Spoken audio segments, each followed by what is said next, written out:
at West Point Liggett of Sugarland Studios. KILT FM HD2 Houston. On Odyssey Sports Station. The Texans play here.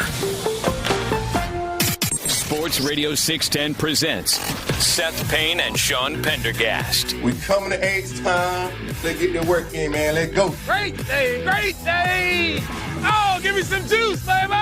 Oh, yeah. Let's do it. Hey, what's happening, everybody? Happy Thursday to all of you. Nice to be with you.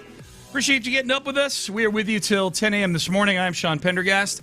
He is Seth Payne. Good morning, Seth. I had somebody ask me yesterday, hey, are you guys going to keep Dameon Pierce in the show open? He's the very first voice you hear on coming to H-Town. Let's get that working, man. Let's go. I've not thought about removing Dameon Pierce from the open because I like the energy there. We like it. We could replace him with Jalen Reed's Let's Do It. Well, he's on there, the Let's Do It. Oh, he is? Yeah. I got to start paying attention. Sorry, I lost a fingernail right before the show. But I'll try to see if I can make it through. I'm going to give you 1 good hour, Sean, and then see if somebody else can come in and adequately replace it. Give me 1 good hour, then try to get through another hour and just completely poop the bed, and then leave it for me to pitch the next 4 innings and get shellacked. Sean, I don't remember which of the 3 runners who scored on wild pitches it was, but when Lance, to his credit, this was after he was having his issues with his fingernail. For those of you who didn't see, part of his fingernail fell off, makes it really hard to throw his signature curveball, or at least at one time signature curveball. And there's a wild pitch. Cesar Salazar is not the guy who's going to rein it in. And one of the 3 runs that would eventually score is coming home, and Lance is barreling towards home plate. He threw his body in dives to get the ball. The runner is safe, and it was a heroic effort. But that was, I think that was the first of the 3 runs he allowed on wild pitches. It was the second. It was the second. Yeah. Oh, I just. Yeah. And to his credit, he stays out there. He knows the situation they're in. This is what bothers me the most. The mound visit. Yeah. They come out, and the trainer and a spotter are out there talking to Lance. Lance is trying like hell not to show exactly what the issue is. He's got his hand down. He's talking into his glove. He's clearly, try not to show, let the opponent know exactly what's wrong. Yep. Spot is staring at McCullers' hand the entire time. You ever be talking to somebody in conversation and they think they're giving you a sly wink, but it's not a wink at all? Yeah. Like they think they're winking at you so nobody else can see. Right. And you're like, you totally stop giving me furtive glances. No, everybody can see what you're doing here and it's making me look like a jerk. A spot is the guy he's your buddy who's standing over your shoulder at the poker table, and he just gives your cards away. He's like, oh, pocket aces. Oh. Not too bad. At the end of the day, everybody probably knew it was a blister or it was something. They knew it was something to do with it. Well, you could tell on the broadcast. He had stared at it a couple times. Yeah. The broadcast caught him staring at his hand. So all we needed was a TV in the dugout or the clubhouse or somebody to get in touch with them in the opposing clubhouse. Not like you need some sort of cheat code to hit Lance McCullers these days. He had a 7 ERA before the broken fingernail. But that. Boy, and there's a couple things with that. One, it's the next and just this. It's like the second wave now, Seth, of COVID here. We had the first wave of injuries.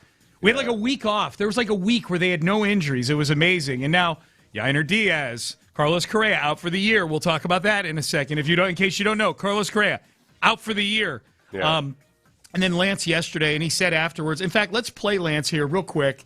And then we'll go on from there. But Lance, it sounds like he may miss some time here. Here's Lance explaining what happened yesterday. My nail, portion of my right pointer fingernail popped off when I was throwing curveball to Freeland there to start the third. And it's just not an excuse, just as a matter of fact. And so it was tough for me after that. And was trying to get to the third. Probably didn't have anything after that.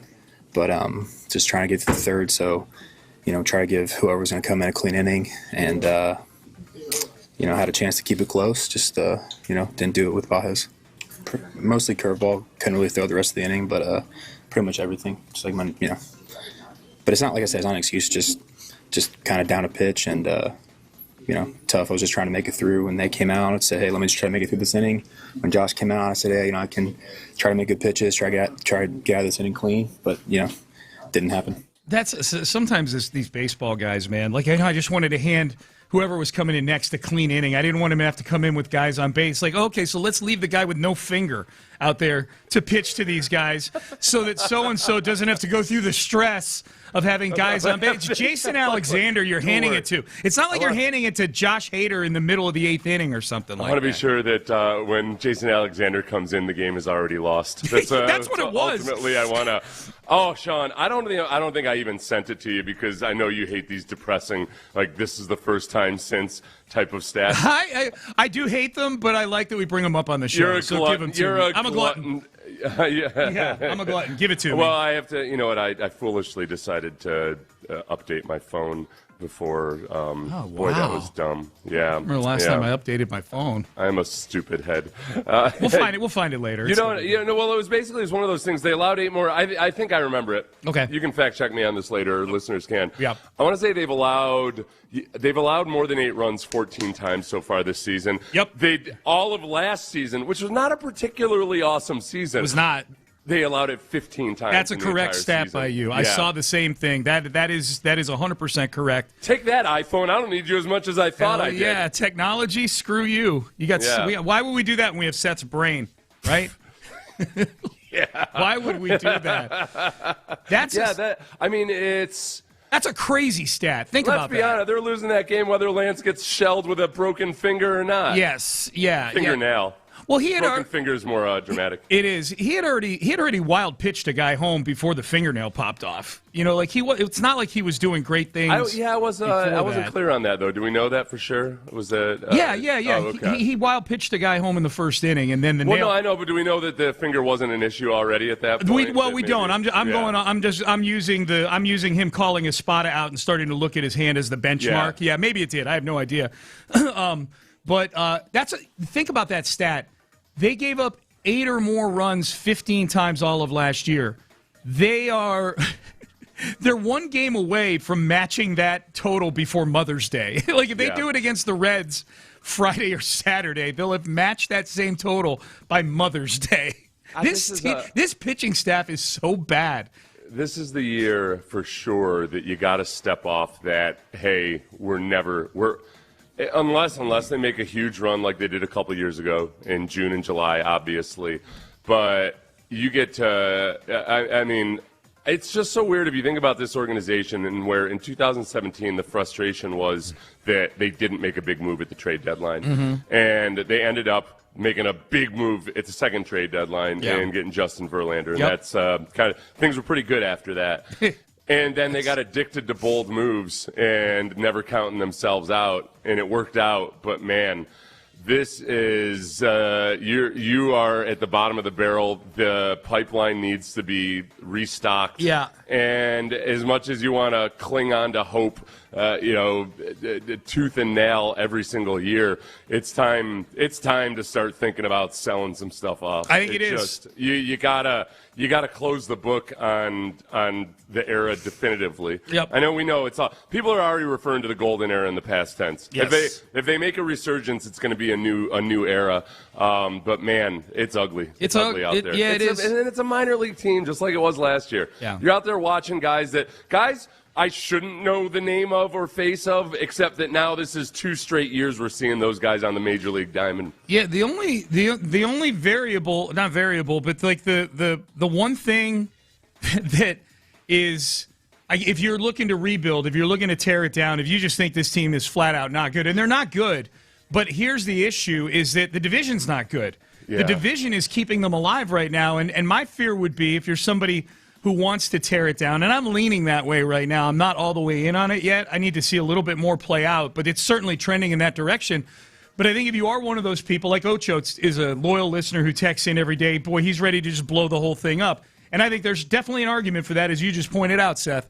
But if this team's still within 4 games in June because the division sucks, Jim Crane's not going to tear it down.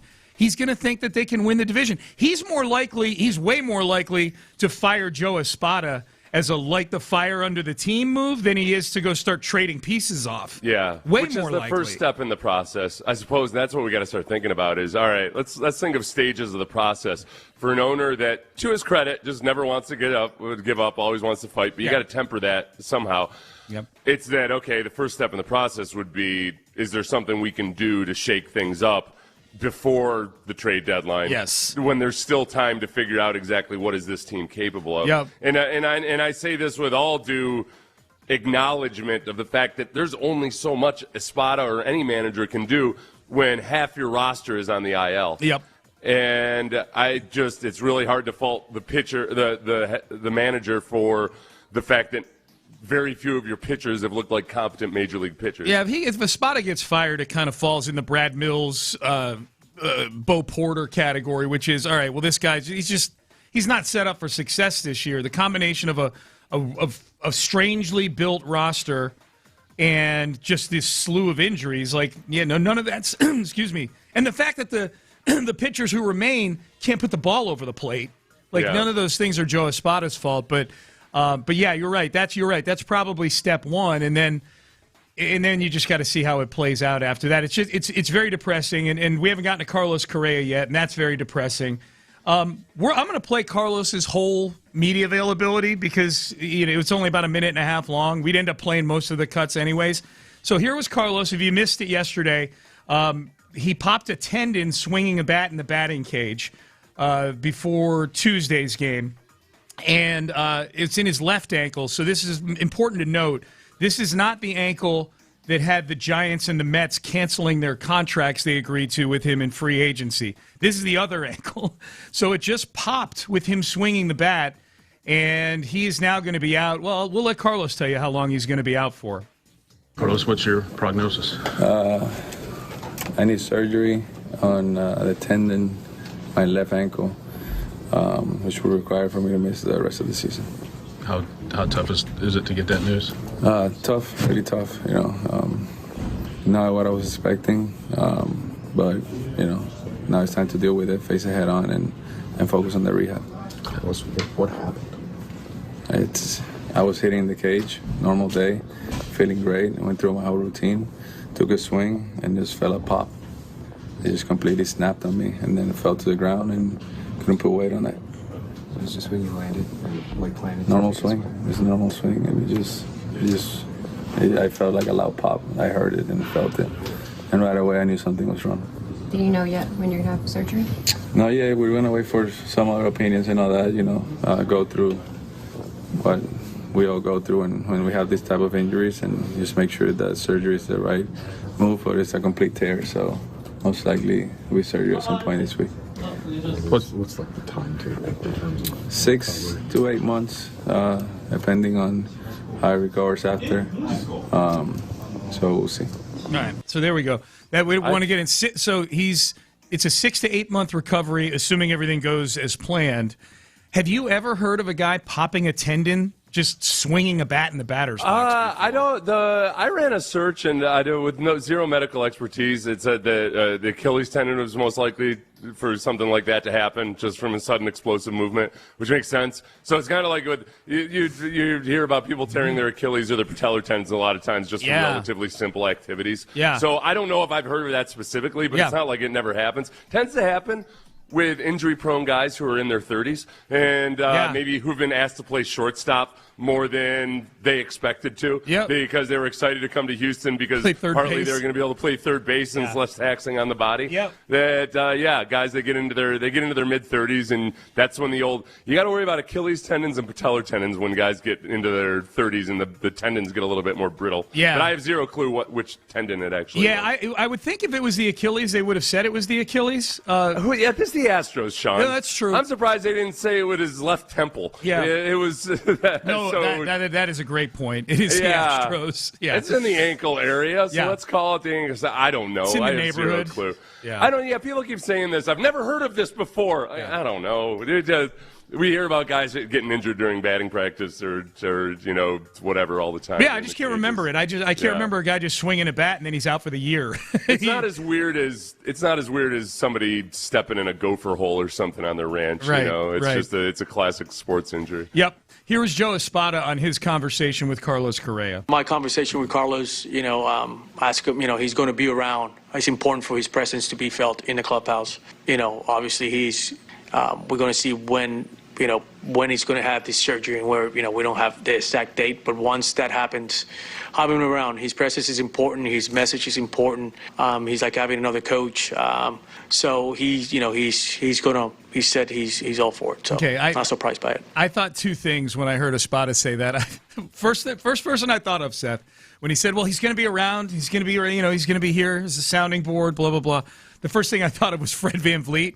That was what everybody was saying about Fred VanVleet. But you know what? Fred's one of those guys. He's not going to be away from the team. He's still going to be around. So we'll still have his steadying influence in the locker room. And I'm like, oh, you mean on that team where the chemistry became a disaster, possibly this year? Still have Fred VanVleet around. Thank God. Yeah. Fred's probably like, okay, just everybody just checking to be sure I'm not being mentioned as one of the reasons for the supposedly bad body language or whatever. Yeah. And the other thing, the other thing I thought of too, with in listening to Espada talk about Correa and Correa being around the team, like, great, he's going to be around a team that's on pace to win 62 games this year. Thank God Carlos is around to help. I don't know that there's anybody, dude. You could have Jesus Christ himself in that clubhouse, and the ERA is still going to be 6.5 for this team. Yeah, it's just a bad. Cool that Carlos is going to be around, and I think he will. And I think Carlos just loves baseball. I think he's one of those guys that wants to be around it. I feel terrible for him because he seemed to have kind of a new lease on life baseball-wise coming back here. It put a little extra pep in his step. And the bottom line is he was having a pretty decent season. Not great, but elite defensively, elite defense. In his ability to play both short and third ended up being a big deal. Yeah. Well, and as it turns out, the untenable infield glut that they had, not my words, that was Chandler Rome's word, the untenable infield glut before the season, thank God they had it. Because once Jeremy Pena comes back, you've got a left side of the infield where both guys at least made the All-Star team last year with Paredes and Jeremy Pena. So guys swinging the bat, usually it's always an oblique injury if that's all they were doing was swinging the bat. Luis Rengifo tore his left biceps tendon while he was in the on-deck circle in 2023. Okay. That's the only recent instance I found of somebody just popping a tendon while swinging a bat. Yeah. No, I'm sure it's happened. I just never heard of it. And Carlos has this lower leg anomaly in his body, and who knows? I don't know how that affects everything. Yeah. Yep. When it comes to just like Glasnow yesterday, just all of a sudden his low back issue pops right back up. Yep. After that's not similar or anything, but there was a little bit of hope there, right? Right, the bullpen's coming. No, as they're getting shellacked in the third inning, I'm like, great. You just got fed an opportunity by the baseball gods that Glasnow was gone by the beginning of the second inning, and you're gonna lose 12-2. Tell you what, though, pretty good day for Glasnow. Got his 1,000th strikeout, fastest to get 1,000 strikeouts in Major League Baseball history or some kind of history. Yeah. And he did it versus Yordan Alvarez. Yeah. Which is that's pretty cool. It's cool. Good for you. I'm happy for him. I'm happy for the Dodgers. Yeah. The Southern California, the color blue. Yeah. Happy for all those people. I couldn't be more magnanimous in this bleep show that we're in. Yeah. Yeah. Glasnow gets hurt all the time, man. He's never pitched 120 innings in a season. I don't know if you knew that. Like he gets hurt all the time. Glasnow does. It's crazy.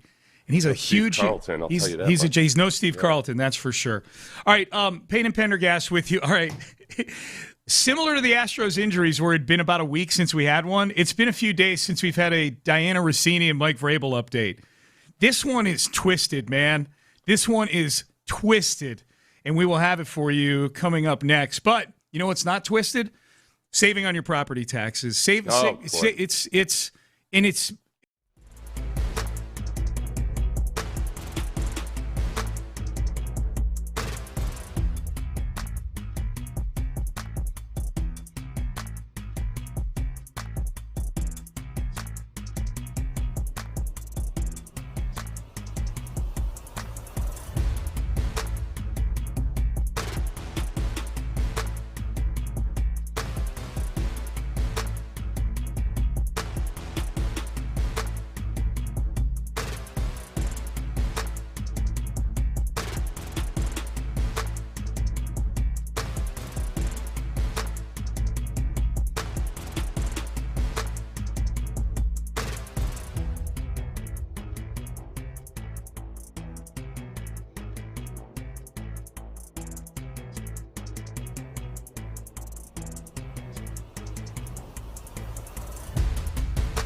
Sports Radio 610 presents live from the West Point Lincoln and West Point Lincoln of Sugarland Studios. Here's Payne and Pendergast. Seth and I were talking during the break about just a horrific story in Arkansas. I'm not gonna bring it up here, but you were telling me about a Sydney Sweeney movie on Netflix right now called Reality, and you were explaining it to me, and in my mind I'm going, you had me at Sydney Sweeney, actually, you know? Well, no, it's not a classic. If some people like to go watch Sydney Sweeney movies for various reasons. This is a lot of people might go to this, and it's not for that reason. It's not? Yeah, no. Her shirts come all the way up to her neck? No, they make her, she's very plain. And, but it's based on the interrogation of Reality Winner, who is a NSA employee who had leaked some information back in 2016, I think, or 17. So anyway, though, but it's a really interesting concept. They take the FBI interrogation recording in the transcripts. In the entire movie, all the dialogue is exactly the same as in the interrogation. Wow. Okay. And we start watching it, and there's just a weird feel to it, and it's very tense. And I think honestly, I think on either side of the aisle, it's just an interesting watch because there's zero. I don't think anybody's trying to make a point on either side or anything. It's just that this is the interrogation. Oh, so it's not politicized at all. It's naturally gonna be politicized because of the topic. Yeah. But it's stressful though. Yeah. You feel the stress of interrogation. Yeah. We're going to see the Michael Jackson movie tonight. Yeah. It's been very. What's it about? Is it about his entire life? Is it about one specific thing? No, I think it's about his life. I'm pretty sure it's a biopic. Yeah. I've read nothing about it. I don't know other than I've seen videos of kids dancing at the theater. Well, it's been sold out for days. Yeah. We tried to go. We wanted most movies, they get released on a Thursday or Friday. You want to go on Saturday, you can decide the day of to go, and there's plenty of seats available, whatever. Wow.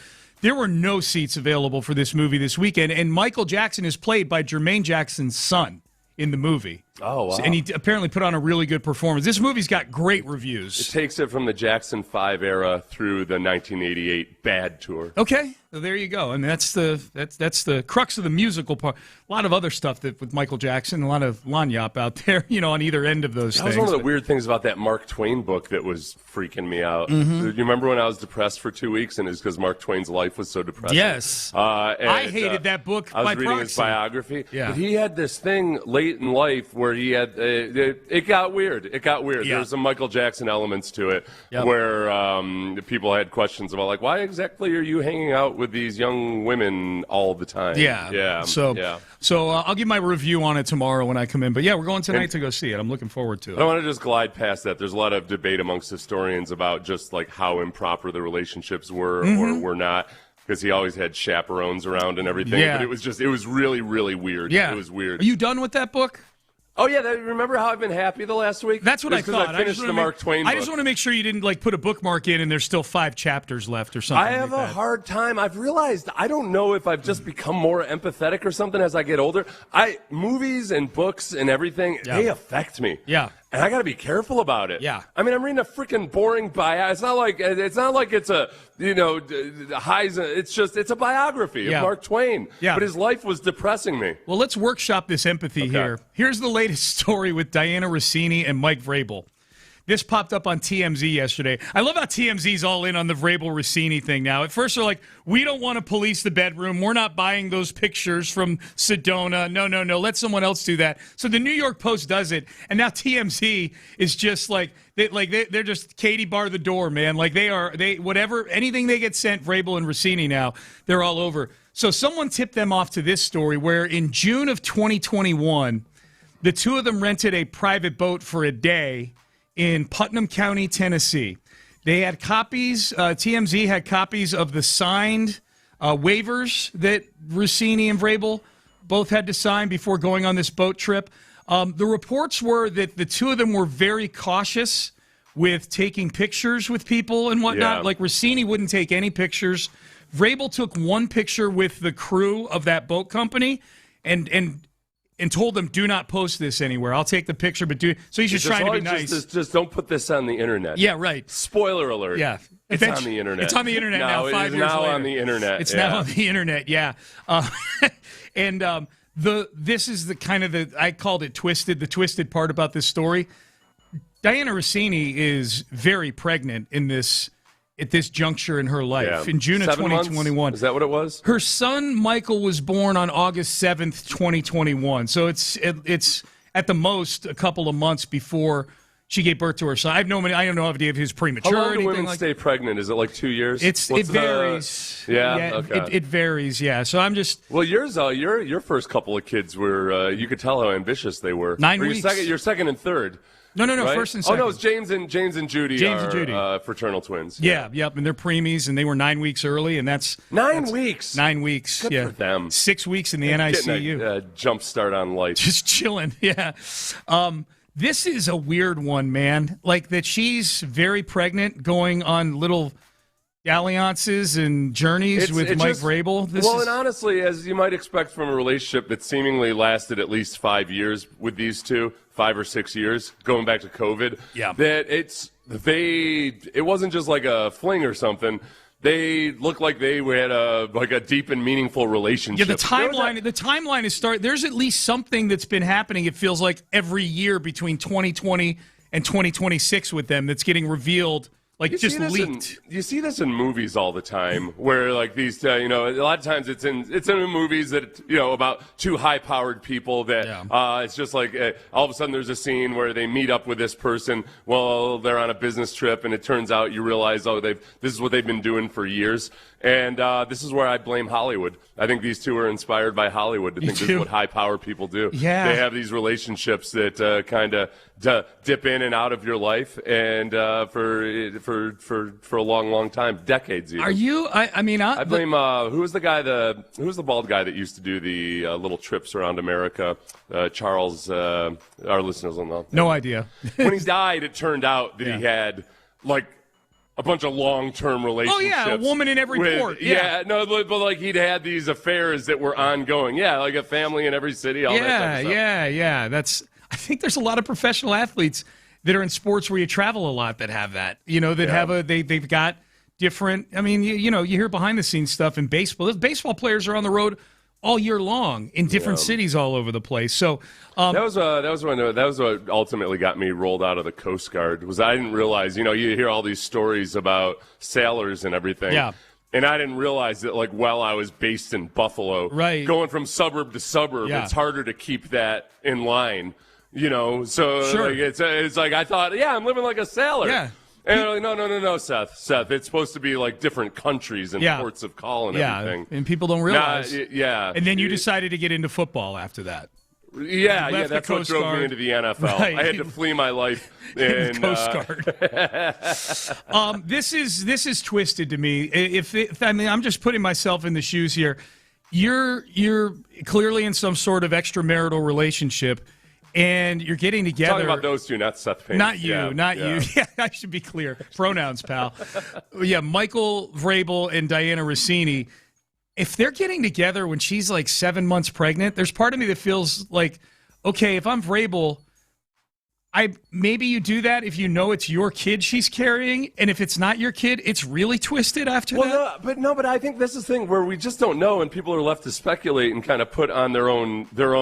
I'm definitely doing that. Yes. Right. Yeah. No, but I guess whether it's her kid or not, I think that you get past the more sordid parts of an affair, which is just obviously the sexual parts. Yeah. And then you got to remember that, people have affairs, and a lot of times, they're in love with the person, or they feel committed to, or they have a deep relationship with the person they're having an affair with. Yeah. And whatever norms they're violating or anything, at the very least, I think it points to, it probably wasn't just a couple of flings here and there. It was something possibly more meaningful to those two people. Well, yeah, I'm not trying to paint this as a love story or anything. No. But it's just this is in a story that has had several weird offshoots here. Like, I feel like every audio clip of her that's come out since then at various points when we didn't know there was something going on between the two of them, in retrospect sound very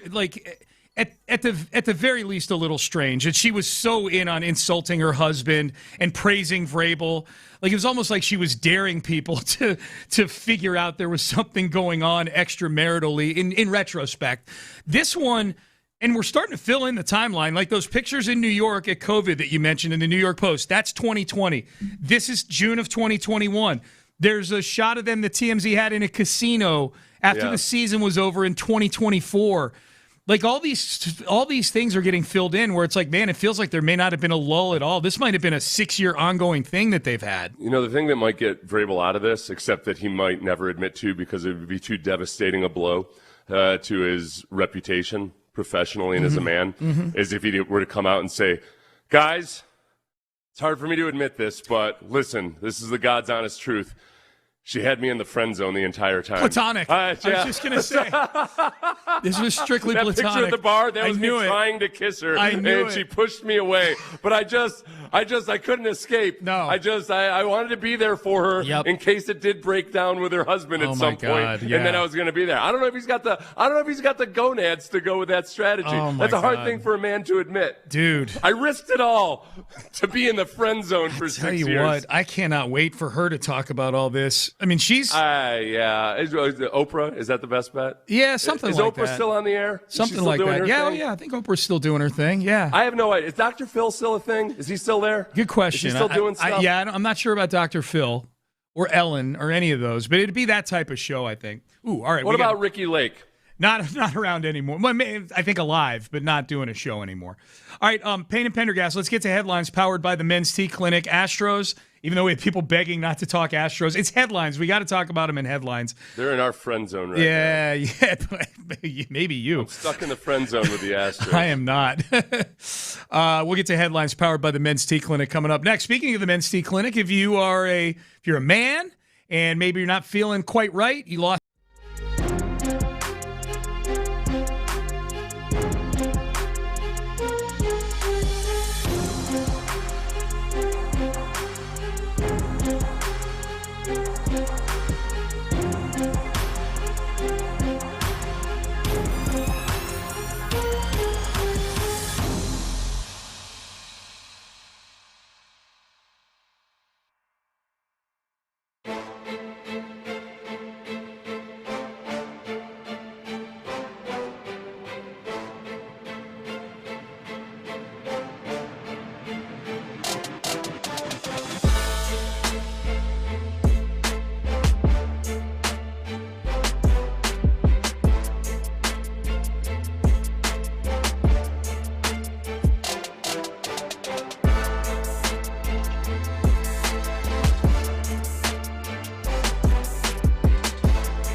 Payne and Pendergast with today's headlines powered by Men's Tea Clinic. All right, let's get to headlines brought to you by the Men's Tea Clinic. Sorry, Seth and I are sitting here having conversations off the air. The Astros lose yesterday afternoon, 12-2. They did? They lost. They got. I wasn't sure if they scored 13 runs or not. They did not. Yeah. They did not. That's the only good thing about these day games that turn into routes in like the sixth inning. I'm like, all right, well, I can get on with my day at least.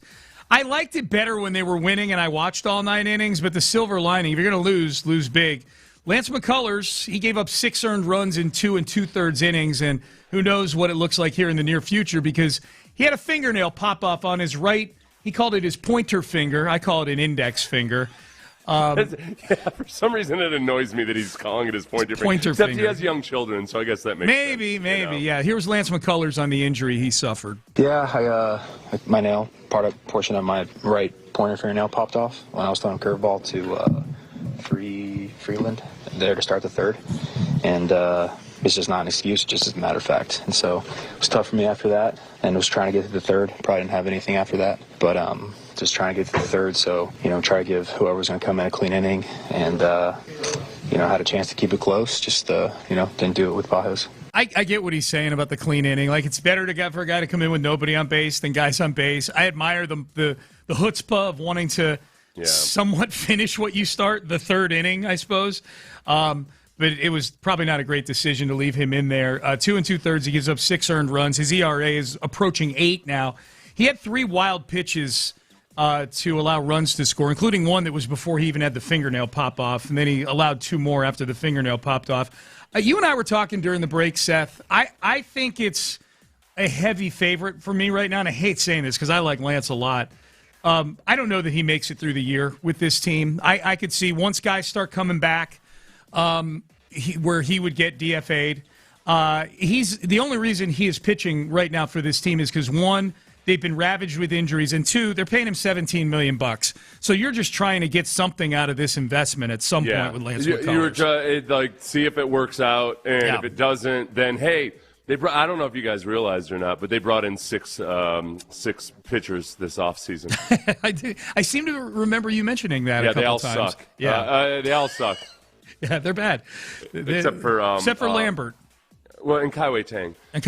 Yeah. But other than that, not good. So the old backup plan in case it didn't work out for Lance McCullers wasn't going to be the deal. Yeah. One thing about Lance is it always feels like he has more finger blister and fingernail issues than other people. But I think part of that is just that because of that spike curveball that he throws, you got to dig into the seam with your fingernails. So it really screws him up. For a guy that's been struggling with his command already, and then you lose, it's a really important appendage for what he does well. Mm-hmm. It was just a disaster. Yep, and so he's non-committal as to when he's going to return again. We'll see. Maybe he goes on the IL too, join the club. They've got, over a dozen guys on the IL, including soon-to-be Carlos Correa, who is out for the year, popped a tendon in his left ankle, swinging a bat in the batting cages before Tuesday's game against the Dodgers. Turns out he's going to need surgery. He's going to be out, if surgery goes well, 6 to 8 months, which on the long end would put him right up against the beginning of spring training next year. Yeah. 8 months out, that would be February of next year. Here was Joe Espada, Astros manager, on his conversation with Carlos Correa yesterday. My conversation with Carlos, I asked him, he's going to be around. It's important for his presence to be felt in the clubhouse. Obviously we're going to see when he's going to have this surgery and where, we don't have the exact date. But once that happens, having him around, his presence is important. His message is important.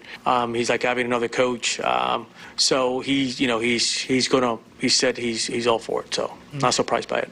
Okay, so he'll be around. What exactly he's going to be around once he comes back is, I guess, up for all sorts of conversation. Is Joe Espada, by the time Carlos Correa recovers enough from his ankle tendon surgery to be in a major league clubhouse around the team, is Joe Espada even the manager still is a question. I mean, the only way he comes back this season is if there's another pandemic and they just postpone the finishing this finish season. it up in February of next year. Yeah. So that's the news on Carlos Correa. I want to get this nugget in. This just popped up on TV here in the studio, so I wanted to get to it in headlines because I know You played at a time, Seth, where in a period of time in the NFL where they had to use replacement officials because they were, negotiating a new CBA with the referees, I should say. When I say they suck. Officials, right.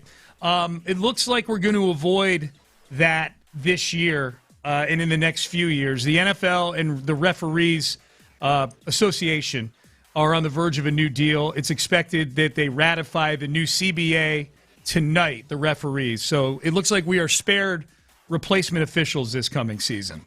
Yeah, I guess this is something that I feel like it agitates some people more than others. Largely the games still get played, and there might be a little bit more argument about which calls were going to be called or not. I wasn't overly concerned about it. You weren't overly concerned they'd get a deal done, or you weren't overly concerned? I was overly concerned about whether they did or did not. Oh, okay. It's just, the officials would suck, but they're going to play the games. Sure. And it'll be less than ideal in terms of my viewing experience might be marred a couple of extra times because of egregiously bad calls above and beyond the already egregious calls you see in a given football game. I thought you were a little more urgent about it when we talked about it the first time, that you didn't want replacement. I mean, nobody wants replacement officials, I don't think. No. There was nothing like they've got to get this done no matter what. No. You might have mistaken just because I will flat out say, the replacement officials were atrocious. Yeah, that's probably what I was doing. Yeah, but it wasn't like it was going to be the end of the world. That's definitely what I was doing. Get it done. Yeah, that's definitely what I was doing. All right, Payne and Pendergast with you. Those are your headlines for a Thursday. All right, let's circle back to C.J. Stroud. DJ Bieneme was on NFL Live yesterday on ESPN, in studio, too. I wonder, was he up in Bristol yesterday, DJ Bieneme, up there? Oh, he was in studio? He was in studio. I didn't realize he was in studio. He was in studio. Yeah, you'll hear on the sound quality. He was in studio. Air conditioning. Yeah, he was in studio. He dropped a little nugget about C.J. Stroud's approach to this offseason, which makes sense when you take a look at C.J. Stroud. We'll let you hear what that was. And Kamari Lassiter as well on CJ and on, this is from the Ross Tucker podcast, and on advice that his mom gave him back when he was a peewee football player. We'll get to all that. We'll get to all that coming up next. But first, here's some advice for you. Get to Beck's Prime for dinner tonight. Did you go to steak night last night like I told you to? You should.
West Point Liggett of Sugar Land Studios, KILT FM HD2 Houston. On Odyssey Sports Station, the Texans play here. Sports Radio 610 presents Payne and Pendergast. I'm going to do this one last time. I'm going to read a text from somebody who said, why aren't you guys talking about this? Oh, no. Yeah. And the text reads as follows. This is on the Base Power text line. Shout out Base Power. Why did you guys stop reporting on Diana Rossini and Mike Vrabel? I haven't heard you guys talk about them taking a cruise when she was 7 months pregnant. Okay, a couple things here. Because we've been on air for 1 hour. Well, number one, the news came out yesterday after our show was over. So, sir or ma'am, you are texting it. You've given us 1 hour to talk about it. And we've done 3 segments. Yeah. And one of those 3 segments was devoted to Mike Vrabel and Diana Rossini. Right. Just because you didn't hear it yet doesn't mean that we haven't talked about it. Well, and this is the hard thing, too, because we have other listeners that will text in and say, oh, I can't believe it. Well, you guys stopped talking about Mike Vrabel and Diana Rossini. Yeah. So in a desperate attempt to try to please as many people as possible without distancing as many people as possible, we try to balance it out not make it a 4-hour show about Mike Vrabel and Diana Rossini. We could if we wanted to. If there's any show that could do 4 hours on Diana Rossini and Mike Vrabel, it's Payne and Pendergast. This feels a little bit, honestly, because the Astros are so miserable right now. Yeah. This feels a little bit like COVID radio, where we were like, all right, well, nobody has an appetite for the Rockets right now, much at all, other than just a few of the key topics. People are they're just emotionally dead about the Astros, and football is a long time away, other than rookie minicamp and OTAs and all of that stuff.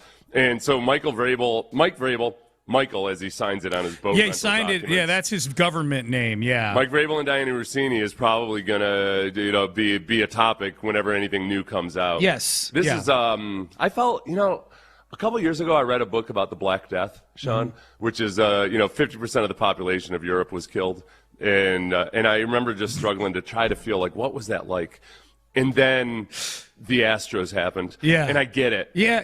I get it, Gosbert. Right. I feel your pain. I feel your pain. Right. I understand. I finally connect with this book. Exactly what you were going through back then. Yep. Every day you walk in and like, oh, great.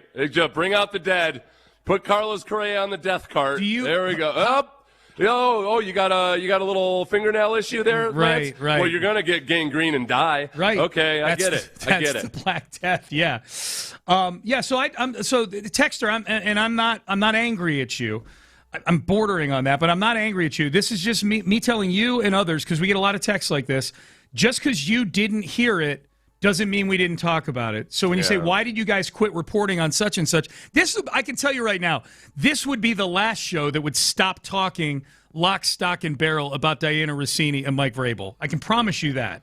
Promise you that. Going through old popular names in 13th century England, just to try to get a feel, I wanted to come up with an old-time name. Yeah. They're relatively boring. Pretty much the same names that we have now. John. William, Richard, John. Yeah, I guess it's biblical stuff. So, yeah. Yep. Hugo looked to be more popular. Hugo, huh? Okay. Yeah. Okay. Jeffrey, Peter, Simon. Yeah. Simon. Okay. My mistake was going with England. Yeah. Eustace. Eustace. Okay. Has Eustace ever been popular in our lifetime? I've never met a Eustace in my life. I've never known or had a friend or anybody named Eustace before. Yeah. All right. Let's get to DJ Bieneme. He was on NFL Live yesterday in studio. Talking to the fellas there, and they asked him about C.J. Stroud's offseason. Well, the question was, do you think C.J. Stroud is going to get a second contract? And DJ said undetermined, and then had this to say about C.J. Stroud's offseason. As of right now, as in late April, the Texans and Stroud haven't had much discussion regarding the contracts. But C.J. Stroud isn't really too much worried about that from people that I've talked to close to him. He's just worried about being locked in and getting ready to be better than how he ended last season. He's made a few changes. One notably is his diet. He's got rid of sugary food. He's got rid of anything of that manner. Got rid of carbs. All he really drinks really is water and lean food.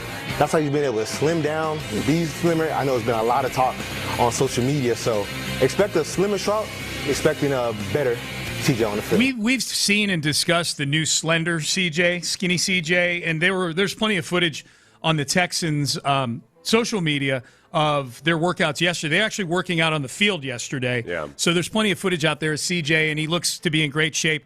That's the first I'd heard about him getting rid of all the sugary foods. Refined sugars and whatever amount of carbs. Yeah, the Seth Payne plan. Now, we've talked about this before because I saw this happen firsthand. I've been through it myself, and we've seen it with other guys like LeBron James. This is what athletes, a lot of times in the offseason, you read a bunch of books about this and that, and you start to, you want to start limiting your carb intake, and boy, you look better in the mirror. But the one thing athletes discover is that, okay, like reducing your carbs it's dicey, and you got to be really careful about it when you're a competitive athlete. So you can't reduce them down to the level of the people who are on Atkins and leading a sedentary lifestyle. No. You gotta have some. You gotta because it happens time and time again. And we're gonna get 7 texts from people on the text line telling me I'm wrong, and you couldn't be more wrong about telling me I'm wrong. You can't. You've got to have a certain level of it. So I'm glad that he did it now and not in July, because usually what will happen is it'll happen with an offensive lineman. He'll lose 30 pounds in July, and he'll feel great. And then he gets a week into training camp, and he's dehydrating and cramping and passing out. So now, however CJ has tweaked his diet, he can tweak it again and figure out exactly what the right amount of carbs is. If he gets rid of refined carbs, awesome, good for you. Yeah. But you just gotta, throw in a sweet potato here or there every now and then. Okay. And for quarterback, it's not as big a deal as it is for other positions. Right. We talked about this a little bit yesterday, but I wanted to bring this up now because I know you did a bit of a deep dive on this. One might even call it research, Seth. I will. Research. Yeah. Well, the question. I made that graphic for you and I sent it to you. The question, right? The question that you posed yesterday, because we were talking about skinny CJ yesterday, was how does this affect his appetite for running the football?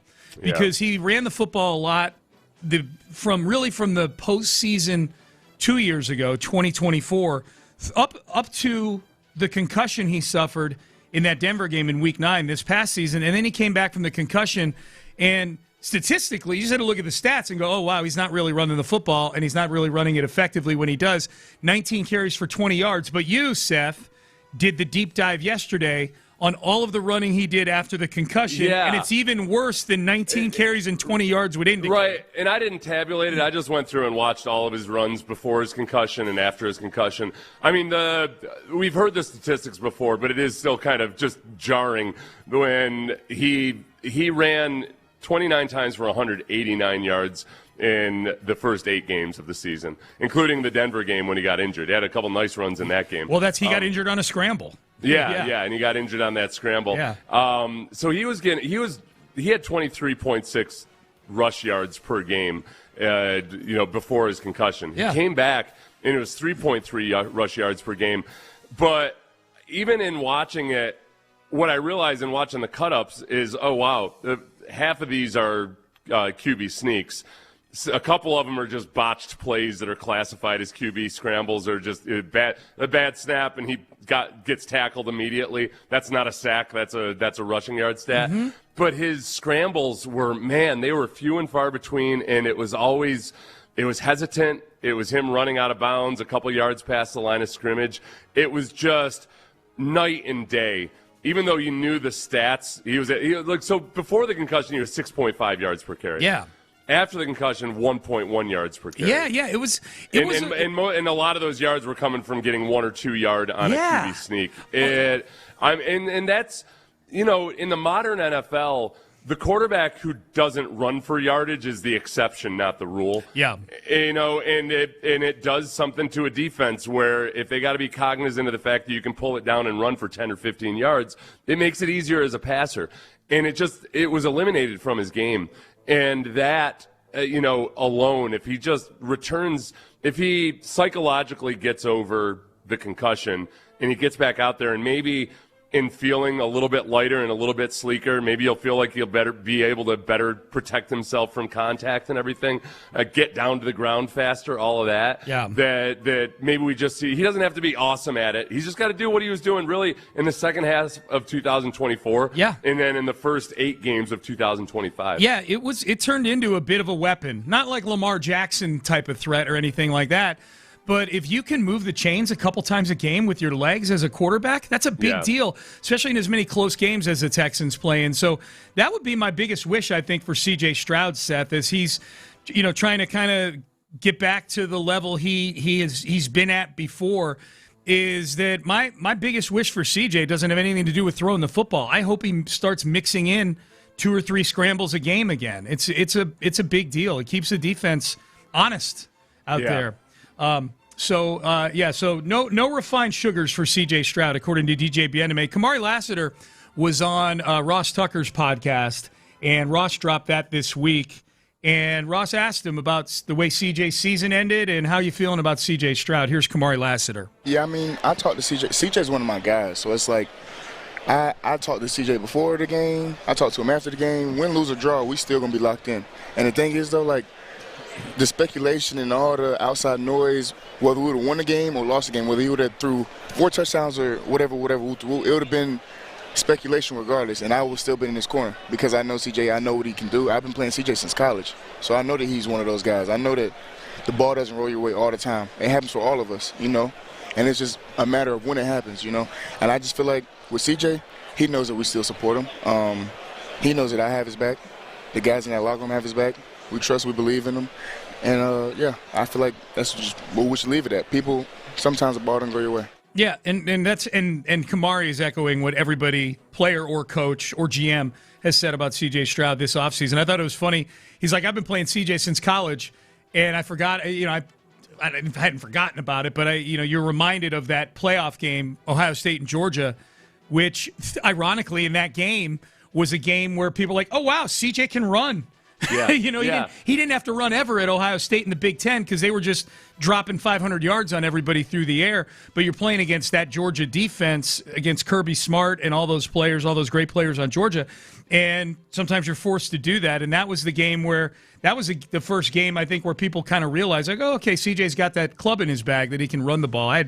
I like being reminded of that. And it was they would always said that at Ohio State. Hey, he's athletic, he can run, he just doesn't need to yet. And then that bowl game, you really saw it, and we've seen it here in Houston. It wasn't a big secret anymore, And there was a period there where we'd hear from different offensive players saying that they encouraged CJ to run. Joe Mixon at one point said, "Hey, like you can do this, you can make a part of this game." It's a weird things have changed so quickly because. It used to be that they would tell young quarterbacks, back in 2010, say, hey, everybody's going to want to label you as a running quarterback. You got to be sure that you're a pocket quarterback and show that you can be a pocket quarterback. And now all the old dudes in the NFL are the ones now saying, I don't know, he can't run. This quarterback can't run. Yeah. I don't know. It used in 2010, like, I don't know about this quarterback. He's might be too much of a dual threat quarterback. Those same old guys 15 years later and 15 years older are saying, oh, boy, I don't know. Not enough of a rushing element to his game. Yeah, we gotta do something about this. I think you do need it in this day and age, man. I just think you got to have it, at least a little element of it, and hopefully CJ gets that back. Well, at least part of it is that you get to a point where part of it is just that they expect more out of young quarterbacks earlier in their career. Eli Manning, they let him suck for 3 years before he really started to click for him. Yeah. Where now they expect more out of you. You're not smart enough in your first 3 years as a quarterback to be doing it with your brain.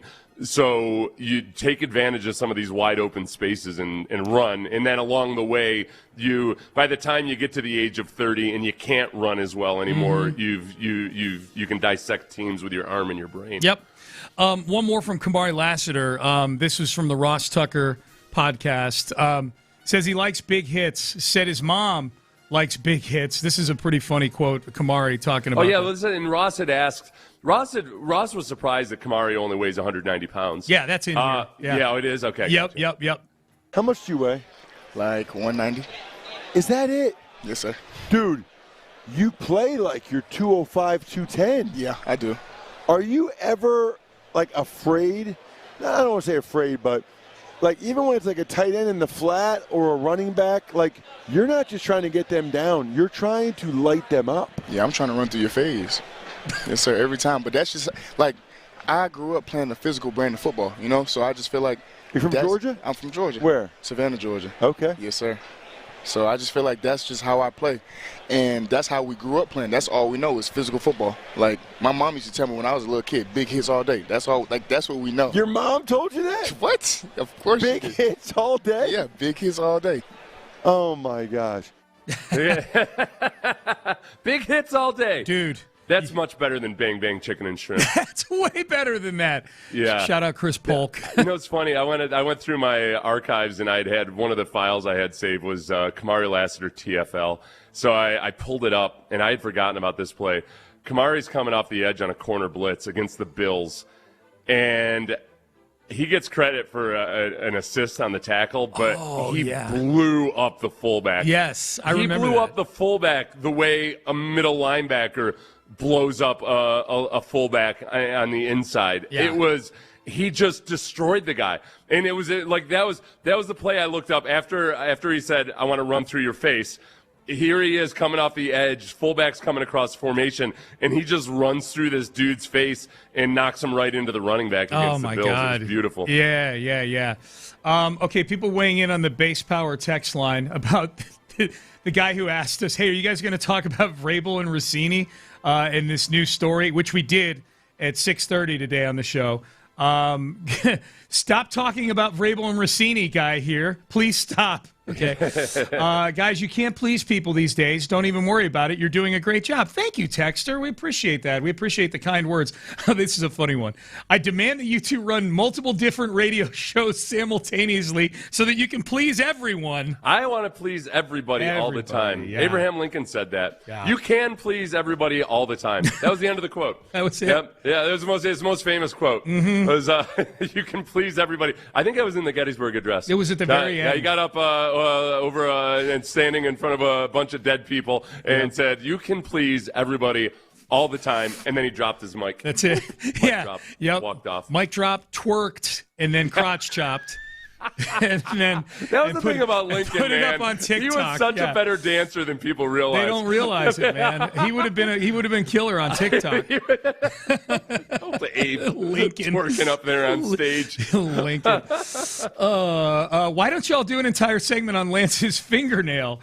Who gives a crap about Mike? We did that in the open. That was the first hour of the show. Lance's fingernail, Carlos's ankle tendon, and Vrabel and Rousini's Prego boat trip. Yeah. This is the thing, though, Sean, as we and the listeners try to just in some way inject some kind of empathy into you, because one thing we've established this week is that you are a cold-hearted SOB. I can be, yeah. It's that you know damn well that you and I succumb to this at times, too. Like, we'll turn on the radio, and I'll hear Reginald saying something mid-sentence, and I'll be like, oh, I've got something to add to this. Oh, yeah. And I'll text him, and then you get the text back where he's like, yeah, we'd actually just talked about that.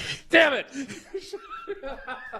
Damn it! It was such a good point too. I was like, I've become the very thing I deplore. Yeah. No, that's true. We're not perfect people. COVID raised a text message. Oh, this is middle screen. This doesn't surprise me. COVID radio might have been my favorite era of sports radio ever. That and peak take. Oh, the not a crime. The Rusty Harden. It's not a crime incident. Oh yeah. There are certain people that did enjoy the COVID era of sports because they like all the crazy, little divergence off the road and the non sequiturs. Well, the middle screen calls it sports adjacent. Yeah. He likes talk. that. And that is the sweet spot where you dupe people into thinking you're talking about sports when you're actually talking about life. Yeah. Because isn't that what it's all about, Sean? That's what I'm told, Seth. Yeah, it is. That and Lance's fingernail. That's what it's all about. ESPN had a piece yesterday. I took a little bit of umbrage with. I think people are disrespecting Tommy Togiai a little bit this offseason. Tommy Togiai, who had a nice season last year for the Texans. I saw somebody put out a depth chart on the internet last week, and they put the starting 11 for the Texans. And I understand why they're doing it because Caden McDonald's a topic. You know, he was a big topic, not just for the Texans, but in the draft in general, because he was the guy that slipped to the second round, stuck around, tears rolling down his face. He's going to the best defense in football. But they put up a depth chart where they had Caden McDonald and Sheldon Rankin starting. I'm like, little disrespectful to Tommy Togiai. Yeah, it is. No, and well, even leading up to the draft, we could see that because the people rarely would bring up Tommy Togiai as a strength of the team. And most of the mock drafts would have the Texans taking a defensive tackle, and they wouldn't mention Tommy Togiai at all. They'd say they got to have somebody next to Sheldon Rankins. So, I mean, the fact of the matter is that whether Caden McDonald starts or does not, they're going to rotate all of those guys because that's what they do. It does, if you think about it, almost like a basketball team. You know, we talk about how you want your wide receiver room, kind of like a basketball team where you got different body types and different skill sets. That's the same way with this defensive line or just the defensive tackle position.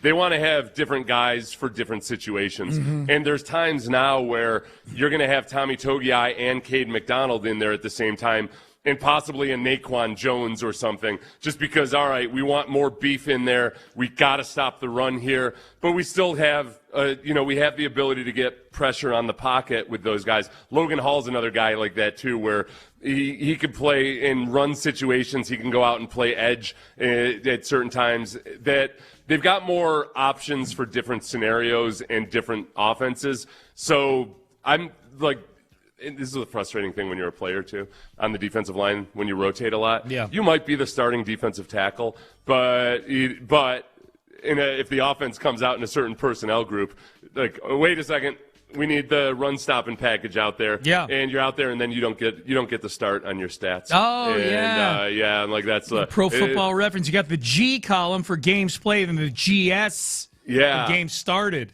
Back in the day when teams weren't in nickel all the time, it was more of a rarity. But like I'm the starting defensive tackle, but I'm only a first and second down player. Right. But then all of a sudden the offense comes out with 3 wide receivers. So okay, you send nickel on the field, and then you don't get the start. Oh man. Yeah.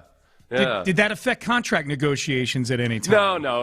Largely, it's just your ego. It's your ego mostly, a bruised ego. That's all that it is. It's nice to see 16 starts on the stat line. It is, I'll bet it is. So then your kids and your grandkids, when they go look up your stats, will be like, "Oh wow, look at that! You're a full-time starter." Well, you just look look more durable. That's you know true what I mean? Too, like it's like when I'm looking at the back of your football card right now on Pro Football Reference, and I'm like. Your rookie year, you played 12 games. You started 5. You know, the next year you played 6. You started 1. But boy, I got injured. Yeah. But you had a stretch, dude. I mean, from your 3rd year through your 6th year, you played every game, and you only didn't start in 2 of them in your second to last year in Jacksonville. You look like a rock on this. Yeah, I was. I had early injuries in my career, and it was cool. And then I tweaked my diet and rest and recovery and all of that. And I was never going to get injured again. Yeah. And then I got injured every time. You had a couple rough ones in there. Yeah, it just then it got really, really bad. Yeah. It just I really set myself up for disappointment. I wish I'd gotten injured somewhere in that little stretch somewhere in the middle, so I would have had a dose of what was coming. Yeah. I really thought I was like, yep, I don't miss football games. Yeah, but you might have got paid in that guy. like that. But did you get paid at some point in that stretch of durability? I did. Yeah. So I don't know. No, it wasn't all bad. It's not like it's a sad story or anything. No.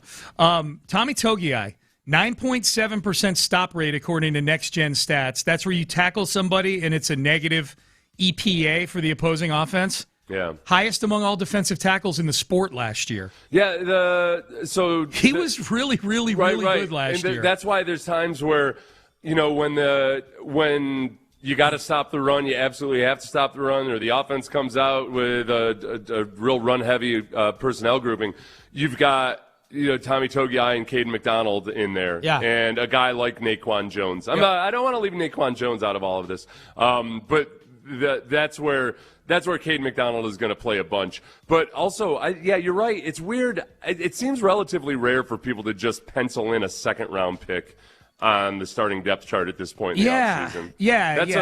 That's the weird part about it. A lot of that is, I would take that as disrespect from the people like ourlads.com if you're Tommy Togiai. Yeah, I just think I think it's. I looked at a list yesterday, Seth, of the top 30 free agents for next year, for 2027. Mm-hmm. And I think, and Tommy Togiai's not on there, I think there's a better chance he should be on a list like that than some list of he's going to get snaps taken away by a rookie. Yeah. You know, like I think Tommy Togiai, look, he is playing on one of the best contracts in football this year if he gives you this year what he gave you last year. They gave him an extension. It was one of the strangest extensions I can remember because they gave it to him in between two games where he was a healthy scratch. He was a healthy scratch games 1 and 2 last year, and if I'm not mistaken, in between those two games, Nick Caserio extended him by a year for like $3 million, which at the time, Tommy Togiai is probably like, oh my God, I'm a healthy scratch, and they're going to give me another $3 million next year? Sure, let's go. And then he becomes a regular part of the rotation on the defensive line, and you could argue he was their best interior defensive lineman last season. I mean, they had a bunch of guys who played well. Tim Settle, when he was healthy, played well. Sheldon Rankins had a really good year. Togiai might have been the best out of all of them, and he's going to be playing on a $3 million. He's going to be playing essentially on the equivalent of like the last year of a third-rounder rookie deal. You know, like it's basically like a rookie contract almost for Togiai this year. I think you should be on those free agent lists for next year. No, I think that, well, and that's one of the questions of the offseason. Are they going to extend Tommy Togiai like they did last year at the beginning of the season? Yeah. They tacked on a year to his contract. Mm-hmm. And, I wonder with Togiai if Togiai might just play it out. Yeah, this might be his only bite at the apple to get a nice deal if he has another big season like he did last year. Yeah, and I think that the one thing I would caution against is I think just because the Texans have had a really good defense with a bunch of these journeyman type of contracts with their defensive tackles, I don't think that that's proof that they're never going to pay a defensive tackle. You know, a lot of people thought that because the Texans had made do with a certain body type of defensive tackle, they would never draft a guy like Caden McDonald. Yep. That was just the way the cookie had crumbled to where D'Amico said himself, We've tried to get bigger guys in here and wanted them. It's just never worked out. That Tommy Togiai might be that guy that they give a more lucrative extension than people expect. Yep, that would be. I mean, I wouldn't mind it. Look, at some point the numbers are gonna catch up to the Texans at some point with all these contracts. But having Togiai around, I can't complain about that. Well, I was on with Bucky Brooks yesterday on his podcast, on his Believe in NFL podcast, I think.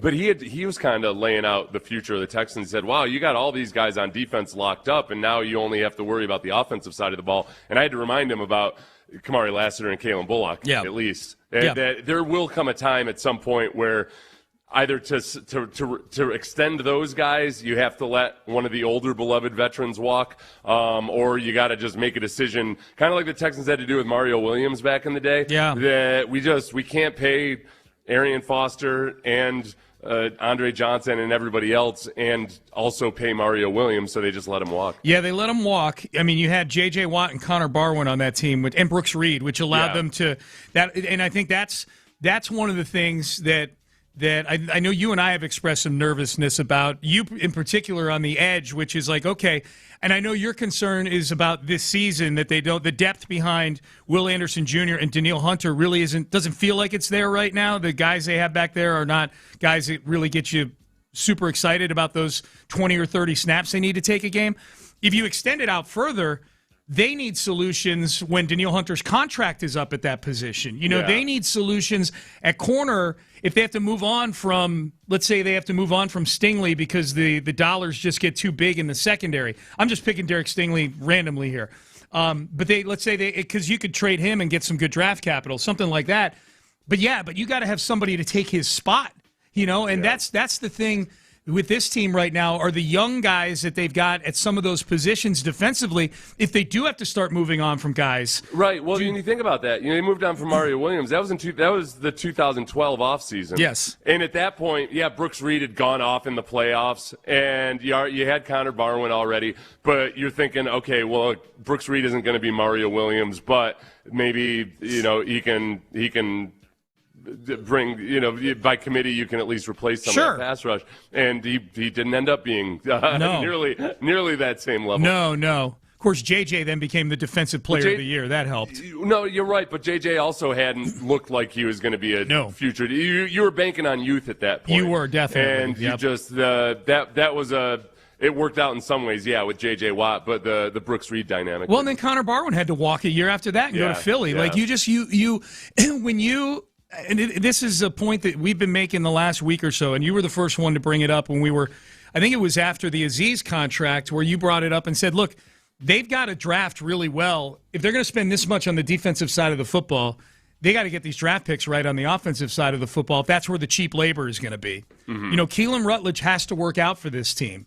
The other guys, if they, Jaden Higgins has to work out for this team. They've got to play well on these rookie contracts if you're going to be spending these exorbitant amounts over on the other side of the football. So there's a lot of pressure on Caserio and his staff to get it right with the, I won't say all the draft picks. Nobody's ever going to get them all right, but I would say more than their fair share. If you're going to win a Super Bowl, these are the things if you're going to win a Super Bowl and be the team that overpays, that pays top of market to all these guys, you can't do that without getting more than your fair share of the draft picks right. You just can't. And that's where these last couple years, if you're trying to put the best environment possible around C.J. Stroud, they started to make inroads on it with the offensive line last year. This needs to be the cherry on top if you really want to find a pristine environment.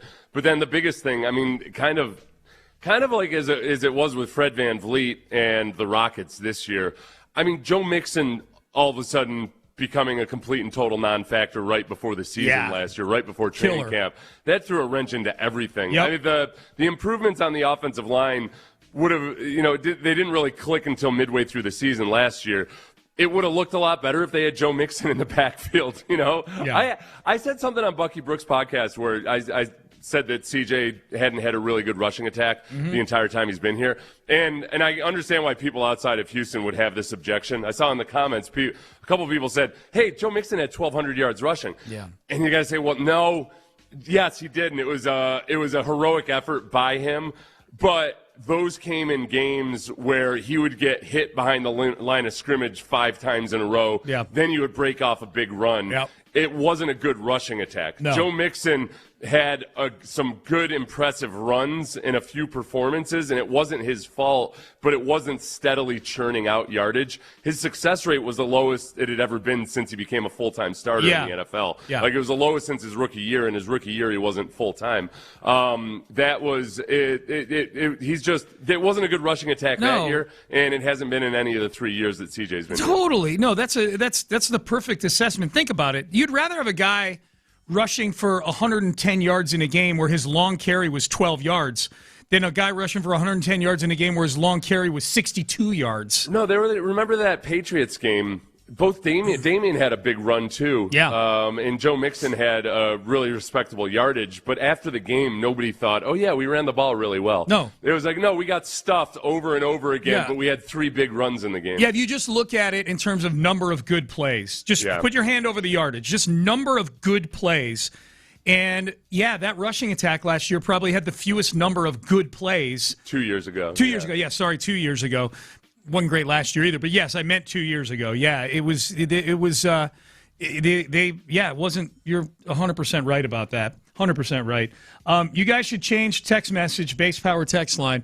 You guys should change your auto reply to this on the text page. For those who don't know, you get an auto reply from our text page thanking you for texting Payne and Pendergast. Message data rates may apply. Says the auto reply should be, thanks for texting Payne and Pendergast on Sports Radio 610. Message and data rates apply. For the latest on Vrabel and Rousini, click here and then put the hot link to the Odyssey app show page right there. You know what we could do, except it would add to Ben's workload, and I don't want to do that, is just have our complete show rundown in the reply text. Just be like, this is, when time we stamped talked about this, time stamped. So if somebody texts like, how come you guys haven't talked about Vrabel and Rousini at all? That would be good. And even though we just did in the previous segment, then they would see, oh, okay. Ben, that would really improve our mental health, Seth and myself, because then we wouldn't get upset with people texting us like, hey, why aren't you guys talking about ba-ba-ba-ba-ba-ba? That would be nice if you could do that, Ben. You could find the time.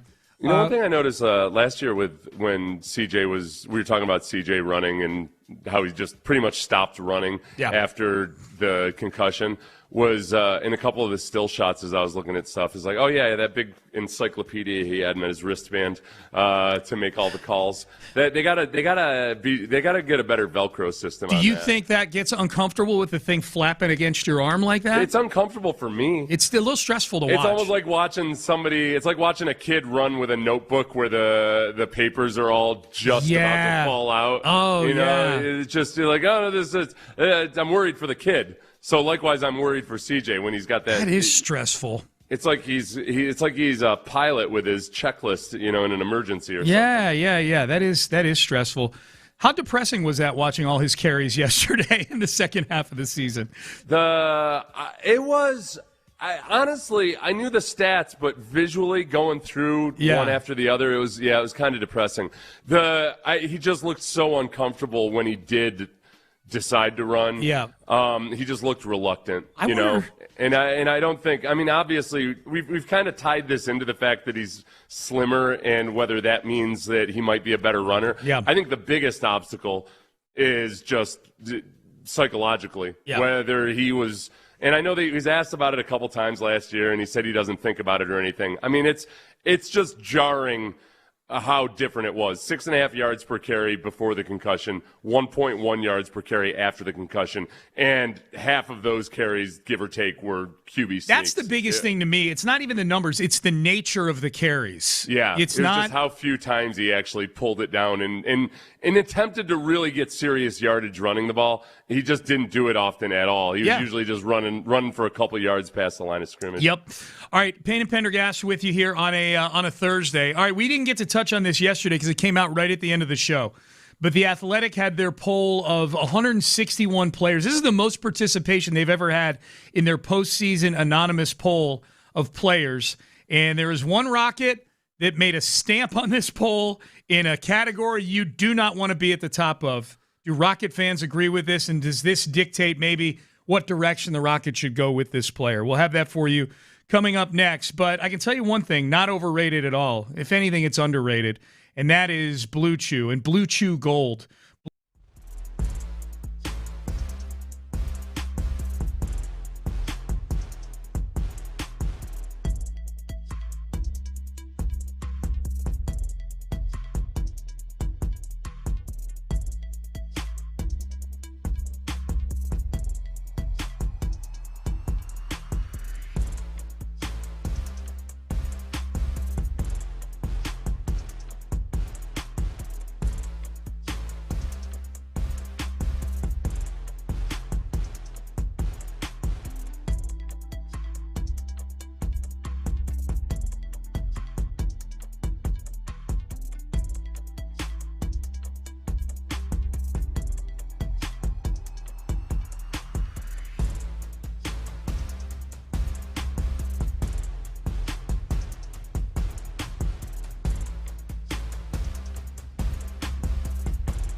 Radio 610 presents, live from the West Point Lincoln and West Point Lincoln of Sugar Land Studios, here's Payne and Pendergast. In a season for the Astros where it's been injury after injury after injury, yesterday might have been the most depressing day so far. We'll get to that at the top of the hour.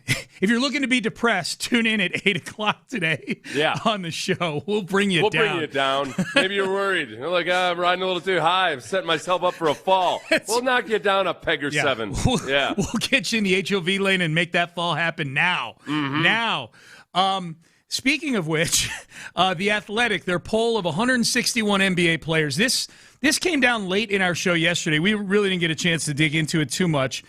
But I think it's relevant because Alperen Sengun is going to be a big topic for the Rockets this offseason. What do you do with Sengun? Because I think Sengun is the guy who is viewed as the one, Seth, that may have the most value among the young core that also the Rockets are willing to part with in a deal. And maybe they're not. But Amen Thompson doesn't get mixed into any hypothetical deals that I've seen for Kawhi Leonard or Giannis Antetokounmpo or anybody else. It's almost like the league has accepted that, no, the Fertitas view Amen Thompson as a piece they're going to build around moving forward. They're not going to move on from Amen Thompson. Maybe they will, but nobody's predicting that.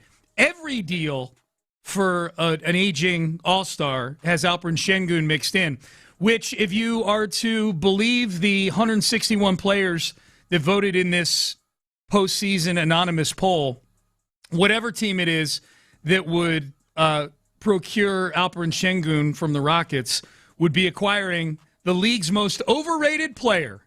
12.3% of the vote for Alperen Sengun, a runaway winner. The next closest, Rudy Gobert and Trae Young, 8.6%.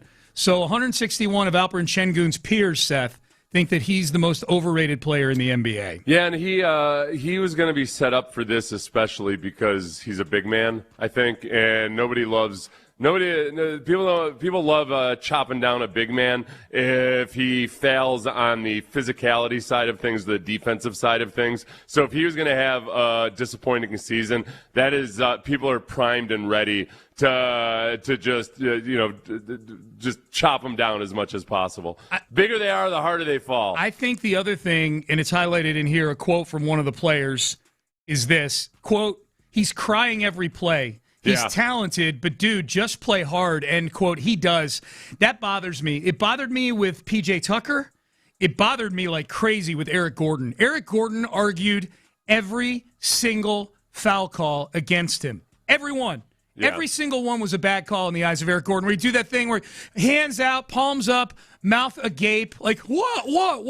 Sengun is in that neighborhood when it comes to arguing things. Well, they had that little moment during the playoffs when Sengun had said it was, I can't remember what term he used, but said it was a bad call or a soft call on LeBron. Yeah. And LeBron said, you can't say that. You're the one guy you can't say that. It's a great I don't piece know. of footage. Did a lot of Rockets fans disagree with LeBron at that point? I don't think so. Other than just, I mean, you never like LeBron and him, acting at all to get a call. Except that, he's got a point with Sengun. Like, wait a second, you're the guy that's going to criticize me for complaining about something? Come on. I am at a place now where I'm fine with them moving on from Sengun, and I think some of it, I think this, it's not because I think he's overrated or whatever. I'm buying into this poll. I do think that I do look at his game, and I'm a little surprised he's made 2 All-Star games. He puts up great numbers, but you watch him play, and especially in the playoffs where things get amped up. Like, it's one thing to put up 29 and 6 in the regular season when you can go out and get 40 against the Washington Wizards. Yeah. It's another thing to put up those numbers in the playoffs, which he has not. He misses a lot of easy shots. Gravity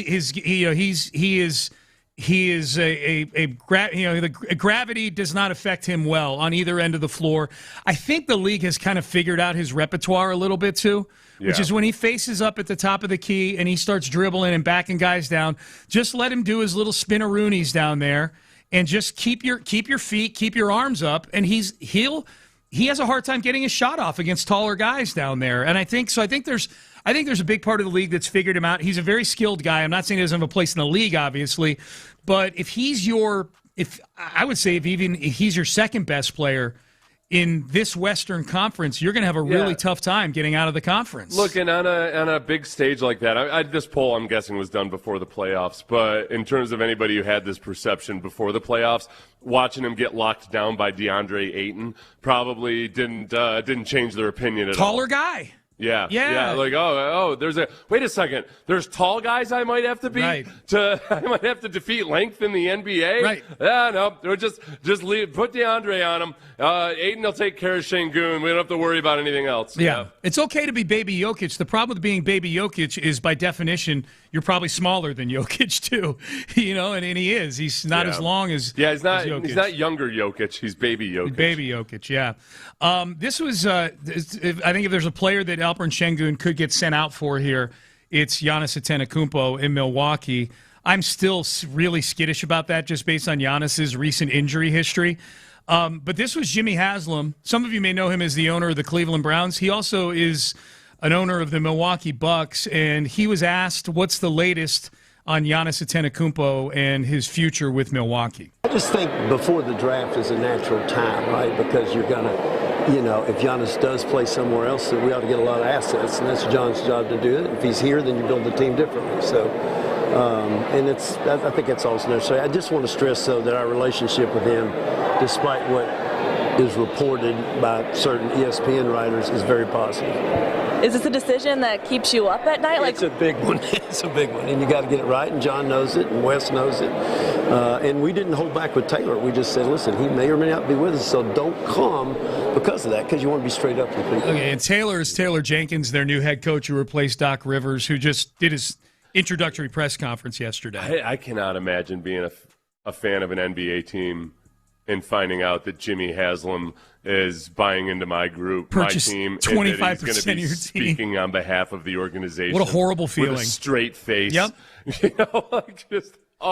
Yep. That's just, it'd be like, he's awful. It'd be like finding out that Daniel Snyder had decided to buy 25% of the Texans. He's awful too. And we're going to hear Daniel Snyder weigh in on things from time to time. It would make you feel so sick about everything. Did you, there are odds out on the new owners of the Seahawks, like who's going to buy the Seahawks from Paul Allen's family. Tillman Fertitta's on that list. He's like third or fourth down on the list. I think Tillman would like to get into the NFL. We know I think he's even talked about the Saints before and stuff like that. It's a big deal with the Seahawks because the Allen family, they did a lot philanthropically in the city. And the way I understand it, and just people, the way they ran the Seahawks, people just really loved it. And there's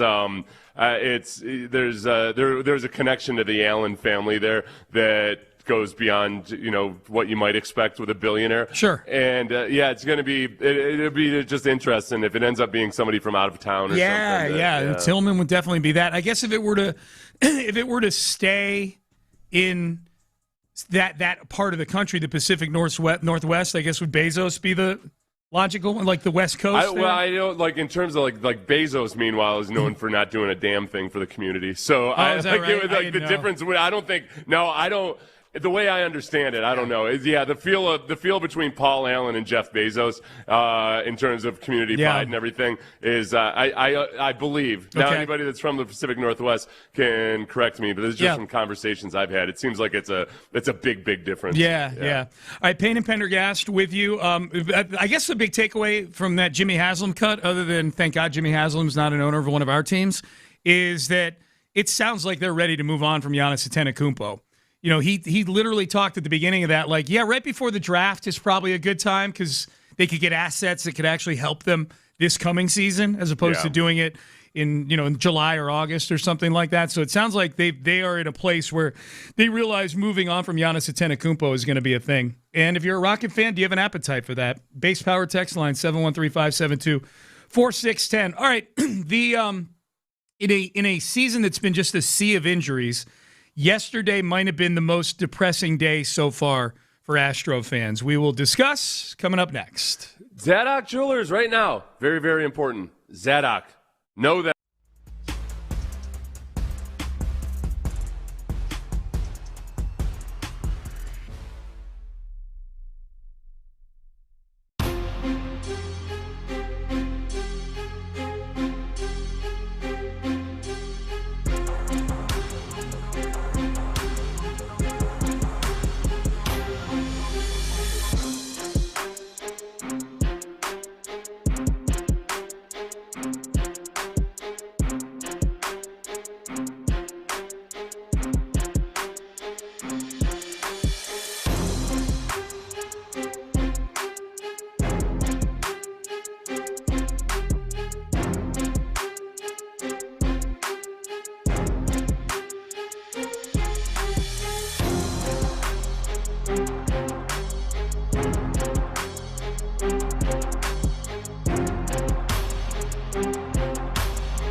KILT FM HD2 Houston on Odyssey Sports Station.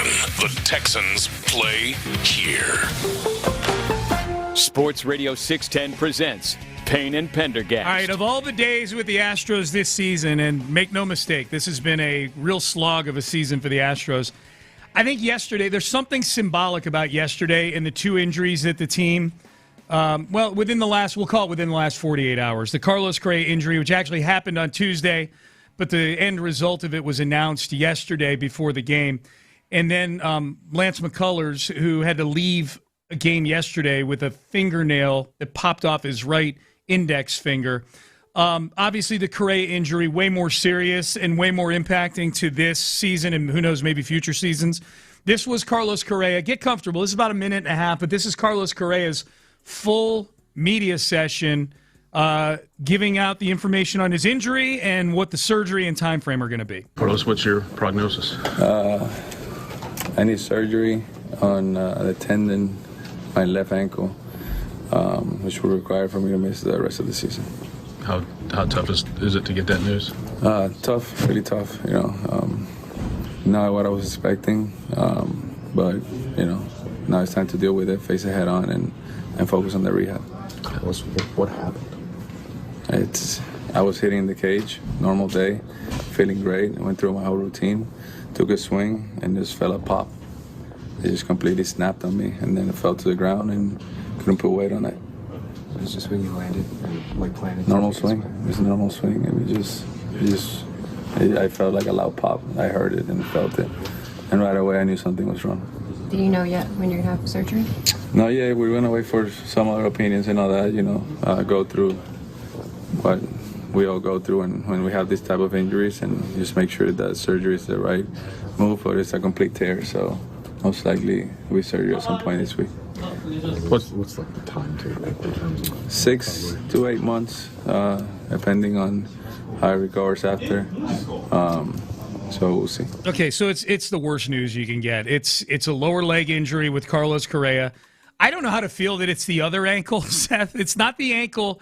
His right ankle is the one that got his big 10 and 13-year deals with the Mets and the Giants nullified. Whatever the anomaly is yes. there. Yeah. But maybe that's something that, yeah. Well, I know that one came from some actual injury he suffered in a minor league game way back in the day. So he wasn't born with it. Right.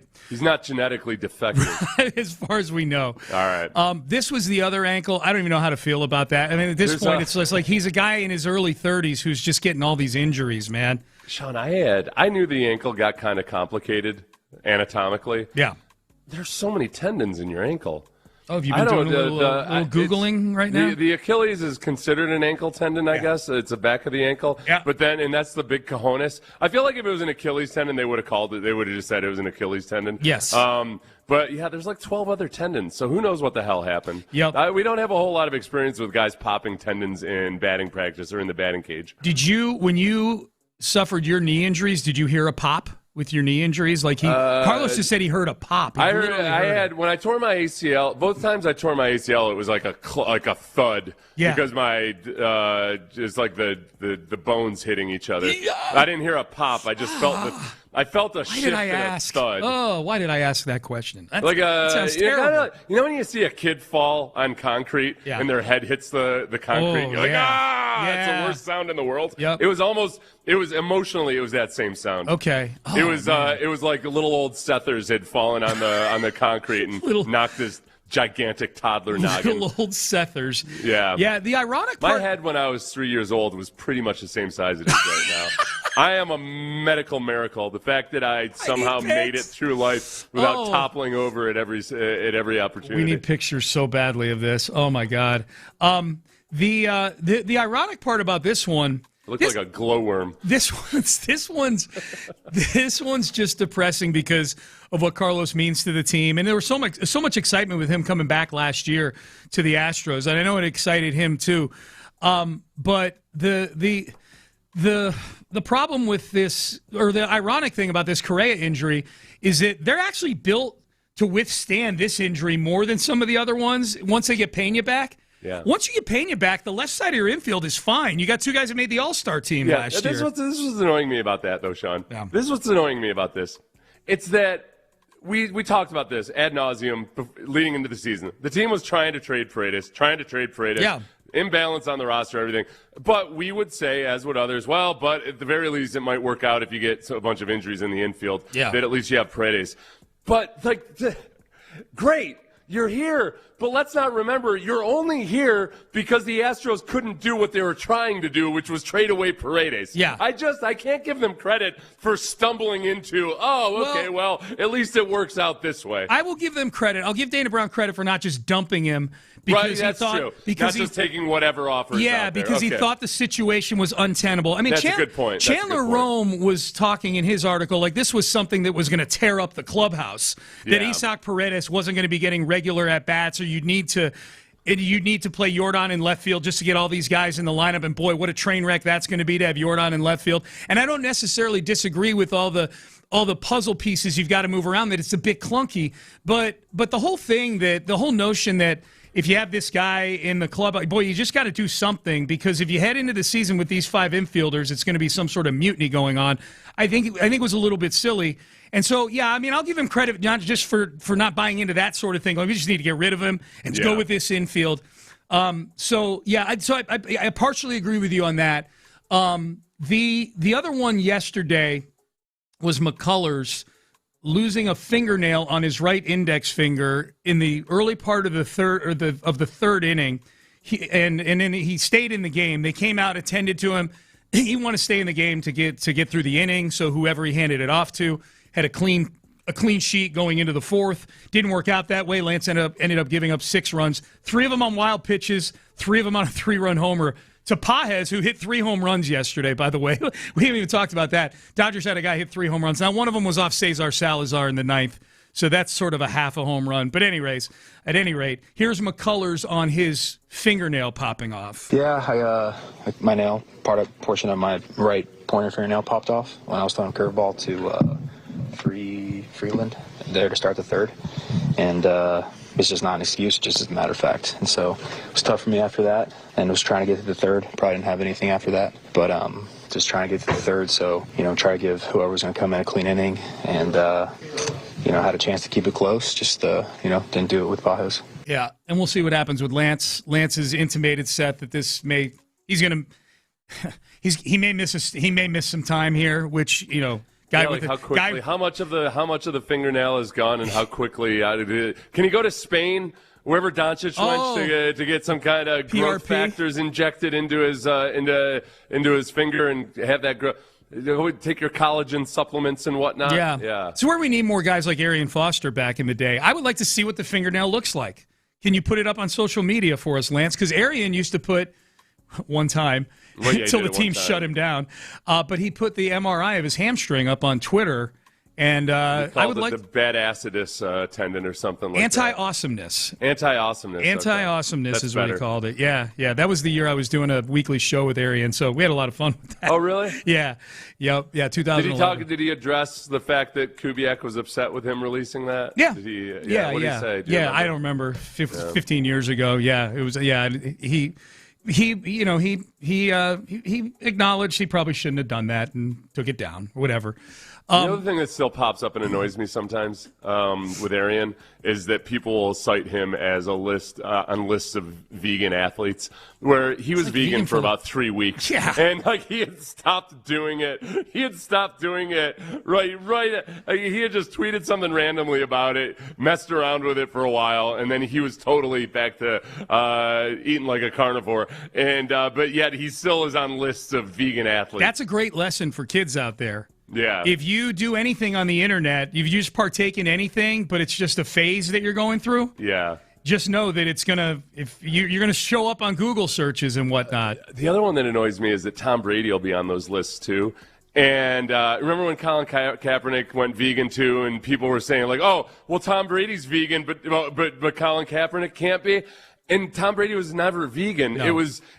I did research on this. I tracked down why people thought this. And it was because Peter King in a column had written, he's practically a vegan, just talking about how extreme he just meant how extreme he was with his diet. But that got turned into people writing articles about Tom.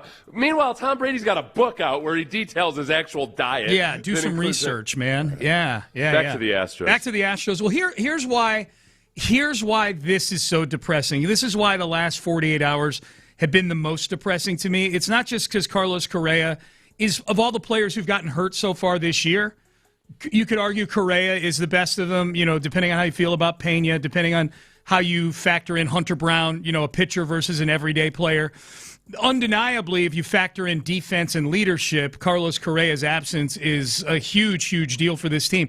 The thing that's depressing to me, Seth, about this is that this downturn the Astros have had the last few years, and especially this year where I don't see a way out of this one, even when they get guys back, I still don't think this is a very good baseball team, and I put my money where my mouth was before the season. I took the under on 84.5 wins with the Astros as an emotional hedge, hoping I lose that bet, and they're better than 84.5 wins.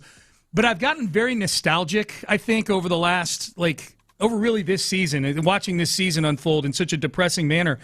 I've gotten very nostalgic, and I think you could argue, I know Altuve was here already when Correa and McCullers got here. I know Springer was in the organization as well. To me, the trigger event of the new era, the golden era of Astros baseball, was selecting Carlos Correa with the first overall pick.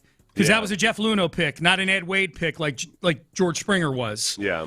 And then getting Lance McCullers in that same draft because Carlos took less bonus money, so you had enough to sign McCullers, and these were going to be your, two of your linchpins, and they were for a couple of World Series championship. Well, Carlos for one.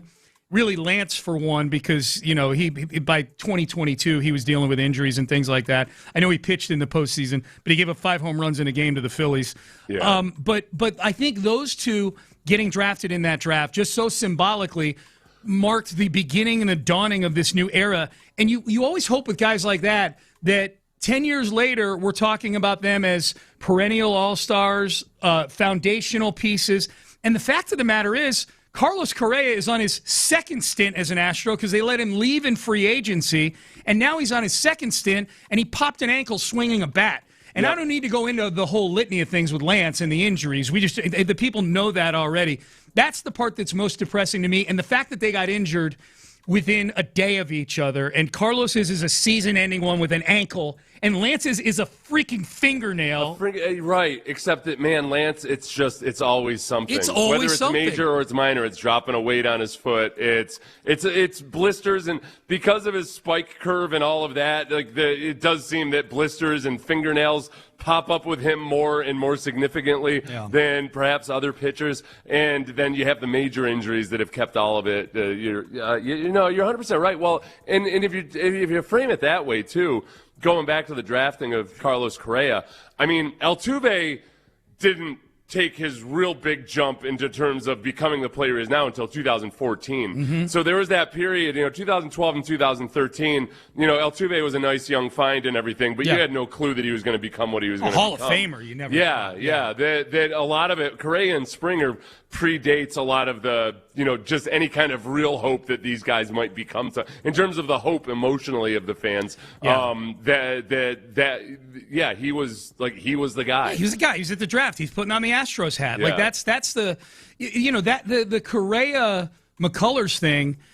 People don't get as amped up about the Major League Baseball draft as they do the NFL draft just because of the way the sports are structured. You're drafting guys that likelihood you're not going to see for at least 2 years, if not longer, or maybe ever in some cases. So you don't get as amped up. But there was an element to that draft, that had a little bit of a Stroud Will Anderson kind of feel to it. They're getting Carlos Correa. They're getting Lance McCullers. I know they weren't the number 2 and 3 back-to-back picks in the draft, but there was that feeling like, okay, now we're getting some young guys here. And, and then a couple years later, you're getting Alex Bregman and Kyle Tucker, and you're off to the races. So, yeah, there's just something symbolic about these two guys who are also, they're also both guys that I like. I think most Astro fans really like them. The frustration comes in the fact that, especially with McCullers, they're hurt all the time.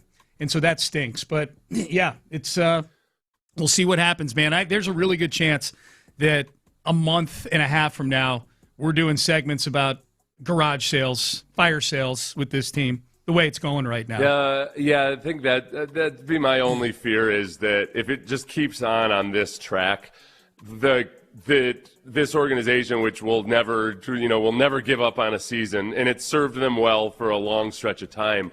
If you're ever going to start making aggressive moves as a seller, it looks as of right now like this would be the year to do it. Yeah. And don't waste any time with nostalgia.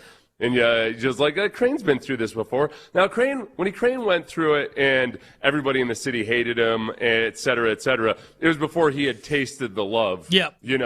Where now it's different. It's kind of like, like a rich person, if they lose all their money, it's harder to go back and live in the one-bedroom apartment the second time around than it was the first time around. Yeah. First time around, you didn't know any different. Yep. Now, all of a sudden, you were like, oh, I'm right back to where I started. Yeah. And I don't know, maybe he doesn't have the intestinal fortitude for it anymore. It's funny, too, because I think if you're making arguments about the best owners in the history of this city, you have to start with Les Alexander and Jim Crane because they're the two that won multiple championships. So you start with those two, and they're both wired very similarly. If you recall, Les Alexander would not let the Astros tank.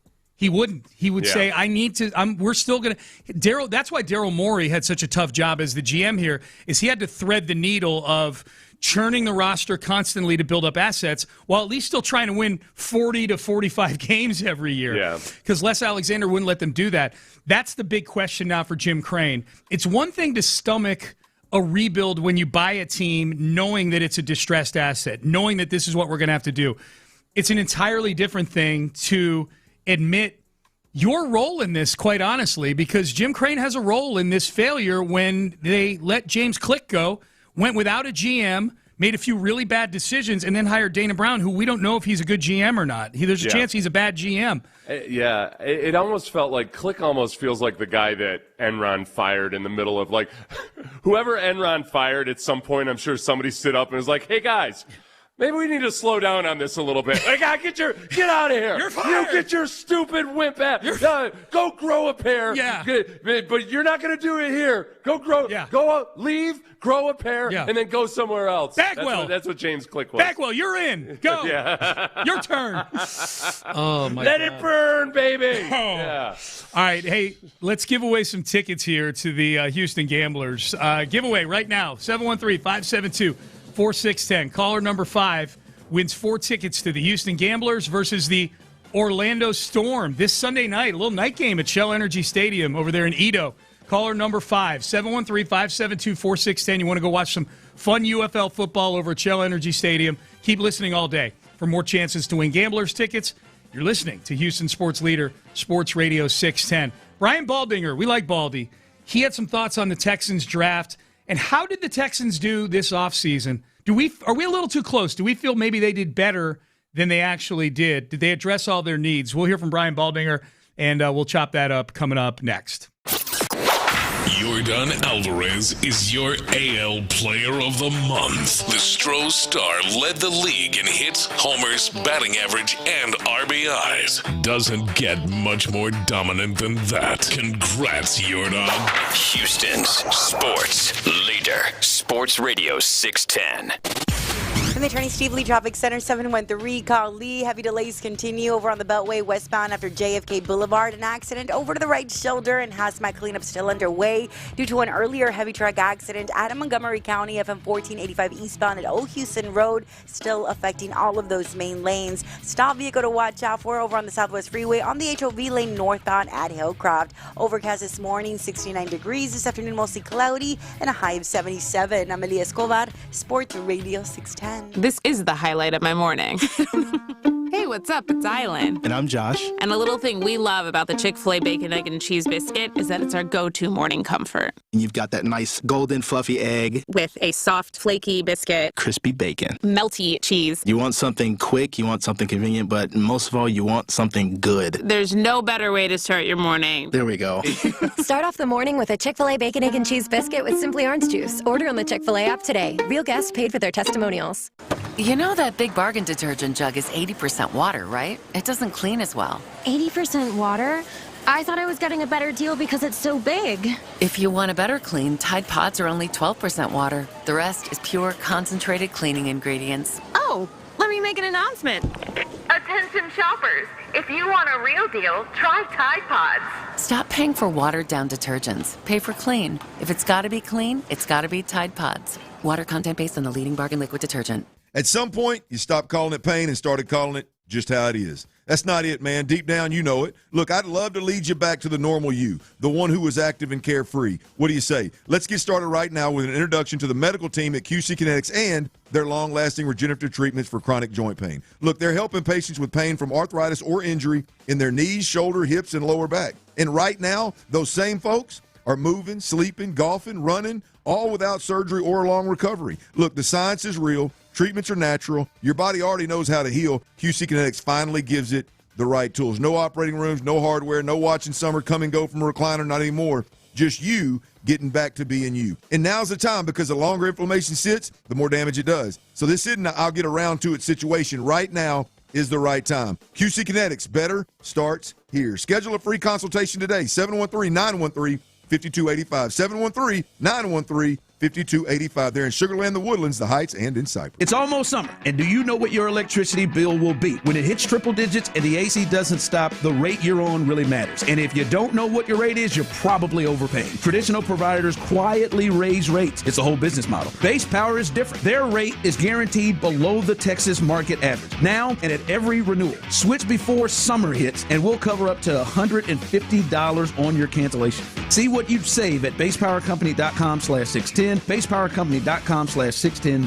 You know, this is one of those topics that no one really wants to think about, but if you're a parent, a homeowner, married, or helping take care of aging parents, it's something that honestly deserves a little attention.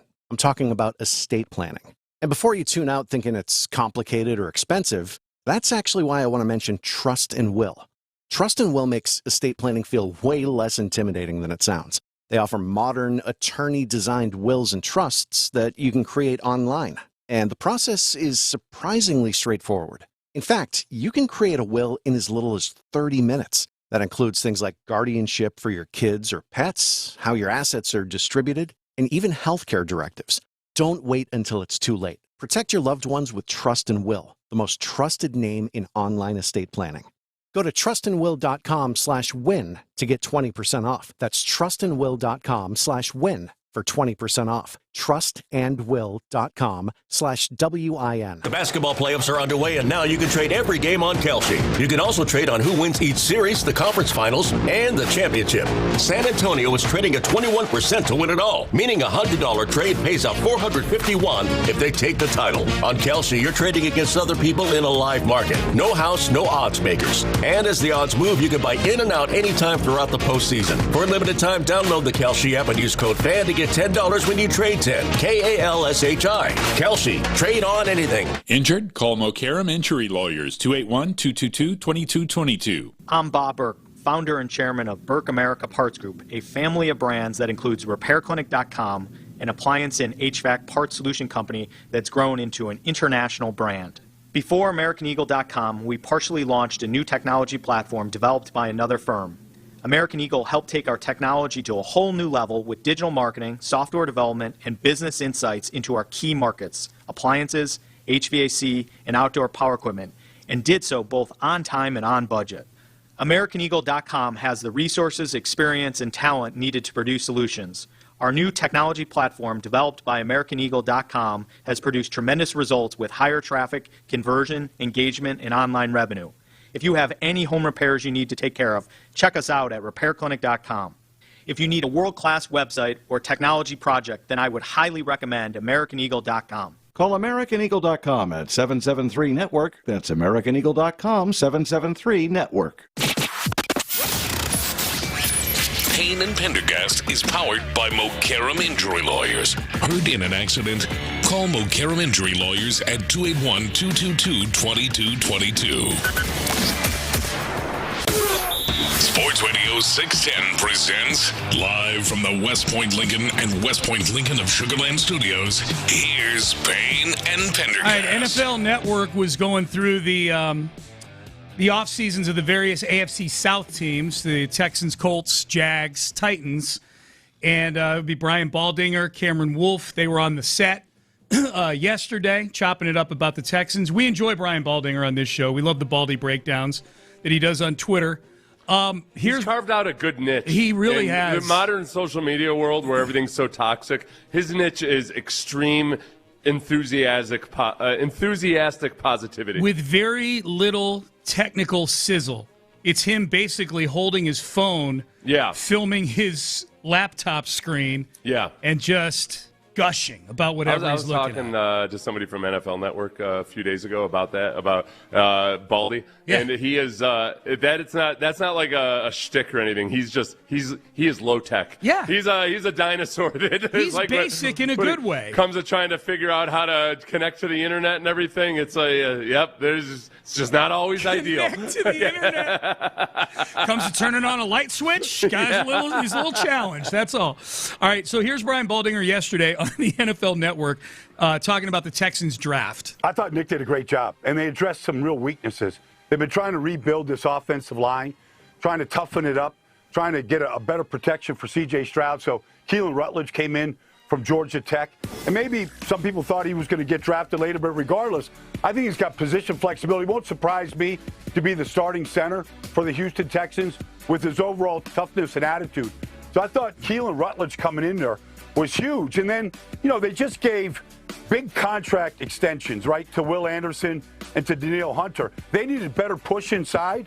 And so I think their ability to go out there and get Caden McDonald from Ohio State to go with, the guys that they have there right now, I thought that's really important, to really work on the push up the front, keep that rotation with Sheldon Rankins and the guys there, really going strong. And so I thought, like, those first two picks, and then Marlon Klein, the tight end out of Michigan, just a good blocking tight end. I thought they addressed some needs right in the trenches that really helped fortify this team.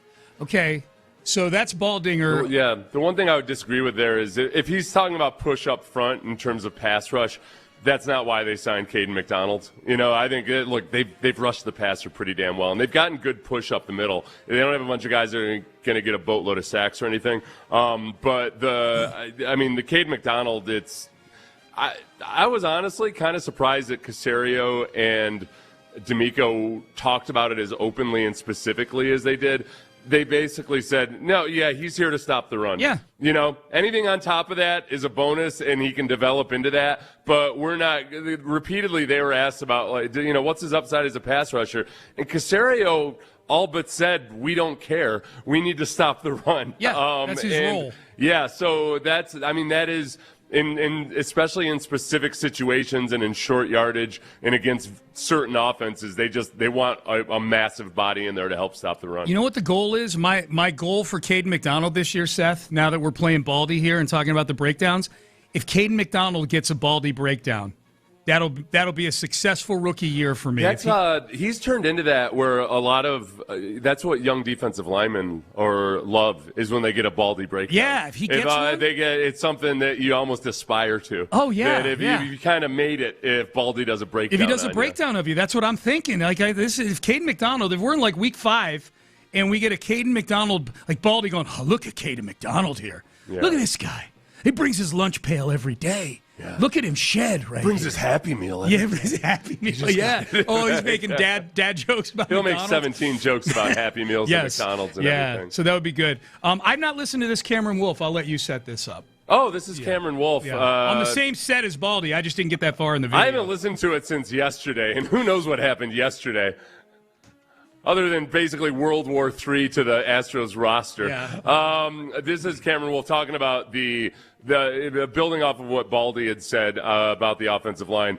Just what happens with C.J. Stroud this year. Keelan Rutledge kind of exemplifies a D'Amico Ryans type player. They want to bring that swarm mentality on offense. Look, the reality is they got to learn a lot about C.J. Stroud in this offense this year. They picked up his 5th-year option. There's going to be the big question around his contract lingering for years. You got to give him the best chance to win. He's been one of the most sacked quarterbacks over the last 2 or 3 years. You got a guy in Rutledge, and I love the points you brought up about center. He played center at the Senior Bowl, and his head coach told teams, from what I understand, that they think his best position is center, and he could be an all-pro at that spot. And so the Texans signed Wyatt Teller. They have Ed Ingram at guard. I wonder if he plays center day one for the Texans and help solidify that offensive line. I think that's a great piece for them to be more physical, more tough up front. I think this is another one of the maybe misconceptions about the issues with the Texans over the last couple of years. The sacks improved a lot last year, and a lot of that was on Kaylee and CJ, doing things where the quarterback kept them from getting sacked. The pass protection, I think some of the grades on the pass protection are a little more positive than they should be, because again, going back to the quarterback getting rid of the ball quickly, making do, and turning what could be bad into situations into acceptable situations. A lot of that's on the quarterback. That's why they always say sacks are a quarterback stat more than an offensive line stat. But CJ got better in that regard last year. I think the run game is what's going to help CJ out the most. Yeah. And that is it's the thing that's been missing is a steadily consistent, and doesn't have to be an awesome run game. It just has to be an acceptable run game at the very least. He's really never had that, and that's where the focus has been on the offensive line.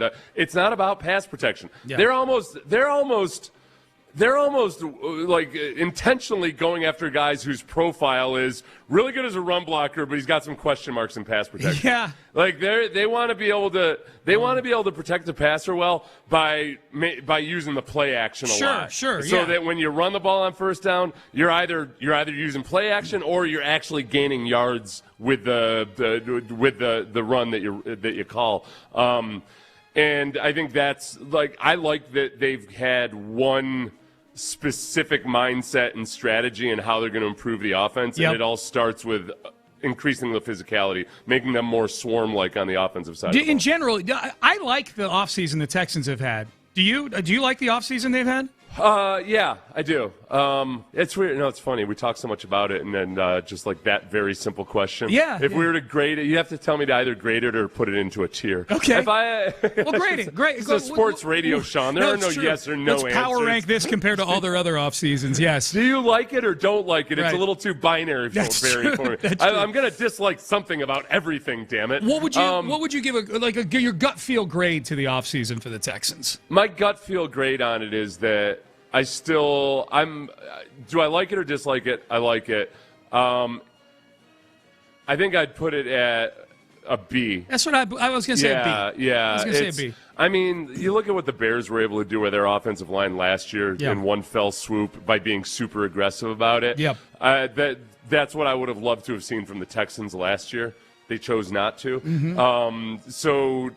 And then this year too. I mean, it's not like Braden Smith or Wyatt Teller were guys that were highly coveted. Like, you got to go get those guys. And now I'm not an advocate of spending a boatload of money all the time in free agency.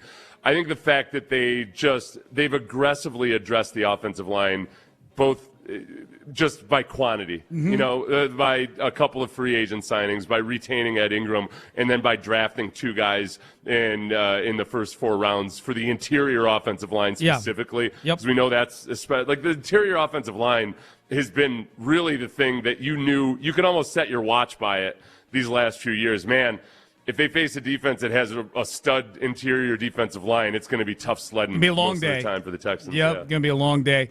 I'm with you. I would put it in that B range as well. It's just interesting. I'm looking at Ted Wen of The Athletic had the kind of the best off seasons. He had the 9 best off seasons with some honorable mentions. He put them in buckets of teams that are like rebuilding teams. That's the Super way you Bowl do contenders. It, Sean. Yeah, well, so he was doing who are the Super Bowl contenders that had the 3 best off seasons? Who are the rebuilding teams that had the 3 best?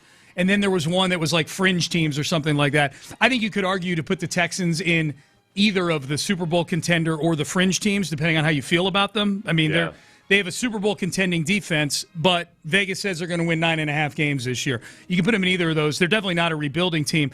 I still open these lists expecting to see maybe honorable mention or they're a little further down or whatever. It seems like it seems like the ceiling for the national people on the Texans offseason it's been okay. They filled some needs.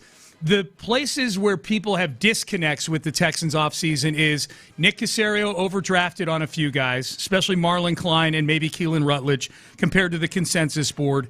And I think they're filling positions that aren't just really quite as sexy for national people. Like you're doing interior, you're doing in the trenches type stuff.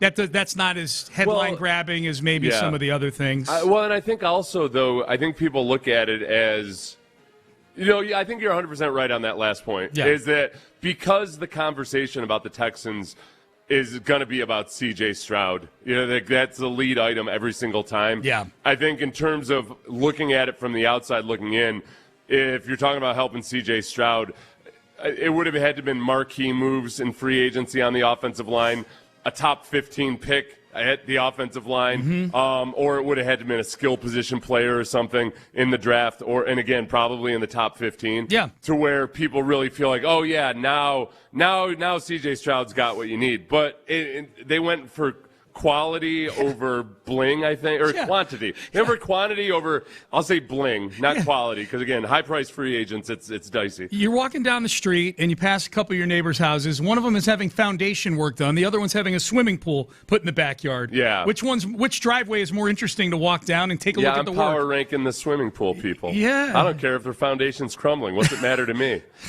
Just like people in the media outside of Houston. I don't want to hear about your solid foundation. Right. I want to take a dip in your pool. Now, let me ask you this, though, because this is where it's interesting. So he basically gave the three best, in that article, he gave the three best off seasons for teams in those three buckets. So the three best championship contenders, the three best off season for teams on the brink, and then the third category was rebuilding teams. Yeah.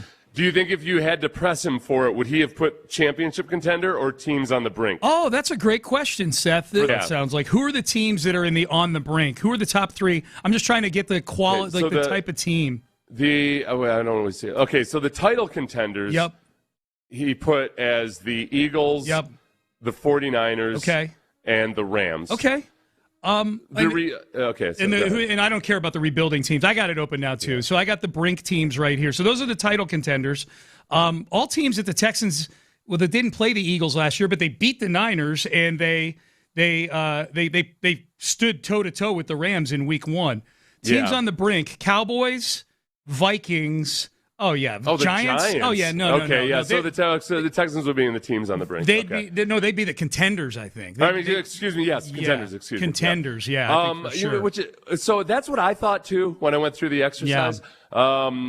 And at the same time, the Texans are generally power ranked where about right now? 12th, 13th? I would say anywhere from about 8th to 13th. There's a few, they've been in the top 10 in a couple of them, yeah. So I feel like that's more in that not necessarily championship contenders. I think most people are going to say, well, until we really see a quality offense and some superb play from C.J. Stroud, that we're not going to put them in that championship. We need to pull a Lopez and add another tier to this thing, like sizzly brink teams or something like that. Like soon to be contenders or whatever. That's what Lopez power rankings are. They're 32 tiers. Yeah, they are. That is what they are.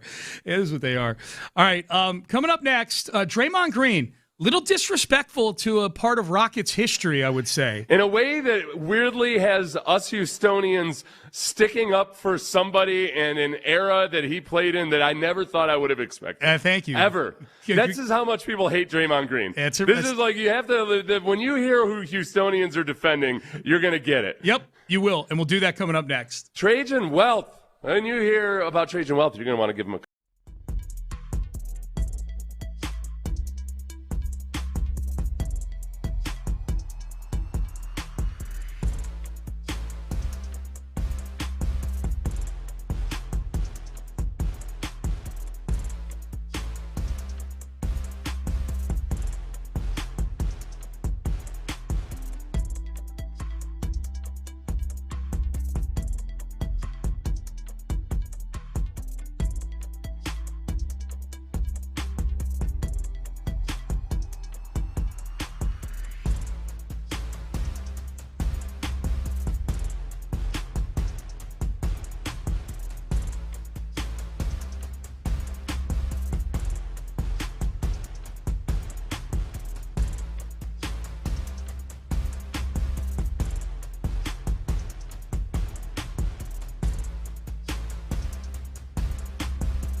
610.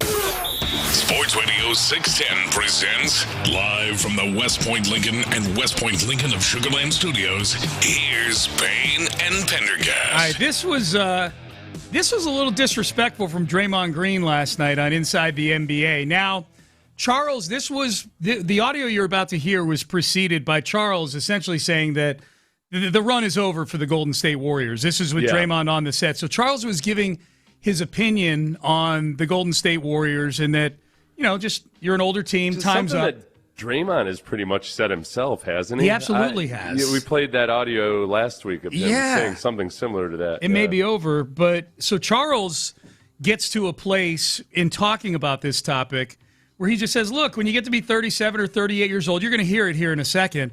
You just don't win championships anymore. You're not the guy that's going and forcing the issue and winning championships. And Draymond just takes a swipe at Charles that is patently false. Yeah. And so here's what it sounded like Draymond taking a shot at Houston Rocket era Charles Barkley. Always ends. Sports are for young people. You hope to have a great long career, but sports, nobody wins when they're 37, 38. But you said what you said. I want to hear if he believes what you're talking. Yeah, I think the goal is just to not look like you in the Houston Rockets uniform. Yeah. Is ultimately the goal for us. Like, we don't want to. What does that look like? Did you see it? I'm just asking. I saw it. Okay. So Draymond Green is saying, you don't want to look like old Charles Barkley in a Houston Rockets uniform. People remember how it ended with Charles because it ended with him popping a quad and never coming back, and he got a season-ending injury and his career never resumed after that. Charles Barkley was a good basketball player for the Houston Rockets. Right. Don't get it twisted. No, it wasn't like he was you know what? It wasn't like Jordan with the Wizards. Yeah. What Jordan with the Wizards was depressing. Yeah. That wasn't where Barkley was in his career. He was averaging a double-double on a team that had two other scorers on it. You had Akeem Olajuwon on that team who was always going to be the foundation of that team.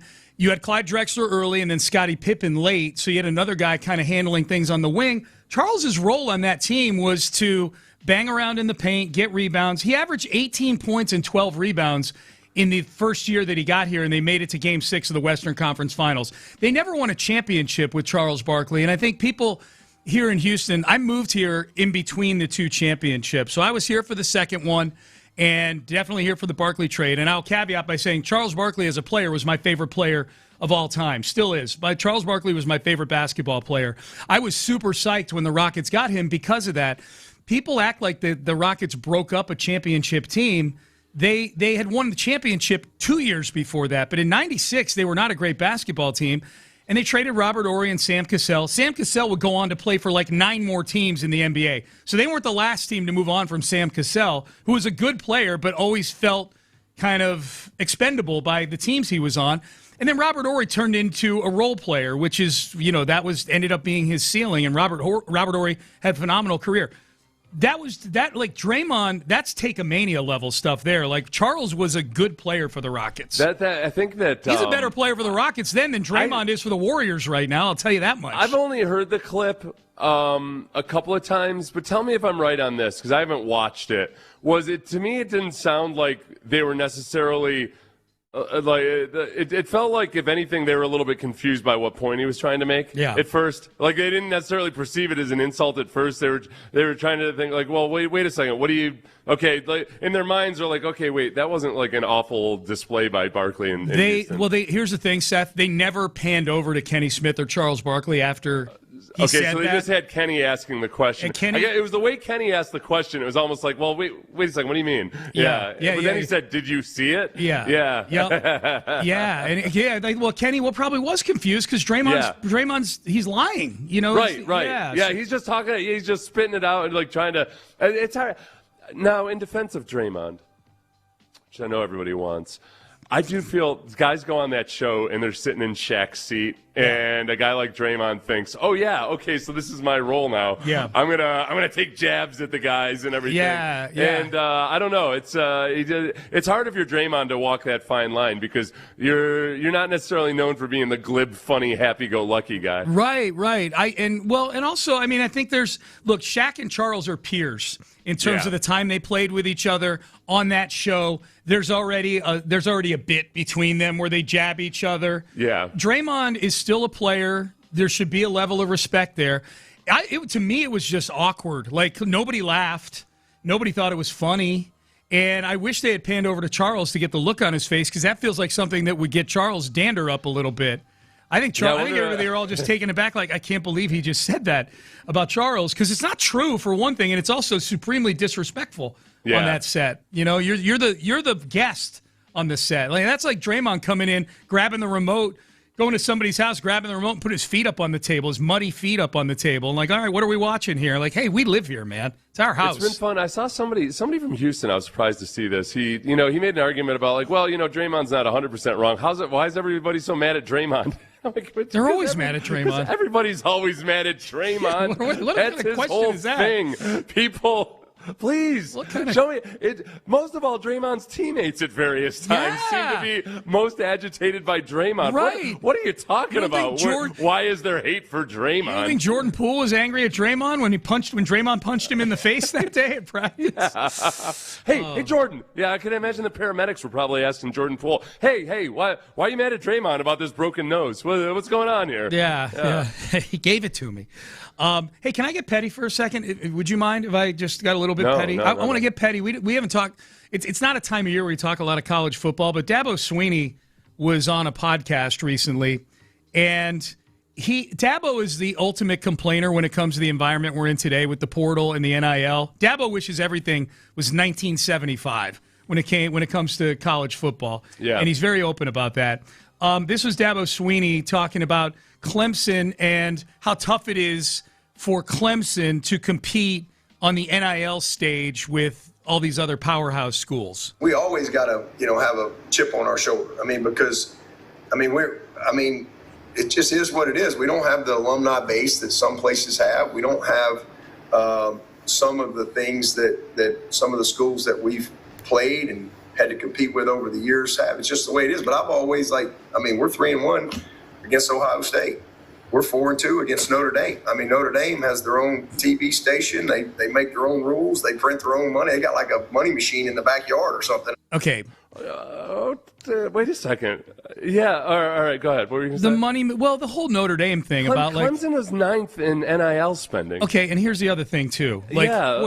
Poor little old Clemson with their 30,000 student enrollment.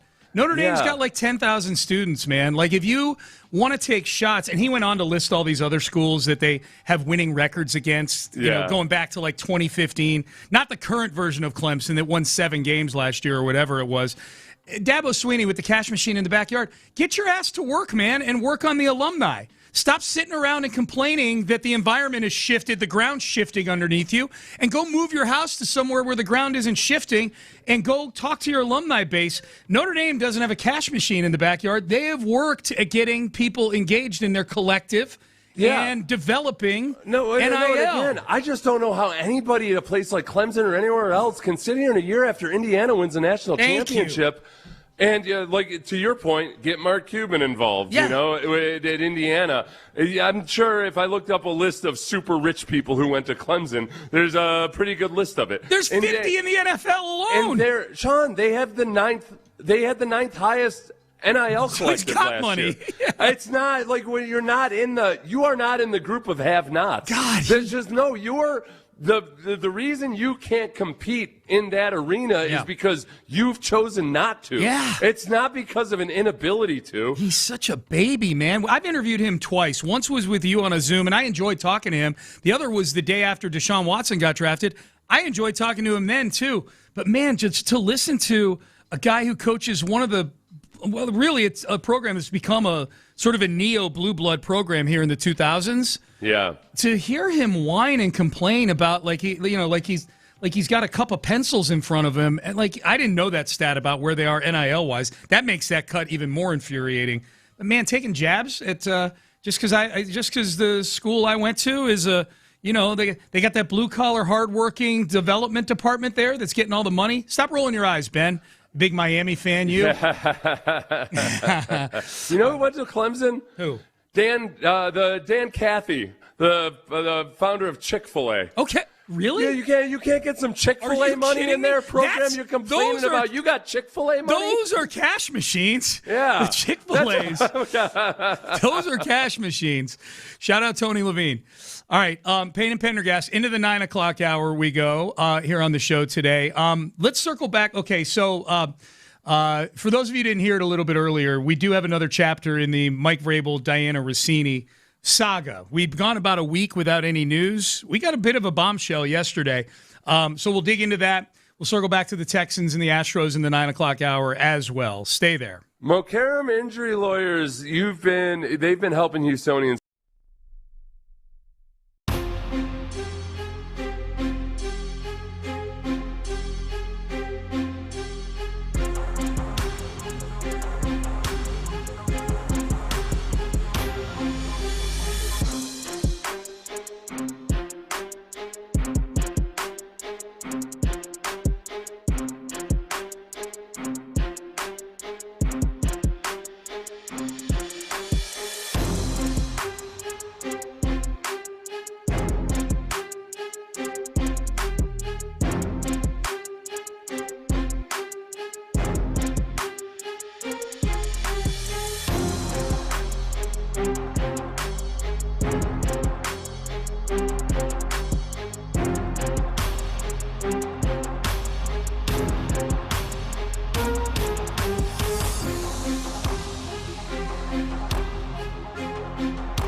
here. Sports Radio 610 presents Payne and Pendergast. All right, so TMZ has the latest Diana Rossini news. It's funny, Seth, I've got probably 3 or 4 people in my life, friends of mine, that immediately text me the latest when something happens with Vrabel and Rousini. Oh, yeah. It was really funny. Amy and I were out yesterday afternoon, and I'm sitting there, and Greg Rajan of the Chronicle texts me. He texts me this story we're about to get to. So I'm showing Amy my phone, and literally as I'm showing her my phone, I get 2 notifications from Vanessa Richardson. It just has her name, like she's texting me at the top, and I said, I guarantee you this is about this story. And sure enough, it is. And so I've got a handful of people. I will never be out of the loop on any Vrabel and Rossini stuff. Some of that is because I famously early on said, I don't think we're going to see any more pictures. I feel like everything that anybody has already been put out there or was put out there in the first 48 hours, and I couldn't have been more wrong. How do you feel now? Now, okay, so then you said that I think probably were the pictures. Was that after the pictures in New York surfaced from 2020, or was it before? That you said that. Don't know. Yeah. I thought the pictures in New York were from 2020 were from somewhere else. But whatever. No, I don't remember. Yeah. Whenever I said it, I've been proven wrong multiple times. Yeah. So how do you feel about it now? Do you feel like there's going to be more stuff coming out? No, I think the thing is, because like we'll get to the story in a second. The latest pictures are the latest evidence was, Diana Rossini and Mike Vrabel had rented a boat together a few years back while she was 7 months pregnant. And it was at someplace in Tennessee. It was a day trip in Tennessee. Yeah. There was a private boat for like 3 hours during the day. So they've got pictures of the receipt with their signatures on it, and they've got a picture of Mike Vrabel just by himself with no Diana Rossini standing with a bunch of the dock workers or boat workers. He took the picture with the promise that as long as they promised that they wouldn't put it on the internet. Yeah. They held to that promise for several years. Which they didn't for a long time. Yeah.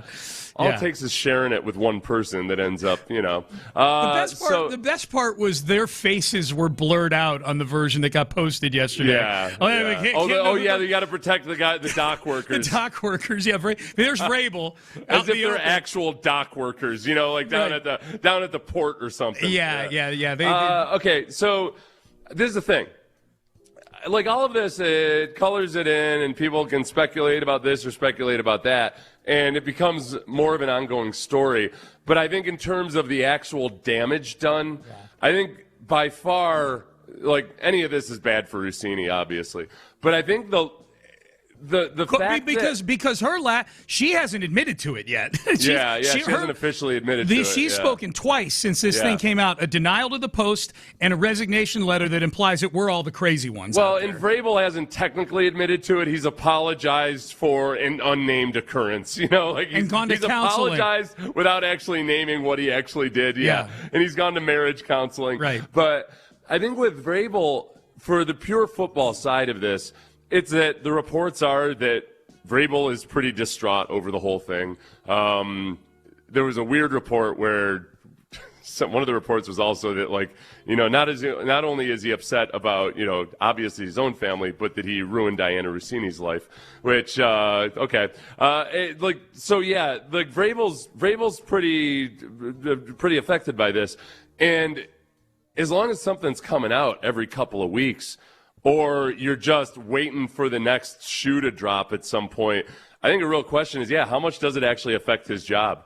And if this is an ongoing thing and it's very, very public, and if he's just not operating the way he normally operates, does that become something that, scandal or no scandal, do the Patriots have to address it because the pressure just becomes too immense and the scrutiny is too much? Yeah, well, and does something come out along the way here where it reveals that he somehow compromised the Patriots in all this? Yeah, I feel like, even if he did, I feel like that's but you're winning football games. There we go. Maybe, I don't know. Owners can be pretty vindictive people depending on what it is. So I look. Anything it's up for grabs right now. I think what we've learned in this is that the faucet is never off with this story. At least it hasn't been yet. And so, from a football standpoint, how does it affect his ability to do his job? How does it affect the Patriots' appetite to want him to do his job? He's a very good coach. The other part of this is just the timing of all of it. Like, this particular boat trip was 2 months before her son, named Michael, was born. Like, this is like the whole 7 months pregnant thing. And I know you pointed out before, like, look, they might have been in some version of love with each other. No, that's where I'm intrigued, because I didn't have the same response that I think you did, where you said it. You wrote in the show rundown, this is some sick stuff. Yeah. Because she was 7 months pregnant with a child who would eventually be named Michael. Yeah. I guess for me, it's that, all right, well, we already knew they had an ongoing relationship. So if anything, for me, it's more that, okay, it wasn't just like a few flings here and there, that it was probably that they were really emotionally connected to each other, which I'm not saying that's a good thing. I'm just saying that it's just that it was deeper than just maybe a few random hookups or something. Yeah. That it was like, okay, whatever it was, it's there might be even more drama behind all of it. Yeah. And when I'm not talking about like when I say it's sick or twisted or whatever. I'm not talking about whatever relations they had, like 7 months pregnant. Like, I'm not talking about that.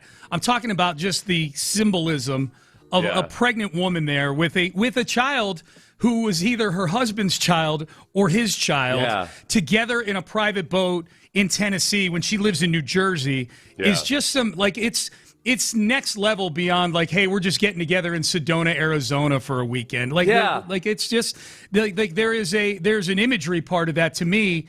And I don't know whose opinion is the more prevalent one, mine or yours. I don't know. Well, I don't even know, but I guess just the whole thing is, it's almost like there's once you find out they've been having a 6-year-long affair, that's the messed up thing. And then I guess I just assume that, all right, if they were having an affair for 6 years, that means they were seeing each other through. They had basically a separate life together, to some degree. And this is the kind of stuff that happens. I don't know. There's part of me, I put myself in the shoes of the husband.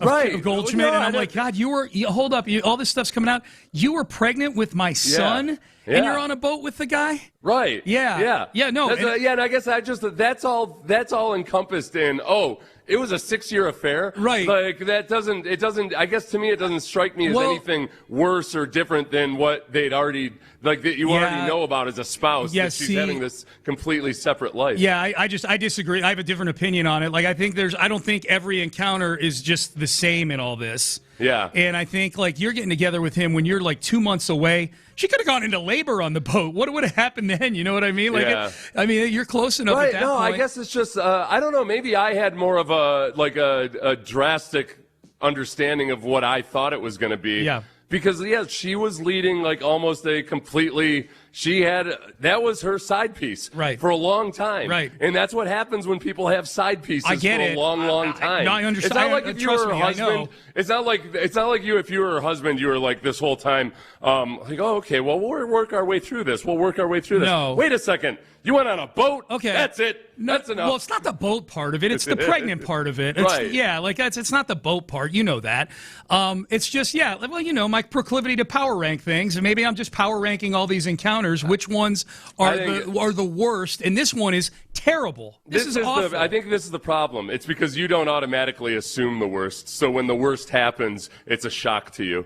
I feel like you're a generally forgiving person, or you believe that, like, you believe in the best in people. Yeah. To where you're probably not a jealous person. So you've never gone through the exercise of imagining every single damn thing that they might be doing together, even though I don't even know if they're doing anything together. Right. And you lose sleep over it. I don't know, man. You need to torture yourself more with stuff like that. No, Sean. I don't. I definitely don't. No, I just think this is. I don't know. Which am I off base here? Where I'm like, this one's the worst of all these things that I think we've seen.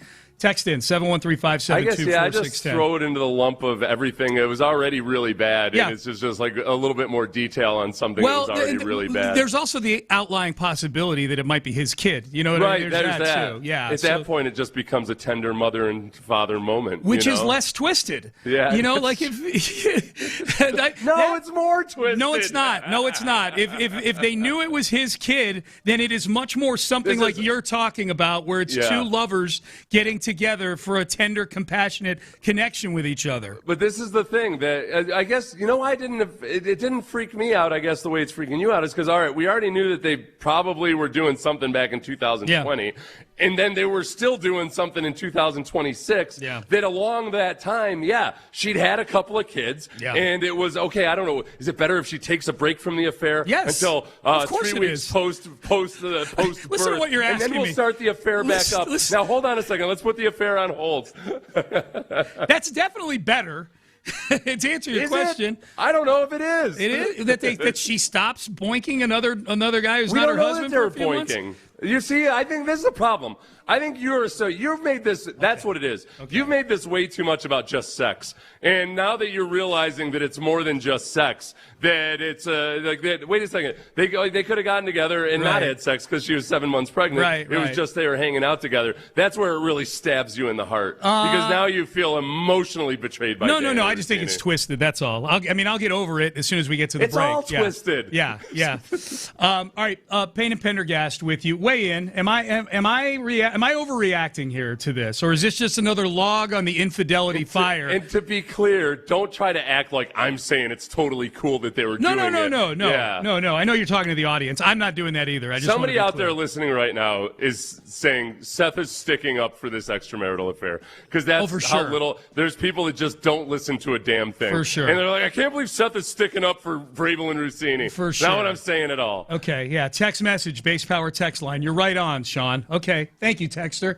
Text message. I couldn't care less about any of this. Yeah. I guess you care more about it than I do too. So I think maybe that's a little. Well, it's my kind of story, you know. Yeah. It's got all the, the WWE angles to this whole thing. You know, it's soap opera is what it is. So, cheating is one thing, but while with child, ... Yeah, see, I think there are levels to this thing. It's true. You're bringing your child along for the affair, even though they don't know what the hell's going on.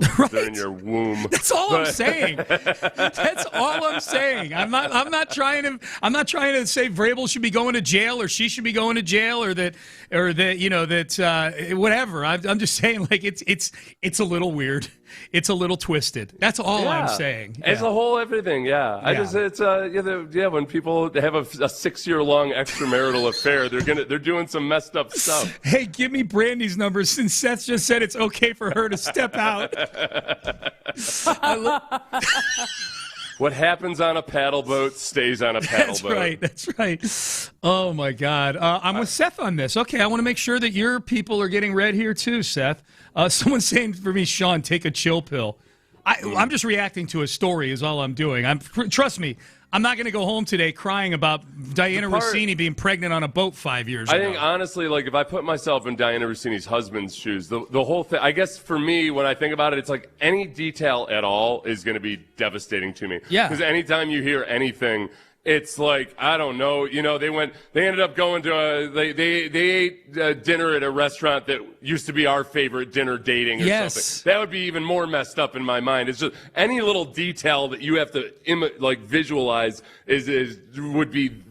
I don't know if I can put degrees of awfulness on it. Do you know? Well, I can because that's what I do, power rank things. But the conversation I would love to be what was his name in Game of Thrones? Bran, the three-eyed raven, where you can just go back to different places in time and see everything, different conversations. Yeah. I would love to see the conversation about how Rousini and her husband arrived at naming their kid Michael. Right. I would love to hear that conversation. I wish it was a less common name.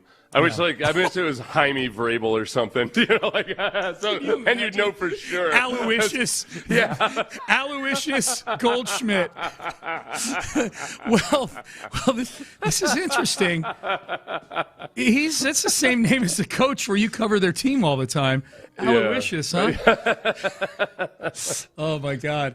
Text message, why do we still care? 6 years together or whatever, that's a lot. So we don't know what was happening with their partners. Maybe they had an agreement. I doubt that. Vrabel and his wife are Catholic and pretty, I don't know if active in the church or not, but he's done some things with Catholic charities and all that to the point where I don't think they're I don't know how old school Catholic they are, but I don't know. It doesn't seem to quite fit the vibe of at least his public persona. No. Yeah. No. All right. Payne and Pendergast with you here on a Thursday. Hey, let's circle back to something we talked about yesterday. D'Amico Ryans at the golf tournament was talking about Aziz's contract. He made a little joke at the end of the cut we played yesterday. We'll play it again, where it reminded me and Seth of things Aziz was saying about working for D'Amico in Aziz's interview with me last Thursday. Some good audio. If you didn't get to hear the interview last Thursday, you can get it on the free Odyssey app on our podcast, or if you want to hear that cut, stick around through this break, and we'll have that for you coming up next. But before we get to anything else, I got to tell you, this show is sponsored by BetterHelp.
Sports Radio 610 presents live from the West Point Lincoln and West Point Lincoln of Sugarland Studios. Here's Payne and Pendergast. All right, Payne and Pendergast with you on a Thursday. I just learned how to make it rain. On my computer. On the computer. If you're on a call on an Apple computer. On Zoom or anything else, and you go 2 thumbs down for 2 seconds, it puts a rain cloud over you. I've never seen that one before. Rain shower. We get accidental fireworks sometimes because 2 thumbs up is the fireworks. Balloons too. We get balloons. Yes, Seth figured out, Ben, that 2 fingers gives you the balloons. The peace sign. He's doing the Jeremy victory. If you're a World War II veteran. He's doing the Jeremy Pena heart right now, and a bunch of Valentines are floating up.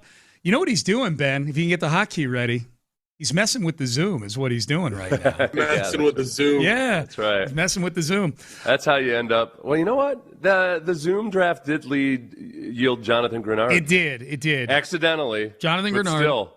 Yes, that's your pick, Jack. Whatever the disagreement was between O'Brien and Easterby in that moment where they botched some kind of trade down, I believe it was a trade with the Lions. Yeah, it was a trade because they botched that trade and they ended up having to draft Jonathan Grenard, who would go on to do some damage against the Lions for a couple of years eventually when he would go to the Vikings. But, yeah, that was a good draft pick. Good job, Jack Easterby. Yeah. By botching the trade back, whatever you did wrong, the Texans ended up accidentally drafting Jonathan Grenard. Who's still They clearly didn't think he was worth it at that pick, so they wanted to trade back, but it worked out Still all right. doing it at a high level, man. Yeah, Jonathan, he just got paid by the Eagles last week. 4 years, $100 million, man. Woo! Yep.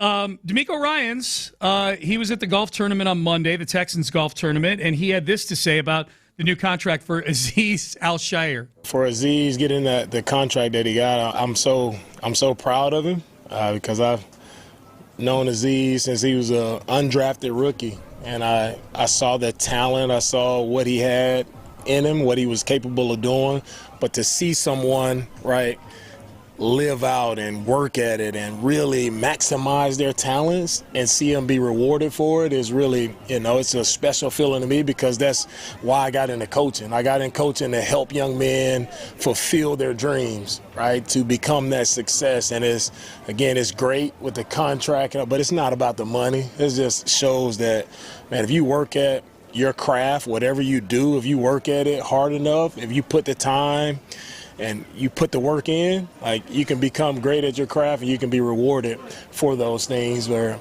others see the work that you put in. So I'm happy for Azeez, and he knows it's just the beginning now. I can be on him even harder.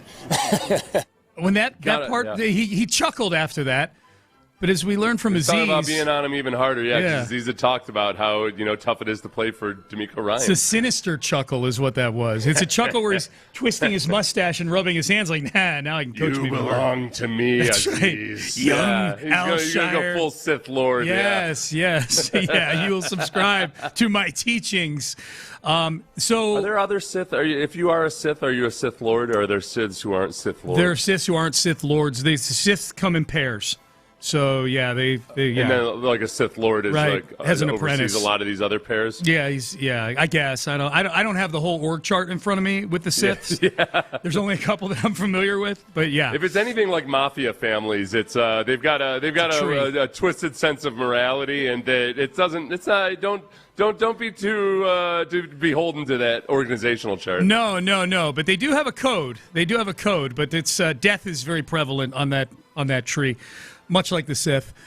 So D'Amico kind of chuckled about that at the end, about, hey, we got all this money, and now I coach him even harder now. That's no joke, man. I interviewed Azeez Al-Shaair last Thursday, and the day he signed his contract, and he talked about how demanding D'Amico Ryans is on him. When I first talked to him, I was actually on the phone, when I was agreeing to come to San Francisco, and I'm sitting there mad, I'm upset, and then he's talking to me, he's congratulating me, and I'm like, man, nah, y'all got me messed up, man. I'm gonna show you guys, man. And he's on the phone, I couldn't imagine it, what he must have felt like listening to me on the phone talk about, nah, I'm gonna show you guys, Like, he was excited. You're an undrafted free agent. Exactly. Like, he's like, okay, man, that's what's up. Like, I just remember it being so awkward. Like, I probably assuming awkward for him. And me, I'm just so angry, like, and ready to prove myself. And then actually getting in the building and working with him every day, man, he was extremely tough, extremely detailed. But again, I think the biggest thing is like, he was a linebacker coach for 3 years, maybe 1 year prior to that, and then 2 years with me. And he moved up the ladder extremely fast, but he moved up the ladder through the work. There's a lot of guys who he's coached, and there's guys who've had success, and there's a lot of guys who haven't. And what's the difference is the guys who put the work in and trusted in the coaching and did the work. Like, I had to do a lot of work to get here. He helped me tremendously be where I'm at today, just from the guidance and just pure helping me understand, the details of playing linebacker, the urgency of playing linebacker. But 100%, like, I had to put the work in to get that. And so I think that combination of, teacher and student is what brings us, where we are here today, and that's what I'm grateful for him for. So he mentions how hard he was on him. Now, later in the interview, he would mention, like, how as Aziz progresses as a player, he expects him to make every play out there. Yeah. Let me ask you about that clip there, too, because, he talks about when he was signing with the 49ers as an undrafted rookie free agent. Yeah. Was he upset because he thought the 49ers were going to draft him, so he's upset that they didn't draft him? I think he was upset. The sense I got, because I didn't do a follow-up, the sense I got was he was upset he just didn't get drafted. Just didn't get drafted at all. Yeah, he was. Well, I remember John Lynch and the personnel guy had argued about whether or not, he would get drafted or he should be drafted. It was Chris Kiffin, who was a coach at FAU, where Aziz was. And I think he was with the Niners at that point, Kiffin was. And, Lynch had a bet with Kiffin about Aziz making the team, and Lynch had no. The GM had no in the bet. And to this day, Aziz tells that story, John Lynch still owes Chris Kiffin $1,000. Yeah. And, Chris Kiffin, son of Monty Kiffin, legendary defensive coordinator with the Bucs, and they're in Tampa. So, the Kiffin family loved Aziz from the time he was in high school. Yeah, Lane was the head coach at FAU. Yeah. When Aziz was there.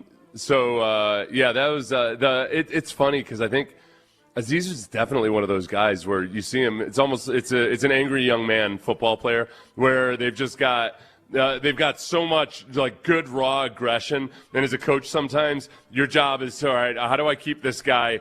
Use all of his dark force qualities for good instead of going to the dark side. And it's like a young Anakin Skywalker. It can go one way or the other.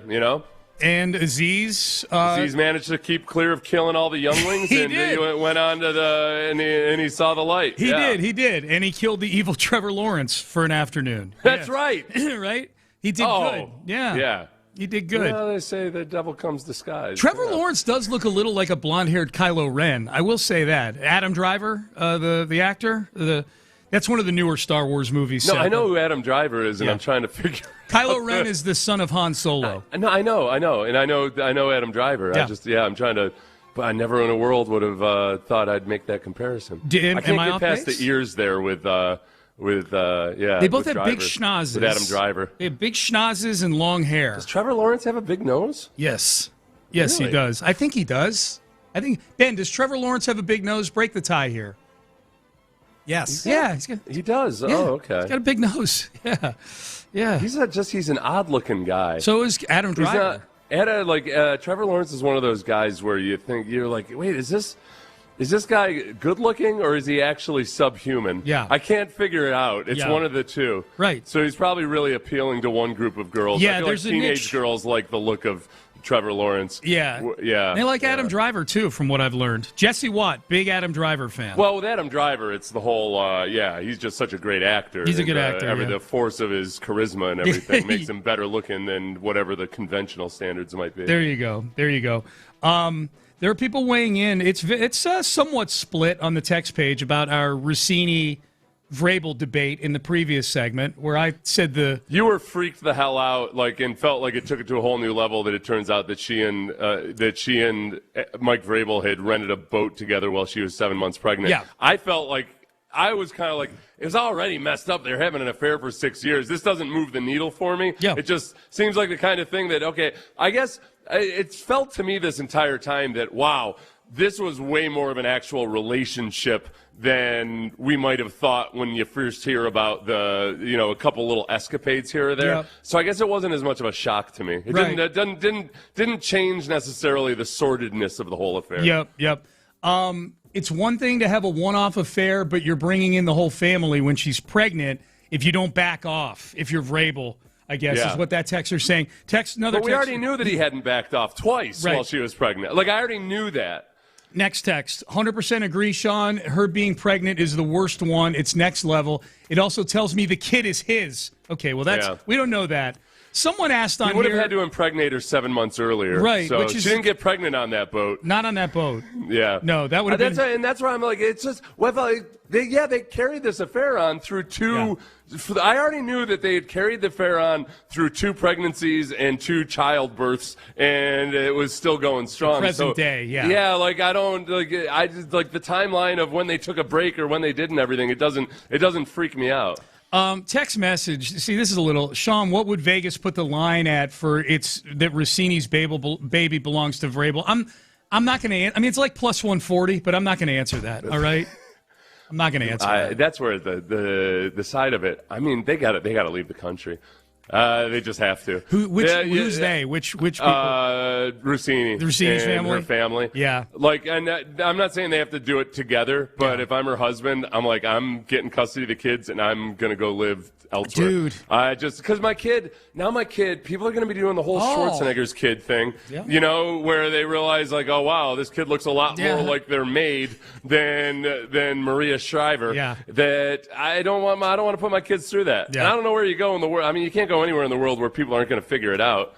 Yeah. But that's where I might just go somewhere where people don't give a damn about American football. And these kids, when they get older and they have computers and they're Google searching and you Google your mom, like it's, unless something more substantial happens than this with Diana Rousini or more, I guess, more sensational happens than this, that'll be the first thing that pops up for old moms when you get to that Google machine. You think back in the day, like when like these rich royal families had stable boys and everything, and some lady who would just be carrying on with a stable boy or something. But then when that kid starts growing up, can you imagine being a stable boy? Oh, like, man. I don't know, you're making like 3 shillings a year. Yeah. The Lord of the Manor could just have you offed, no big deal. Yep. And you just got to sit there, like hoping that this kid doesn't look like you, and he starts to look more and more like you. And that's why, and then you emigrate to America. That's right. That's how this country was built. It was built stable boys fleeing jealous fathers. Stable boys that were side pieces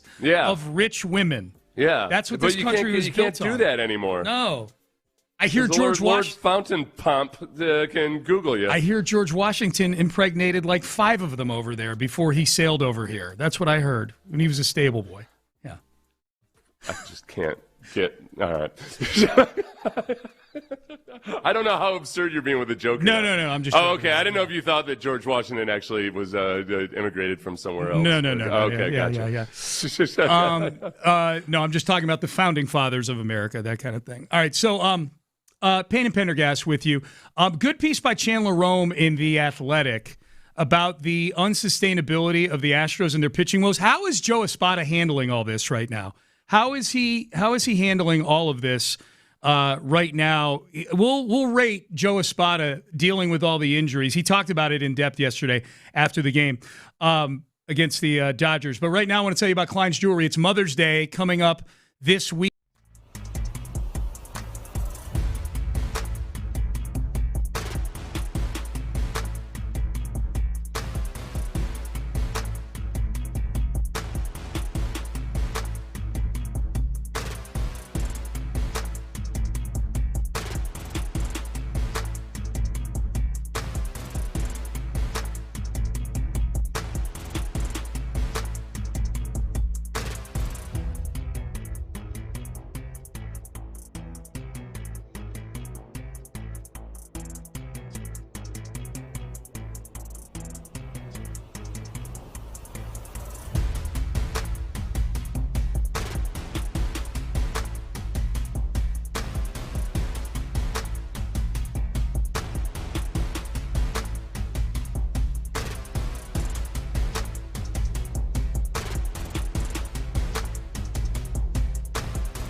Sports Radio 610 presents live from the West Point Lincoln and West Point Lincoln of Sugarland Studios. Here's Payne and Pendergast. All right, Chandler Rome had a good piece on the Astros earlier this week on just how unsustainable the pitching woes are. That's the worst thing, Seth, about how bad the pitching is that when you're bad, you throw more pitches, which makes you even worse.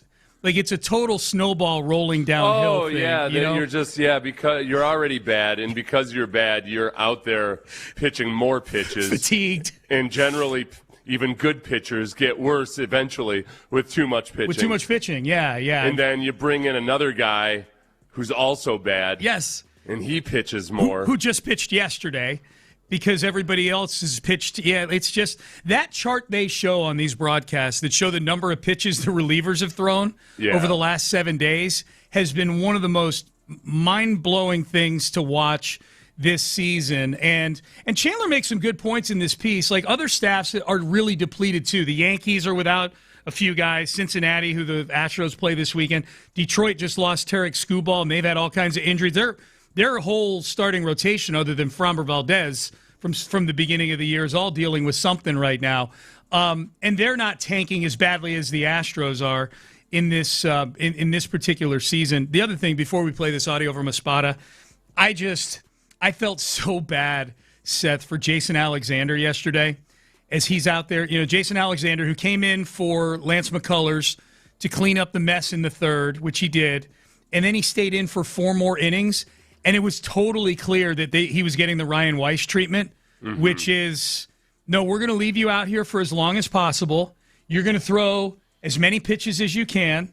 You might end up giving up 7 runs over 4 innings, but we just need pitchers to pitch right now. We don't really care how many runs you're giving up. You're going to stay out here.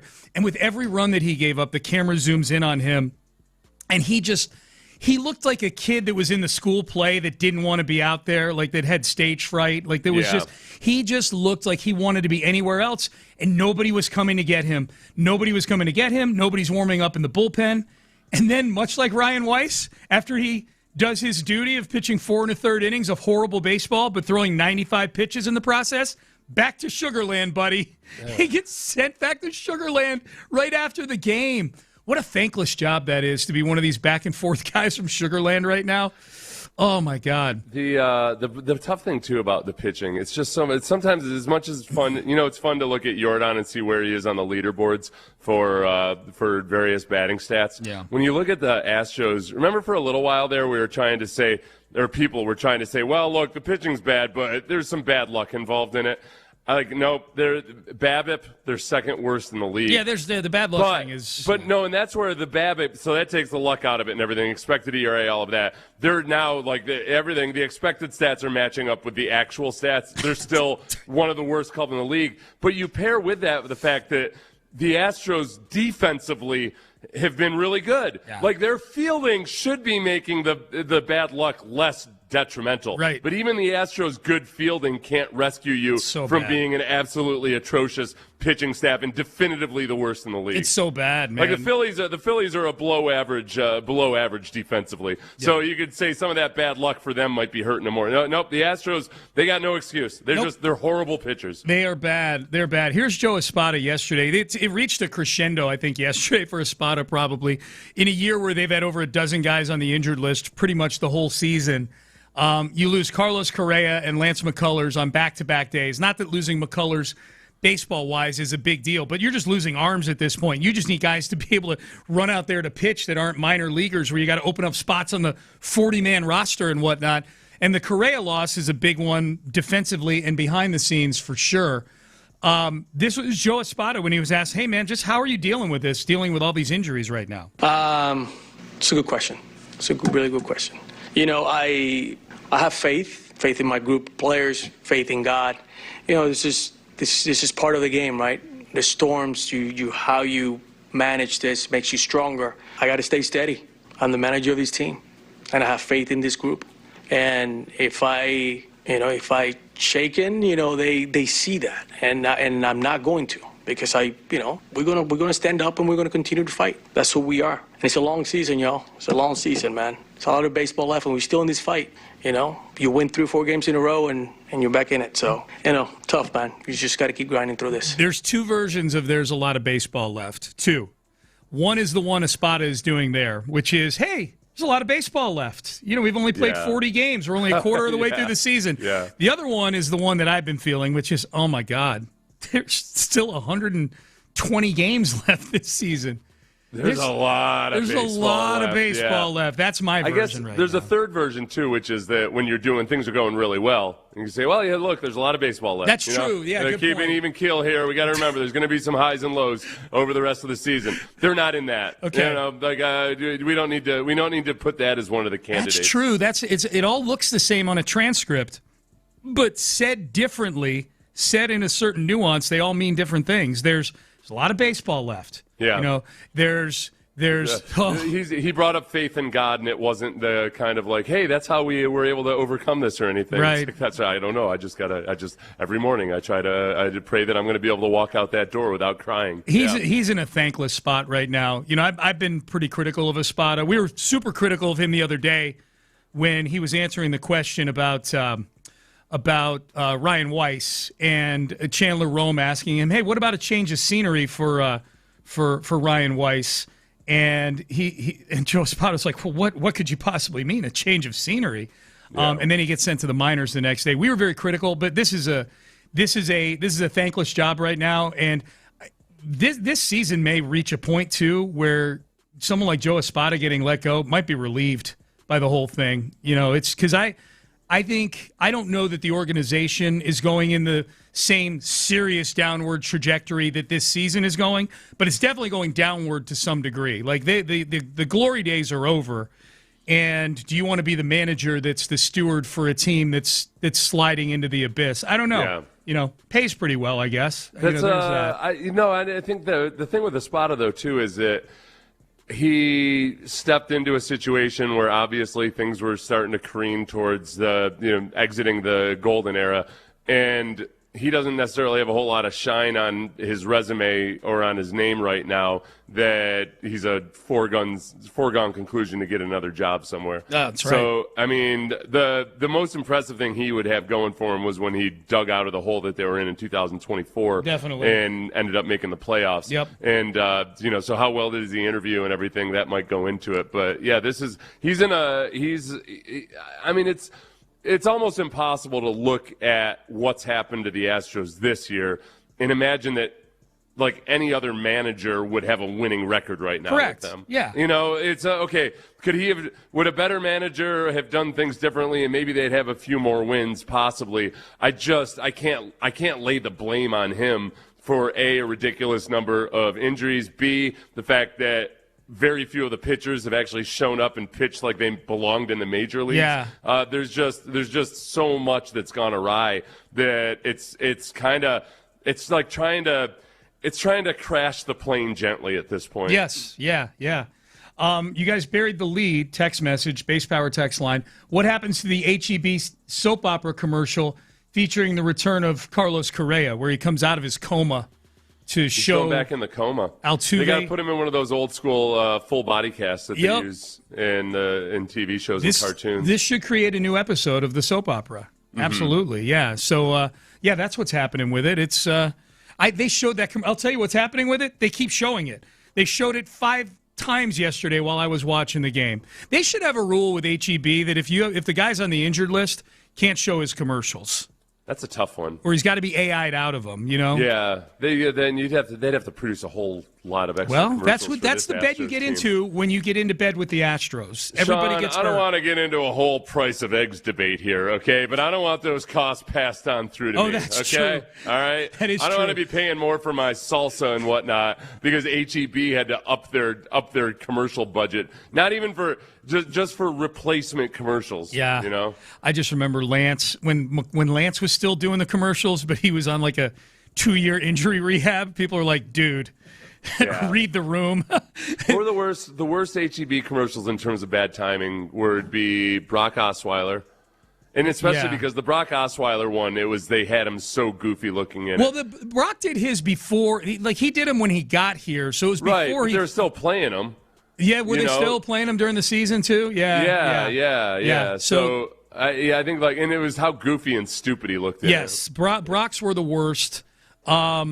Deshaun had one with DeAndre Hopkins where they were throwing sushi in each other's mouths and things like that. But I think that was weird because it was almost kind of like a flirty date type situation. It was strange. Yeah. Two Clemson buddies just hanging out with each other there. I feel like Deshaun would have been a lot more forward than that, probably. Than just throwing a Probably so.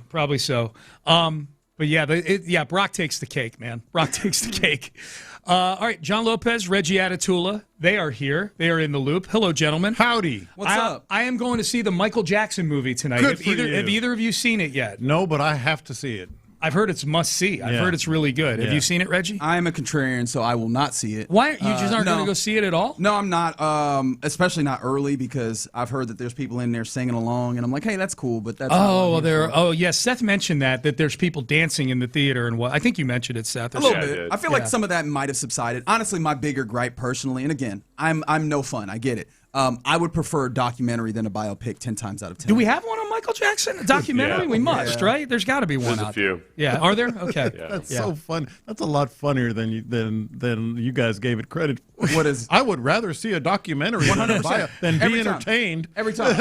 I'd rather read his sheet music than listen to the song. That's right. That's me. Reggie's a sheet music guy. 100%. I want to see the purity of the composition. Yes. Yeah. I'm going to put Billie Jean into my player piano and see how it sounds. Yeah. Oh, man. That is so Reggie. It just made me laugh. Documentary. I can be nothing but myself. I apologize. Well, in the book, he's that guy. I actually am. I think the book is often better than the movie. Oh, no. Way more time consuming as well. Yeah, I've still got Art of War sitting on my Kindle app that I downloaded last week. It's like a 45-minute read. I know. You didn't have to put him out there like that. I figured I would start off really slow and easy, and I was like, Sean, just do Art of War. It'll take you back to your sales guy days and everything. I'm going to do it today. I'm doing it today. There's this tweet promise. that he really wants to read. There's no Astros game. I really need to get to that tweet at some point. I can't deny that I've been reading a lot of things over these last few days. That is true. Oh, man. That is true. All right, boys. What's the question of the day? Okay, so you saw Lance McCullers' fingernail, right? We haven't. We saw the news about it. Has he shown it yet? We saw it in real time. The game was going on, and I told Reggie and Figgy, I said, that's his fingernail. But did they show a close-up of it? No, not a close-up. Yeah, that's what I want. The most irritating and painful little injuries, like paper cut type stuff, but that's not one of mine. Mine you built different? Paper cuts don't do nothing to you? I just haven't had a lot of paper cuts. They are irritating. I'm not saying they're not. Yeah. But I get more hangnails that drive me freaking nuts. Oh, yeah, you press on and you try them. to pull on it, and then you got to go get the clippers. And it's like having your skin. It's like having a bruise that someone's pressing on all the time. Yes, and you never quite get it all, and you never quite get it right, and you cut your nail too short, and then you get another one because of it. Yep. It's a whole thing, man. I had a sty on my right eye. I remember, like 3 months ago, and that was an annoying, painful little thing. And for a while, I just felt it. It wasn't showing up, but it's one of those things like, oh, God. Yeah, it's there. It's there, and it's going to show up. Because I did a lot of reading up on it, and you've got some that go like inside the eyelid and some on the front of the eyelid. And I had a front of the eyelid one, so I looked like a circus freak. So it hurt. And then it hurt my feelings. Yeah. Oh, yeah, your vanity. My vanity, yeah, thank you. That's the biggest injury of all. Yeah, my face is my life. I guess this isn't a minor injury, but I've got this hernia that I've refused to go get repaired, mostly because it gets me out of doing any kind of physical labor. And I'm kind of just, it's an annoyance, but there's a lot of value in just saying, I have a hernia. Yeah. So I could get the surgery and then just lie about that was my first thought. Yeah. Was like I would just do it and then people know that you have this or you've. My pride won't let me do that because the reason I've got a hernia. Well, your pride will let you lie about it in the meantime, though. No, because I'm not lying about it right now, and I got it repaired once before. And then I was over at my brother-in-law's house, and a guy showed up who had bought my brother-in-law's four-wheeler, and he needed some help getting it into his truck. No. So this is after I'd had the hernia surgery, but I knew I probably shouldn't be doing stuff like this.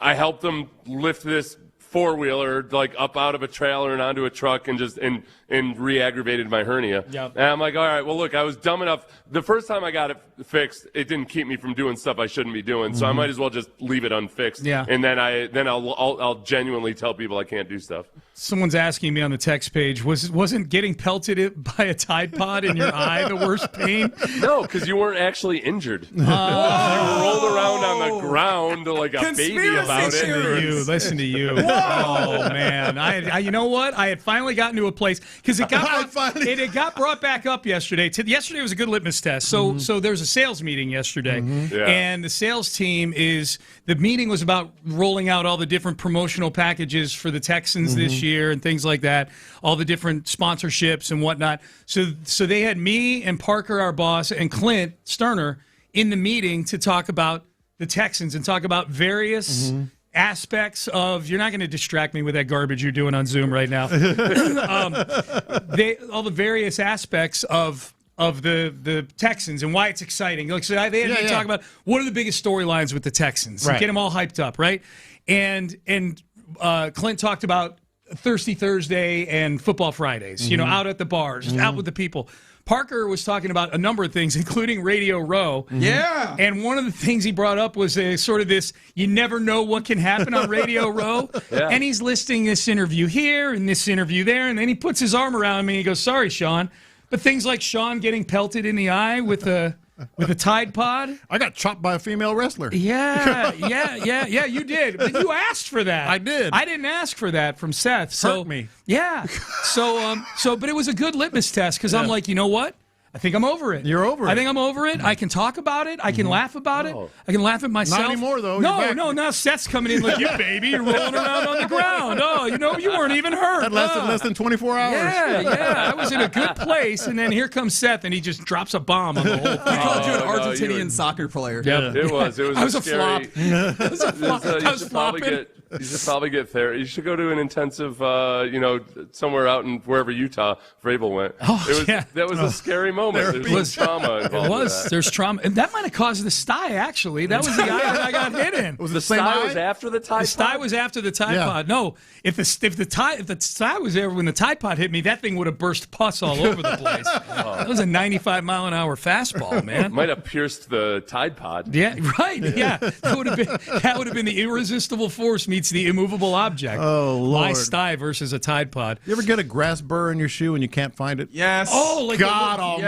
The little round things with the prickly. The grass burr. Yeah, that's what they're called. Those things. And I got one that got infected once. Yeah, because I just couldn't find it, and I finally found it, but part of it was still in my foot. Yeah, and I didn't know it for about 2 or 3 days until it was all all red. Here walking around barefoot. It was all red. Nasty. Yeah. Oh yeah, like grabbing. I have you ever get a hangnail on your pinky toe? Oh yes. It just even like the thought of taking your sock off or putting it on, or in bed, it scrapes against the sheets. Yeah. Oh, it gives you the heebie-jeebies. Yeah. I'll tell you one that doesn't hurt but is annoying. Popcorn in your teeth. Yes. Popcorn in your teeth that's the bad breath in the morning you get from it too. You'll floss for like 10 minutes and think you got every little one. And if you miss one little husk that's snuck in there somewhere, you wake up in the morning and it's like you were licking rhinoceros butt all night long. Oh God. That's a popcorn. I know what I'm not getting. That was very accurate. I know what I'm not getting at Michael tonight at the theater. Popcorn. Honestly, it's one of the reasons why I feel like popcorn is a trash food. Oh God. Because it tastes like rhinoceros butt? I think that whole long spiel that was there. Yeah. Also, what are you actually getting for your effort here? It's deliciousness. Is it? Yes. Amy and I, we do the little membership thing at iPick, so we get a free bucket of popcorn with each movie. Of course you do. Yeah. You better. And of course they give it to you free because it's useless. It appeases the masses while not actually doing anything. Says you. All right, we are done. We're out of time. Oh, by the way, yes. You're listening to KLT AM, KLT FM HD2, Houston at Odyssey Sports Station. I'm compliant with the FCC. Yeah! Crosstalk brought to you by D&M Auto Leasing. Crosstalk brought to you by D&M Auto Leasing. Seth, antibodies to you, my antibodies friend. And rub some dirt on it, Buttercup. In his eye? Yeah, if that's what I got to do. All right. Good way to get another sty from what I've read on WebMD. Rub some dirt on your eye. All right, we're done. We're out of time. Reggie Atatula, John Lopez, Figgy Fig, They are in the loop, and they start now. Oh yeah, it's a happy Thursday because I do not have a sty, nor do I have popcorn in my teeth. That's definitely or a Tide Pod in your eye. Nor a Tide Pod in my eye, and I will keep it from being that way. I advise you to do the same. There's a Tide Pod in his eye, and he goes, "Pansy ass." Flopper. You were simulating. You were upselling. It was like me with the. It's actually we both did it. The chop? Like with the chop. You got to sell it. You're supposed to maintain kayfabe. Don't tell them about the chop. What is wrong with you? Appreciate you guys rocking with us on this Thursday. John Lopez, Reginald Tula, Figgy Fig rolling here. And you, I implore you to get involved with the program as much as you can, as often as you can here on this Thursday. The Base Power text line is a great way to do it. 713-572-4610 is the number to text. Also, we have great appreciation to the Mo Camera Lawyers for the live streams. We keep it 100. There we go. The YouTube page is Sports Radio 610. The Twitch chat is 610 Houston. And baby, we got football players on the field. I mean, technically, yesterday we had football players on the field. Were they on the field yesterday, or I think they're on the field today? They reported yesterday. No, they were on their field. There was guys. I thought that was the rest of the highlight videos. I saw the video, but I thought that was the veterans with the not voluntary, but whatever they call it.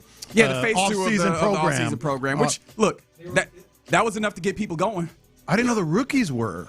Yeah, the rookies are today. The rookies are today. Okay, that's what I was talking about. Yeah. Today is the rookies. But there have been football players on the field. You've seen these like jerseys, and it's not jerseys like you would go to a team store. They got the little weird round pad in the shoulder as if that's going to do something for real. But I appreciate the aesthetic. I've got to be honest. But yeah, that was enough to get you going in that regard. But I feel like the biggest pop for me is today with rookies on the field. That's what I was talking about. Yeah, for sure. Because we all saw it. Boy, we got excited. David Montgomery took a handoff. Hey, man. He's never going to fumble. He's going to get that handoff. Did you see him take that handoff? Like they had great connection. Was that David Montgomery or was that Barry Sanders? It could have been anyone. It could have been. His footwork was perfect, guys. Dude, I need you to understand How about that burst? This is different. How about that? He's going to run for 2,000 yards this year. I feel like this is yet another shot at Sean T. Pendergast. Because that's what my training camp reports are like when I call into you guys and I see a running back with just shells and no helmet. This wasn't even shells. I know. This was not even a helmet. I was really impressed. Needless to say, I was very impressed by David Montgomery. Can I tell you the difference between your reports, as I want you to keep doing these from training camp? There's no bias in here at all. You're looking at a lot more. You're seeing the full play. Yeah. When we look at these cuts, it's just... Here is 13 seconds of handoff twice, and that's it. A few little cones on the ground. That's all we're getting. It was CJ and David Montgomery, not even with a helmet on, and not even three-quarter speed, half speed. And we're like, hey, baby. It's time. Hey, baby. You see what the Astros have done to us? Yeah. You see what the Rockets have taken from us? Russian title, here we come. Yeah. This is on CJ Dana. about to throw This is on 5,000 yards. This is on Jim Crane. Y'all did this to us. Yeah. We should be talking about a series versus the Dodgers instead. We're out here like, hey, did you see David Montgomery cut? Somebody out there should have been kicked in stats at this point. I wouldn't be surprised. CJ 5 for 5. I would not be surprised. I would not be surprised. All right, and I somehow will try and pivot this to us doing the same thing for rookies. No, I think that the rookie portion is different. I getting that first chance of seeing some of these guys, but I think it's worth kind of taking a step back before we get a chance to see any of this, before we get any of the hey, how do these rookies look in their first instances working with the Texans for real? We got to kind of categorize them. Yes, we do. That's how we as human beings operate and see our world. And so let's see the world of the rookies here. Hey, Figgy, do you remember Jalen Petre's rookie year? Yeah. Yeah, he was rocking number 42 at the time. Rocking number 42. Oh, gosh. And they went through the drills that we're going to see video of this week. And what you called him? He was the All-American. Well, who's wrong? He was the All-American. No, he was when they said I want your knees high and pump those arms. That first drill, we were looking at the video. He was going. He looked like a machine, didn't he? The knees were perfectly parallel to the ground. All the other guys were kind of jogging, and when they said touch your toes, and the other guys are kind of like stretching, he's like, hoo, hoo, hoo. He looked like one of those Boston Dynamics robots where it's just pistons, just pneumatic tubes. All right, jumping jack. Most people do the kind of half arm jump. He was like, Clapping at the top of every. Clapping at the top. I mean, just perfect form. Just. Who's laughing now? I know. Who's laughing now? Payne, one of the best at the position. One that is kind of developing in that big nickel. You know, there were some guys that were like, "Come on, man, come on." And that's why watching David Montgomery take these handoffs is important.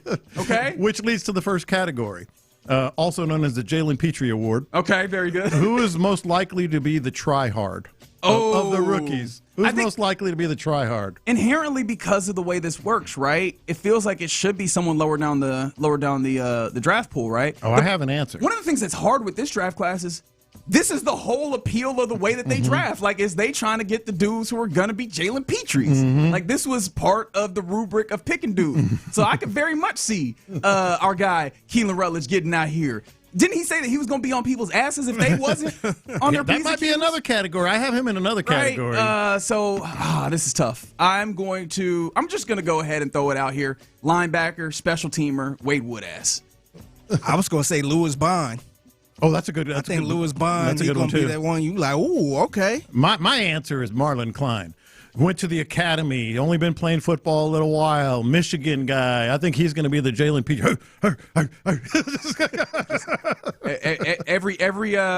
Every arm angle is 90 degrees. Yes. Just everything looks prim and proper. And the German engineering of it all, right? The precision. Yeah, okay. All right. I can hear that. All right. Next category. Most likely to become, keep in mind, this is of the rookies, a media darling. Ooh, this feels. A media darling. Is this not Cade McDonald though? That's the one I had. I had Cade McDonald. We already have like the fun story of it. He seems to be like emotional. Yes. Remember at Ohio State? I know you do, Figgy. He paints his whole face black. Yeah. Just sort of. I think Caden McDonald's going to be the media darling. Yeah. Figgy. Yeah, I was thinking either McDonald or Rutledge, to be honest, because I feel like he kind of got that rigid, that, let's F and go type of mentality. So I think he might be a little loose at the lips with the media. Maybe. He seems to be pretty quick, though. Like, he seems to be pretty short, which, honestly, if I have an offensive lineman, that's why don't say stuff. Be about it. He is talkative, though. I'm saying he will answer the question. He's not like, just come out here and work hard. I think he'll answer the question. Yeah, he will answer the question. He will answer the question, so I do think that that's cool. But I think after the initial appeal of, hey, this guy is new, I think it'll get to, boy, that answer was just pretty straightforward here. All right, you ready for it? Let's do it. Who's most likely to be the first in, last out guy? Oh, who's the worker? Who is the worker? First in, last out. Who's that? That one's tough for me. Am I missing an obvious one here? That's where I had Woodaz. Yeah, I was going to say Woodaz. I had Woodaz. I can see him being the first one in, last one. Yeah, he did do the whole he didn't transfer out of Clemson because he not a quitter thing. Like, he does seem to have that what did it for chip me. on his shoulder. Yeah, that's what did it for me too. I could see if that was the case. I wouldn't be surprised if he have a little chip on his shoulder with Nick Caserio saying he going to contribute to special teams. Oh yeah. All right, that's the chip on my shoulder. I'll show you special teams, pal. I think another one might be the one you mentioned earlier, Figgy, Lewis Bond. Real precise route runner, just always known as, the Bill O'Brien guy, known as a real hard worker, does everything, team captain, all that stuff. Smart, dependable. Yeah. All of them are team captains, though. That's true. Who's not a team captain? They're all team captains. I wonder if this ain't where Marlon Klein comes in. With the understanding of, the same premise, right? The continual development that needs to be there. A little bit older as well, as he spent a good amount of time at Michigan. If that doesn't make him a little bit more of, I guess, a quote unquote professional. Yeah. About the way he goes about this. Okay. All right, and this one ties in actually with how we got into this segment with what we're seeing on the field. Who's going to most likely be the guy? Oh, he belongs from day one. Who's going to look the part? This is the easy answer we got. It's Cade McDonald. You think it's Cade McDonald? Dude, I think when you talk about expectations, which we've done, the dude who it's easiest to get to the expectations is Cade McDonald. Hey, we've seen you be the guy that we want already, point blank period. Like, if you just take Ohio State, lift, drop on Texans, they are happy. In fact, I think Nick Caserio said as much after night 2 of the draft that, we just expect him to be good at what he does, and then we'll see if we can get progression. But if that's it, essentially, we'll be happy. That's the way that I read it, and I think that is a correct assessment of the circumstance. Cade McDonald, just come in here, be big, take 2 blocks, stop the run. If we can get you upfield, penetrating up the field and stuff, that is all gravy. Physically, he is a unit. Mm-hmm. He is a big, monstrous boy. I feel like that is the epitome of looks the part. He has the technique down when it comes to run stopping. That feels like looks the part in a way. And then I think what will also help him look the part is that you don't got dudes that do the thing that you want to that degree. I mean, you're closest to Tommy Togiai, and he does that pretty well. I don't mean any level of disrespect for him.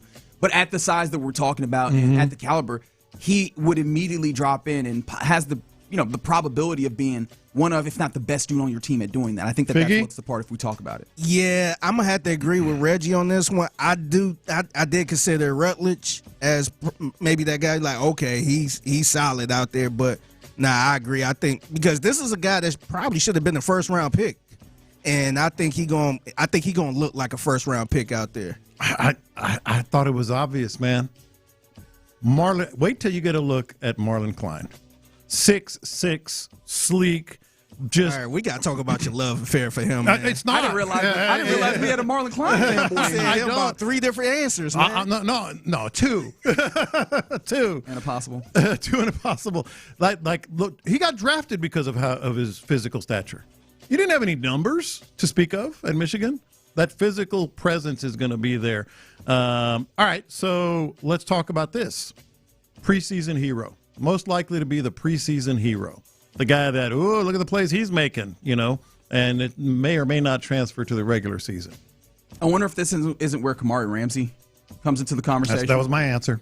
All right, a dude who is, speedy and he cuts a profile too. Yeah, yeah, and especially because of the particular role. I think that we're very much in the Nick Casario land of this all, where Nick talks about bringing guys in for that particular role, and we had identified, not that we were like first to this by any means, but we had identified something that mattered at least to us on this team, which is, who's Jalen Petre's backup? I think the preseason will give you opportunities to see them try those, and I feel like Kamari Ramsey has a shot of being like, oh, okay, cool. Yeah. Like that means something to us. That shows up in a way that is notable, and I think that could be the thing where you go, okay, that's really awesome to see, and I feel good about that. Outside of him, I do wonder if who is your other I think this might be where you could get me on the Marlon Klein, and he has the opportunity to, especially I was thinking Ramsey, especially against twos. Yeah, I was thinking Ramsey. Do you have one, Figgy? Yeah, I was thinking Louis Bond. Oh yeah, that's a good one. I think he probably gonna get more of a chance to do something. It might be with Davis Mills or Graham Mertz, but I think that's where he that's a good probably one. shine. Okay, so do you think that he has more of an opportunity to shine in those, hey, we're playing against the twos, maybe even the threes, than Marlon Klein? Because I think that for him, the question I have is, what is the thing that jumps off the page for him, right? He's not a particularly fast dude. He's not a dude that obviously not sizable with that. The thing that is a sell here is supposedly the smarts and the route refinement. Him being in the system too, or familiar with this system. So I think it might be it could be an easier transition for him to make some plays. Last one, real quick. Fan favorite. Fans, you're going to see it. We're going to get text. We're going to see it all over social media. Lopez is the fan, is Marlon Klein. No, mine is someone else, and I think it's a layup. You think it's a layup? Yeah, I think it's a layup. Keelan Rutledge. That big old nasty dude is going to be moving people around, and he's going to be in competition with Jake Andrews. Come on, man. I mean, people are going to be like, oh, boy, look at Keelan Rutledge moving bodies. What do you say, throwing people out the club? Yes. Look, if he gets to doing that, that's a great way of handling, especially against this defense. I am so excited for the first time that they put on pads. I can't wait to see it, because you remember the visceral feeling that you had the first couple of days when the offensive line was getting their asses handed to them. Yes, sir. And last 2 years. Yes, that is a great point. And you had to ask yourself, are they bad, or is the defense just this good? And we knew the defense was good, so you were trying to give them some level of benefit of the doubt. But last year we didn't know they were that good. Correct. I'm wondering what day one of pad. Now, of course, we're months away from this, but I'm counting down days to see just how level the field is in this instance, where clearly physicality was part of it. And if Keelan Rutledge can be a part of that, I think you might be right. He got the nickname already. He's got the appeal of being real strong. He looks the part. Big red. Redhead. If he comes in and he is a part of the reason why you look up and you go, hold on. Yeah. The offensive line is holding their own, or even, get this, moving dudes. Yeah. Yeah, that'd be it. All right. So some of the buckets that we're putting these rookies into, I can't wait to see and start seeing if we're right in this way and start putting guys in the right keep track space. of that. It starts today with Texans rookies starting Texans rookie mini camp today at the Houston Methodist Training Center. So excited to see what we get from that. All right, you're in the loop here on Sports Radio 610. Coming up next, Lance McCullers Jr., a really, really rough outing yesterday against the Dodgers in a 12-2 loss. Was leaving Lance McCullers in the game irresponsible after you've come out, you've checked him a couple of times, he's clearly not doing it, the velocity's going down. Was it irresponsible to leave him in, or is that just a sign of how bad things are with the Astros? We'll talk about that next. Yordan Alvarez is your AL.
Hurt in an accident?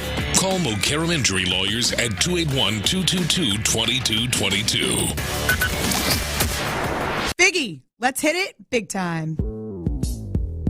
Houston, let's get in the loop. You better get ready because we're going to show up and show out. With John Lopez and Reggie Atatula. Always live, always local. Coming up next, what happened?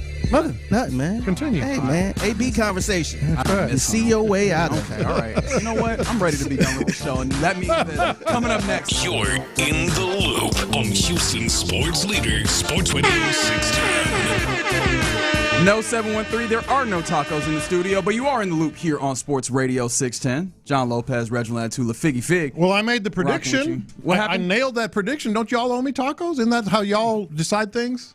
I don't understand. What are you doing here? I said you made me guarantee that the Dodgers were going to win yesterday. I guaranteed it. Yeah, that's not what we were looking That's for. how y'all. We're trying That's to get a reverse jinx out of it. That's how y'all. I mean, did we say you want to double the tacos? Double down on the tacos? Let's go to the tape. Do we just need a running taco bet? Is that what you're trying to do here? Just a running taco bet? Lopez act like we said, hey, you want to double down on the tacos on this bet? Yeah, there was like no initiation of even the appearance of some level of wager. Unbelievable. All right, yeah, I'm currently consulting with my legal team. He's just happy his Dodgers won. That's all it is. You know what? You're right. And boy, did they win. Yeah. They beat the mess out of the Astros. Just absolutely whooped them 12-2 yesterday in a day game, getaway game, and in part. There was the injury thing that popped right back up again. Lance McCullers Jr. on the mound, and it's worth noting he wasn't that bad in the first inning or two. Yeah, into the second. He was placing the ball pretty damn well. Like the distinction of thrower versus pitcher, he was really living in that pitching, really catching his edges. I still remember one of his. This was like a sweeper that came in on the outside edge, just painted the corner perfectly. And I was like, okay, maybe you got something here. And then it all fell apart. Yeah, but the one thing he did not have was velocity. Yes, and that fell pretty quickly, in part because apparently he broke a nail. And no, we're not doing the thing where we're like laughing at him and talking about how, some women will talk about breaking a nail or whatever. No, he legitimately broke a nail throwing a curveball at some point. And you saw how this kind of fell apart. After that, there was a couple of instances where you had the medical staff come out, the trainer come out from the dugout to look at him. But they left him out there a couple of times. Joe Espada claiming that it was in order to, try and give the next guy a clean inning when you eventually have to go to the pen. But was it a mistake leaving Lance McCullers out there and then seeing a few runs? What was it like? Did it end up being 3 runs in that instance? It was 6-1 when he got out of there. 6 runs when they. Oh yeah, because it was 3, and then there was the 3-run shot that happened after that ultimately ended his night. And so, was it a mistake to leave him out there, or was that just a sign of what the larger issue is with the Astros in this one? Well, I can tell you it was a mistake, and not just in retrospect. I was standing right there. Yeah. I was standing right there saying, rescue that guy. Get him out of there. He can't grip the ball. How many balls in the dirt did we? 5? I'm not exaggerating. 4 or 5. There was like 2 or 3 wild pitches or pass balls. And then there were another couple. First 3 runs all scored off of those. Yeah, and then there were another couple in the dirt that were caught. So at least 5. Yeah, because Cesar Salazar was out there doing it. He was doing gymnastics. No, he looked like he was in the NHL playoffs. He was out here just in his crease protecting his net was what it looked like more than he was being a catcher in that moment. Yeah, so it's not just in retrospect. It's easy to say now. No, we were saying it as it was happening. Yeah. I know I was, and you were talking about it. Like, get him out of there. Rescue that guy. Now, here's where it gets interesting. There's so many things with Lance McCullers right now that are very, very complicated, so to speak. He doesn't have the velocity. He does now have that fingernail thing, which makes, possibly that he'll miss his next start at least. And that was talked about after the game. But also, he's not playing well, period. Even before he had a 6.8 ERA going into the game. And so, a texter said this, and I kind of laughed at first and then went, well, maybe. Texter said, because you teased, is it irresponsible for McCullers to have been in there, or is it just a sign of how bad things are for the Astros? A texter said it's irresponsible to have him on the team.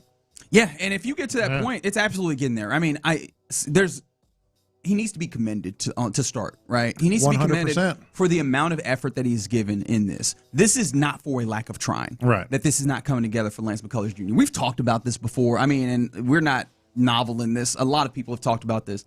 But he could have gone home a long and made all his money time ago. Yeah. Long time ago. He's out here for the love of the game because he wants to get out here and do this. And he's made mention of, it's not even just that he is singularly focused. There's been moments of doubt for him where he's like, am I going to make it back? But he's managed to try and persevere through that to try and get back to this point. So I want to commend him on the front end.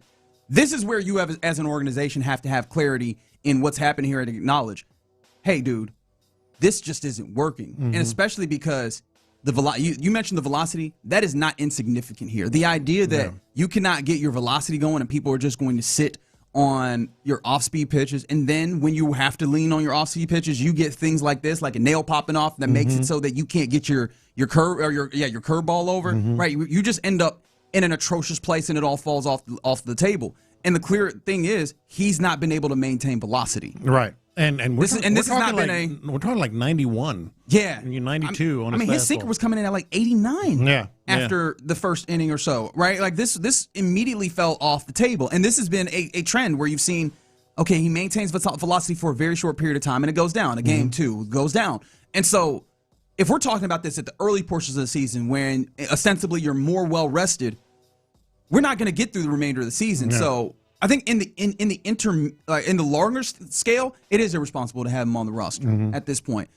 Some of that is more of a larger organizational issue because if you've paid him and if you know that hey, there's not a lot of money to go and get replacements, there's not prospects to utilize to get other guys, then you end up in a really bad place. We'll talk about that in a second. In the smaller scale, the micro, I think this is more about hey, dudes. Yeah.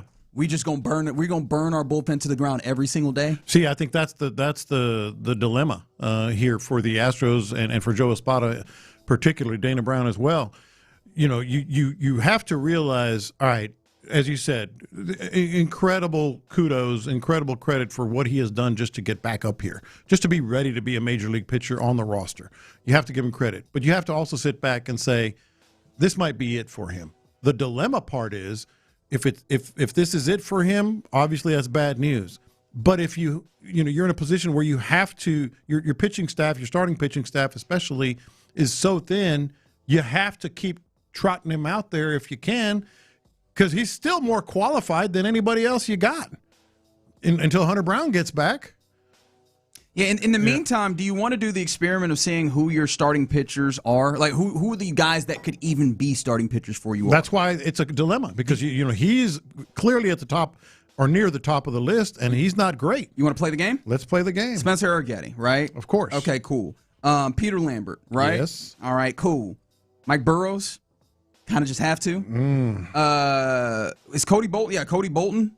How you feel about that one? Not great. But he is up there. Yeah. Would you want to stretch out Kaiwei Tang? Like, because this is saying if we get rid of Lance they've McCullers done that Jr., already right? once. And you would need to stretch him out after some point. Who are some of the other guys that you're looking at? Tatsuya Imai, who's going to make his way back in, but I don't know how comfortable you feel about that. I guess you do. Colton Gordon. Well, yeah, that's fair. Colton Gordon, right at this moment, he's currently still needs to get to his 15-day window where you could bring him back up after optioning him the last time. You can't even bring him up in this moment. You are literally at this place where even just starting pitching wise, you are having to take dudes that you don't even feel like are competent, dudes that couldn't get it done in AAA. Yeah, you're like, hey, we just need you up here because we don't have starting bodies that can get through this.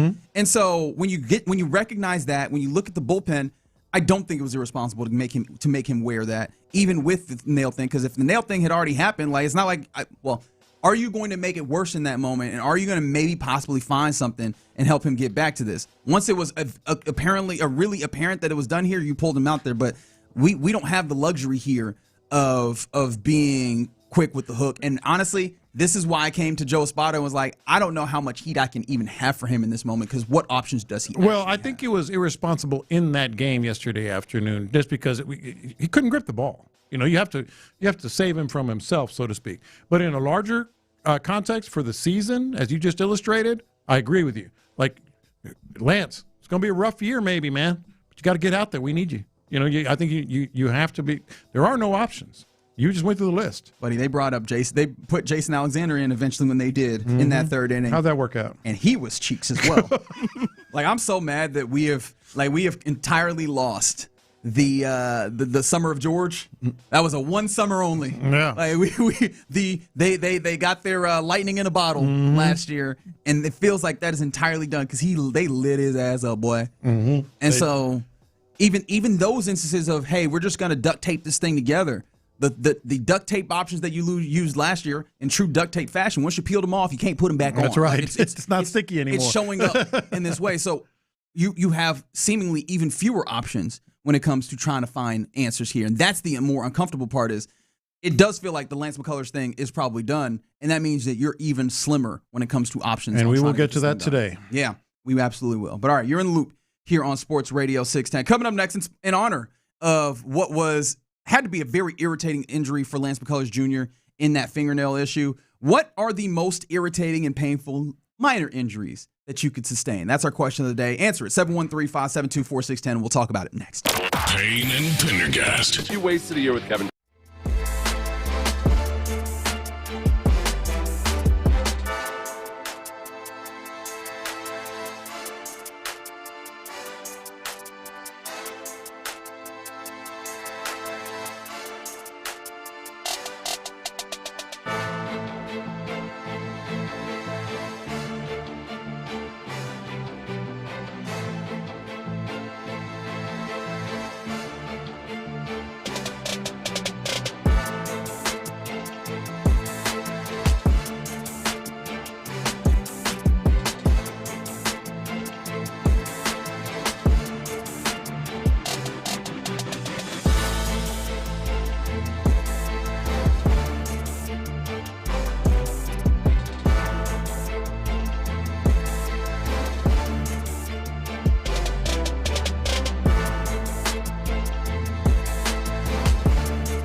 2222.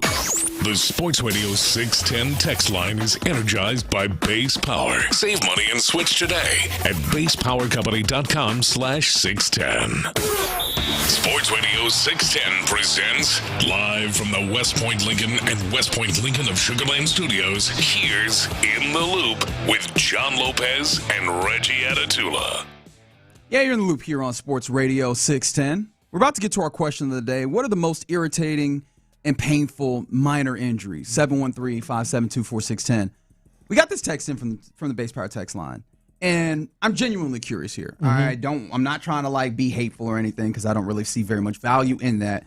But somebody seems to believe that we were wishing injury on others, and I just don't. When? Who said that? I don't know. Someone on the text line. And I am having a hard time going through anything we say. What did he say? Well, I mean, read it in this voice too. I don't know. I don't know what their voice is. Well, you guys read it. Well, you guys want people to get injured. Yeah. And I was just, I don't see where that was. That's Bush League. Really and truly. I'm trying to. I'm racking my brain. I'm really racking my brain. Yeah. Because if anything, unless did somebody else from another show say that? I don't know, and I can't imagine. Is that he listening to another either. station and thinks it's us? I don't know. Maybe so, because that is not by any means. Or maybe he think he calling or texting the station in Kansas City or something. Yeah, because we usually get a lot of Kansas City texts. It'd be funny to have a Houston number texting a Houston station think that it was Kansas City. I don't know. Yeah. I can't imagine. Literally ever in my life. If anything, I am hoping that everybody's more healthy. Text in again and kind of explain a little bit.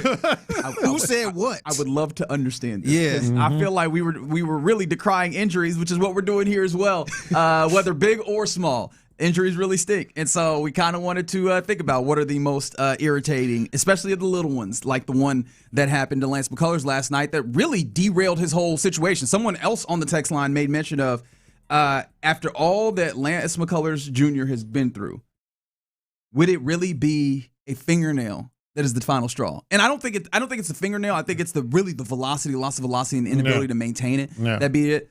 But life is funny that way, where you're just like, hey man, I overcame all these things, and then the fingernail was the last fingernail straw. got me. That's kind of like the straw that broke the camel's back. Yeah.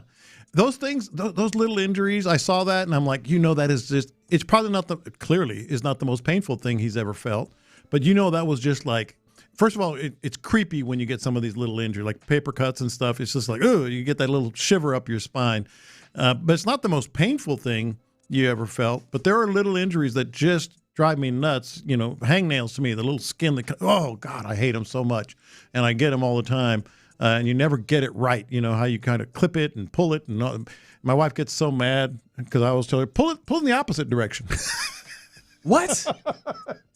So the skin comes all the way. No, I mean, she never does it. But I was like, y'all out here ripping off fingers and stuff like it's perforated. The worst is when the skin by your thumb is peeling, and you try to peel it. And that's what I'm talking about. Yeah, the rip it all the way to your wrist. Splinters and especially grass burrs drive me nuts. Those little balls that are pointy. Oh, God, I hate those things because they get in your shoe. Because I always wear slip-ons, as you know. And you can't find them. Yeah. And it just keeps scratching and irritating you. That stuff used to get on the dog, man. Oh, the worst is when it's on your dog and trying to get them out of their paws. They trying to get them out their paws.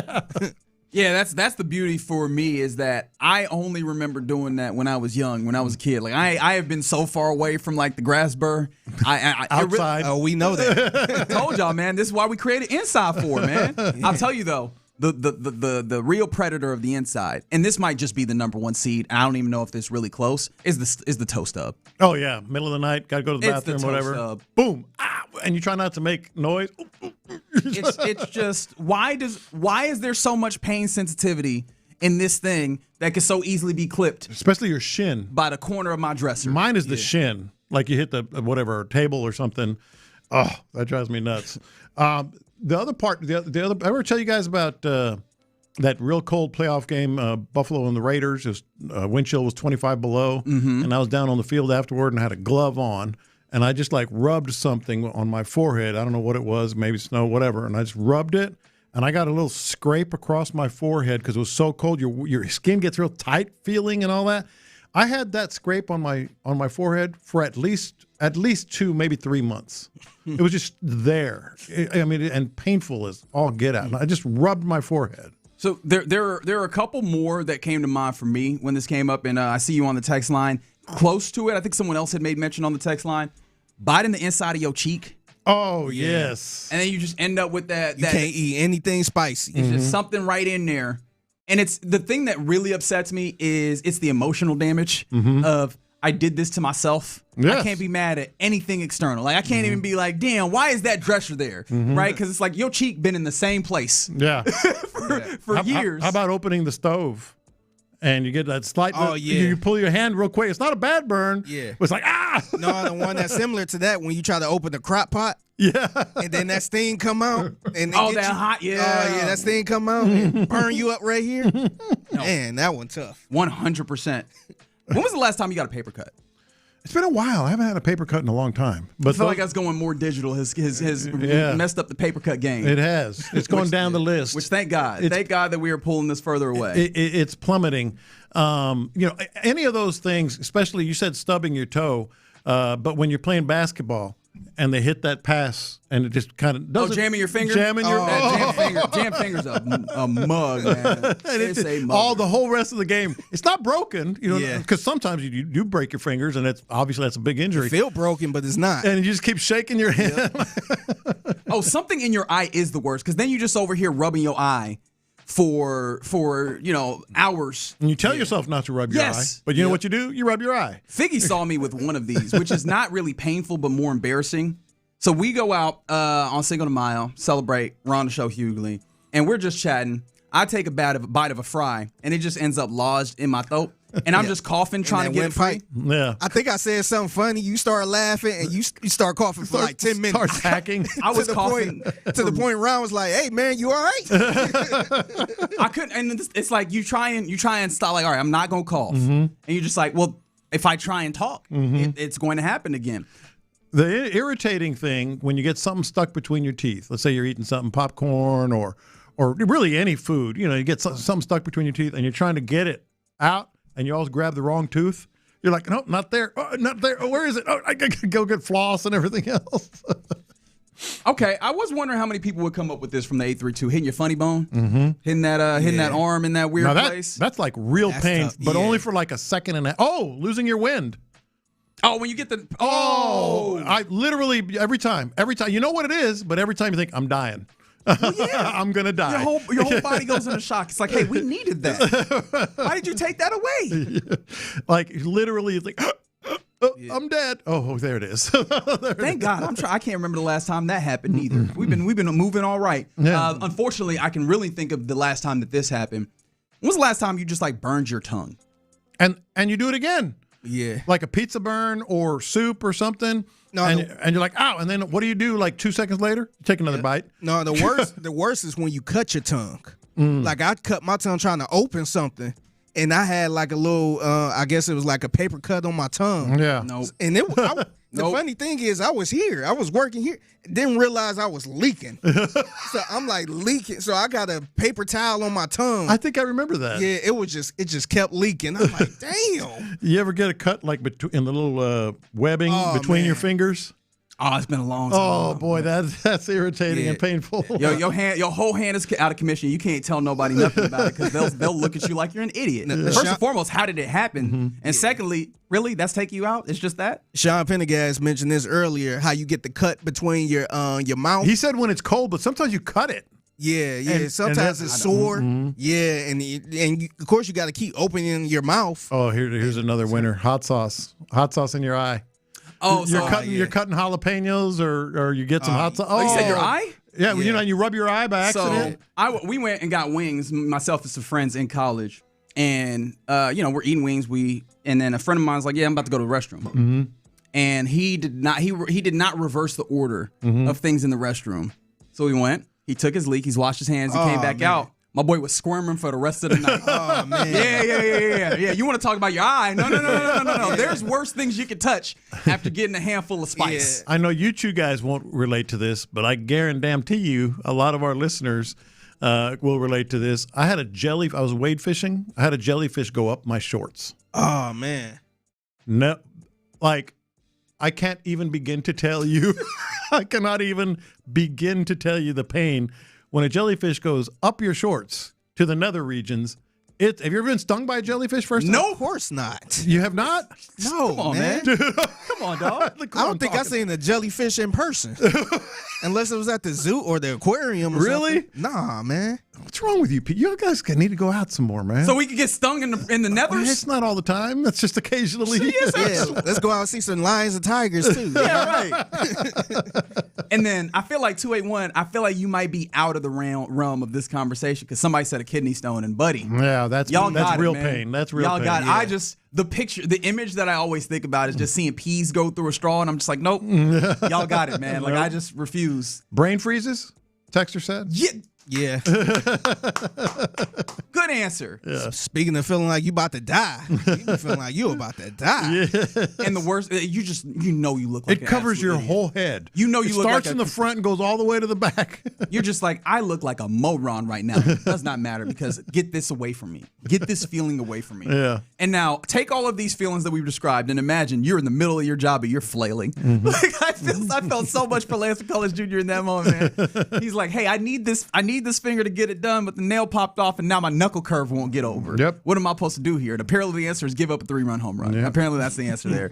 But yeah, it would be really sad if this is the whimper with which you get the Lance McCullers Jr. Tenure end with. I imagine that's not going to be the case because again, the necessity of what their pitching circumstance is makes so that he'll have to keep going. Sometimes you don't go out with a bunch of fireworks and stuff. Sometimes the ending is kind of sad. Honestly, it's more often than not, right? How many times have we seen a great player look like Hakeem Olajuwon in Toronto wearing a big old Barney-looking raptor on his chest? You know what I mean? How many times have we seen that happen more than the Jerome Bettis winning the Super Bowl 40, and saying, I am now going out top, right? Yeah. How many?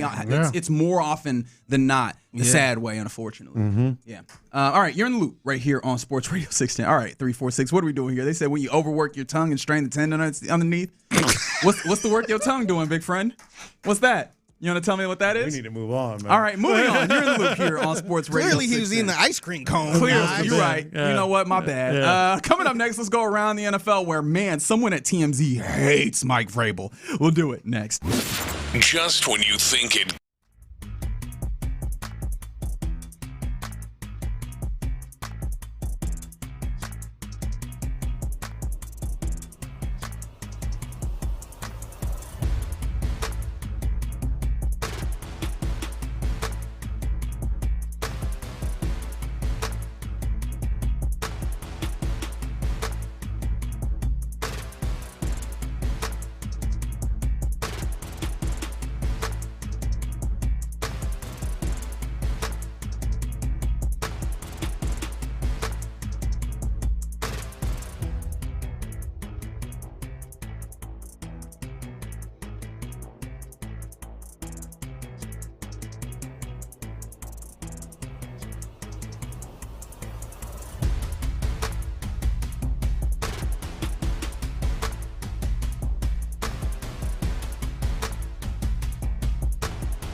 Point Lincoln and West Point Lincoln of Sugarland Studios. KILT FM HD2 Houston.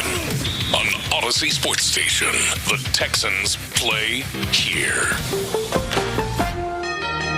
Let's go around the NFL in the loop style. Why are you smiling? Because I love football. Here's John Lopez and Reggie Adatula. I'm going to tell you all about how much fun you're going to have this season. On Houston Sports Leader, Sports Radio 610. All right, before we go around the NFL here, a couple more answers to the question of the day. What are some of the small yet deeply frustrating injuries that you could sustain, much like Lance McCullers Jr. Dealing with his fingernail problem there? Someone mentioned heartburn. 100%. Yeah, I feel for y'all. I feel for y'all. Especially like when you're when I go to bed, sometimes it hits, and I'm like, dang it! Now I got to get up. Got to go get something. Got to find that antacid and all that. Yeah. I don't think it qualifies, but migraine I feel like is above. I feel like we're in a different. Yeah, that's real. We're in a different serious stuff. We're in a different circumstance there. Yeah. But the answer that I should have mentioned earlier, when you get that cramp. When that cramp set in, especially the ones that hit you out of nowhere, you're not doing nothing that you should deserve a cramp. You laying hit the down, floor sometimes. Yeah, you're laying down in your bed, or you're on the couch, and all of a sudden you You know what's something that's really bad too? I don't even think this is an injury. When you driving and the bottom of your foot start itching. What? You got to pull over. Yeah, no, you sitting there stomping the doggone ground, like trying to. You got to take my shoe off. He said the bottom of your foot. The very bottom of your foot. I've actually had that happen. Yeah, yes. You got to take your shoe off. Yeah. While you driving. Man, that's the worst. Apparently, I'm built different because half the stuff y'all mentioned, I'm like, I don't think I've done that before. I think I'm good on that one. Something I definitely have never done before, John Lopez. And that is? As we go around the NFL. I have never been married and then chartered a boat with a pregnant woman who was also married. Have you been on a boat with a woman though? Yeah. I can neither confirm nor deny, Your Honor. But that's no you longer ain't married. So what you trying to hide it that's for? That's no longer an option for Mike Vrabel as the Mike Vrabel Diana Rousini saga continues. And I just gotta say, someone that is feeding TMZ information or someone at TMZ got to hate Mike Vrabel. And obviously you could maybe say Diana Rousini, but she done already lost, so she gonna lose. Well, they're playing the hits, man. You know, I remember I called it the latest Coldplay. Hell, it might be bigger. What do you mean, right? The Coldplay thing was the one thing, and then that jokes. was about a week. Yeah, that was about a week. They're bleeding this dry like it's a Goodness gracious, man. This might be a rap beef where they just keep dropping. The funny part about it, they wouldn't even take this story at first. That's right. TMZ did not. They refused to post this at first. And then they got so much information, they were like, I guess we have to at this point. They're posting pictures of their signatures on the boat release and all this, or whatever. Oh, this is a good story. Yeah, so this one dates back to June of 2021 in Tennessee, which in 2021 in Tennessee, that was where Mike Vrabel worked, right? Yes, it was. This is according, apparently, to a source with direct knowledge who says that Rousini and Vrabel were the only people on board for a 2 to 3 hour rental of a boat. Good. There are literal pictures of their signatures and their printed names, with Rousini being the renter and Mike Vrabel being one of the participants, and no other signatures or names. And so, guys, like, this is someone made mention of. Remember the kissing in 2020? We've got now boat. And I mean, what more could possibly come out? What more? This is full-fledged affair. This is not, hook up or anything. We're going back to in a relationship. Yeah, it's a full-fledged relationship while she's married, and go back to 2020, as you just mentioned, Reggie. And now you go all the way to 2026, full-fledged relationship. And I got to tell you, nobody will know unless something else comes out. But nobody knows. But that whole baby thing. It's getting sketchier and sketchier. It is, man. It is really getting sketchier. I hate to be irresponsible. By the way, real quick, Figgy, sorry. She was 7 months pregnant while she was on the boat. I know you mentioned it, but just so people know. Yeah. I know it's a little irresponsible to talk about that type of stuff. I'm just saying it's sketchy. I don't think it's irresponsible to even think that at this point, man, or consider it. Man. The question that comes up is that now I think around this, especially as yet another piece of information drops substantiating the extent of their relationship. Thank you, Fig. There's people that are going, Oh, Mike Vrabel, man. They're going to get him out of there. No. And I'm going to be honest. Has anything materially changed from what we knew with this? It's more salacious now, right? Now we got them on the boat. We can imagine a pregnant on the boat, them together 2 to 3 hours. Like, we can imagine all those things. Materially, we know that he cheated on his wife, and we know that he did it with an NFL insider, which we already knew. And so the question I have is, what would have to happen? Because I don't think anything changes. If the Patriots were willing to stand on this, I can't imagine that they change now, right? I think it materially changed in 2 ways. I just mentioned one of them, and frankly, I actually think that the Patriots might be thinking about things here because these 2 things changed. The first one I just mentioned, it was a full-fledged, at least 6-year affair. I mean, you thought it might have been a hookup. Maybe it did happen. Maybe it didn't happen. I should be accurate here. It's all things are pointing to this has been a full-fledged affair for 6 years. And the other thing that changed that might affect the Patriots, it's hotter than it's ever been. It's piping hot right now. It is hot to the touch. Like he is toxic, as they say. It's scandalous. Is he toxic? Because one thing I will say about this organization, this organization in particular, I get it.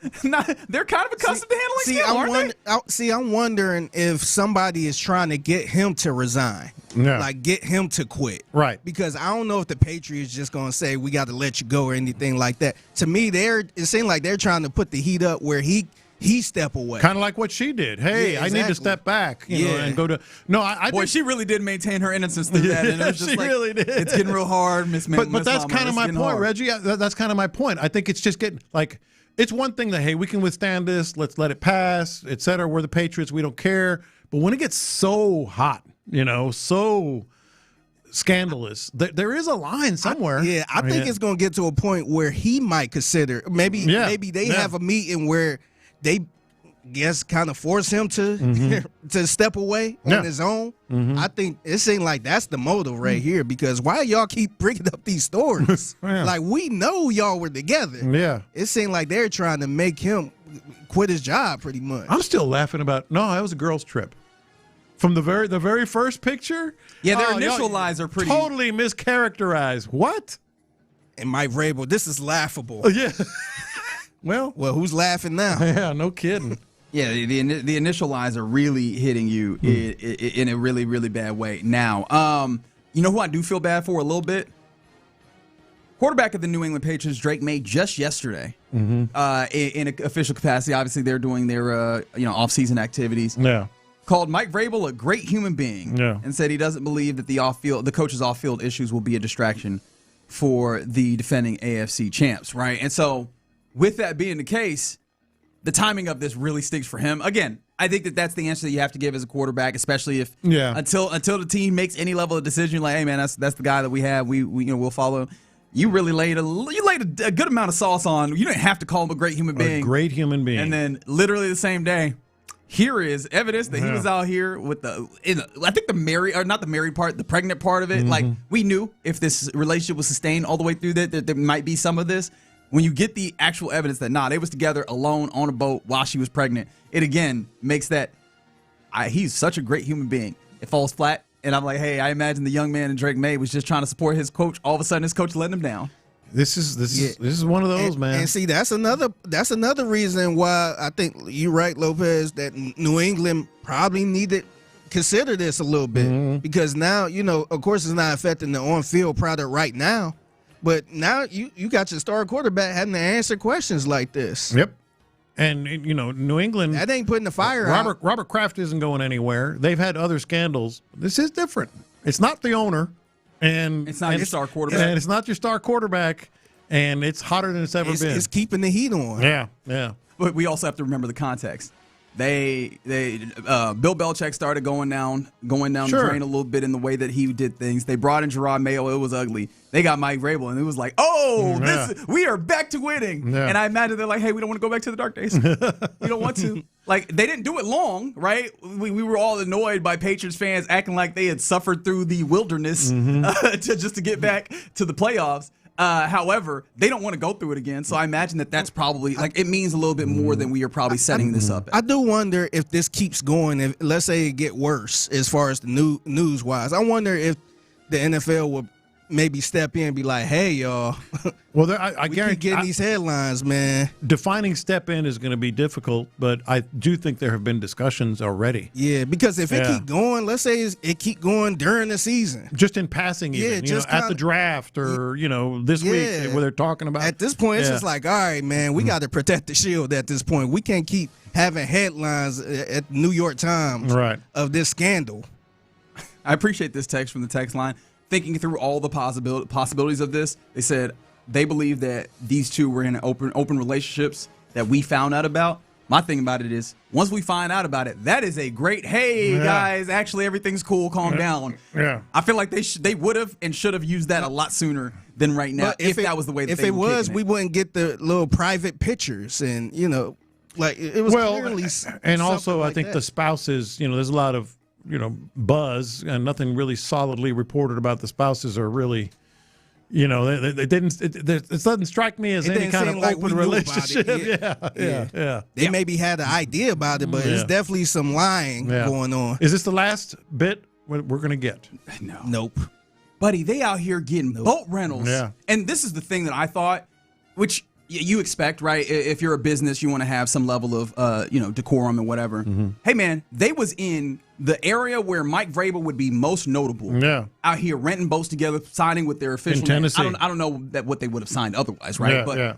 And this didn't come out until now. I feel like they were operating fairly openly in the way that they were doing this, and I could see how more and more of these things over a 6-year period would come out, right? I feel like, there's probably more details. And really the reason why I say that is also whoever is leaking this has shown no like sense of, man, I really should slow down that now that such and such has happened. They're like, nope.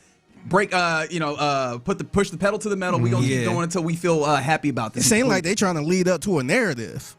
Like they slowly but surely trying to get up to that narrative that, she was pregnant on the boat with Mike Vrabel. Yeah. It seems like they trying to lead up to a certain type of narrative. Maybe so, but it keeps happening. And of course, if the Patriots move on from him, I think that it becomes relevant every time, which really does suck for, I think, everybody involved. Hey, and one last thing, and you mentioned it at the start, but it's worth noting. Once TMZ sinks into it, it ain't going to stop for a while. No. Now we're getting real into the conspiracy of this. What if the Titans knew about this and this is the real reason he got fired? I've seen that. I've seen that before. I mean, it would make more sense than whatever they actually did, so who knows. But we'll see. We continue around the NFL from whatever that relationship is to whatever the hell the relationship is with Aaron Rodgers and the Pittsburgh Steelers, because now there's rumors coming out that could he possibly try and make a jump to the Arizona Cardinals. That was a hypothesis that was thrown out there recently and was given a little bit of steam when you see players kind of openly recruiting Aaron Rodgers, like Kendrick Bourne, who plays for the Cardinals, tweeting at Aaron Rodgers 12, "Come on, we are waiting on you." Eye emoji, smiling emoji. Look, I think that was certainly something worth noting. But of course, this morning, Ian Rappaport reporting that he's now expected to visit the Steelers tomorrow and is expected to play for the Steelers. Play for the Steelers this year. So the deal's not done, according to Rapp, but apparently now there's that. So I guess maybe they're using that as sort of leverage to do more than the UFA tender, because I'm sure that'll be it. Maybe so, but also it does make me wonder, hey, the Cards were just like, hey, what can we do out here?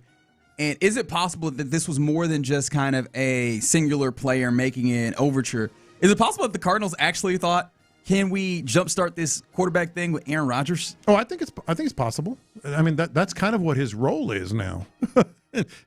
You're really good still, but we know you're not here forever. So see if you can get us going a little bit. I think that's what he did at his last stop. That's what he's doing here. And I think that's what the Cardinals would be looking at. I don't know if that would be very useful for the Cardinals. I feel like you'd be better off just, hey, whatever you got, like start building what you have, as opposed to an Aaron Rodgers where you kind of need to dictate things around what he likes and what he wants to do. Well, that is true. All right, that's the one fly on the ointment, and that's why it's been difficult. Either way, not a big deal, as it seems like the meeting that he had today with the Steelers, the visit tomorrow. Is it tomorrow? Yeah, I saw that it was earlier. Well, Rapp said he's going to visit tomorrow and it is expected to sign. Okay. I had previously seen that he's visiting later today. So either way, it seems like in the next day or two that Aaron Rodgers will visit with the Steelers, and he might make that thing official again so that they can run that back. A couple more things here before we move on from around the NFL. This just made me chuckle. Nathan Peterman, the notorious 5 interceptions in a single half of football quarterback. He was out of football last year, and he's trying to make his way back this year in a way that really caught my attention.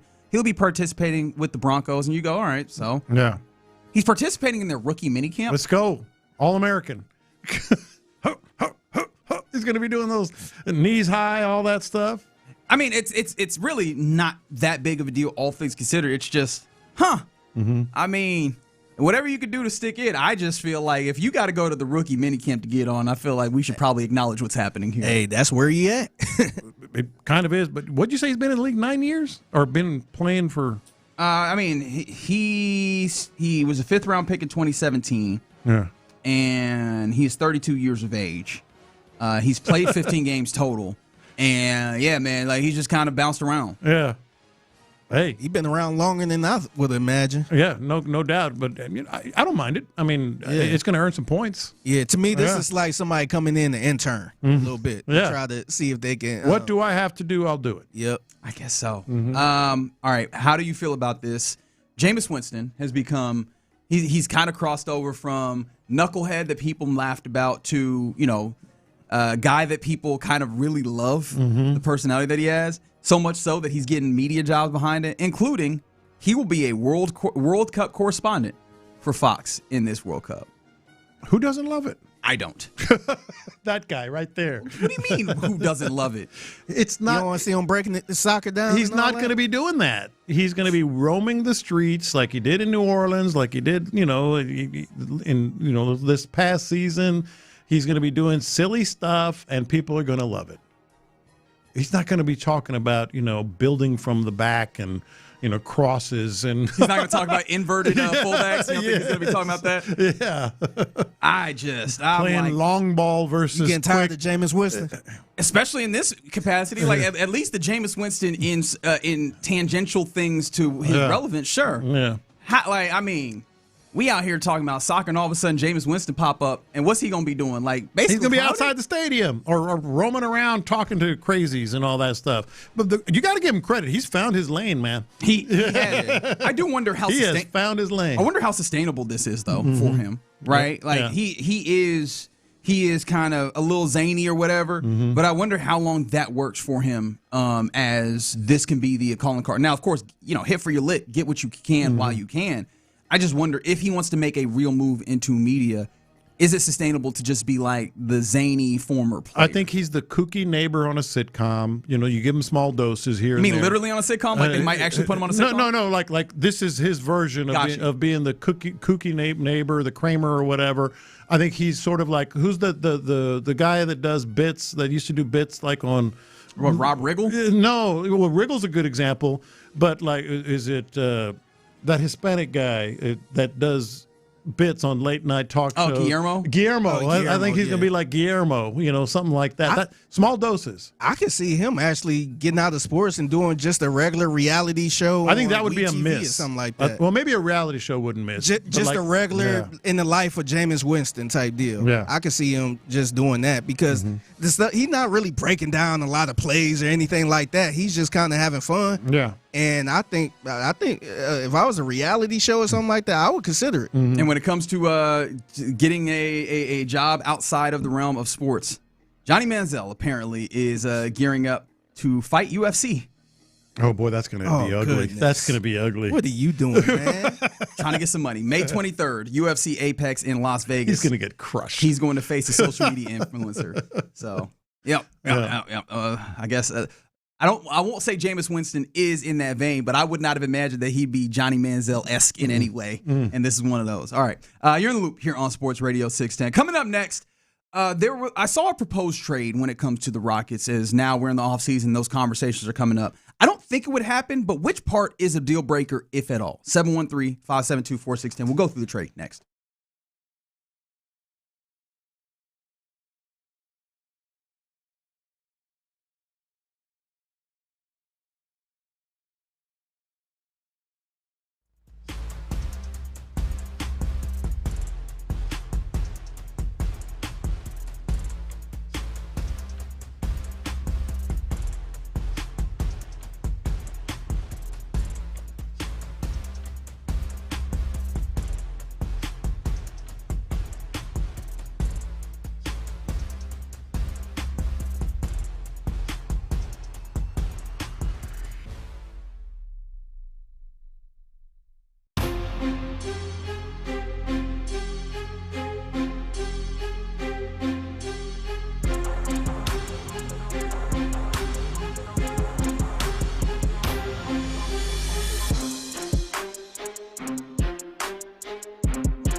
anyway. Right, but we've seen some teams that have like 2 or 3 at times. And so 4 is a notable step up. 5, you're probably right, is a little bit much of an ass. So I think the logical answer here is wide receiver. I think you could talk fullback, which is already happening. When there are only like 2 or 3 teams anymore that really implement a fullback, so that's already happening, and the tight end can play there. But I think it's wide receiver. I think receivers, because you're going to have receiving tight ends. You're going to have your share of Brevin Jordans and Dalton Schultz, although he can do a little more than that. But no, I think the depth at wide receiver is where it's going to be the biggest hit. Yeah, I think that's an interesting conversation to have here, because I get what you're saying. Logically, you go, all right, you're pass catcher, you kind of shift one from wide receiver over here. The reason why that made me kind of scratch my head is I don't think you would be going and utilizing 12 and 13 personnel, but completely neglecting the possibility of using 11 pretty consistently. I think that the idea is to be able to pull to those extremes and force defenses to change their personnel. But isn't that get heavy or they get light? Yeah, isn't that the reason that you have specific pass catching tight ends that maybe can split wide occasionally and fill that role? If you do go 11 or 12, that you can still have 12, but it's more split along the line. I mean, outside the box. Yeah, I think wide receiver is going to be where it gets hit the most. Does that feel like that will apply to the Texans? Yes. So you think that there might be one fewer wide receiver than other instances when they have like 7 at times? No, I think it absolutely applies. And again, I just gave 2 examples, Brevin Jordan being the one. Who knows with Marlon Klein or whatever, but.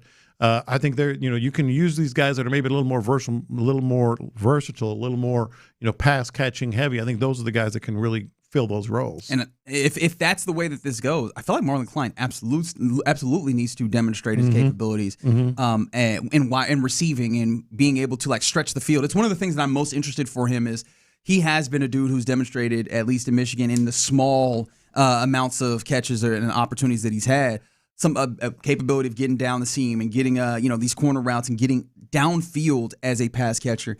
I feel like that's going to need to show up starting today, obviously, with rookie minicamp, obviously as much as you could possibly see in it. But as we get through minicamps, OTAs, into training camp, I really want to see that, because the possibility that you end up with just fewer wide receivers on the roster that you can turn to, and the possibility, with injuries that pop up, especially Nico Collins has missed games damn near every year, right? Obviously, Tank Dell has had the injuries that he's dealing with, and he's coming back from some of those. I don't know that you would. I'd feel great about the idea of the limited wide receiver core that you would have there available to you, but we'll see. Obviously, very early to start thinking about 53-man rosters. We'll get there over the course of the offseason, but another offseason milestone happening today as rookie minicamp happening for your Houston Texans. All right, you're in the loop here on Sports Radio 610. Coming up next, what part of this trade would be the deal breaker, if at all? 713-572-4610. We talk about it next. Yordan Alvarez is your AL Player of the Month.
222.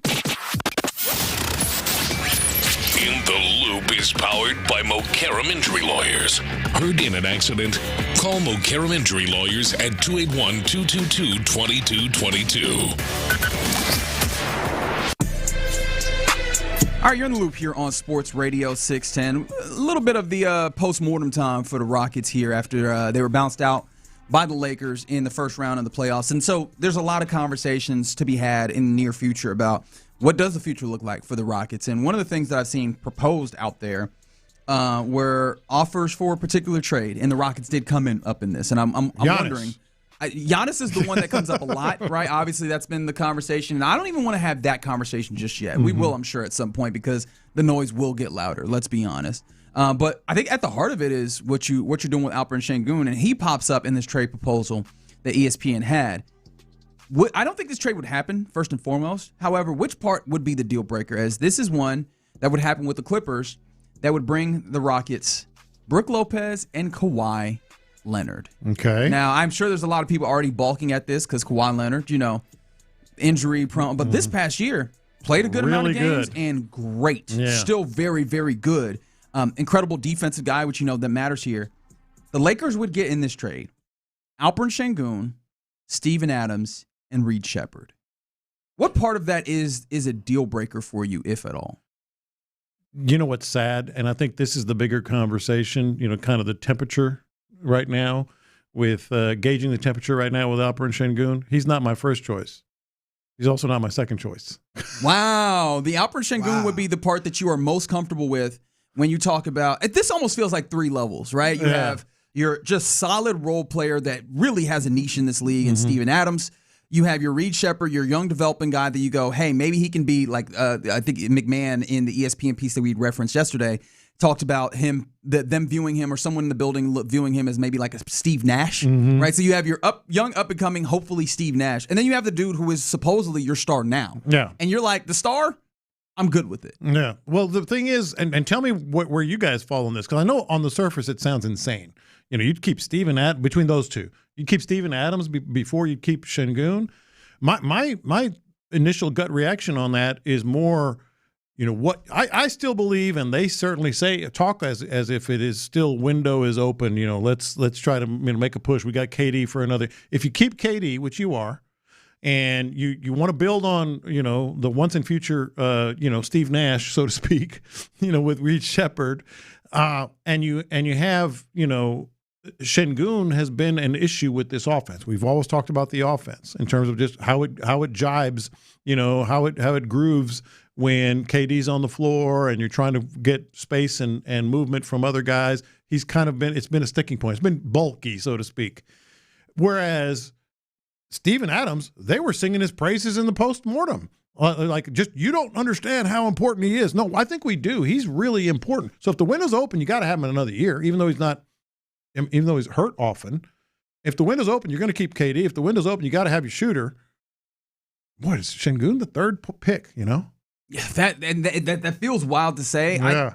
I don't know that I'm fully there. I don't think I can get there, but I think that it'd be hard for you to not look at Alperen Sengun and go, "Hey, man, are we reaching the pinnacle of what this can be?" And how does that hit, especially with the contract that he has and with the importance that level of capability would inspire in what you're doing here? See, to me, Figgy, it's not even a matter of how good Sengun is or what he can be, because I think he's very good. He was an all-star, and I think he can still be very good. I'm talking about how good he is here with this squad. Yeah, we've talked about it, and I still think that there's some level of unnatural, fitting when you talk about playing a lot of minutes with Alperen Sengun and Amen Thompson, who both are non-shooters. Yeah. Right, and I don't think that means that inherently it has to be blown up, but you have to be very careful in the considerations of how you build around that. And if this trade would work, I think it would be relatively short-sighted, right? Because Kawhi Leonard, Brook Lopez, both shooters, both can space, and that would allow you to kind of move around some pieces a little bit better. Both pretty damn good defensively as well. I think it's the Reed Shepherd that ends this deal. I think that after the Reed Shepherd that ends this deal, I think it's Alperen Sengun. You do. But I do wonder if... But you get my point. Yeah, no, I get your point. And I think that points to the idea of if they are a team that is willing to, like they said, right, hey, they're willing to hear everything out, and if something pops up, maybe it's not a Kawhi Leonard, maybe it's Giannis. It does feel like that might be a little bit more viable of a possibility. I still don't think. I think that they'd probably prefer to keep this together. Maybe not this trade, but the idea of trading a trade that includes Alperen Sengun. I do think that you would need to get back something incredible, right? I saw Ocho on the text line talking about trading Alperen Sengun for Kal-El Ware and Tyler Hero from the Miami Heat, and that I don't think I'm willing to do. To be completely honest, but I do think that we are in that place where, hey, man, there's nothing precious about Alperen Sengun to me at this point, which is really unfortunate. So we're all in agreement on that part of it. Like Sengun could be dispensable. Could be. Yeah. I found it interesting that in looking at that trade, I was like, oh, well, that's wild. Anyone but Reed. And I don't. That's the thing is, I'm not like too precious about Reed either, but it did feel like at the very least that Alperen Sengun is not immediately in your mind. And we'll see. We'll see how this continues to develop for the Rockets in the offseason because they've got big questions to ask. They seem to be more on the speed of keeping things as it is. All right, you're in the loop here on Sports Radio 610. Coming up next, let's get into what's popping, including did a little bit of a weird thing that happened on Inside the NBA yesterday at Charles Barkley's expense. Was this fair or foul? We'll talk about it next. Payne and Pendergast.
text line is energized by Base Power. Save money and switch today at basepowercompany.com/610. The biggest stories in sports and entertainment. Sports Radio 610 style. In the Loop presents What's Poppin'. All right, let's get into what's popping here in the Loop on Sports Radio 610. Rookie minicamp is happening for the Texans today, and obviously all of your rookie class, but then also Clayton too, former Houston Cougar quarterback. I think he's jumped into the NFL in 2023, if memory serves me correctly. He will be out there doing a little work with the youngsters out there. Very excited for this and looking forward to hearing anything, honestly, that we can get out of it. Because obviously we love all the nuggets. We're starting to get numbers from some of the young guys. Yeah. As it looks like Jalen Ramsey, the young safety, will wear 27, as that has been opened up with Woody Marks changing his number as well. So anything that we get out of rookie minicamp, we will turn towards you. Kamari Ramsey. Who did I say? Jaden. I mean, if I'm naming a Texan, it's either Jalen or Kamari at this point. So you pick one or the other, and you just keep going there. They should just call him Jalen. Just make it universal. Yeah. Just like, hey, Jalen. Honestly, I'm gonna start calling these boys by their numbers here soon. Anyways, once I get them all, start calling these boys, hey, big dog. hey, at 13, come here. 13. Hey, my guy. Yeah, my guy. Hey, what's that, the chief? Hey, what you doing over there? You got it. So yes, that's what's happening out there. It's been all of 2 days since quality start for your Houston Astros. Oh, we're keeping a running total now? I got to at this point because it feels like it's going to go up. It was very far from a quality start. Honestly, it was the least quality that could possibly happen. Yes, 100%. 2 2/3 innings for Lance McCullers Jr., and it felt like it probably could have been a shorter outing for him yesterday. The fingernail issue that he developed didn't allow him to get his curveball over, lost his velocity, and it was over before it started. 12-2 loss to the Dodgers to finish off the 3-game set for the Astros. And it's funny because we were talking about it earlier, but it just feels like this thing with the Lance McCullers Jr. in particular, and more because of the lack of velocity on his fastball. But this could be very over very quickly in a way that's uncomfortable. You would think, but then again, they do need him. I mean, they're in the business. Remember when they left Ryan Weiss out there to hung him out to dry for 80 whatever pitches or more? They didn't have a choice. They kind of don't have a choice. They have Spencer Arrighetti, have Peter Lambert, maybe Burrows.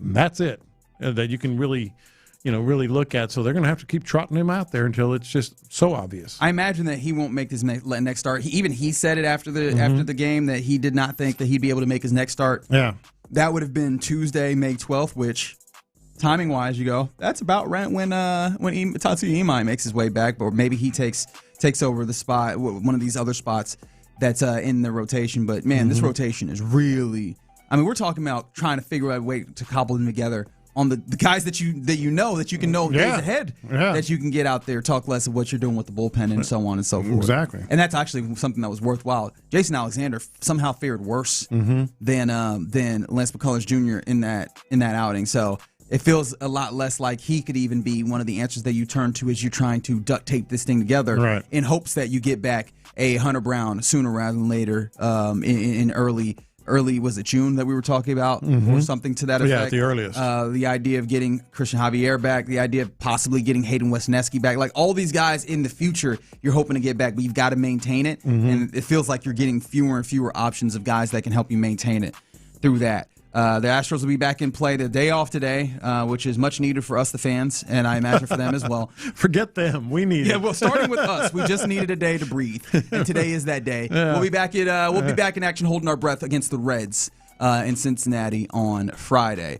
You were watching basketball yesterday, weren't you? I was. A really good game and a little bit of a blowout, interestingly enough. Little bit. Yes, a lot of bit of a blowout in Game 2 versus with the Timberwolves versus the Spurs. They got a big win, but the Knicks go up 2-0. Another tight win versus the 76ers. Or no, that was 1-1. They were down 1, so it's 1-1 split there, isn't it? No, they're up 2. Okay, they're up 2-0. Yeah. Okay, it's a 1-1 split in the San Antonio series. Apologies. No. Mind you, you're watching, I'm watching. It seems like a lot of people are watching NBA basketball. According to Awful Announcing, I see here, they were pointing out that the NBA playoffs have averaged 4 million viewers across all of the new broadcast partners. This represents a 22% increase from last year's games on the playoffs. So as much as I know that the NBA ends up being a punching bag when it comes to the major sports in their viewership and everything, there's tangible evidence to show that the new partners and the way that this has gone has helped increase viewership, streaming exclusives. It's the platforms. Yeah, it's the number of platforms that are doing it. I think they're doing a really good job of the broadcasts too. We often have criticized some of these. I don't know about you, but I haven't really noticed like, oh, they're really glitching here, or it's not the quite same quality, or the imaging, the picture is not quite the same as I think I go from Prime to just name it, NBC, and all of them, ESPN, and the quality is really, really strong. Yeah, the quality is strong, not just of the visual quality, but it feels like the broadcasts are pretty good. They feel big, and one of the biggest things I think that the NBA suffer from is they're positive towards the game. Yeah.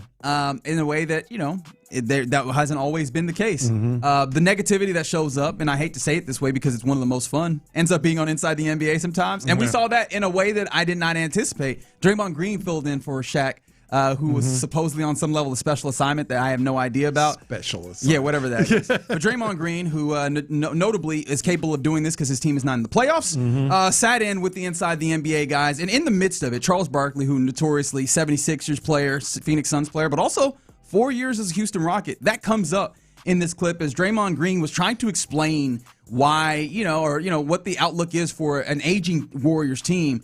And this happened. Nobody wins when they're 37, 38. But you said what you said. I want to hear if he believes what you're talking. Yeah, I think the goal is just to not look like you in the Houston Rockets uniform. Yeah. Is ultimately the goal for us. Like, we don't want to. What does that look like? Did you see it? I'm just asking. I saw it. This bothered me more than it probably should have. I like Barkley. I covered him, pretty closely when he was here and all that. But he's pretty good at defending himself. But did it surprise you how ignorant Draymond was on Charles Barkley's career? I wonder, because those dudes are relatively close. Those dudes, seem. I wonder if this wasn't an attempt at a joke that simply fell all the way flat, as opposed to an ignorance of his career. Now, it did start up what has become a interesting war of the NBA space between people that are talking about and giving a lot of credit to Charles Barkley in that time with the Rockets, and then there are people that are like, no, you got to understand Draymond Green also very good and underappreciated, and yeah, he was right for saying that. Draymond, you were clearly on the Charles Barkley side. Oh, clearly. Draymond, even if you just look at numbers, has over those last 4 years versus Barkley's last 4 years, was almost literally half the player. 16.5 points to 8, for Draymond. Barkley averaged a double-double and 4 assists with the Rockets.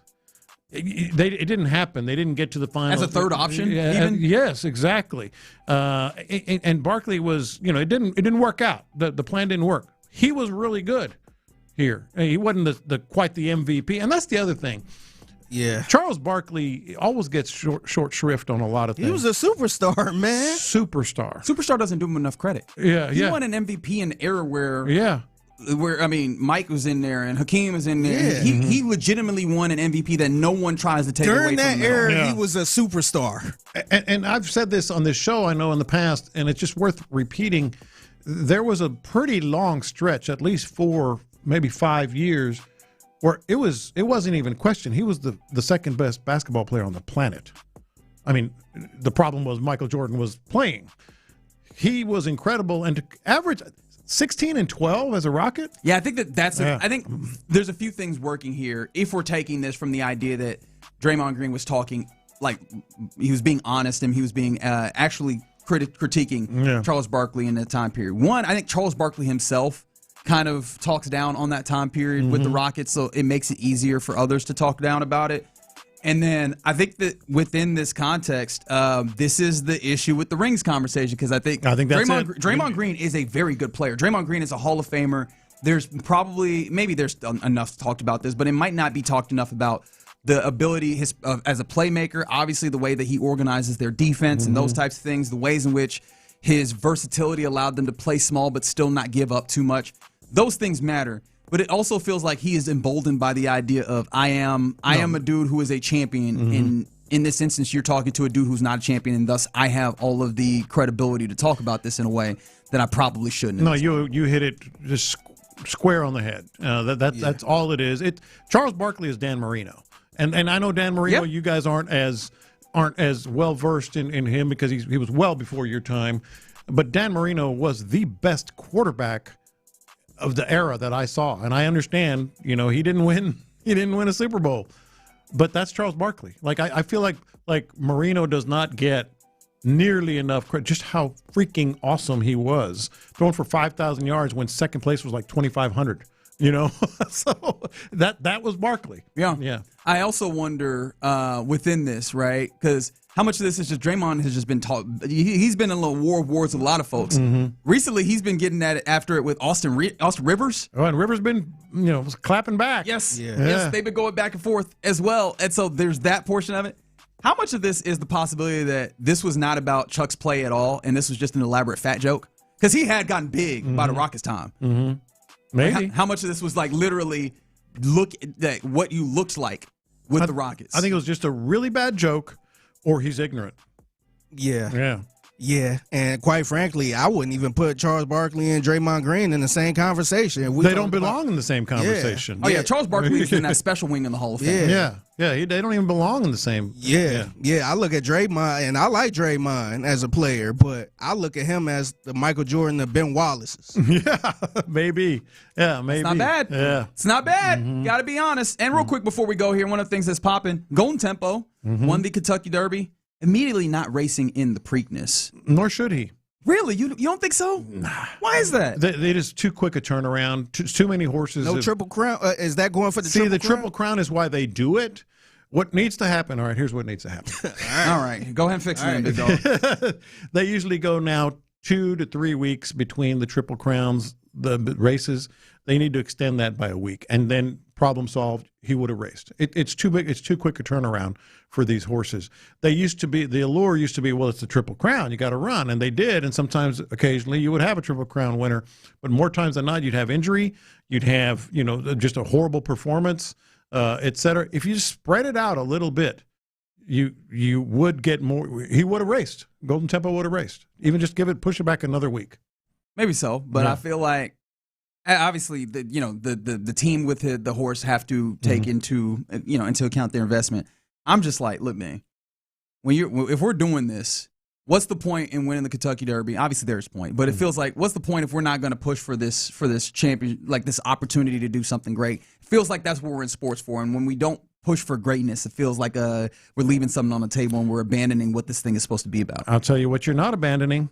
Probably $200 to $300 million in fees that this horse is going to now earn. As a what's the term they use? What, to sire other foals, to sire other horses. Or do you feel like it's a way that they feel like maybe there's no chance they can win the Triple Crown? No, I don't. Point in jumping in it? I guarantee you, because I feel like if they, it's the schedule. Really, it's too tight. It's been too tight forever, but the temptation of what you're talking about, Triple Crown. Yeah. I would think if I knew I had a really strong chance, I would go for it. But if I don't feel like I have that strong chance and I know this horse, then I will understand sitting this one now. It's too quick of a turnaround. Stupid horse racing. All right, you're in the loop. Look at us breaking down horse racing. Yeah. I felt dirty doing it, to be completely honest. Me too. All right, let's break down baseball then. All right, you're in the loop here on Sports Radio 610. How would you recalibrate your Astros expectation today? 713-572-4610. Deep conversation is necessary, and we'll do it next. Just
West Point Lincoln and West Point Lincoln of Sugarland Studios. KILT FM HD2 Houston.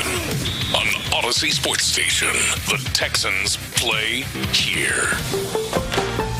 Sports Radio 610 presents In the Loop with John Lopez and Reggie Atatula. I've got to be honest.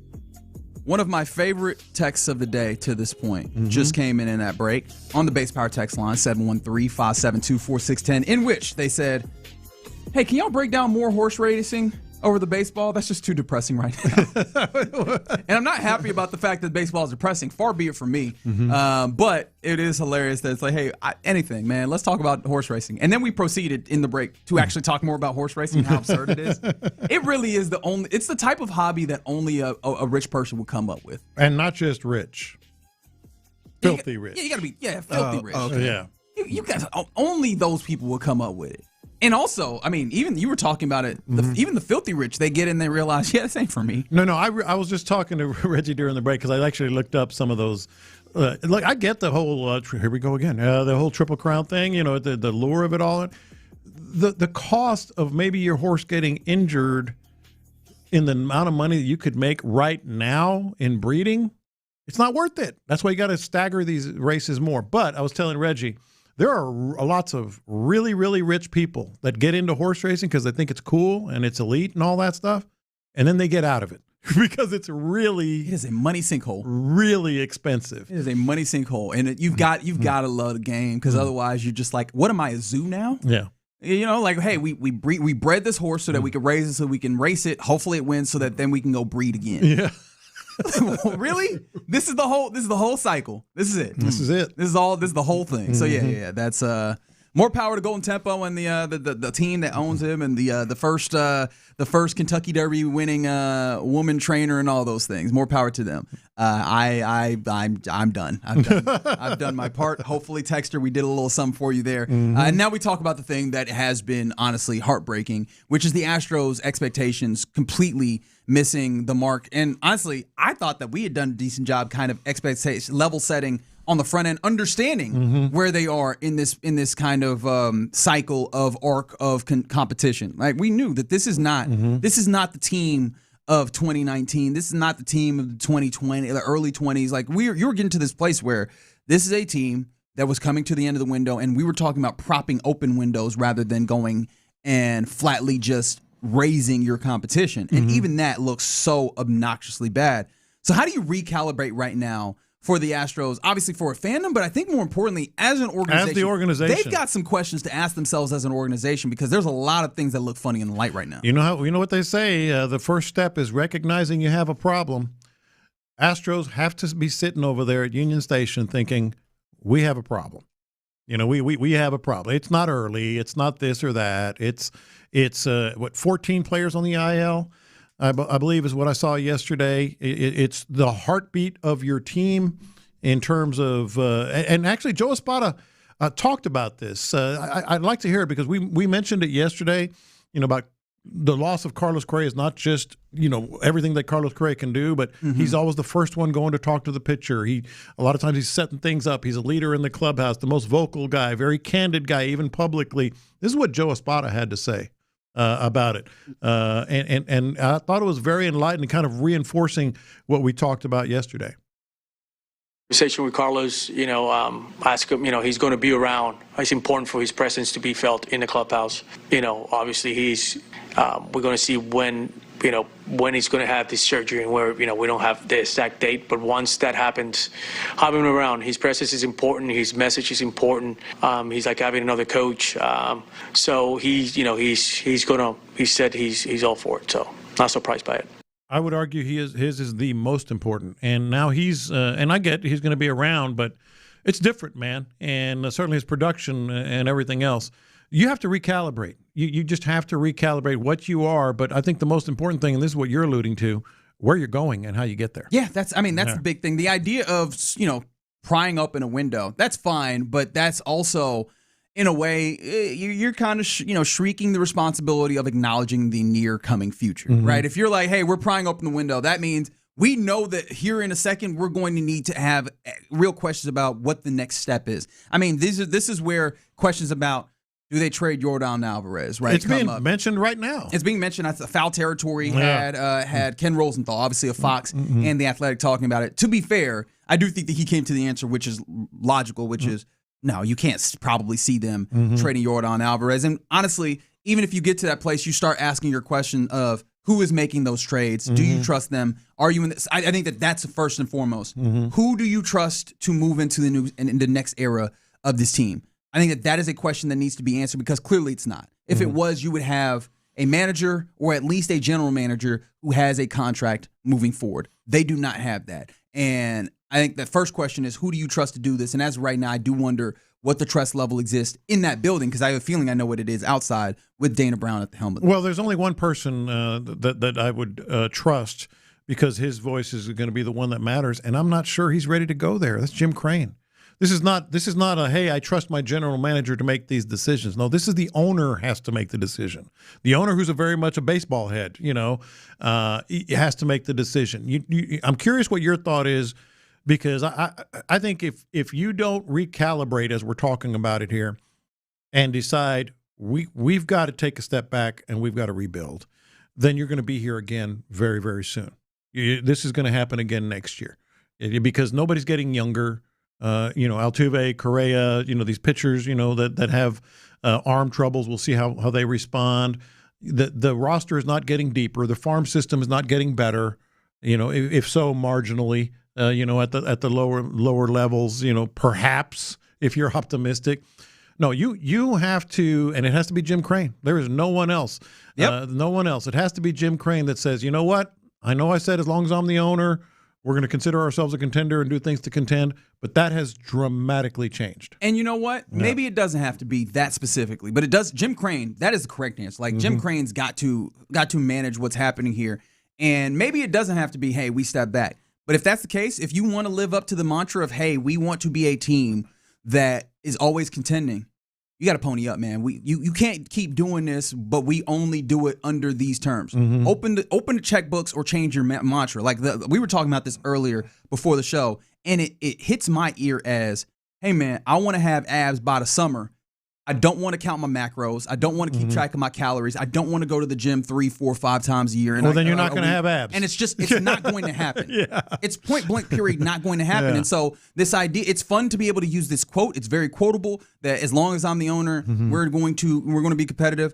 How can you do that when you're not going to pay in a way to maintain talent and to acquire talent like we see, the Dodgers and many other teams, but then also you're not going to really give opportunities for your general manager. And here I am actually coming to the defense of Dana Brown to actually utilize things to get things done. Right? If you're not going to pay, this is almost like a three-legged stool or three-legged table. You're going to need to be forward-thinking in trading players and utilizing that to continue to build your farm or doing. There just isn't much. And the reason why I started thinking about this to some degree was we could really hit Dana Brown over the head hey, you acquired how many pitchers in this offseason and very few of them have hit. But also, how do you acquire pitchers when you don't have prospects to utilize in trade and you are not able to really spend money? You go to the bargain bin, you try and see what you can get, and you're just hoping to hit. And it's been misses in this instance. But I also even go, and as much as I personally am not in love with Dana Brown, I don't have a love affair with what he has done. I also go, damn, if I was put in that circumstance where say, hey, go to the store, give me stuff so I can put together a Michelin star meal, but here's $20 and bring me back my change. What am I supposed to do here? No, you're 100% right. It does fall on Crane also. If you do really want to back up those words, you're going to have to pay, man. It's not a secret how it's working. As you mentioned, not just the Dodgers, other teams as well. How they're getting back into the game, they're having to pay.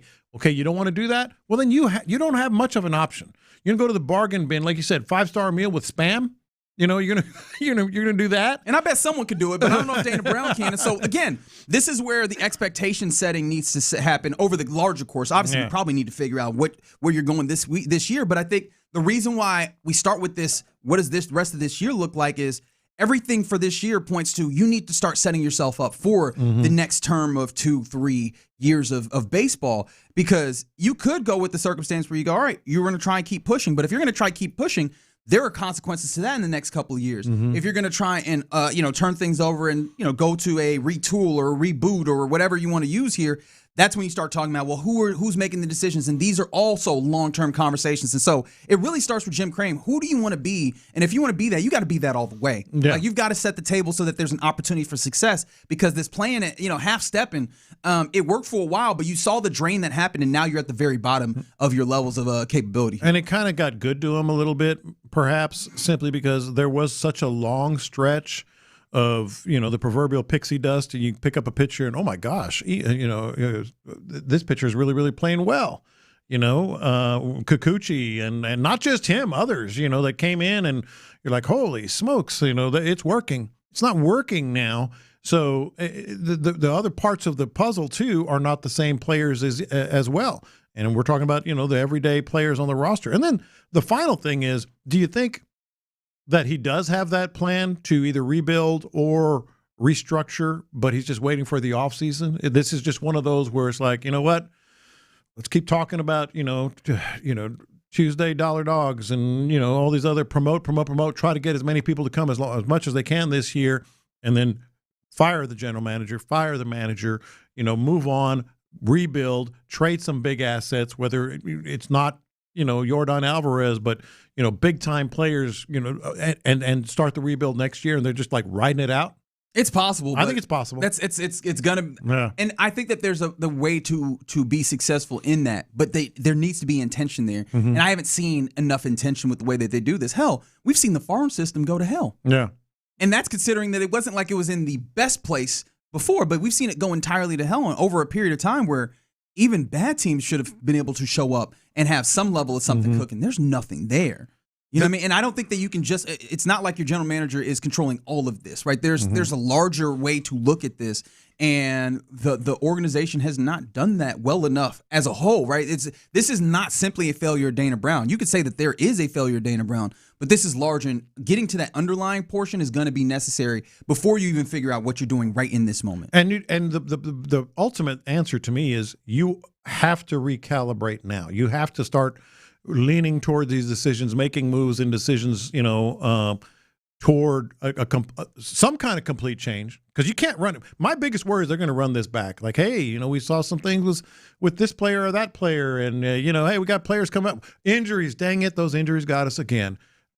We're going to be right back here next year if they do that. I feel like that case is even harder to make than, like, say, the Rockets, right? Who are making the case of, all right, Fred VanVleet clearly matters in setting the table. Steven Adams matters in the way that you go about things, and then it puts guys in the right place. What is the argument for like running it back? Again, we're far out from the end of this year. Talk less of what next year looks like, but what would the argument be in that case? Oh, I think there's a strong argument they could make, and it's my biggest worry. You got 5 starters? Hey, Hunter Brown's going to be back. And Jeremy Pena is still developing. We'll see. Hey, this or that. Look at Cam Smith. Look at all. I think that is my biggest worry. They're like, hey, you know what? We can get there. You can't. You got to make big decisions one way or the other. And those are nice starts. Those are nice pieces to have. Have you seen Yordan, the year he's having? Yes, it's not enough. What we've also seen is it's not enough. Yeah, but the weird part about this year is that you look at the American League and it's still gettable. In this particular division, 4.5 games, it's still as putrid as you've been. Is there one team above 500 in the AL West in this moment? There's only 2 teams in the AL, I believe. I'll have to look, but I think I saw that. And so that will leave them in a place where I think that they'll continue to chase, but you have to stay steady for the time being with whatever your pitching is. You have to get your pitching back healthy. They'd have to play better. And even that, I think that you would have to have the understanding of, even pushing towards that, you have to start thinking about what the next circumstance is. So when it comes to expectation setting today with what this team is, I think that they could probably still try and push for some level of wild card. I don't believe that it's capable, because I don't know that they can hold steady long enough, and that they'll get the reinforcements at the right time and level to get them to that place. But I can understand them continuing to push for that to be the case. The thing I'm most uncomfortable about is what the expectations are for them as an organization moving forward and making those right decisions. Real quick, see if you can guess that I was right. 2 teams. In the AL total. 2 teams in the AL are over 500. Everybody else is 500 or below. Ooh. Man, what's funny is that's nasty. Can you name? So, the A's are above 500, are they not? They are not. Oh, they're at 500? Yes. Oh, gosh. Okay. Are Are the Yankees above 500? Yankees are above 500. And then what's happening in the Central? Something happened in the Central? It's wild. This is a wild AL. Is it Kansas City? Nope. No, Kansas City's not. Nope. And it's not Cleveland? Nope. Who's been good in the AL? I mean, Tampa clearly Bay. nobody. Oh, Tampa. Oh, that's right. Tampa's been cooking back. Yeah. They got back to their. They got back to their ways. They got the engine of bringing up young cats and getting them good and selling them off. They got that going again, and they've been good. It's May. What is it? May the 7th. That's correct. Man. 2 teams above 500 in the AL. Damn. Well, that keeps this thing open for them to feel like they have something to chase. But I think you have to be honest with yourself. No, you got to even as you recalibrate. chase wild card. You're going to need to recalibrate. Yeah. All right, you're in the loop here on Sports Radio 610. In this hour, we're giving away tickets to see the Gamblers take on Orlando this weekend, so keep it locked. But coming up next, let's get our lunchtime confessions. In the loop. Which of the newest additions will...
Sports Radio 610. In the Loop is powered by Mokaram Injury Lawyers. Heard in an accident?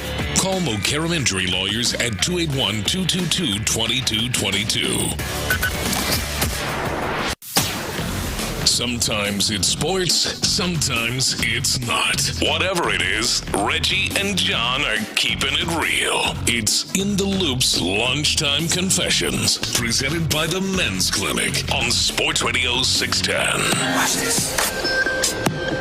These are my confessions. All right, this is something of a breaking confession here because this just came across my timeline and I had to double check. Figgy, do you know who Gianni Infantino is? Oh, yes. Oh, you knew I knew. Do you know who Gianni Infantino is? Mm-mm. So if Gianni Infantino walked into your studio and slapped you in the face, you wouldn't have any idea who it was? Nope. You know who Gianni Infantino is. I know who Gianni Infantino is. 713-572-4610. Do you know who Gianni Infantino is? I'll give you a hint. He's one of the most corrupt people to walk the face of the earth. And no, his name did not come from a Wu-Tang Clan name generator. That is a real name. So he's saying he's the. You're not gonna say who he is? Oh, okay. I am. He's the FIFA, the international governing body of soccer, and brings you to the World Cup every year. He's the president every 4 years. Yeah, every 4 years he's the president. Oh, it's a mobster. Yeah, he said. He might be. He said if someone buys a $1 million ticket to a World Cup game, I'm guessing the final, that he will personally deliver them a hot dog. Okay. You want Gianni Infantino for $1 million to personally deliver you a hot dog? I mean, assuming there's no police around and I can do whatever I need to. Oh no, it's a $2 million ticket. A $2 million ticket that makes it even to the worse. World Cup final. Oh, he's gonna. Oh, this sounds much more reasonable. It's a $2 million ticket to the World Cup final, and he said he will personally bring you a hot dog and a soda, buddy. Not even a beer. Yeah, no alcohol allowed in this. Yeah, no, not at all. Not even close. This bleeping guy. I mean, this bleeping guy. That is correct. He ain't even trying to hide it. He is not even trying to hide it. Anywho, that was, I don't even know if that was a confession or not, other than I hate him. But I love World Cup. I love soccer. But I hate him. Here's my real first confession. And I feel bad. I feel guilty. I really do. I think that's Mike Vrabel's baby.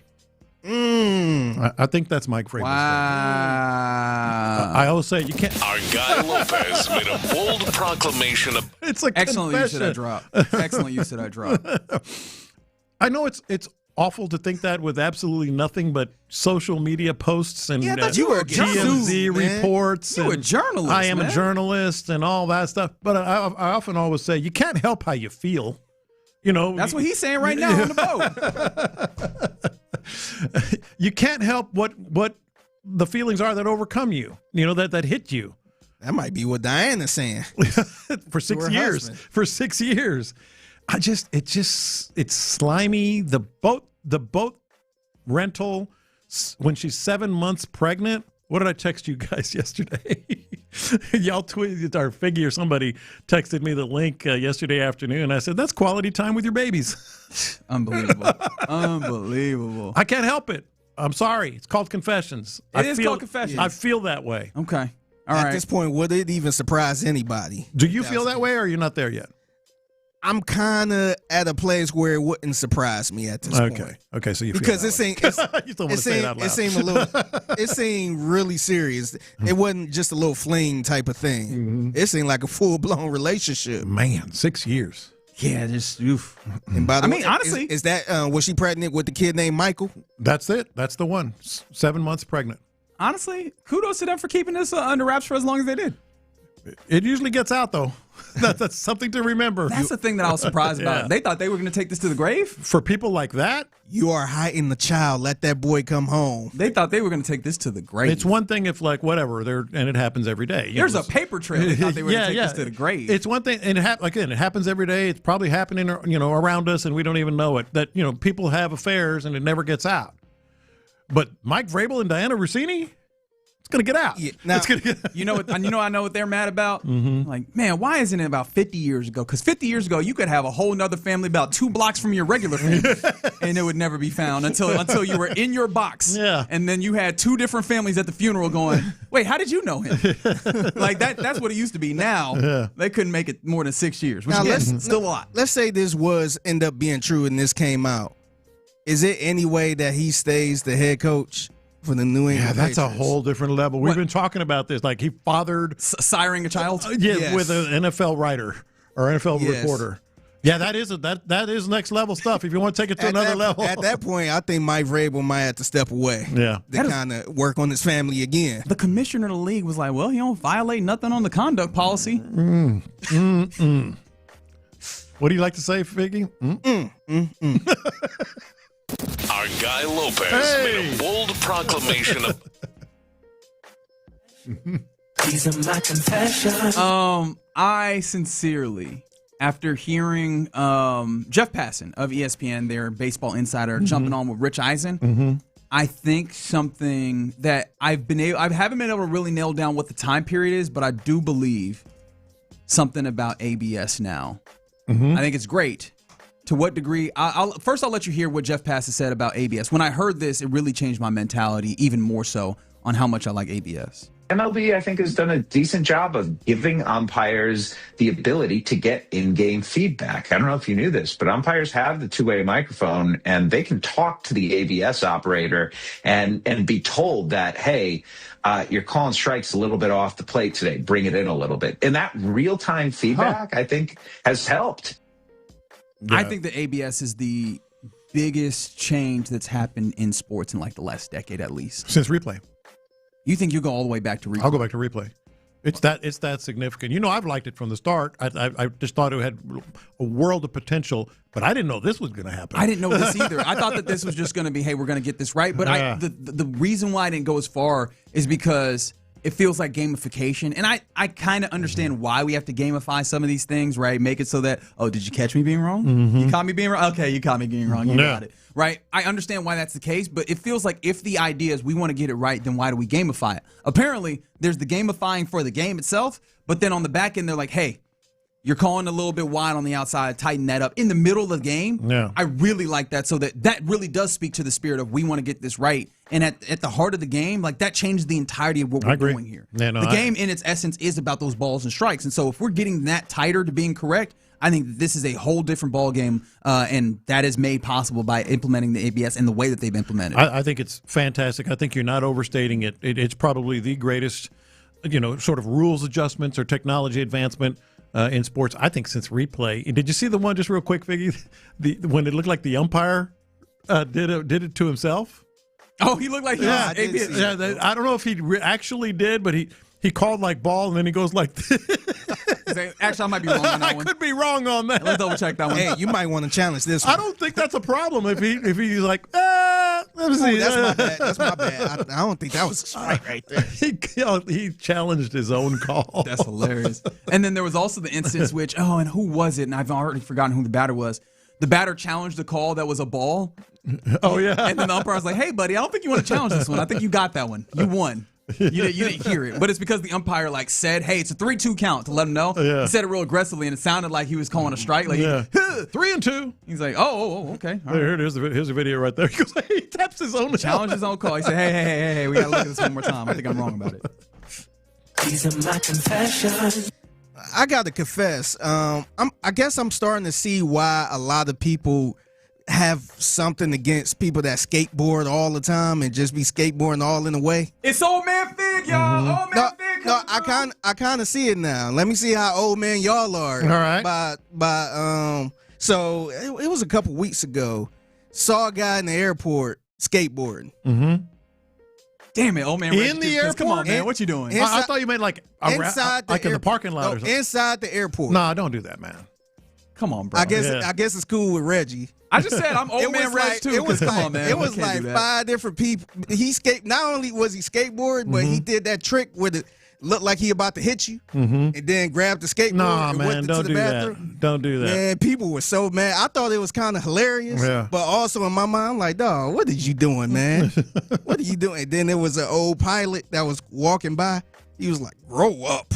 I was just like, grow up. I bet in his head he was like, also get a respectable haircut. Yeah, just imagine everybody just hippie just going across the floor. And then he just. You can't do that, man. Yeah, I'm like, how did you even get past TSA with that? Yeah. Man? You can travel with a skateboard. If I see that. You can carry it on. No, you can carry it on, but don't be skateboarding. Check that in, man. Yeah. Check that in.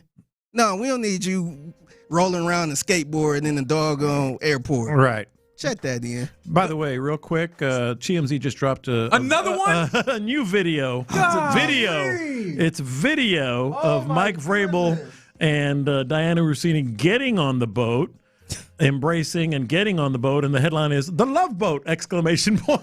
Bro, this is look at the video. This is overkill, man. If I'm one of them, I'm calling somebody at TMZ. Hey, yo, we get the point, man. Like, what else do you want? Come on, man. They just dropped 15 minutes ago. And this is from 5 years ago. Yes. Someone just had this in their camera roll for 5 years. It has an arrow. Vrabel, Rousini. God, we calm get down. your point, TMZ. We got Just it. make it stop. Damn. Look at this. And she very much is pregnant. She is definitely 7 months pregnant. Some people like that stuff. Goodness gracious. All right. It's a fetish. All right. It is. You're in the loop here on Sports It's Radio. a category. It's a category. Guys. It's a fetish. It's the middle of the day. Hey, let's not Reggie turning red over there. Man, calm down. His family's listening. All right, you're in the loop here on Sports Radio 610. And Especially how they become families. All right. Yes. Hey, what's the family getting on that boat? Maybe.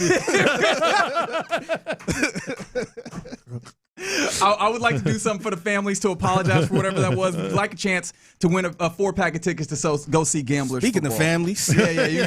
You could be a family and go and watch the Gamblers play a little football this weekend. In fact, May 10th at Shell Energy Stadium. Caller number 7 right now wins 4 tickets to go see that game. Gamblers Orlando, May 10th at Shell Energy Stadium. Tickets courtesy of the Houston Gamblers. Obviously, you can go buy them yourself, or you can win them right now by being caller number 7, 713-572-4610. Coming up next, though, let's do a little buy or sell. Are you buying what these folks in sports are selling you? 713-572-4610. We talk about it next. The Rocket.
The Sports Radio 610 text line is energized by Base Power. Save money and switch today at basepowercompany.com/610. Sports Radio 610 presents live from the West Point Lincoln and West Point Lincoln of Sugar Land Studios. Here's In the Loop with John Lopez and Reggie Atatula.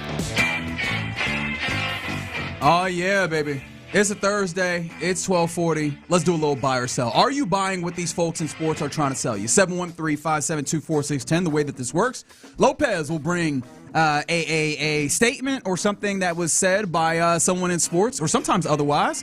And then you, along with us, will determine whether you are buying or selling. Play along in the Base Power text line, 713-572-4610.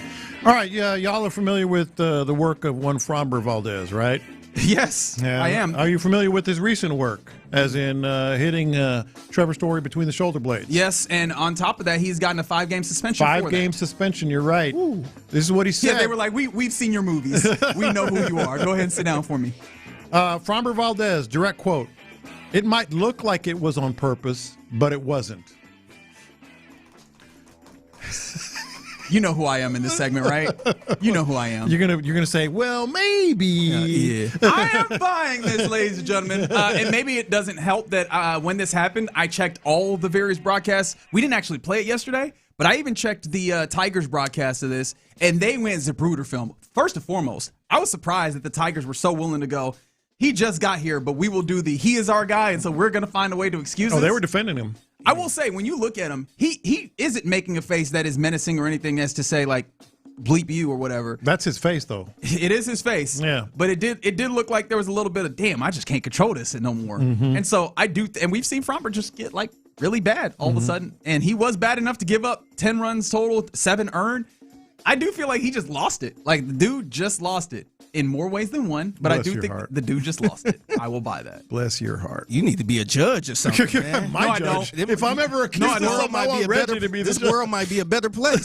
No, it would be a lot worse. Don't give me that credit. It would be a lot worse. Yeah, I wish you was my teacher at one point. You know what? I really don't think you took a knife and stabbed that guy. Thank you, Your Honor. People wouldn't intentionally go and just, like, hurt people. Come on now. Human beings. Eli Adams on the stand. Where's Reggie when I need him? I'm buying her story. No, I'm selling this. Yeah. Nah, man, look. And honestly, and I ain't sitting here saying he should have did it, but, man, they were pimping them home runs too, man. 3 of them. Yes. 3 of them. Yes. So it didn't even shock me that he decided to hit the next batter. By the way, the guy that looked like he was probably tipping them off a little bit. Mm-hmm. So I think, I don't think this was I just lost control. I think he did that on purpose, man. Yeah, 3 home runs, back-to-back home runs, square between the shoulder blades. The perfect way to pay back a hitter is to stay below the shoulders. I mean, that was like, okay, you want to learn how to be, you want to learn how to hit a guy? Framber Valdez just put on a clinic. A fair point that's also made that I had forgotten, but is a great point. Framber has thrown 2 4-seam fastballs in the last few years. Both of them were hit by pitch. He's like, whoa. He's like, all right, so this is my get out pitch. This is my when I'm behind pitch, and this is my when I'm sick of you pitch. And Pledge, we're talking about baseball, man. Yeah. Like, they do this all the time, man. Dude, that was textbook. Yeah. Textbook. It was expected at this point. Yes. All right, Colin Cowherd. I know you love some Colin Cowherd. I have a respect for him to some degree. Well, he was talking about the Texans. He said the Texans would be crazy to not pay C.J. Stroud now. He's very good. He'd be on the market for 30 seconds. Even in your own division, they'd go crazy in Indy to get C.J. Stroud. No, I'm selling that. Like, maybe you could possibly make the argument that it could be beneficial for them to sign him now. You could try and make that argument. No, they'd not be crazy to make. Did we not see what happened recently with Tua Tagovailoa? I don't think that that's the way that it'll go. Putting my cards on the table here. However, it would be absurd if you had the fiduciary responsibility of a team, and you've seen the way that, like, paying a guy who ultimately is not capable of delivering at the level that you need, especially at the quarterback position with the way that the money is structured right now, and then go ahead and just jump head first into that with still some levels of questions as to how this works right now.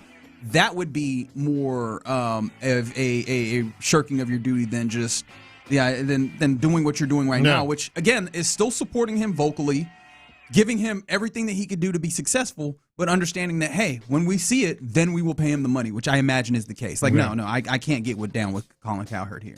Yeah, I'm actually stuck on this one, man, because in this situation, I would sell it because I think the Houston Texans do have a Super Bowl window where they can win. So right now, it might not be as smart to pay him early like this.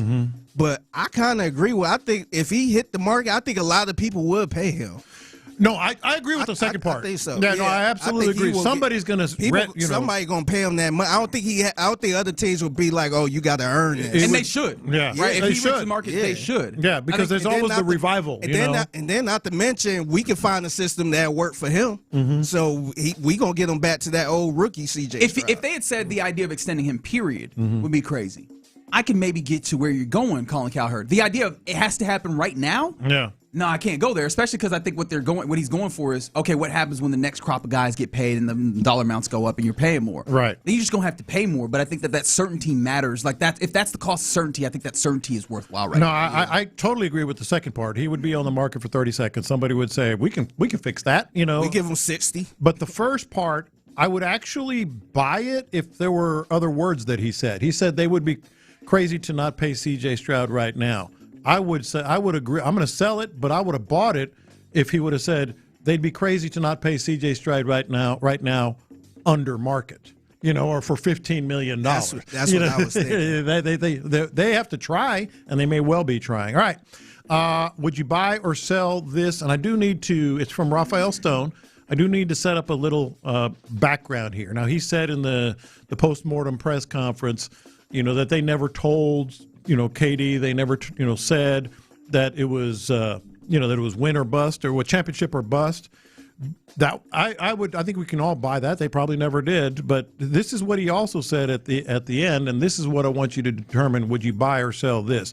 Not only did they not say championship or bust, but he also said this: that very much was not our attitude. He said championship or bust was very much not our attitude when they brought in Kevin Durant. That's the one I'll start. That's the one where I said, okay, I buy that you didn't say it because, why? It doesn't matter.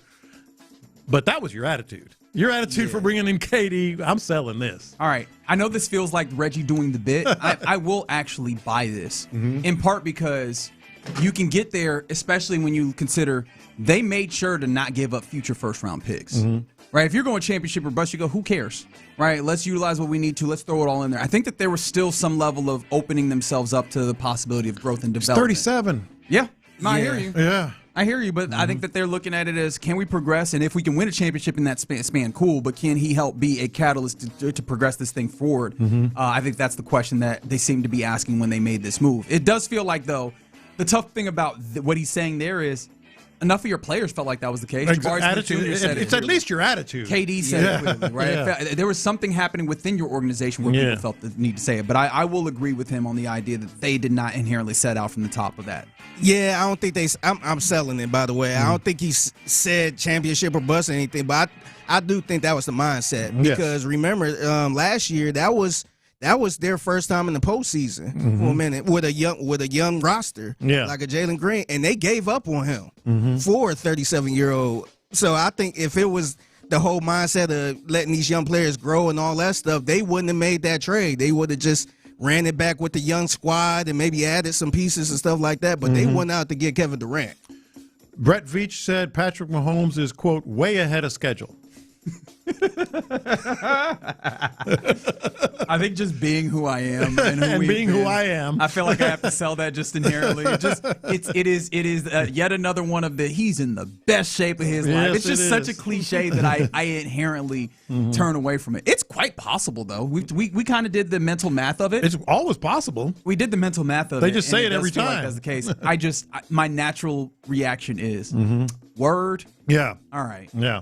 Yeah, I'm selling it too, man. I will retract if Patrick Mahomes was playing week 1 or something like that, where I'm like, damn, he was way ahead of schedule. Or if he's taking first team reps in training camp or something.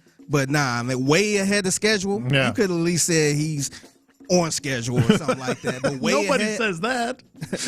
way ahead of schedule. Jimmy Haslam, Browns owner. Sell. They're getting a new stadium. Oh, my bad. They're getting a new stadium, and he was asked about. I mean, it's a beautiful, big old stadium, and going to be very expensive. They're going to upgrade, as you would well expect. Quote, "It's going to be affordable. We're going to make sure that anybody who wants to come to our games can afford to do it." That's funny. So a brand new stadium. Brand new stadium. It's going to be affordable. Affordable. We're going to make sure that anybody who wants to come to our games is going to be able to afford it.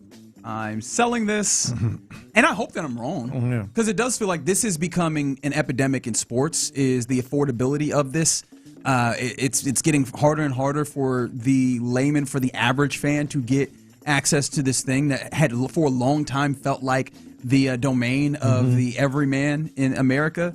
I hope that he's right on that. But it just feels like, hey man, you get new buildings, you get the new opportunities, and the whole idea is now we can charge more because these things are That's why nicer. you do Like it. That is the common thought process of it. I have a hard time thinking that Jimmy Haslam, of all people, is going to be the bastion of supporting the people. He is the proletariat. He's so grounded. Personified. He's so grounded. Yeah. I've often said that. Yeah, I'm selling it too. I think this is just talk, man. Yeah. Hell, it was people there complaining about the season ticket holders, how they're pretty much going up on those prices. Yeah, they are. And I it's saw like, that. dog, like y'all ain't putting a good product out on the field like that to be going up on the price. So I can't even imagine a brand new building that everybody gonna be foaming at the mouth to try to go there, and you gonna sit there try to make it affordable. Yeah. So the audacity of that, man. The Minnesota Timberwolves split with the Spurs in San Antonio. TJ Shannon said this after getting 4 shots blocked by Victor Wembanyama. Quote, "I'm gonna dunk on him." Ooh, he might. It happens. Big men get in a bad angle and all that stuff. But does he really think he's going to be able to dunk on Victor Wembanyama? This is tough because if he had said it for this series, I would sell it. I'm going to buy this because I think this is the way, I know this is the way the NBA players think. It ends up being attempted conquest, and especially like Victor Wembanyama, he's not going to shy away from this. Hakeem got dunked on because he was constantly looking for those blocks. I think that'll exist there. So yeah, I imagine that. He said Terrence Shannon? No, TJ Shannon. Yeah, he is going to make this his new life mission whenever they play San Antonio Spurs. I just don't know that he's guaranteed to do it in this one. Yeah, I'm buying it too, man. I think some of the best players, the blockers in the world, get dunked on at one point. Everybody get caught slipping and miss an ankle and stuff like that. But he seemed like he's dedicated to do this. I am buying it as well. I've often said, if you say I've never been dunked on, then you probably haven't played enough basketball. Playing no defense. You haven't played enough basketball. Yeah. Everybody gets dunked on at some point. Not if you keep your head on a swivel. Not if you run away. I was close, man. I was close. I got dunked on one time. Okay, see, and it was everybody. an accident. It was legitimately. It was at the rec center that I played at all the time at college at this point. And the dude dunked it. He knew me. He came over after, and he was like, "Hey, man, why'd you jump?" And I was like, "Bro, I didn't even see you. If I saw you, it would have been yours. You'd have had it." Yeah.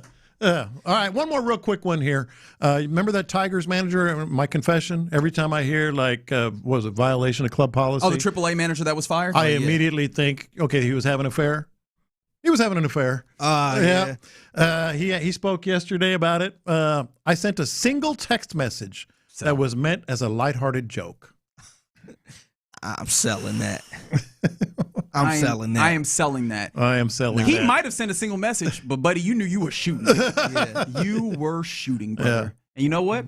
You got Victor Wembanyama blocked, so be like that sometimes in these streets, and you're paid dearly for it. But there you go, a little buy or sell here in the loop on Sports Radio 610. Coming up next, is this the easy button that will help CJ Stroud be better next year? I did a little bit of digging in the numbers, and I think I found a little something. Let's see if that's the case next. You're done.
The Texans play here, an Odyssey sports station.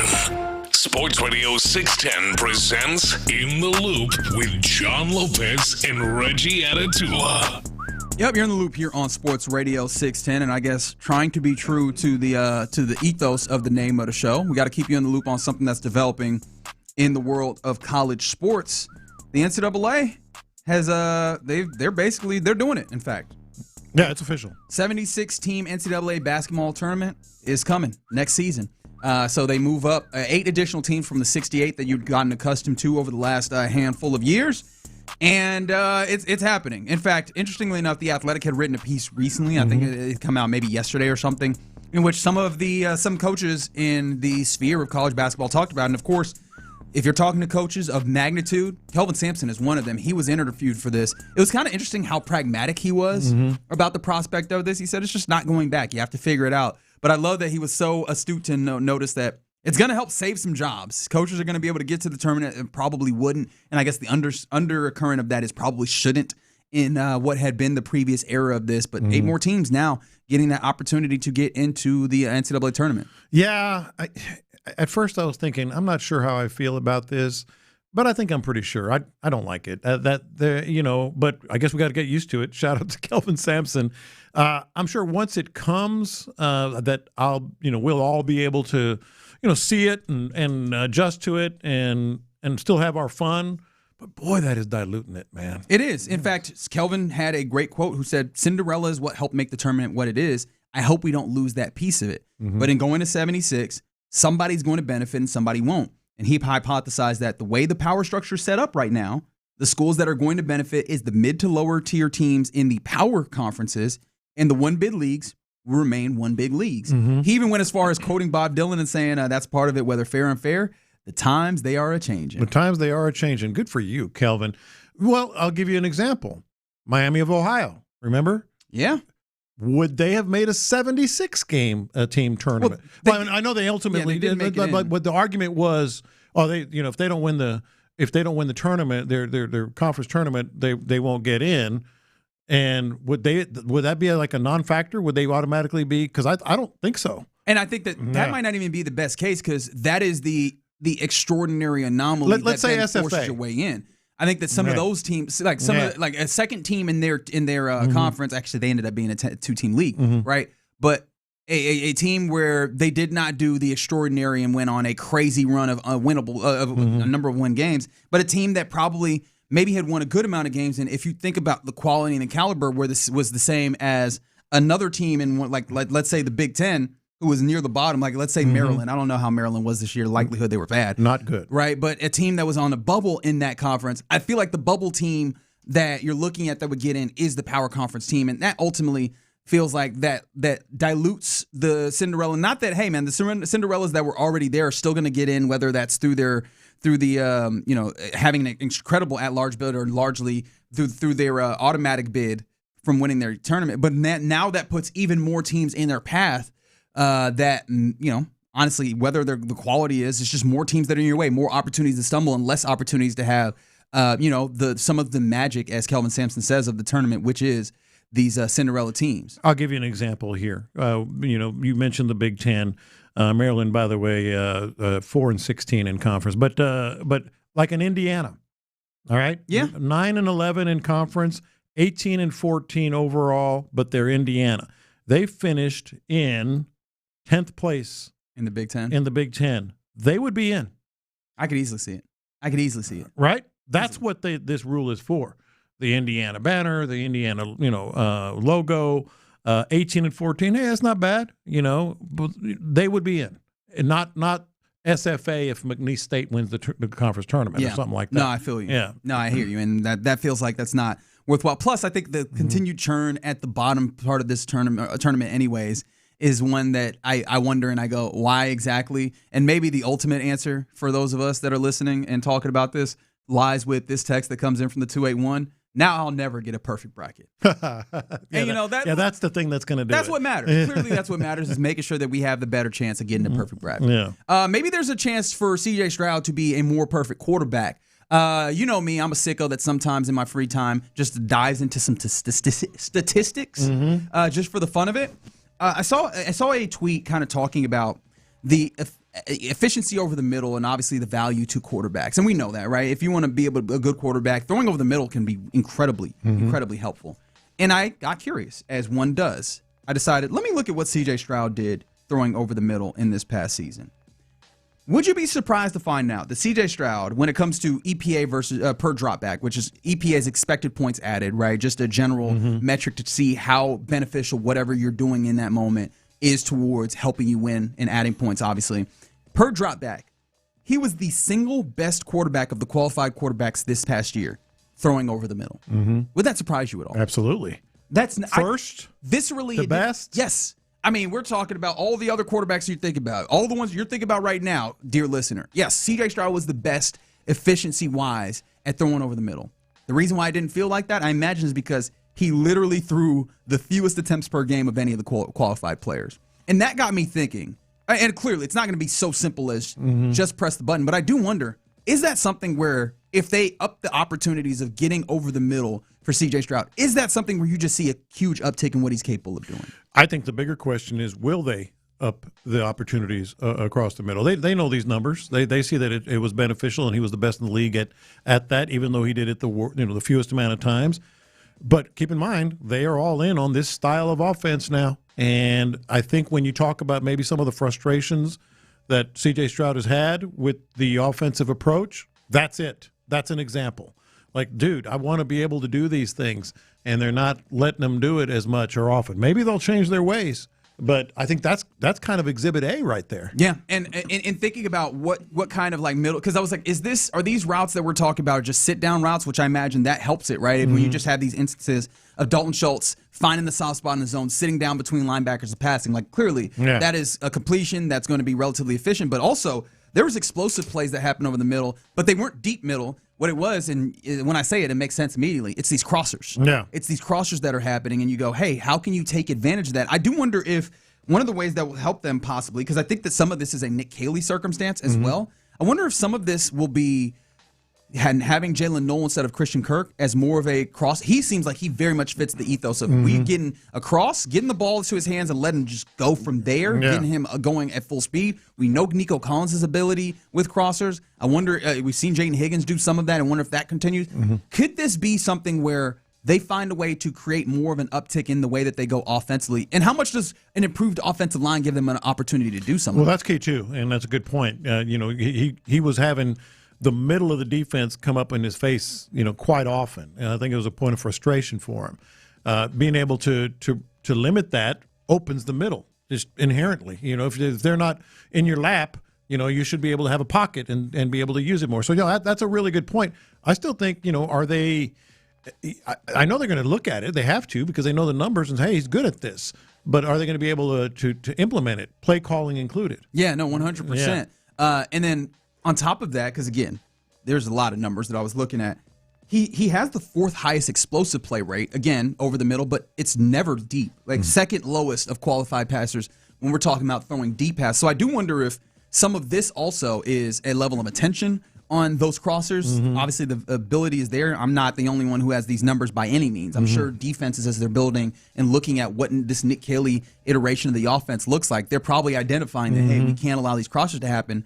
I wonder if they are going to be better at attacking the middle of the field deep now that defenses, I imagine, are going to be doing some level of possibly taking away what that middle of the field is. Is this something that allows them to also build on top of this? And do they have the guys where you feel like you can attack the deep middle of the field properly? I think there's a Tank Dell factor there. That's something that he does quite well, the route running, especially crossing if Nico's on the other side. We'll see how that ends up. Just personnel-wise, I think there's some options. You mentioned Jalen Noel. But again, you got to have the time. That should be better. I think there's going to be a concerted effort to try to get more of that in. And now we'll see how the play calling works. No, for sure. That's the interesting thing, because as I was thinking about it, I go, why? Right? Because it's one thing to see numbers, and this is where I imagine complaints about folks that will bury their heads only in numbers will be there. It's like, okay, well, we're not taking into account the whys, the hows, all of these various different factors that matter. And so do you have a feeling as to why you think it ends up in this case where C.J. Stroud, very effective when he gets there, but just does not give very much of it? How much of that feels like C.J. Stroud and the way that he operates and reads this, and how much of this is, in fact, the way that the offense is called? Because that's a question mark that we have going into this season. I think the answer is yes, and also the time that he had. It's play calling. Is how does he see it? Is it his first option, second option, third option? He didn't have time to get to the third option. Oftentimes, he either bailed or he was feeling the pressure and bailed, and then of course the confidence they have in him because the offensive line wasn't real good. Maybe the confidence level in calling those plays gets higher as we see during the preseason. Maybe so. Yeah. And then there's a good text that comes in over the text line. And this is something we talked a little bit. Remember when we were at Super Bowl and we talked to Matt Harmon of Yahoo Sports and Reception Perception. The opportunity to move Nico Collins around, which they did a little bit, but it felt like there was still more opportunity to do that. If Tank Dell comes back and is healthy, we know that Tank Dell, he looked at because of his stature as a slot guy. If they can utilize him outside and you have a Jaden Higgins who kind of profiles physically as he could play some X as well, even though he's playing Z for you, could you see more instances where Nico Collins is in the middle and now, or in the slot, and now you can even take advantage more of Nico Collins over the middle? They didn't do it much, did they? No, not very much. And oftentimes when they did, it was more like motioning someone who would then be outside of him to then, so he starts out as the outside receiver, you motion somebody out, and then, in that instance, now he is reset as a slot or inside or more inside receiver, and then he can make some moves. It wasn't often. And it wasn't like very intentional in the way, or I guess that you could say that was intentional, but it wasn't the intent off the top of the play for him to be in the slot. And it feels like there could be more wrung out of that, especially in this era where we're seeing guys move around a lot and the best guys are playing inside, outside a lot. I'm going to say no on that one because the Texans weren't a team that did that very much. Like even their motion, whenever they put somebody in motion or more than one, whatever it might be, it seemed like it was more for window dressing than anything. Last year there were some instances where they used it, but it wasn't frequent. But I think that this is the ask of a play caller in the modern NFL, is it not? Right? It's not just to say this is what we do, but what is the thing that ultimately gets you the results? And if I'm looking at it, this is not going to be the end all be all. This can't just be the way that you build your offense. Clearly, if it was, I would be making a lot of money doing this somewhere, and clearly I should not be in this moment. But it feels like, hey, if there's something there where so clearly, and we're talking about Matt Stafford, Jared Goff, Dak Prescott, who else you want to mention? Caleb Williams with how he played last year. Name the quarterback. C.J. Stroud, legitimately the best efficiency-wise on getting something done in that space, right? Especially if we're talking about whatever the accuracy is, whatever, like the ball placement specialist. Yeah. It feels like even outside of all of that, the idea is coming in, hey, man, we're going to put our guys in doing the things that they do the best. Statistically, it looks like last year that was one of the things he did the best. Find ways to get to it. No, I hear you, and I said myself, I think Tank Dell, if healthy, and he comes back and gets into the lineup and starts performing at that level that we're familiar with, I think he could be a big factor there. I hear you. I think it would be great to maybe move some guys outside and Nico inside.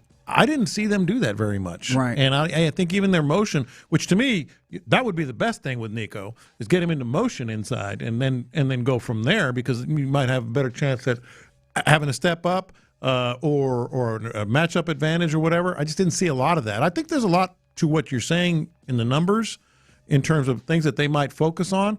I don't know how much of that, what you're talking about with Nico inside, is going to be the case. Yeah, fair enough. Yeah. It's just one of those small things. There was a couple of other things. Like, of course, if I'm looking at the middle, you want to look at the outsides. And this is where I found an interesting part. And this is where the C.J. Stroud of it, right? Maybe we can talk about the first part of our conversation being more about Nick Caley. This is clearly a C.J. Stroud thing. When you talk about passing to the outsides, C.J. Stroud had the worst. All right. I know that what you're about to do. Recognize I'm about to give you a stat that's off the beaten path. Okay, here we good? go. There's a disclaimer on the front end of it. I gave you a disclaimer. Figgy, let's have a little sidebar here real quick. Yeah. How many letters in this stat?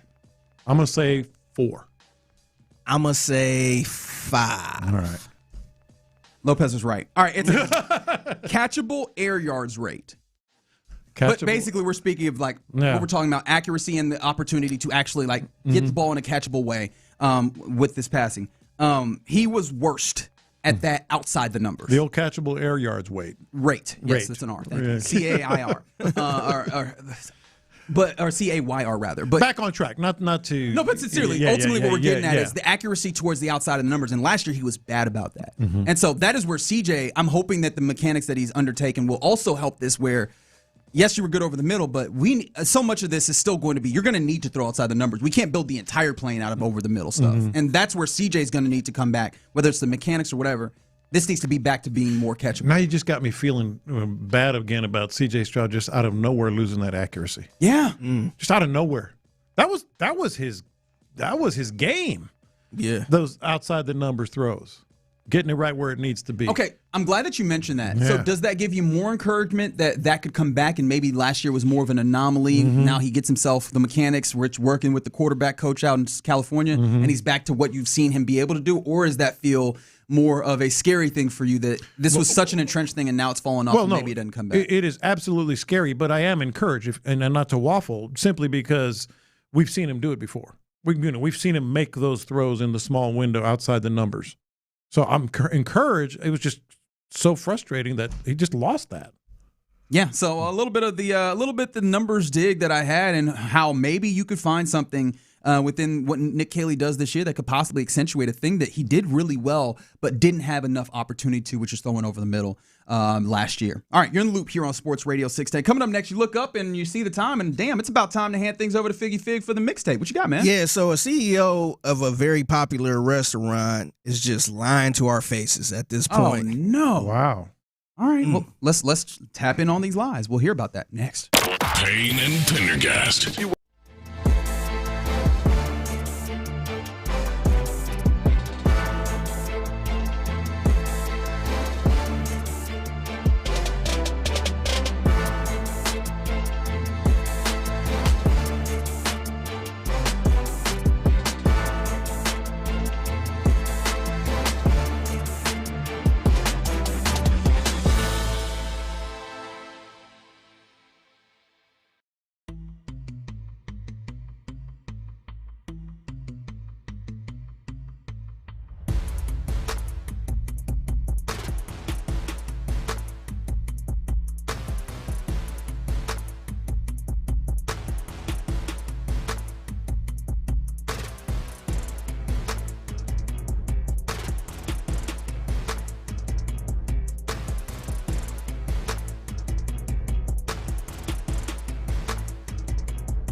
is powered by Mokaram Injury Lawyers. Heard in an accident?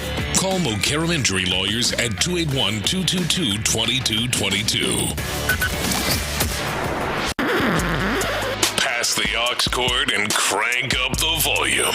Figgy Fig's in the driver's seat. Sit back, relax, and enjoy the ride. It's time for Figgy's Mixtape on Sports Radio 610. Yes, it is the Mixtape in the Loop, Sports Radio 610. It's your man Figgy Fig holding it down on a Thursday. Happy Thursday to everyone out there. So the CEO for Chipotle, Scott Boatwright, is just out here lying in our faces. That's the guy that got me sick. Him particularly, huh? Yeah. You took his name down. You was like, I need a name, and I need to talk to your manager. Yeah. You pull a Mila Adams. Yeah. What is your name? What's your name? What's your name?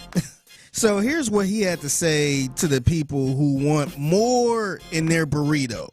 If you want more, you should ask for a little more. I promise you. There's never a team member on that line is going to say no to you. We will continue to put heaping spoonfuls of food in bowls and burritos. It has always been our brand ethos, and it is still to this day. We serve big, beautiful bowls and burritos. No questions asked. So you're not skipping people? We are not. I tell my team all the time, put as much food in that bowl and burrito as you possibly can.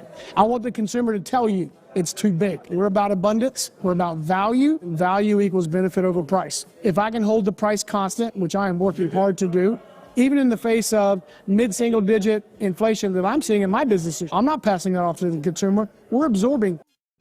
That sounds great.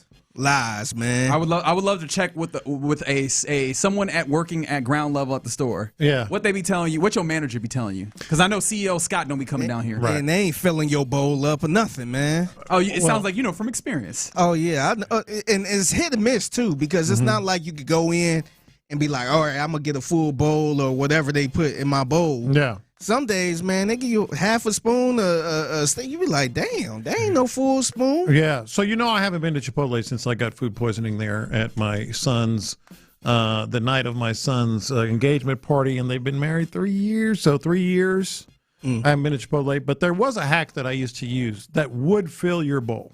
You want to know the hack? The half chicken, half steak? Yeah. You do half and half. Don't say just steak or just chicken, because they're so used to scooping the same amount. They'll do the same amount twice. But according to him, just ask. No. I wonder what would happen if you ask. It's like, hey, can you put some more on that spoonful, please? And y'all know what I like to do. I like to look at the comments under the video. Oh, yeah. A lot of people like, this is cap. And somebody else said, I'm gonna show the employees this video. Yeah. Next time I go. You should take a video asking for more. I know people are doing that, and that always look. Here's the thing, from my perspective. I think Buddy is lying as well. All right, I think that he's like, ask for more so that we could charge you for the next scoop of protein. I also, at the same time, why y'all out here recording these folks and trying to get over on that extra 2 pieces of chicken as if that's going to kill you? But I'm talking about just like because of this, just this one, just to ask, to prove that it's not true. Or maybe prove that it's true. Hey, can I have a little more? And see how it goes. I remember way back in the day, I think this is before they was really charging double and all that stuff. It was a time where we was just like, can I get a little more steak? Yeah. And they'll put a little more on there. But now it's just like, all right, double down the line. Wait, do we know the model of Chipotle? Is it a franchised? Yes, and actually, I'll double check this. I think Chipotle per store makes the most money of any chain. Oh, interesting. Which might explain why he's saying what he's saying about, we'll absorb it. Well, that's because you're making more money per plate than anybody in fast food. But the reason why I ask is it's kind of hard to hold some of these standards, and I understand that's kind of the idea of the franchising is so that you can maintain standards with some degree. But I do wonder, when you have individual franchisees, not all of them see it the same way. This is true. And they might tell their individual staffs just a little different. Like, hey, I know that CEO said if they ask for a little bit more, hey, skimp a little bit. Yeah, not this store. Hey, cut that corner real quick and cut that corner real quick. Thank you. You could probably check this too, Lopez, but don't Zach Greinke own the Chipotle? I think he does. That rings a bell. He's so freaking, I almost cussed. He's so freaking dorky. I think he mentioned how he don't really go to Chipotle because they too high, and he own a freaking Chipotle or own one. That's very Zach Greinke of him to do. Yeah, he was complaining about the prices. I do love that I searched up Zach Greinke, and the first article that I seen was that Zach Greinke is you stay rich by being cheap. Mm-hmm. Yeah, I think he was a little bit upset about the high prices at Chipotle. Yeah. Okay. It's not per store. Yeah. No, it's average unit volume, $3 million, places Chipotle at the top of the fast casual segment. Not fast food, fast casual. Yeah, he said he told in 2009, Cy Young Award winner Zach Greinke went viral telling Yahoo Sports that he was boycotting Chipotle's guacamole. He said, 150 is already pretty darn high. So if they changed it to 180, I'll never again get guacamole. That man said 30 cents. Are you crazy? And he owns one. Yes. He said 30 cents. Are you insane? Who do you think I am? Yeah. All right, it's the Mixtape in the Loop, Sports Radio 610. We got to have a little debate about something. So the internet been debating about this situation with a guy's girlfriend and his mother. So I don't know if you ever went through this, Lopez. I went through this at times when my mom was living, but apparently the internet is debating a viral video where a young man's mother kicks his girlfriend out the front seat because she is not sitting in the back. Wow. And so this happened to you? No, this part didn't happen to me. Yeah. But always that situation where do you let your mom sit in the front, or do you tell your girlfriend to get in the back for your mom? And so people was debating this. So I kind of want to know where y'all stand on this. If your girlfriend or your wife is in the front seat and you picking your mom up somewhere, do you make your girl or your wife get in the back for your mom, or do you put your mom in the back? Okay. You know how one of the many ways, but one of the ways that you find out if she's the one, as they like to say, if she offers to go to the back. Yep. That to me is a real tell. Yep. It's one I wouldn't say a word. I want to see how she reacts. That's my mother. Yeah. And she just sits there and makes my mother, to your example, you're picking up your mom, makes my mom go to the back. I wouldn't necessarily have a problem with it, but it's a real tell about her. She should say, "Oh no, you sit in the front." Yeah. That to me is like she might be the one. Yeah. She might be the one. And see, I kind of grew up where just the older person sit in the front. Like if it's a grown person, it's an older person.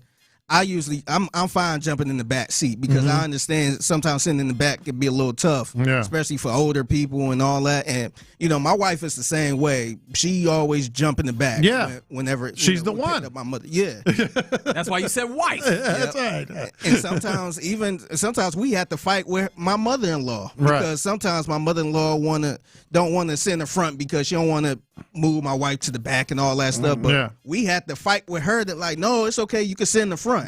So, but yeah, apparently this mother had a big issue with. So what were the comments and stuff like? Like, what's the argument? Honestly, it was split. A lot of people felt like the mom was wrong for calling out trying to make the girl sit in the back. And some people saying the girlfriend was wrong for not letting the mother sit in the front. It was really split. So I was kind of curious how y'all felt about that. What would y'all do in that situation? I'm sorry. I'm just going to be Fence Rider McGee. I don't know. Like I am so lucky that my mom is so considerate that I wouldn't even have to like think about She wouldn't ask, first of all. That's kind of a commentary on the mom, too. Also, it helps that I am Nigerian in this case, and what they do is that they talk about that the seat to the right, like on the passenger side in the back, that's the owner's corner.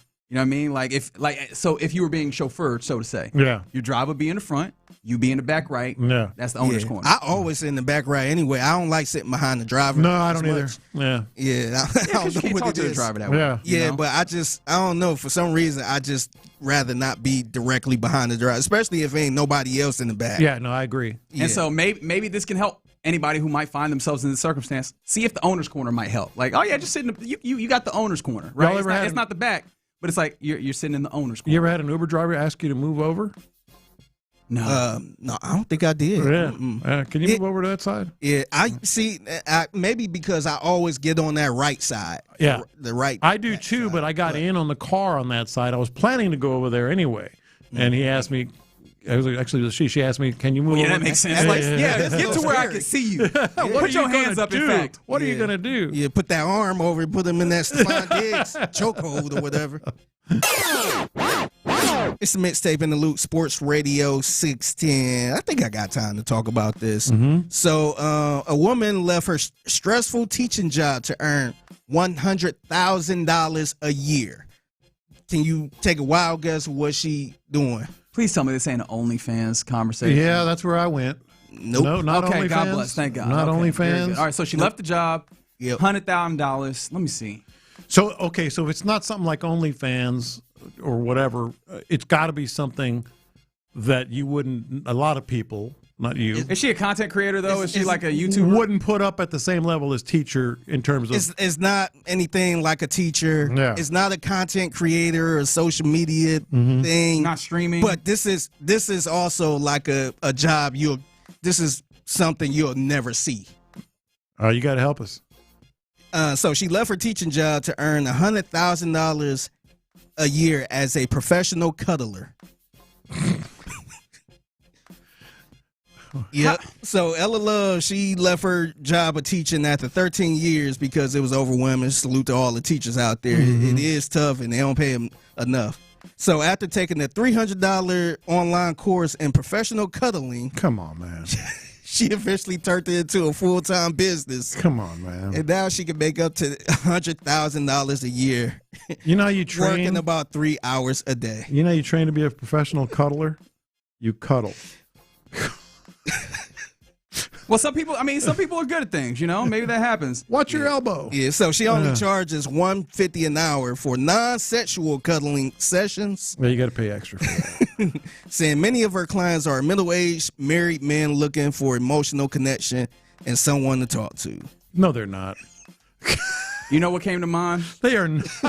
God, they're lying. There's a quote from the greatest show in the history of American television, The Wire, in which a senator named Clay Davis says, "I'll take any bleeper's money if he's giving it away." And that's what this feels like. You want me to lay down? You gonna hug me? All right, big bet. I'm on LinkedIn right now. I'm legitimately. Ain't nobody trying to cuddle you, Lopez. No, if that's a real thing or not. Okay. She says sessions often turn into emotional therapy-style conversations with clients opening up about their personal struggles and loneliness. Yeah, there ain't no cuddling on LinkedIn. All right. If she found a niche. She found a niche for herself and she created She's the one. She also said despite the unusual career, she says still a stigma around professional cuddling. In the mix, it can make it difficult dating. Word. For real? So imagine your wife decided, no, I want to retire from education. I want to be a professional cuddler. Hit for that lick, baby girl. You're like, it's not happening. Yeah. Hit for that lick. That's how Diana Rousini started. All right. Yeah, that's okay. This tough loss there, Mike. Now, I'm going to be the guy that makes this more serious than it needs to be. Feel free to ignore me if you want to. Does this not say something bad about how we are as human beings and the lack of emotional connection that we have? That people are like, I will pay you just to hold me real quick. Just to hold me for a minute. Maybe, but I think, I kind of want to look at the classes she was taking. There ain't no class. Wait, what certification is necessary? $300. Figgy, she's lying. Look at me. Wait, she's hold lying. On. We got somebody on the text line saying, "Okay, we're getting too many degrees of separation here," but they said their friend's daughter was a pro cuddler. That's what she said. Okay. I don't know if that's a joke. I just read the text. I don't know what you did want me to do. I just want to see the class, man. Like, is it a certain type of way you got to cuddle? Ooh, they got like the advanced cuddles. Somebody. They got the advanced cuddles. You got a big spoon, little spoon stuff. Lopez happening. is not buying this at all. Because it's a lie. Of course he's not. Because it's a lie. Why would he? We need to find. Maybe we could try. Let's try to find a professional cuddle. All right, let me know how that goes. All right, Lopez, we'll put it on your credit card. Yeah. Hey, we could get it for Lopez for Father's Day. Somebody said. So you said it wasn't OnlyFans, huh? Yeah, exactly. Exactly. Y'all wrong for that. Y'all know you're wrong for that. It's not OnlyFans. It's cuddling. That's right. Just providing emotional support. Yeah. 100%. All right, get y'all out of here on this. It's the Mixtape in the Loop, Sports Radio 610. Got to give a special happy belated born day to the one and only, the Raging Italian. Oh, Lord. I thought you were going to say Jose Altuve. Here whose we birthday was go. yesterday. Here we go. Yeah. It was his birthday, and his kids decided to get him a guitar. Oh, no. And this is how it sounded. Oh, there he is. Birthday boy. Look at him, dude. What do you mean birthday boy? Why are you f***ing... It's your f***ing birthday, dude. Happy birthday. What the f*** you breaking my balls? Got you a nice little gift. Look at this, dude. Don't f***ing you guys bought a f***ing guitar? Bullshit. Come on, dude. Where are you getting the money for a f***ing guitar? How would you f***ing get a guitar, dude? Come on. Dude, put that piece of down. I hope you really didn't buy a f***ing guitar, dude. I did. I'm not kidding. Where'd you get it? Best dad in the world. No, bullshit. Best dad in the world. You're like 75 now. We had to get. Why would you get a f***ing guitar, dude? Open it, dude. F***ing money. Look at it, dude. Nice. My f***ing guitar. You f***ing kidding me? It's not your guitar. This is one of my tellies, dude. Where did you f***ing grab this from? My f***ing closet? Oh, I got you a f***ing guitar. This is like Christmas time again. You guys are breaking my f***ing balls with some f***ing fake f***ing gifts and shit. Ungrateful. Stop doing this to me. He's doing it to himself. Yeah. Actually, I was on his side. Well, they ain't helping. I thought his kids was really. He made himself mad before we even got anywhere. And the last time they were actually doing something nice, and he made him. He just likes being mad at this point. Yeah, he got PTSD. He sure does. Well, they're not helping. Just walking into the room, they know they're going to get a reaction. No, 100%. Honestly, he's cursing by just the look of their faces. He's like, oh, no, here we go again. There you go. Shout out to the Raging Italian. And obviously, shout out to One Figgy Fig for yet another fantastic edition of the Mixtape here in Loop on Sports Radio 610, 1:20 p.m. Professional every day. cuddling, man. That's right. Somebody said, we'll get to it. Hit him up on social media if you see something Mixtape worthy, including some more cuddling content. At the Figgy Fig on social media. All right, coming up next, we'll get ready to hand things over to the fellas of The Drive. We'll do that next. Just when you think it can't get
Power. Save money and switch today at basepowercompany.com/610. Thank you, Figgy.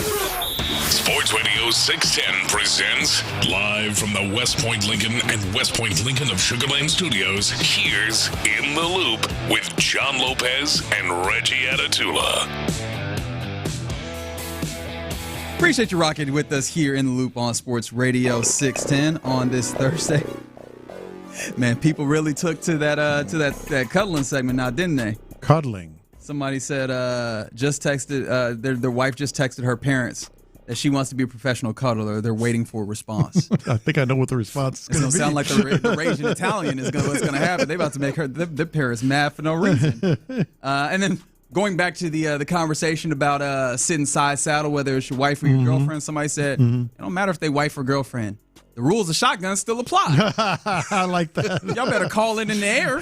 My mom, she didn't call shotgun. Hey, you can call shotgun or sit in the back. Big Get your ass to the back, Sally. Miss Sharon better go sit in the back then. I don't know what to tell you.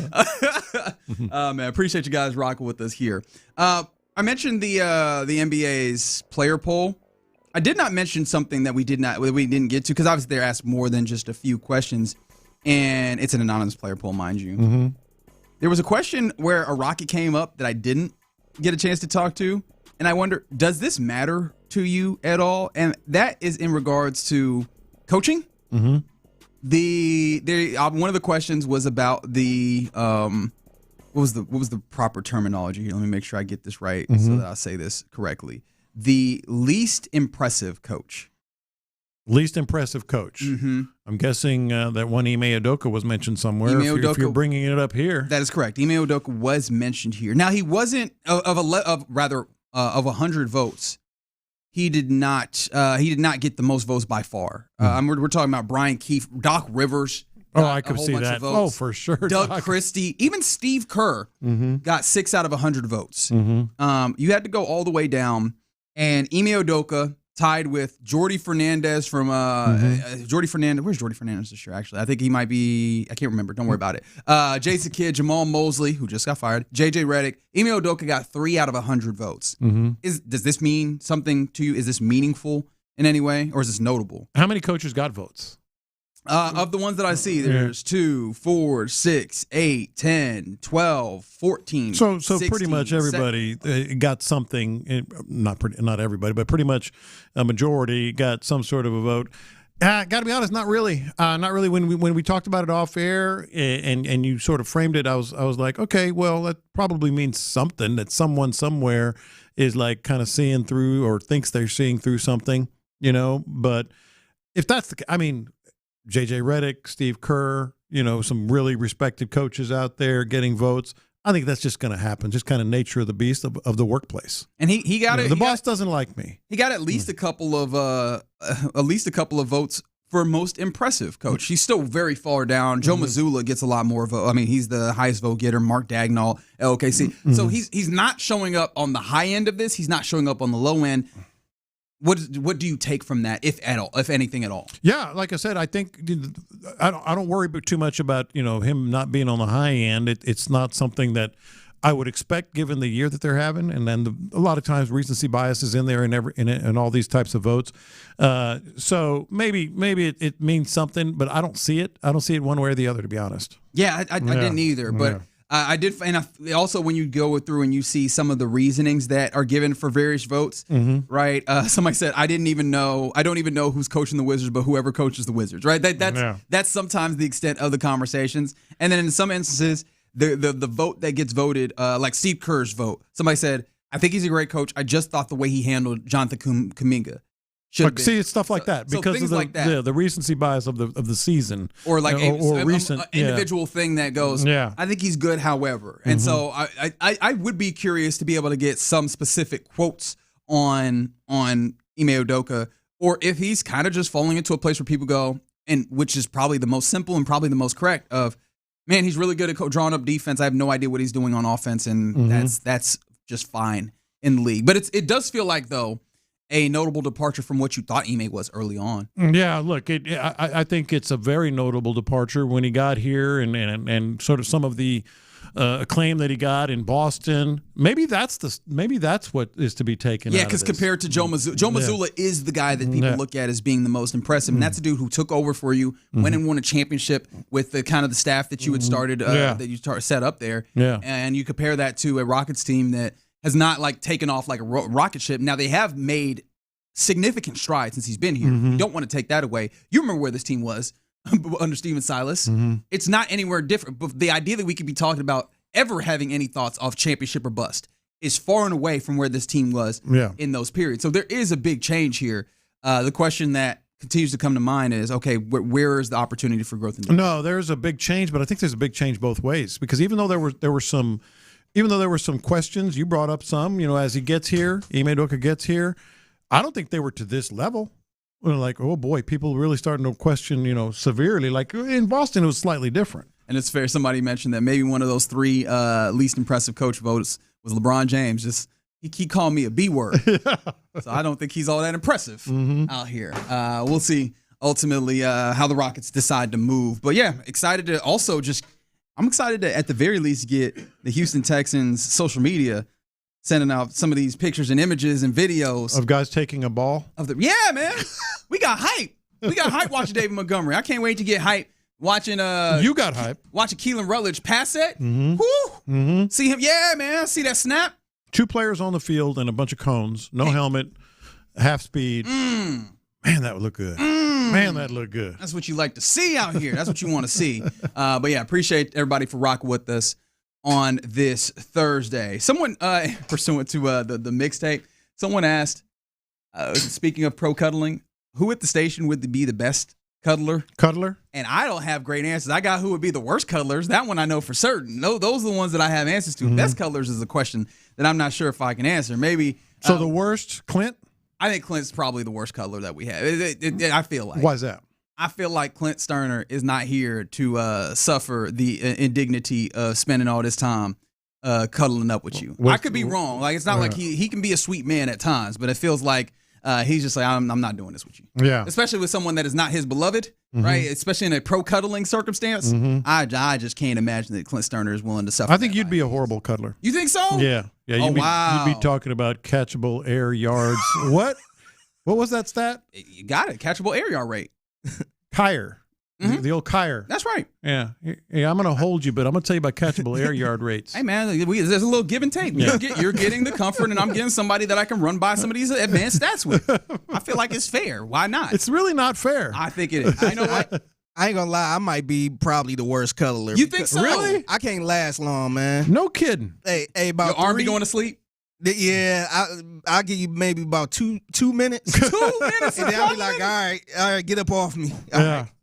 I need some room. I think Ron would be a good cuddler. I'm a hell of a cuddler. I think. I bet. The only thing is I don't trust you. I had Ron number 1. It's just if it get hot. Now, if it's hot, that's me too. Yeah, roll out. I'm a good cuddler. Because I bring the legs in. I'm going to wrap my legs around you. You get everything going. Teddy bear. Yeah. rubbing. Yeah. See, and that's the thing is you're gonna start doing some. Oh yeah, my cuddling is going. You're doing shenanigans here. I'm trying to get that. There is a goal. Going here. He said we not taking the double. We turning bases, baby. So it's literally not cuddling. Yeah. You see it. Right. No, I don't think that's the cuddling you're talking Yeah, about. we're talking about just straight cuddling. Nah, just to cuddle? Nah, man. We gonna if all that skin to skin stuff, I'm touching everything and anything. D&M Auto Leasing gives you a progressive. Say no, gotta go. Why you always trying to cut off the nasty? I heard you doing that earlier. They was trying to be a little nasty. Yeah. You up here cutting off the nasty. Yeah. Yeah, that's right. Stop cutting off the nasty. I'm pretty sure that's my dream, category of pregnant. Yeah. Yeah. Man, Reggie turned red. Yeah. I heard Figgy say, man, we better stop. Reggie over here turning red. I've never seen a black man turn red. That's crazy talk, man. Y'all wild for that. But yeah, man, someone got to clean this up. You know? No one does. Yeah, that's where you're wrong. Someone got to clean this up a little bit. Nasty, man. Yeah. J-Lo, you really like to cuddle? I'm a big old teddy bear, man. Yeah. I mean, like, what do you? Give me some details, Just man. nuzzle in there a little bit, get arms around. I mean, like, and get comfortable and stay there for a while, Sure. or you just over there just watch TV, aggravating? No, watch TV. Yeah, what's wrong with that? Oh, there's nothing wrong with it. I mean, it's just like, I mean, is she like a? I mean, because then at that point, every time she moves. I mean, you got to adjust, and she's got to adjust, and then not even talking about Ron, the heat could be a problem. No. Now there was something to what Show said. Like it starts getting a little this isn't comfortable. It's like a throw pillow, man. You just kind of get in there. Yeah. But once that becomes uncomfortable, then I'm out. No, I am when it's like. How about wife? Is she down with it? Yeah, pretty much. Pretty much. I'm not convinced. This sounds like you the one that wants to cuddle. That's how most. Because most women, because you don't cuddle very often, it's just not. Well, I mean, apparently you do. No, I really don't do it. I'm saying, but when I do, I'm good at it. Okay. It's just she's like, all right, what's he really up to? Yeah.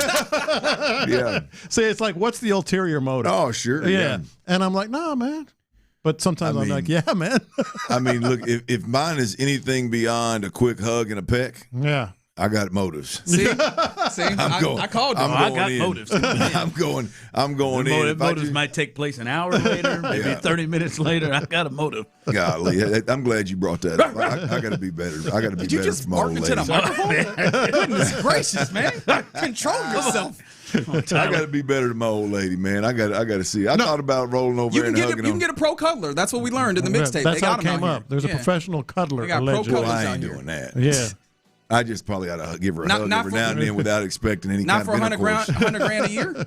Oh, no. They ain't getting $1,000 a year, much less $100,000. No, I'm saying if you was making $100,000 a year, you're not figuring yourself out. The pro cuddler makes $100,000 a year. Yeah, there was a teacher that left her job to go and become a professional cuddler. Yeah, but let me see a picture of her. Yeah, I think she's lying. I bet she got an OnlyFans Yeah, that's account. exactly what I said. I think she's lying. But I bet she teaches you how to cuddle all right. Mm-hmm. I bet she's teaching a bunch of single dudes how to cuddle. Yeah. She actually said a lot of her clientele, married men that just need a little more connection. That's before the upcharge. The connection with her, maybe. There is an upcharge after that. I bet.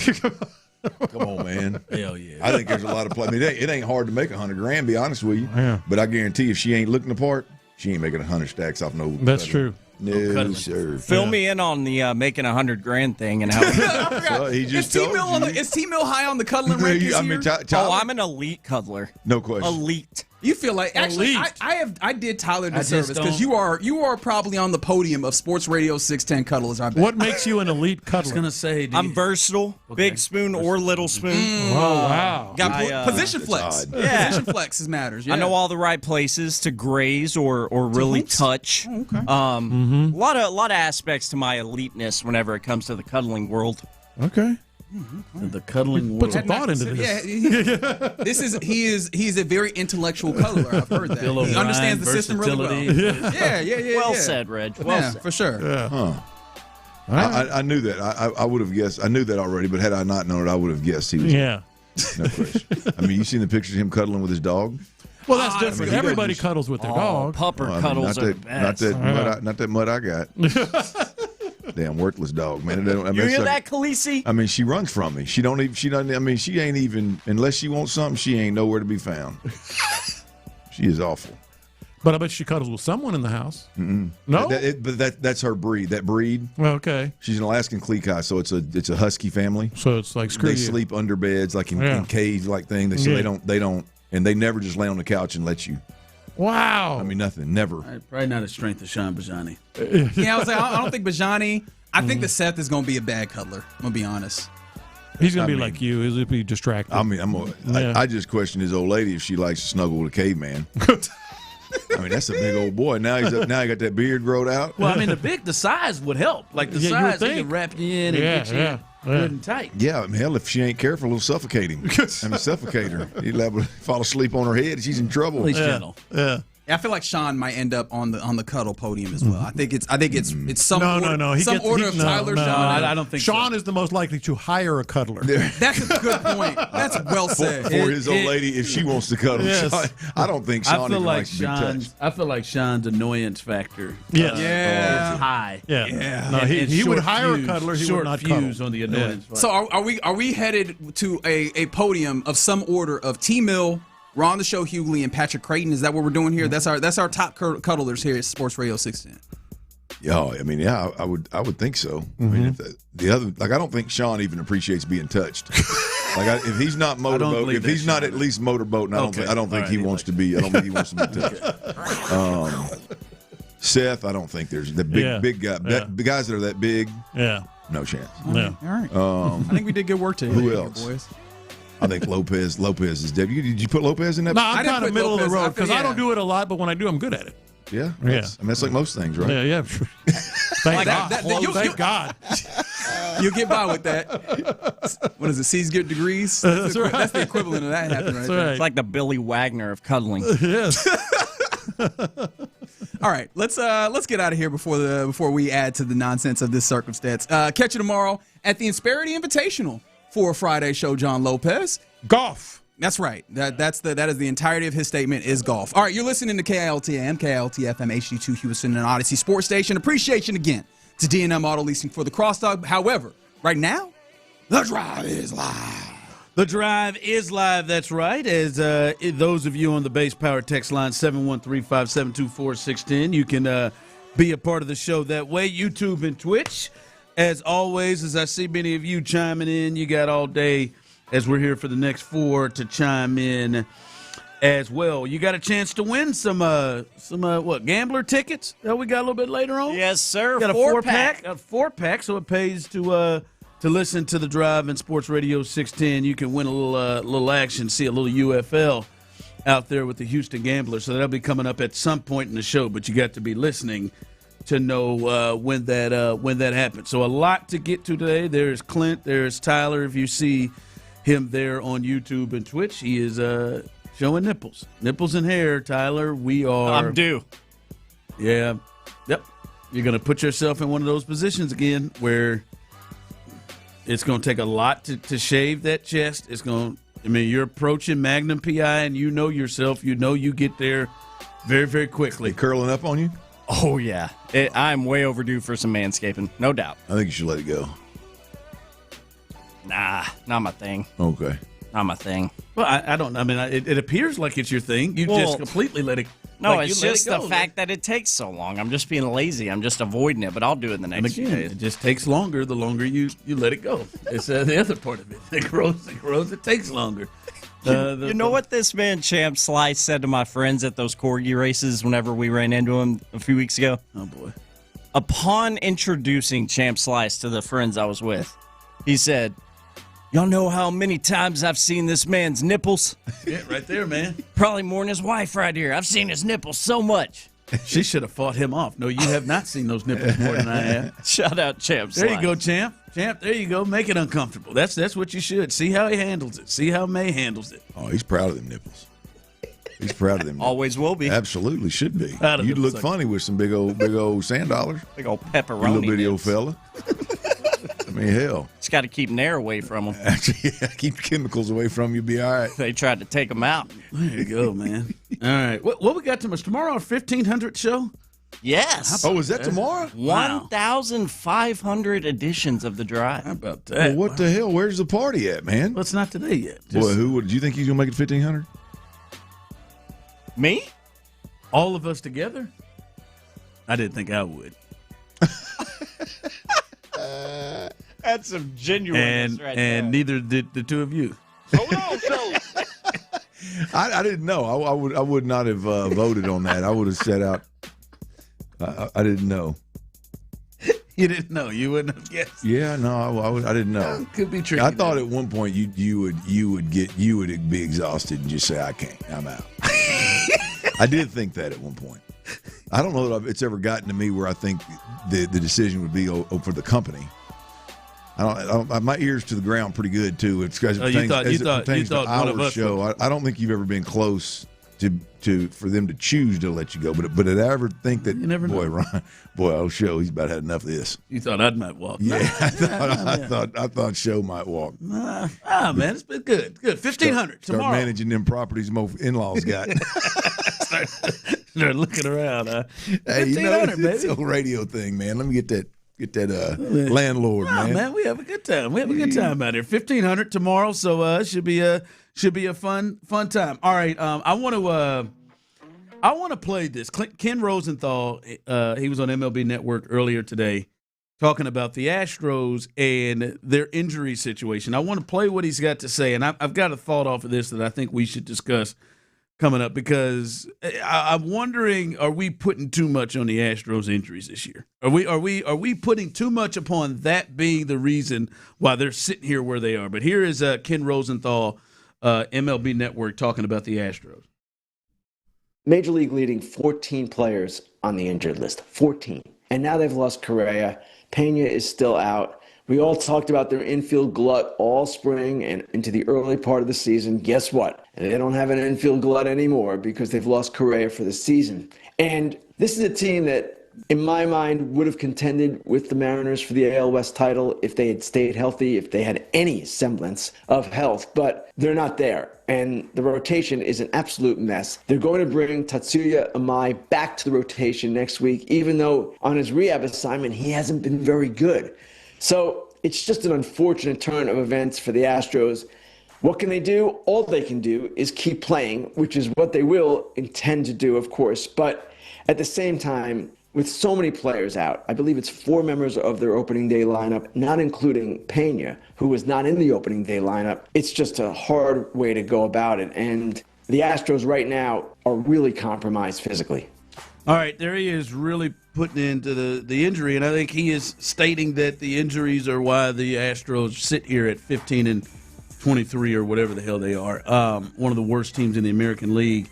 And I would throw this out to you all. Do you think we're putting too much on the injuries in terms of why the Astros are where they are? And they've got some big guys out. You know it. They've got some important pieces out. Their ace, now their third baseman or shortstop and shortstop in Correa and Pena, their catcher, and so on and so on. But see, Clint, last year they were one game out of the playoffs. I think eventually that's what they finished. Missed by one game. They were leading late before Seattle tracked them down. And you could look at it. All right, man, Jordan missed over 100 ball games, right? We see how important he is and how good he can be, can carry a lineup. And they had many pitching injuries. Hell, I was talking to Tyler earlier. Hell, they lost 2 starters in back-to-back starts for the season with arm injuries. Many injuries last year. I feel like you could look at last year and say, well, hell, man, if they could have just had 2 of those guys. But Josh Hader missed the last month. They could just have a couple of those guys back. They would have made the postseason. Clint, I'm not saying injuries didn't play a role, just like I don't think Fred VanVleet not being there didn't play a role for the Rockets. But it doesn't feel like to me that the injury thing is as much of a factor as last year. I think they would be better, but I still think they would be really finding issues with their pitching right now. Yeah, I believe the injuries are a major reason why, and I believe it's okay to lean into it. Now, I don't think anything that Ken Rosenthal mentioned in terms of the being the position players, like you mentioned, 4 guys plus Pena that weren't in the starting lineup. I mean, you know, the best one of the bunch is Carlos Correa, and you could replace him. You know, we're talking about Jake Myers. His replacement has been decent, no matter who they throw out there. We got to have a conversation about Bryce Matthews potentially just taking over the center field spot. Diaz, it's an upgrade with the backup plan. I mean, so you're really not talking about a whole hell of a lot once you get Pena back. So that's not the part. It's the pitching, though. I mean, I said this yesterday. I mean, they've lost 4 of the top 6. If you're going to go a 6-man rotation, 4 of those 6 are injured, and 5 if you count Wisniewski, by the way, who was a part of that Kyle Tucker trade, I believe. So I mean, I don't know anybody surviving that. I mean, you're down 4 or 5 starters. You're down 4 of your top 6 or 5 of your top 7 starters, including the tip of the spear in Hunter Brown. I mean, it is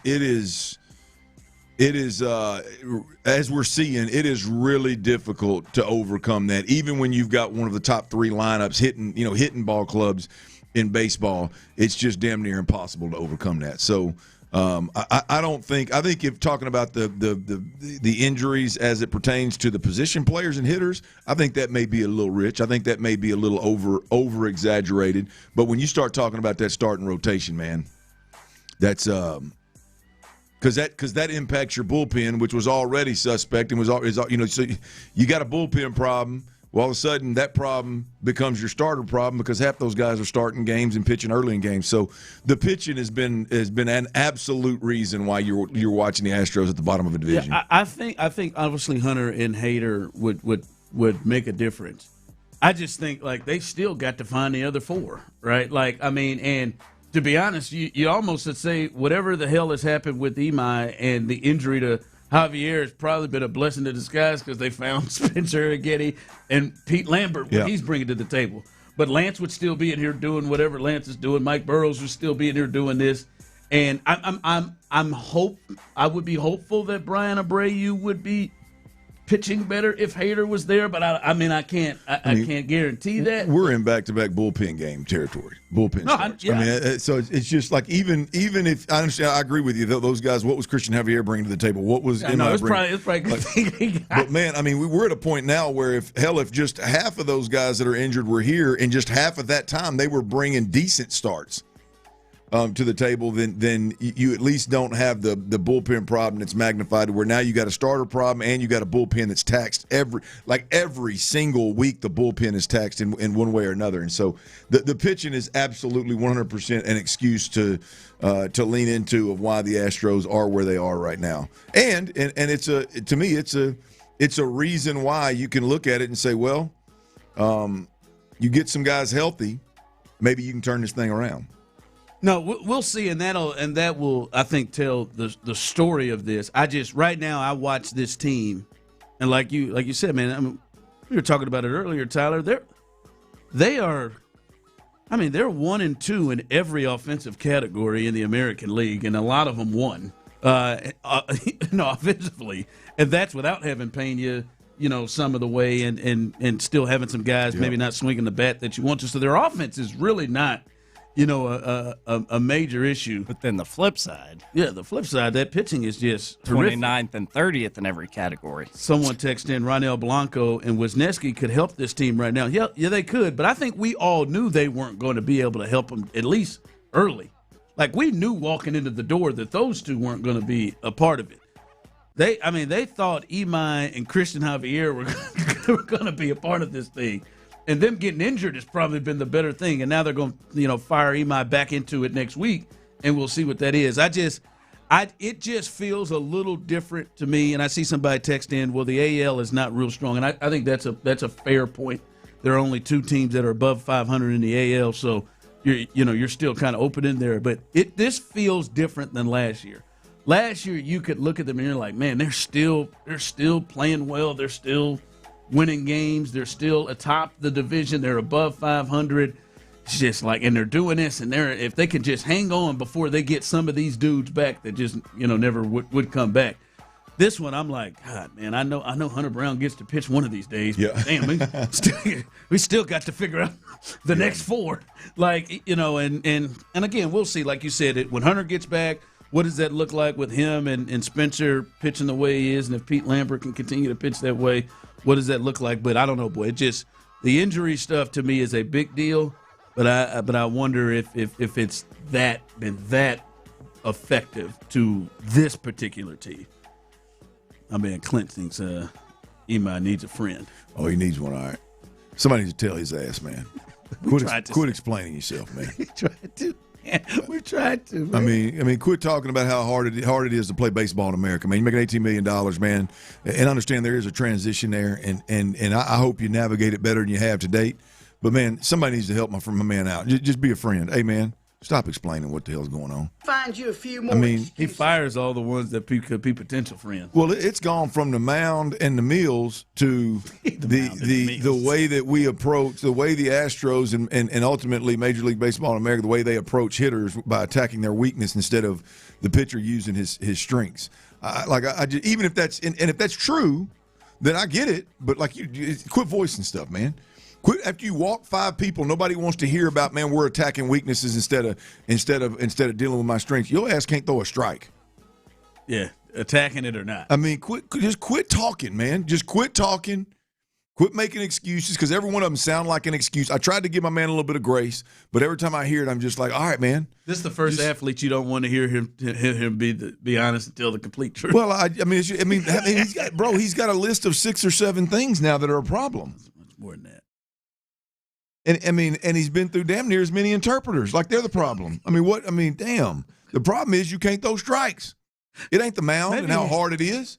If he could have been up here, maybe he could have had a conversation with some of those gentlemen from the Dodgers who've been through this before he has. Yeah, it is rough. All right, we are watching here with the Texans a player that's got to be one of the top players in the NFL who has the most pressure on him. Who else falls into that place? We'll discuss that coming up next right here live on The Drive. All right, y'all. Look, breathing is one of the most essential parts of living. And if you're out there and you're dealing with a breathing issue, you got some allergies, some sinuses, maybe some sleep problems, maybe you're snoring like a freight train, maybe you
fingertips 24/7 on the Odyssey app, iHeartRadio app, TuneIn, and wherever you get your podcasts. Houston's sports leader, Sports Radio 610.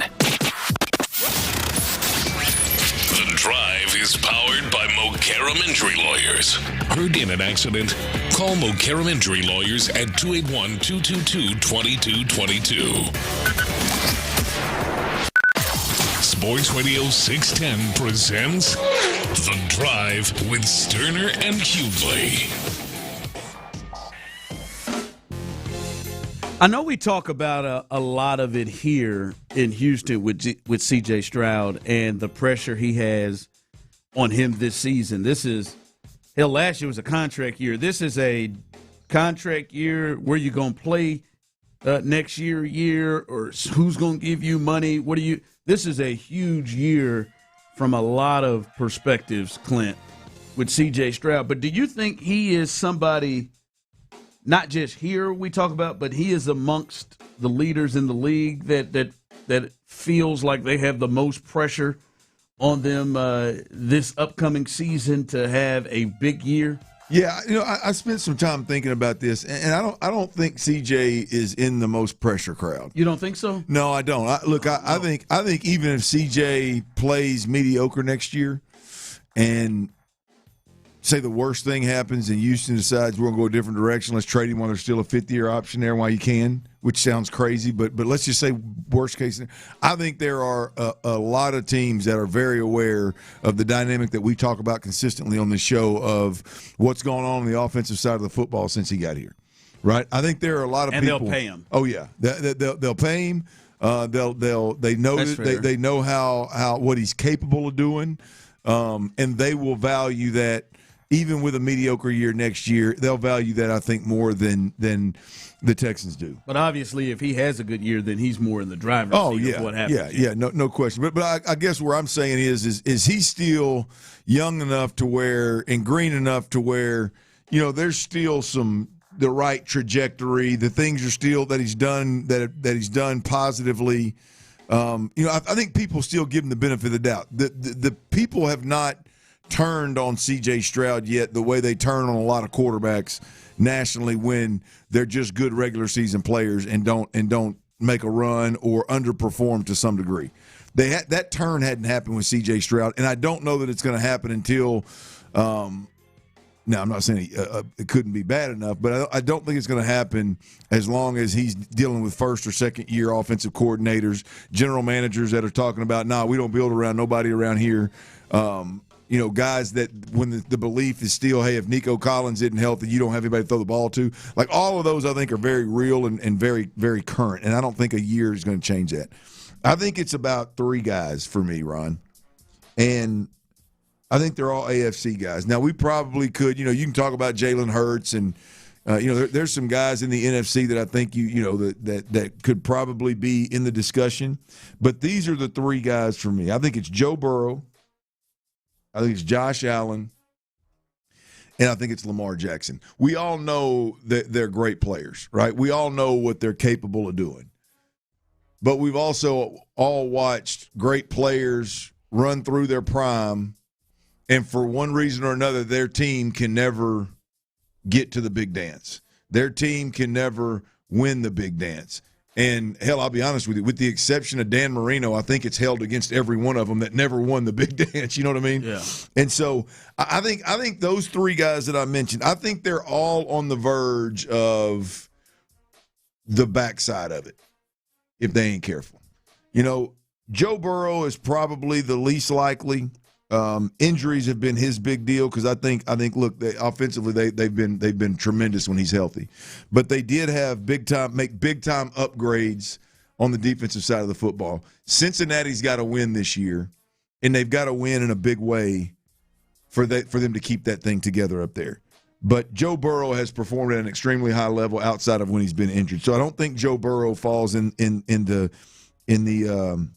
as the one guy with the most pressure. For me, it's between Josh Allen and Lamar Jackson. You look at Josh Allen, a couple years back, they shipped out an all-pro wide receiver. They shifted the identity of the offense, and now they fired the head coach and hired the offensive coordinator, which apparently is your partner in Joe Brady, right? I think Josh Allen's got to not only continue to play well, but Josh Allen he's got to take the next step.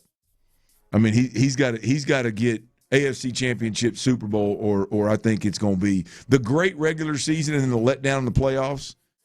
Getting beat by an up-and-coming AFC team in the playoffs, Denver last year. Like, I don't think that's going to fly for Josh Allen anymore. Yeah, I think both of them. It was really rough for them. The year in which Mahomes and the Chiefs weren't even a factor. Yeah. They didn't even make it. One didn't make it to the playoffs, and the other one didn't make it to the AFC Championship game, right? well, the other one, Lamar Jackson was the other one, right? And Lamar, I mean, you're just talking about multiple schemes over the years with him. Now you got another defensive-minded head coach with an OC coming in. Fired everybody offseason, like this offseason. Fired a Hall of Fame coach that had already won a championship. I think the pressure's on Lamar Jackson as well. Because he was a part. There's a lot of people who believe that John Harbaugh would still be there. Yeah.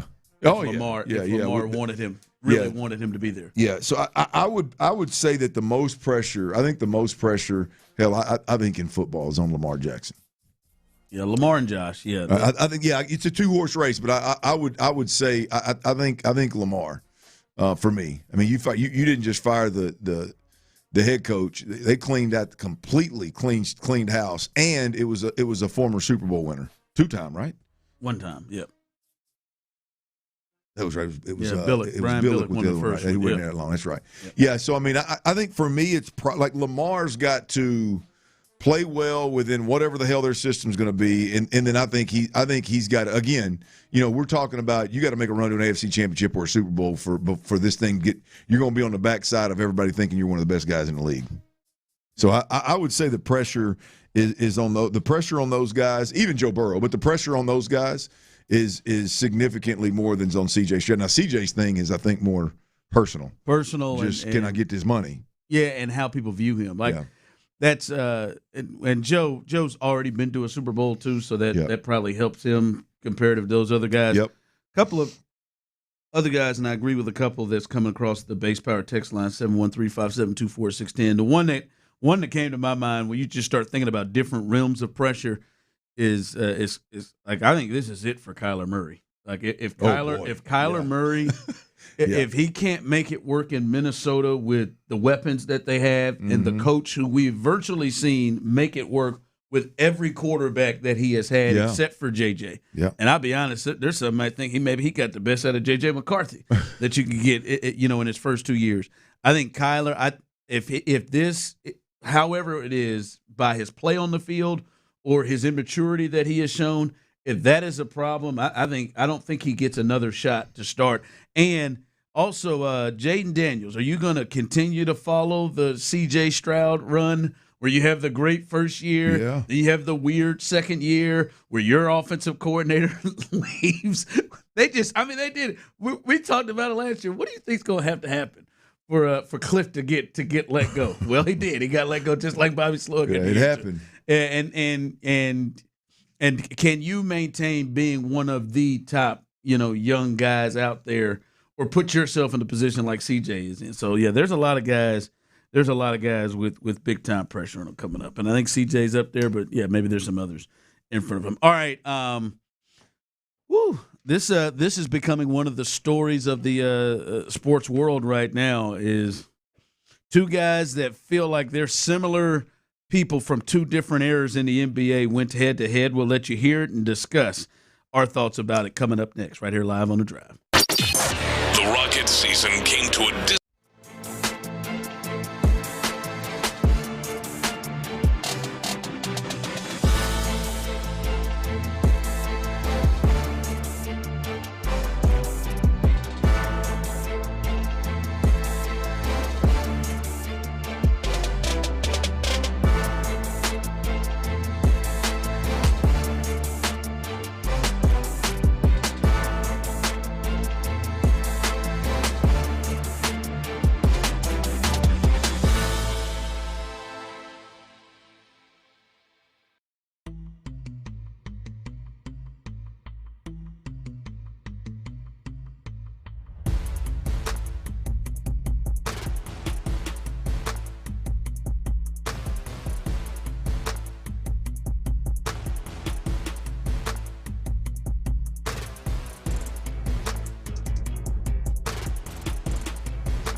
carsforkids.org. That's cars with a K.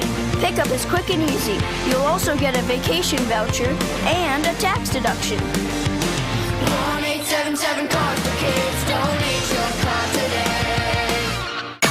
The Sports Radio 610 text line is energized by Base Power. Save money and switch today at basepowercompany.com/610. Sports Radio 610 presents The Drive with Stoerner and Hughley.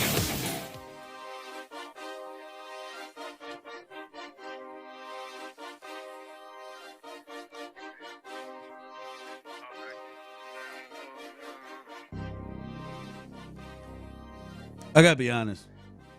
I know some people aren't there yet. I definitely know Seth Payne and I think in particular Sean Pendergast aren't there yet. Not good, Sean. I don't know where you two stand or the people listening. I am starting to get uncomfortable with this Diana Rossini and Mike Vrabel thing. Me and Reggie were just talking about that. I've cried uncle here. I feel like I'm just. Now, obviously, I understand the situation, and yeah, I'm hypocritical on this because some other things I wouldn't be. But just for some reason in this situation, I have reached my. I feel like I'm invading now in privacy now. I feel like I'm just like, all right, can we throw in the towel, man? I don't know how many more videos or photos that TMZ or Page 6 or whoever it is have left in the holster. But damn it, man, just please, we got it. We get the. I think I heard Vicky say it earlier. We get the picture. We got it, man. We got it. Now we got the latest of now it wasn't yesterday. I mean, they know exactly what they're doing. Yesterday they got the paperwork of those two both signing their names to get the boat. That comes out yesterday, and then today they got the video footage of them on the boat embracing, and we can clearly see she is a strong 7 months pregnant. I'm like, just like we got, they got kids. They, got a husband. Obviously, it is feeling uncomfortable for me right now. Yeah, it's not. I know you hadn't reached there yet. I feel. Absolutely awful for their significant other and their kids. Yes. But yeah, no, I don't. I don't have a problem. I think people that live their lives like that and are careless. It is, and I would never. I'm not okay in any of it, by the way.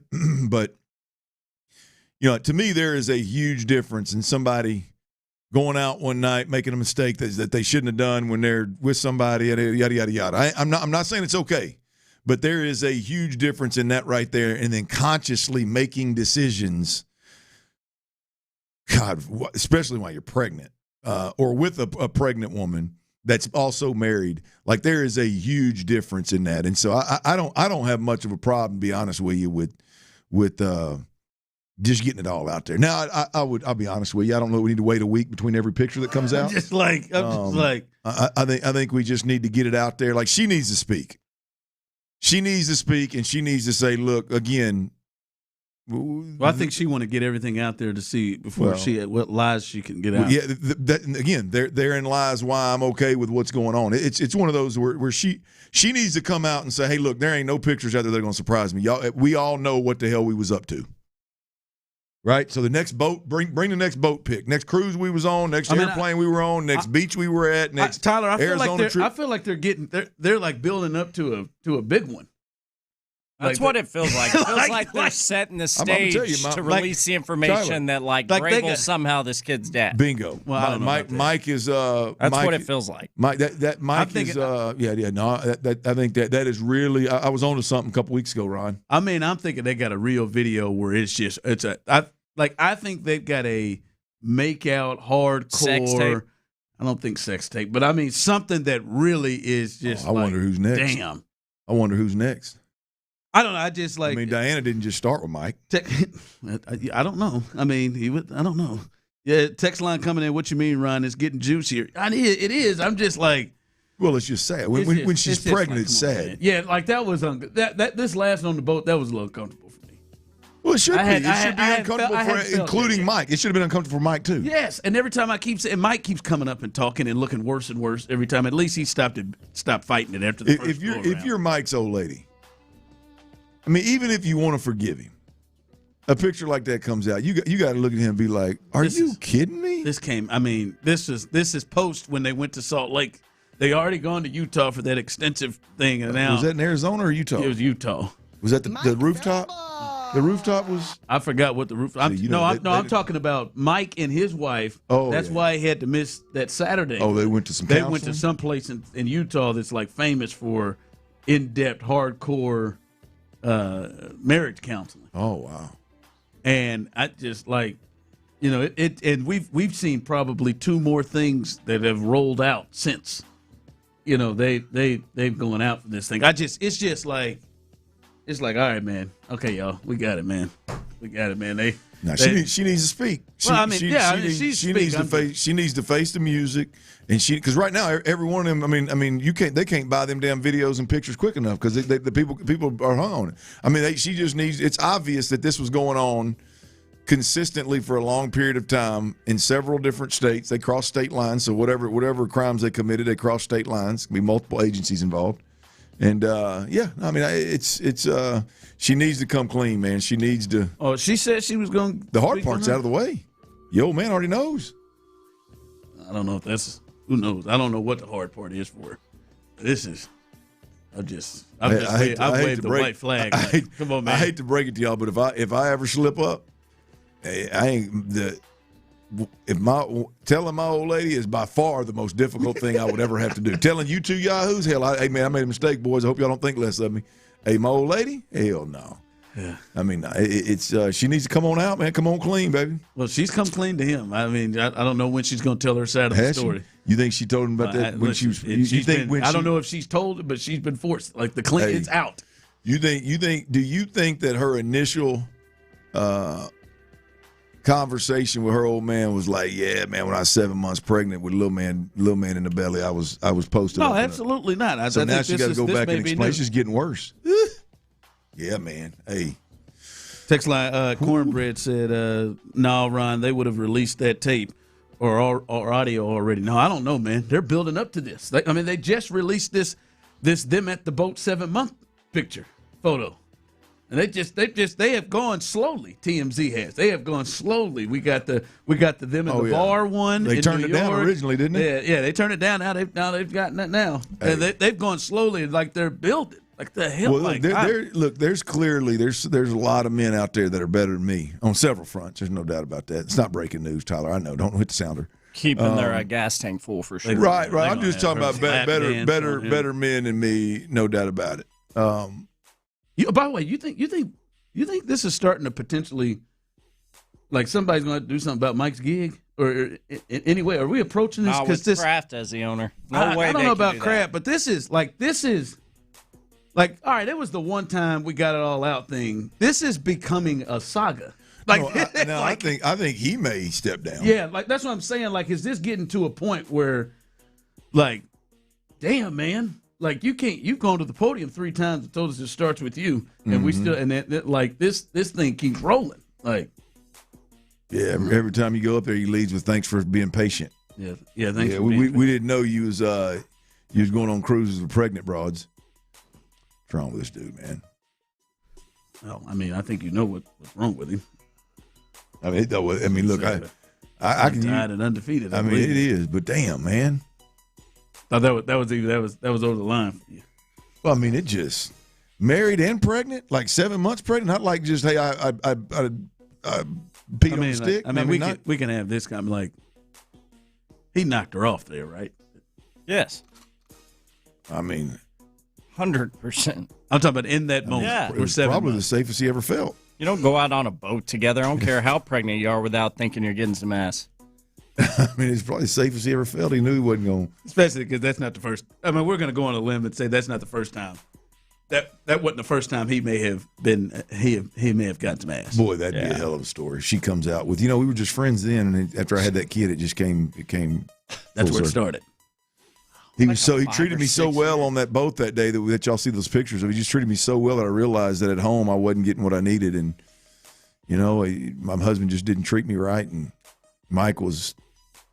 example of what I was looking for, and next thing you know, Mike was exactly what I'd found. Mike Vrabel. Yeah, that guy right there. Gut feeling. Is this the last of it? No, absolutely Nope. not. Zero chance. Like, I mean, no, I'm saying like the last of videos, photos, something else. Nope. We got more to come. Bro, it's been going on for 6 years. Maybe more today. I mean, there's got to be people coming out of the woodworks who've got something. Photos. Yeah, they're seeing all this and they're thinking, I want my payday. I got some stuff on my phone I remember taking to them. Here you go. I wonder though, like how many people, because I'll be honest with you, if I were on a lake somewhere and I saw Vrabel's big ass walking in the gas station or whatever on the pier at the marina, I don't know that I would recognize immediately that Diana Rossini was in his party. If they walked right up on me, I would. But if they were way away and I was if I were videoing, I have an eye.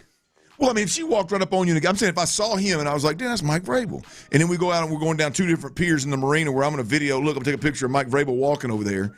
I wouldn't realize that was a pregnant Diana Rossini in front of him on that deal. I wonder how many people have pictures or videos of Mike Vrabel and don't even know it. They're zooming in on that some buck and realizing that D. Russ is in that thing. D. Russ. I was going to say DR, but you go with D. Russ, huh? Yeah, you think that they filmed that knowing that was Diana Rossini pregnant and Vrabel over there hugged up? Probably, maybe not. Maybe not initially. No. I mean, everybody's going back and checking their Vrabel footage and going, hey, man, are there any Diana Rossini sightings? It's got to be what's happening. I mean, if you had something since way back then when she was pregnant. 5 years. Yeah, like this stuff is going back 5-6 years we're getting stuff. Y'all remember that video I had of Vrabel at the lake? I wonder if Rossini's in that video. Holy cow, she is. Not only is she in it, she's 7 months pregnant, boys. God, can you imagine both of them when they saw this one was going to be released? Oh. I mean, it's got to be. They can do all the other ones. I hate but when you see this one's going to be released. I mean, I hate to. I mean, it's. No, I better not do that. 7-month pregnant one. Clearly, too. I mean, it just takes me back to when them allegations and them kept just dropping on Deshaun. Yeah. That is kind of what it feels like. Is there another one? I mean, you another, still look at Deshaun. I still look at Deshaun. I still think there's another one that's bingo. That's right. If Cleveland names him the starting quarterback within a week, he's gonna get nailed with a new one. Oh.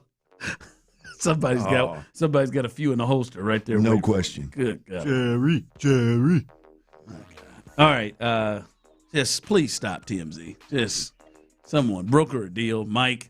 Like Mike, Diana, have they gotten to them and said, "Look, man, let me buy the photos. I'll buy everything you got. Let me know what you got." Jesus, let's just come to an end with this.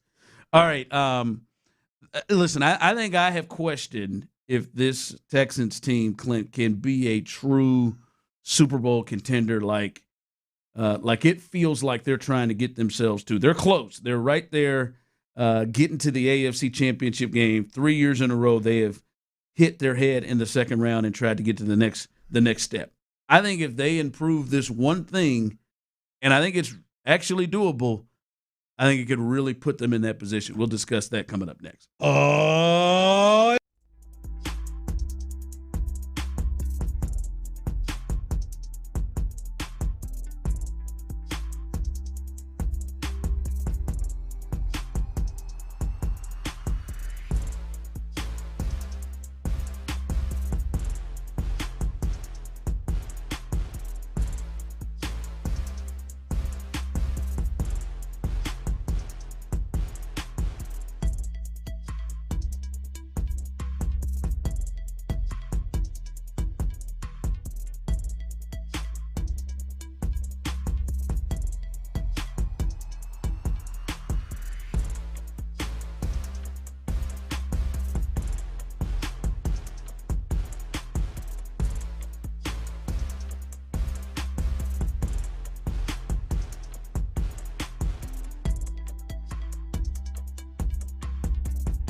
Legal to play. From the West Point Lincoln and West Point Lincoln of Sugar Land Studios, KILT FM HD2 Houston. On Odyssey Sports Station, the Texans play here. The Drive is live. Sports Radio 610 presents The Drive with Stoerner and Hughley.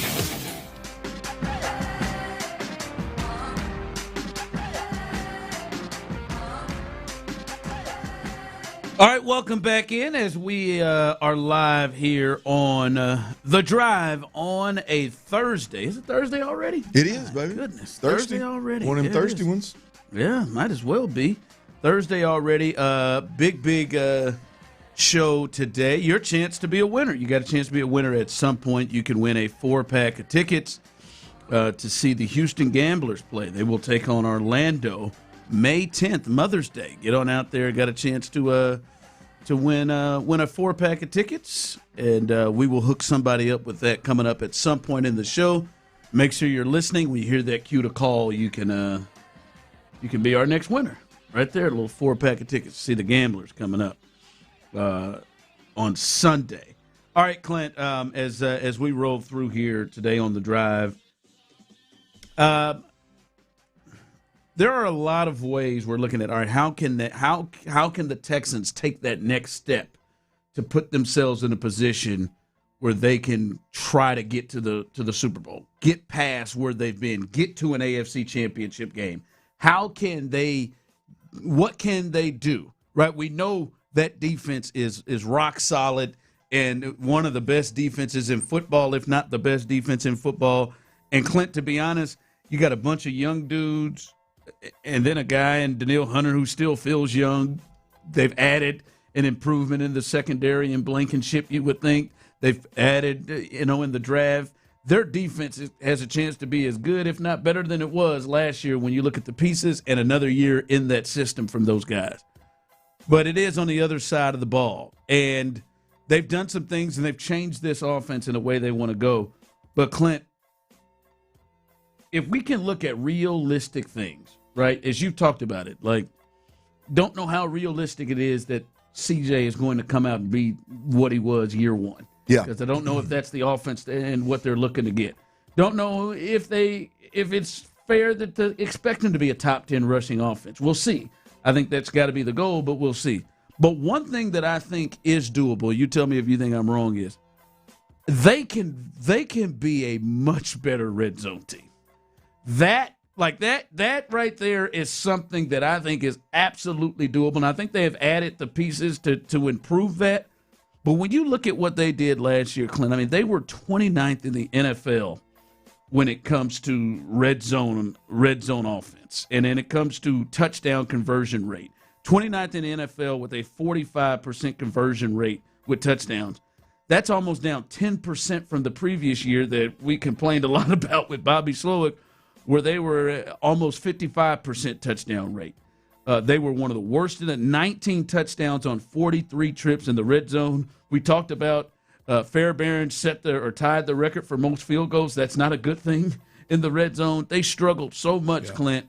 And if they are to change that and move from back half of the league to middle of the pack with their defense, that could be enough to push them over the top. But that to me is one space you can look at and say, it's doable for them to be a much better red zone team.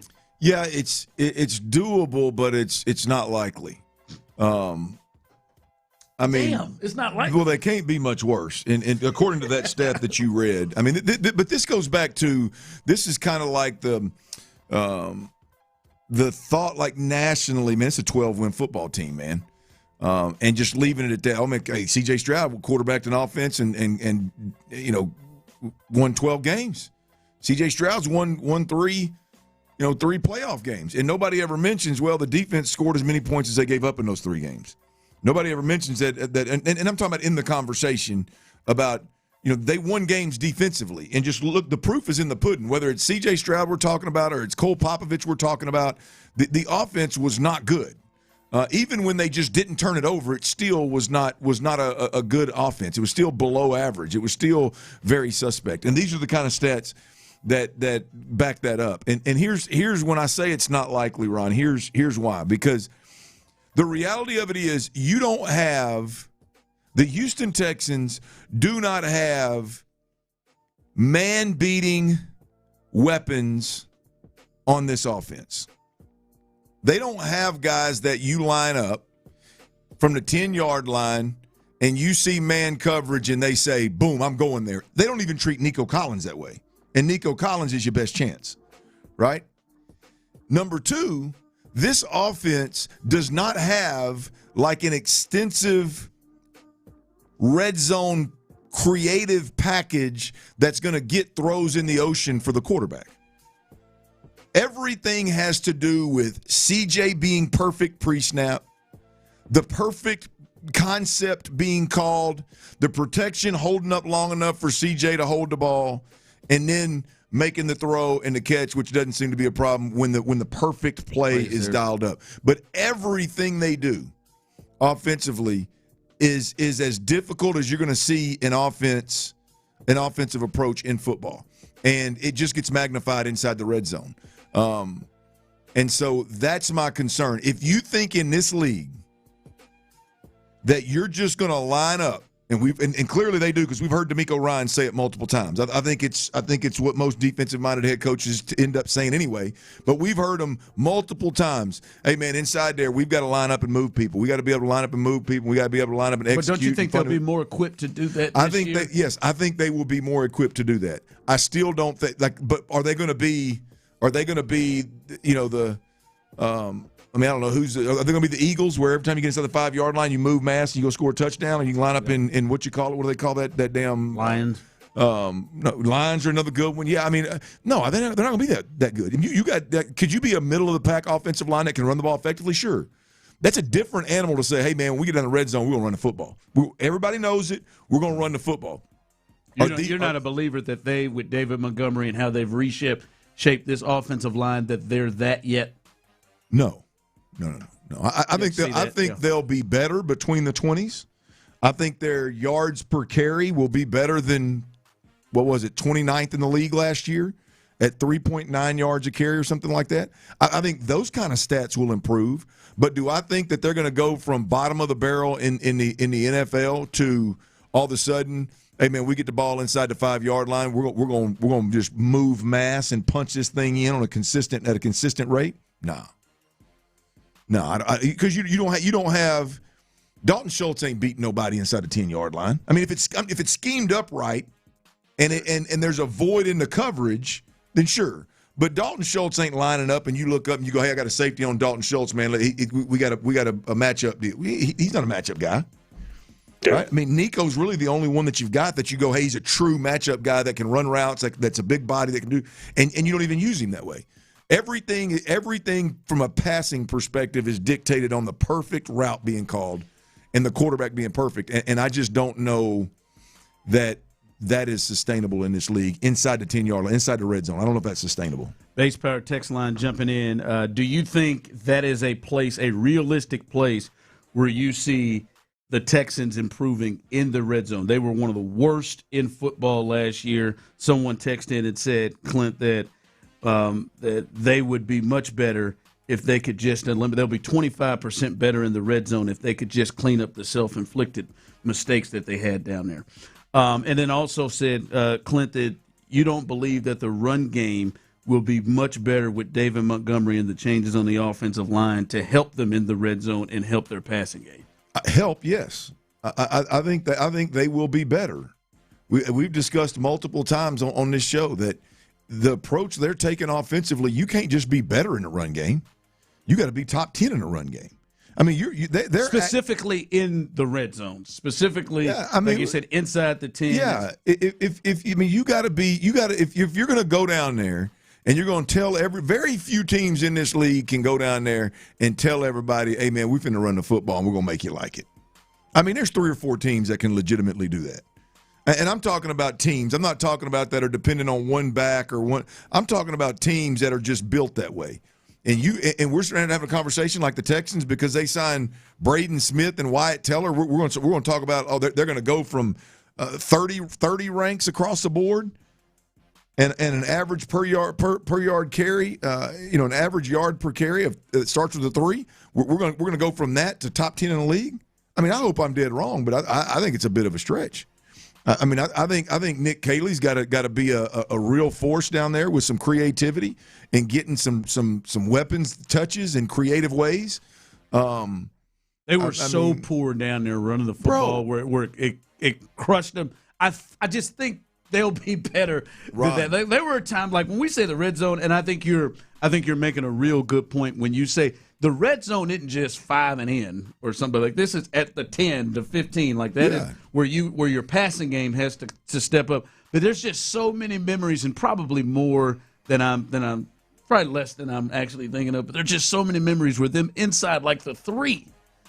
Like multiple times not being able to get in. I just believe with David Montgomery and this crew, that kind of stuff will improve. Well, I think improvement is one thing. But, again, I don't think anybody's just looking for improvement. This is a 12-win football team that if they don't go beyond the second round of the playoffs, they're going to be disappointed. Just random improvement is not. About to improvement to winning it. Yeah, absolutely. I mean, think about it, guys. Last year, we were on the goal line. We were running Wildcat with Dare Agumbawale. That happened once. I mean, that's you think we're going to go from there to, hey, we finna be one of the top run teams in the league with David, Wyatt, and Braden? Like, I like those guys, and the Texans are going to be better. But I believe this is the case. I believe that they are wholeheartedly 100% committed to we are going to be a downhill, run-first, ball-control football team, and we're going to win with defense. And they're definitely going to try to be that in the red zone. They're definitely. That is. I think that is their plan. Yeah, and look, if Nick Caley takes that next step, and all of a sudden you see some creativity and some guys getting touches in unique ways, the Woody Marks, the Jalen Knowles, obviously there was Nico. Some adjustments made at times last year, getting outside more when they just when they. But you're going to need some of that in the red zone, 10, 15 yards too. Here's the deal. To me. What we've watched the Texans do, and I think Bobby even did it to a certain extent. Like last year, we also saw speed sweep to Nico Collins out of left field, right? I mean, you like the speed sweep or jet sweep, whatever you want to call it. That's a cool gotcha play every now and then, right? But that's something you set up. That's something like it's not going to be very effective at all ever. If the motion that you run, generally speaking, in your offense is a jog across the ball and get set up.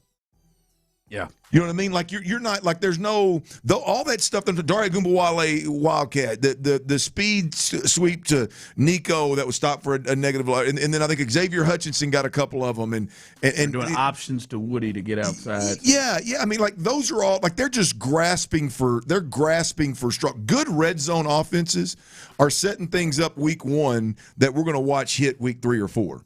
Right? They go in motion a certain way because they know that at some point this season I'm going to flip this thing to Jalen Knoll out the back gate, and this defense, they better be accountable every damn snap or we're going to come to it. And now all of a sudden you do it 2 or 3 times as part of your offense, whether you give it to him or not, they got to respect it, right? The whole this is the worst organization in America when it comes to motion. I mean, their motions are like – He said America. Their motions are like peewee football. Wyoming. There is zero interest in Iowa impacting linebacker flow or anything with anything pre-snap. Tennessee, the whole country. Awful. And then we're going to get somebody the ball on a speed sweep. All of a sudden there's a receiver that comes in motion and he's running full speed. Like, hey, I know they finna hand it to that sonbuck. Look, watch it, because they jog around the whole game. Jog over there, get set. They jog and do that balloon motion back in the backfield, and then lead up in the A gap. There's turn signals everywhere with what's going on. I'll just say, and I see people chiming in. I'll just say, there is a point we'll have to wait and see if Nick Caley, there is more creativity coming from Nick Caley and maybe Jerry and maybe the rest of the guys that are working closely, because I do think creativity in your quarterback play is a big part of the red zone when you're talking inside the 20, because obviously it's tougher once you get into the tighter spots. But I do believe the run game will improve it enough to maybe get them from like 29th and a lot closer to where they were the previous year under Bobby Slowick. Maybe like the run game inside the 10 to get them to, because 2 years ago they were 16th. 16th with this defense, if it plays the way it did last year and anywhere close to it or potentially better, if you're 16th in the red zone and you go up 10% in terms of your touchdown, like that touchdown scored outside of those field goals, that's a big deal. By the way, the other part of this, as people are doing notes, against the better opponents, the Texans were even worse. Their efficiency dropped in terms of scoring touchdowns when they get in the red zone, even a lower percentage when they played the better teams. But if they could just cash in on some of those plays inside the 5, which I don't believe David Montgomery and this offensive line would just get stuffed. There was a game they got stuffed 3-4 times in a row at the 1 and just couldn't get in at all. I just think that part of it can improve it to closer to the middle of the pack. But the point that you have made is it's got to, for what their aspirations is, it's got to be improved by more than that. Yeah, I just don't think middle of the pack. I mean, when you spend your whole offseason and your big signs are David Montgomery, Braden Smith, and Wyatt Teller, and your big draft pick is an interior offensive lineman that prides himself on violence and physicality, I don't know, like you can't, like your answer to all your offensive problems has been, well, we're just going to bulk up on the run. If that's the case, you got to hit on those guys. If that's the case, you've got to run the ball better than most teams in the NFL. I mean, that's just the reality of it is. I mean, I'd like to see the numbers. When you look at the wide receivers on this football team, you know, you got 6 touchdowns in Higgins. You got did Noel have a touchdown this year? Yeah, he had one. I know he had one, a long one against somebody. I mean, how many touchdowns do you have on this football team, or how many catches do you have on this football team from last year outside of Nico Collins? Yeah, I mean, Dalton had a good year. Schultz had a good year. There's just not a. It's I don't know, man. You better. This is not a the run game will improve, should improve. No. I mean, this is the run game better improve in a drastic way and help the passing game. Absolutely, absolutely. Yep. All right, coming up, it feels like Rockets fans and the Rockets are in a similar place that they were last year, and I'm wondering are the organization and the fans feeling the same way that they did last year, and actually the move was made? We'll discuss that coming up next. But before we get there, guys, we know what time it is. It is that season of protesting your property taxes. If it sounds like it's a hassle to do so, well, it is. That's why you got to let the people who know what they're doing, and OwnWell definitely fits that. Yeah, let them experts over at OwnWell handle everything, Ron. They'll save you a little time and save you some money. It takes 3 minutes to sign up. That's it, y'all. I'm telling you, it is.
Weeknight baseball game with Area 45. Instant reaction, analysis, and your thoughts on the game immediately after the final out. It's H-Town Postgame, energized by base power on Houston's sports leader, Sports Radio 610.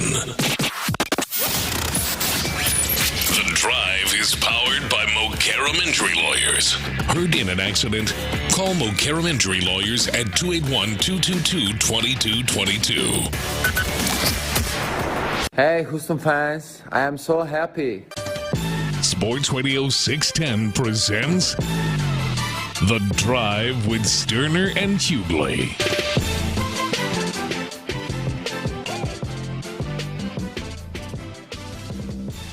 LeBron got a chance tonight? No? Always got to give him a shot, being the second best player we've ever seen on the court. Well, first off, there were two inaccurate statements in that that one. First, the lead. No, you do not always have to give him a chance. Okay. All right, because tonight and the next three games that they play, you do not have to give him a chance. And second, he is not the second best player we've seen third. on the court. Jeez. Okay. All right, so I guess we'll put Wilt in front of him up there with him. Certainly wouldn't be Wilt. Anyway, just get it right.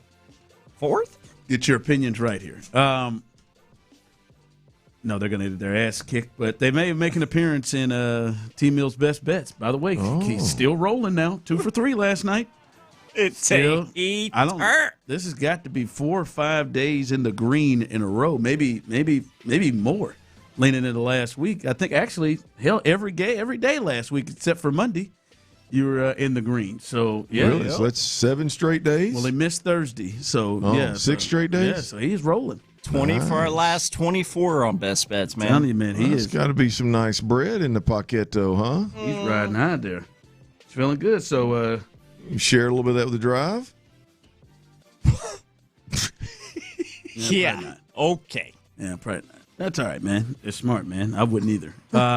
All these things you got to pay for. Well, we know you ain't sharing no money. Nobody thought you were. Yeah, I know it. I think y'all should be sharing some with me. Shoot, as you know, walking in here, man, you're the one who got it. That's fair. Maroon money. You told us yesterday. Oh yeah, I mean I got it. It never quits. I'm not sure my pay stubs are quite the same as y'all's. I don't know. Yeah. Anyhow, it feels like to me, Clint, and the people you can join in on the base power text line 713-572-4610, YouTube and Twitch. It feels like the Rockets are sort of in a similar situation they were in last year. I remember at the end of the season, Clint, we sat here, and I think everybody, at least on this show, and I think a lot of our listeners at the time were like, all right, I'm in a place where I'm ready. I could be ready to move on from Jalen Green. At the end of last season, if you remember that playoff series against the Warriors, yep. and that went 7 games, and you remember what he did, and it was just like, all right, this team is ready to maybe take the next level. Let's do something. How can you get that next piece? And I think a lot of people were in a space where, yes, we've wanted to keep this group together. We've believed in Jalen Green. There were a lot of Jalen Green supporters, but it felt like, based off what we were seeing from kind of the Rockets' Twitter, social, the text line, that people were ready at that point to move on from Jalen Green. Were prepared for that, weren't holding on to that as much. Are we there with Sengun? Are we to the point like you were last year, 713-572-4610? Are you in that place with Alperen Sengun? Are you ready to, or at least you're open to moving past him in the way that you were last year with Jalen Green? Well, no. I mean, if you tie Jalen Green to it, the answer is no. You're not. I was just ready to get out of the Jalen Green business last year. I didn't care how you did it. Okay. The Sengun, look, I would be A-okay. In fact, I would like for them to move on from Sengun. I mean, if you just asked me, I'm not a big Sengun fan. I'd be okay with them. Now, but we got to get something in return. We ain't just getting out of the business. Yeah. I mean, we're not just getting out of the business and because he can't get it done. No, I mean, we got to get something out of the young fella. And so it's not anywhere near with Jalen Green. Again, I was just ready to get out of the business. I was not a fan, did not believe that you were going to win with it, and wanted out of the business. I think you can win with Sengun with the right system, with the right people around him. I think Sengun's a good player, but I have zero emotional tie to the young fella. Yeah, so you were at a place where you could move on, but not. Like I said, I'd like to. I'd like to. I don't turn my TV on and watch Sengun, and I'm like, hell yeah, man, let's go. Yeah, because you were saying it yesterday. You don't believe, even though you didn't agree with him being the most overrated in the league, but you don't view him, and I'm guessing it's gotten worse after this year. View him as, now this is a guy that can be a major piece, one of your top two pieces. No, he ain't. Ain't never gonna be. He's 23. I don't care. It don't matter. It ain't never gonna be. That is, if he's a number 2 on a basketball team, they ain't winning in the playoffs. Book it. Let's see who that one is. Well, you know, KD ain't one of them. Well, we know, yeah, that. Even though he only played one game in the playoffs with him. Yeah. But yeah, no, I don't. I'd be A-okay. I don't turn my TV as a Rockets fan. I don't turn my TV on and be like, hell yeah, I got to see Sengun go tonight. I don't. Even when he plays well, I mean, it's appreciate it. Good production, love it. But I don't look at it and go, yeah, this is what we're going. This is the run we're going to make is behind this dude right here. Yeah, I think I'm at a point, and I think I was with Jalen Green. I'm at a point with Sengun where I don't fear, God, dog, if we let him go. Like, if we let him go, man, we're about to be what the Clippers did with Shea. You know, the Clippers traded Shea Gilgeous-Alexander. Yeah. They've got to be regretting that every single step of every time they watch him walk out on that floor, they've got to be. Like, I think there was a little bit of that with Sengun maybe out of last year of like, I don't know if he's going to be like, but can that guy be a 2? Mm-hmm. A really big, I thought there was some. I don't have that fear. I still have a little bit of it with Amen Thompson.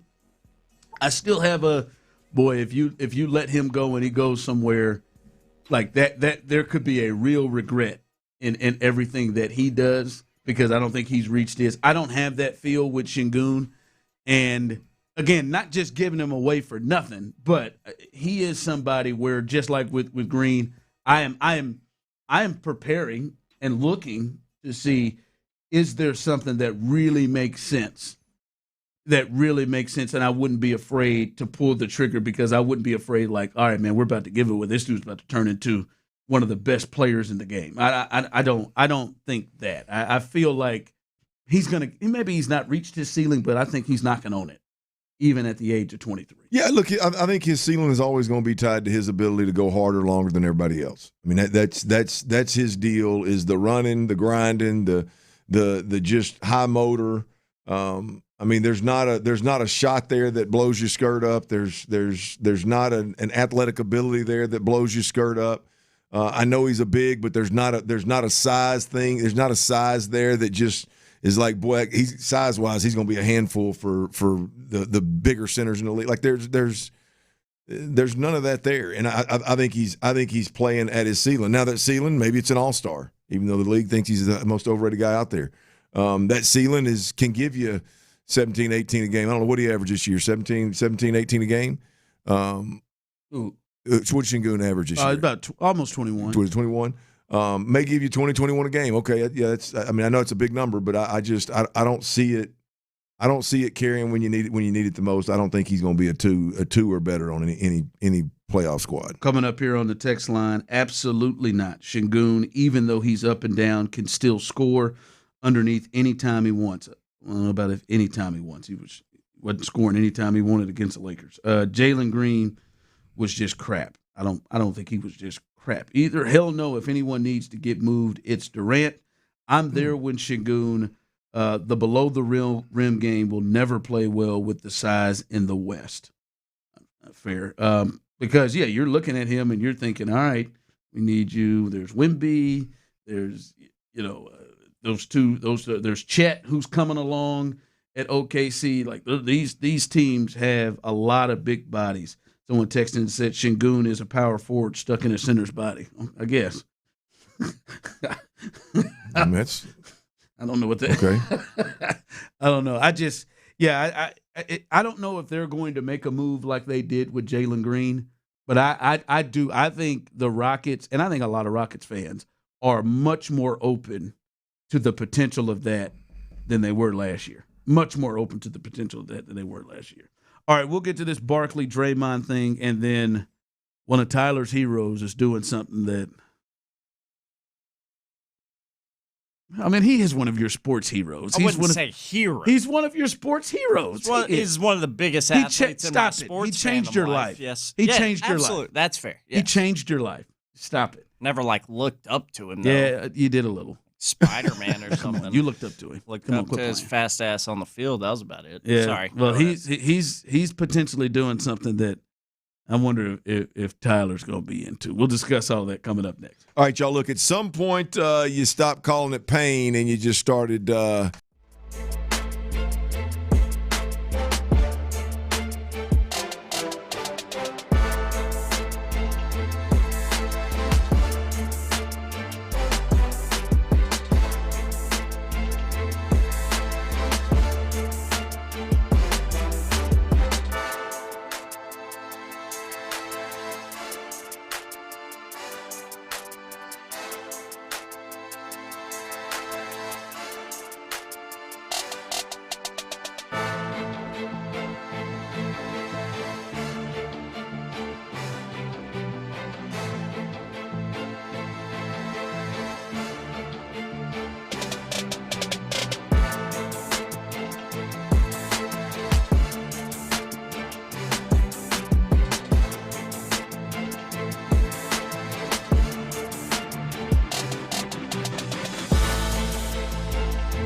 Only pay for what you need at libertymutual.com. Liberty, liberty, liberty, liberty. Injured? Call Mokaram Injury Lawyers, 281-222-2222. The Sports Radio 610 text line is energized by Base Power. Save money and switch today at basepowercompany.com/610. Alperen Sengun. Sports Radio 610 presents The Drive with Stoerner and Hughley.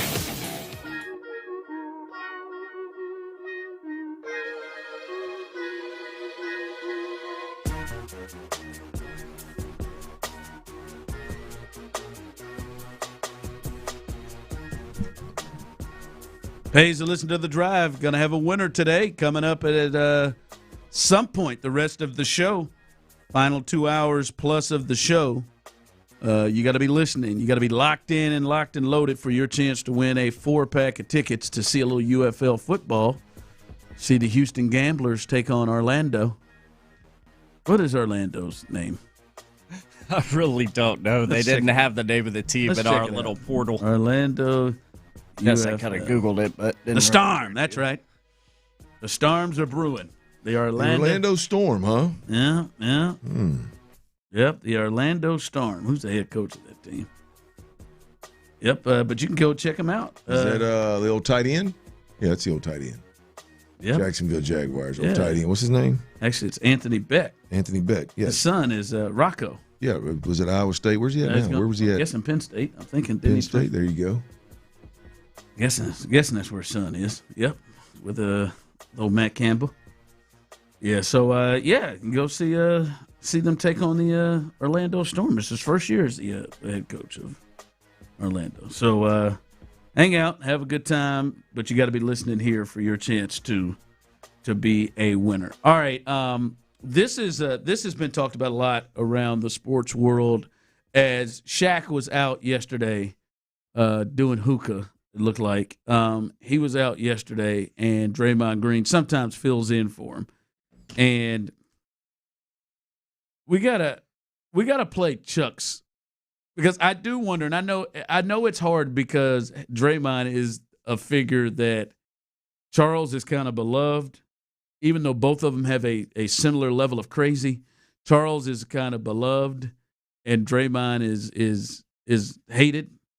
But this was Charles first, because Draymond is, wouldn't you say Draymond is the one who's really getting drugged for this, right? I mean, people are really on Draymond the most for his comments. Yeah, I would say so. And now we're all having to get a chance to see all kinds of Charles Barkley and Houston Rockets footage that is starting to kind of trail around here. But this was Charles first talking dead to Draymond's face about where he thinks the Golden State Warriors are right now. Well, it's over for the Warriors. There you go. I mean, no disrespect. But disrespect is. There you go. No disrespect. Disrespect. It ends for every old team. You have your run. You get old. Y'all let Clay go. You and Steph on the backside of y'all careers. It just passed you by. Y'all had one of the greatest runs ever. If you think you're not in the playoffs, you're not going to make it. You think you're going to get healthier for next year? You're just going to get older. That's no disrespect. You guys had one of the greatest runs of all time. If you want to compete, you're going to have to leave there. If Steph wants to compete, he's going to have to leave there. You're going to have to make that decision. What if they bring the right pieces in? They can't bring the right pieces. Why? Because they don't have no cap space. Okay. So that was Charles. It just no disrespect. Blatantly said, "Well, it's over. Oh, it's over. Called him old." Yeah, look, I mean, Charles Barkley's ability and willingness to say what he just said to the face of the players, I think is what is so unique and makes him valuable in the media is he's not going to say something when a player's not sitting there on the set with him that he wouldn't say when that player was sitting there. And so the ability to do what he just did is impressive. Well, Draymond wasn't going to take that line down and just where there was no high road that was going to be taken. I don't think he's familiar with that road. So he addressed and responded back to Charles Barkley after Charles told him in his face that his run is over. as a as a contender to his face with Steph Curry as his guy. Here's Draymond's response to it. Always ends. Sports are for young people. You hope to have a great long career, but sports, nobody wins when they're 37, 38. But you said what you said. I didn't want to hear if he believes what you're talking. Yeah, I mean, I think the goal is just to not look like you in the Houston Rockets uniform. Yeah. Is ultimately the goal for us. Like, we don't want to. What does that look like? Did you see it? I'm just asking. I saw it. Yeah, Kenny's a messy son of a gun, too, boy. I mean, Kenny, what does that look like? Yeah. Well, I think Kenny maybe want to get a little defensive. He feels like he set old Barkley up, and he says he takes that shot at Barkley, which, by the way, Barkley was significantly better than Draymond was of late as a Rocket. Yeah, look, it is interesting because that move there, like he is getting crushed where nobody, like he should be able to talk or think he's on the same level. There's a lot with that, Clint. I just think he's got to know who he is. Right? Like what Charles said was an a-hole statement. You could understand how somebody could take that personal. Hey, Clint, it's over, man. Everything you work for right now, man. I know what you're doing, man. You might as well throw that offseason stuff in the trash, man. It's over. It's over. Y'all owe. Like, but when he says it, like because he is a lovable figure, it comes off. Oh, yeah, it's just, as you said, man, his ability to just tell the truth, just say what he would say right to his face. You know what Draymond did? He did the same thing. He told the truth. But I do feel like Draymond was defensive and then just lashed out. And his wasn't as much funny as it was like, man, you thoroughly not even trying to make a joke. You're trying to be an a-hole.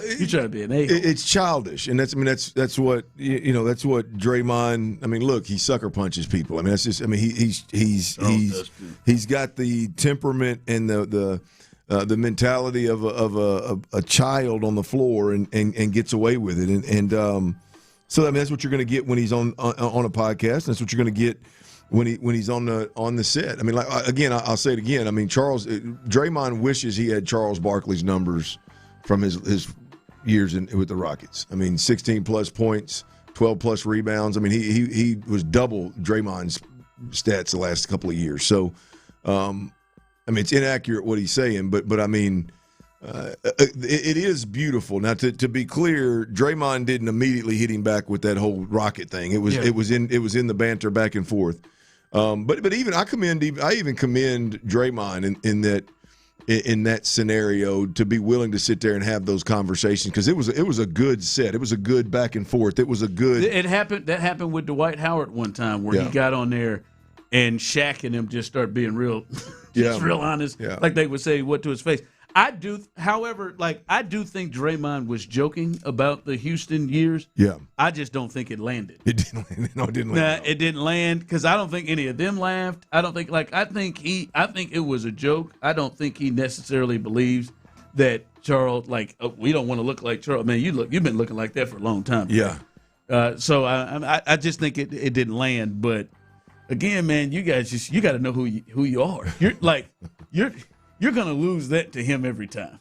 Like and listen, I told Tyler some stuff Charles has done that Tyler wasn't even aware of through his career. Charles is wild. He is nuts, but it doesn't matter. It doesn't matter. He is a lovable figure. He could run down the entire city of Galveston and everybody just laughs and loves it.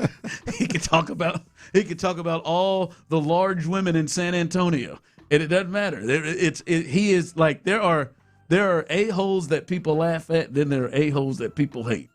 And I think Draymond just needs to understand which side of the a-hole line that he is on right now. Right. And it is. Kenny said, "What that look like?" I mean, yeah, he wanted to get more out of it. The Draymond's going to be obviously highly sought after in the media game when he's done. And I think it's got a chance to be real entertaining because he will say things to somebody's face. And most players and most former players, they'll say it on their podcast about people, but they won't. They don't. Draymond will search it out. Draymond will want to. He'll be much like Barkley, except Barkley will make some of the cats laugh with it. They'll want to fight Draymond. That's right. Which is also.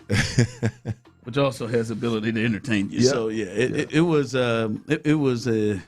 an interesting, because now, boy, everybody's pulling out all the Rockets numbers, the Rockets years, and him, in a Rockets uniform. And I just it was a joke that did not land with nobody in the room and nobody else watching.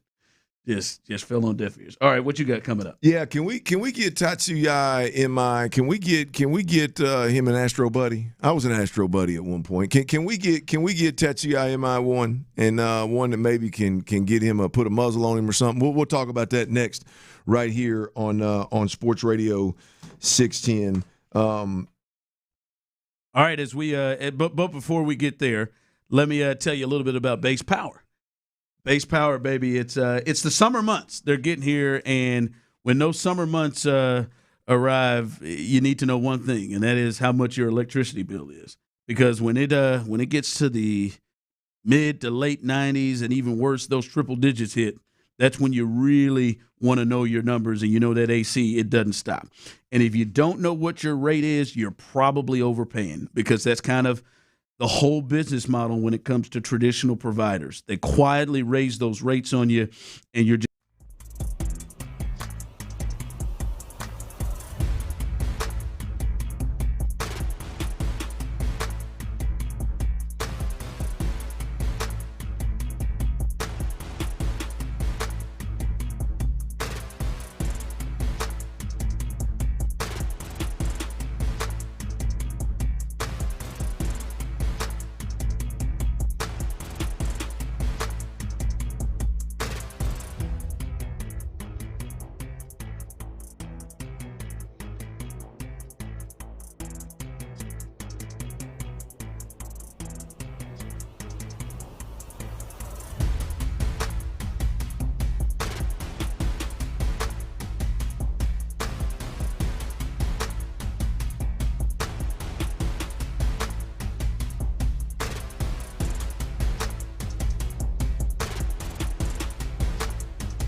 action. The Texans play here.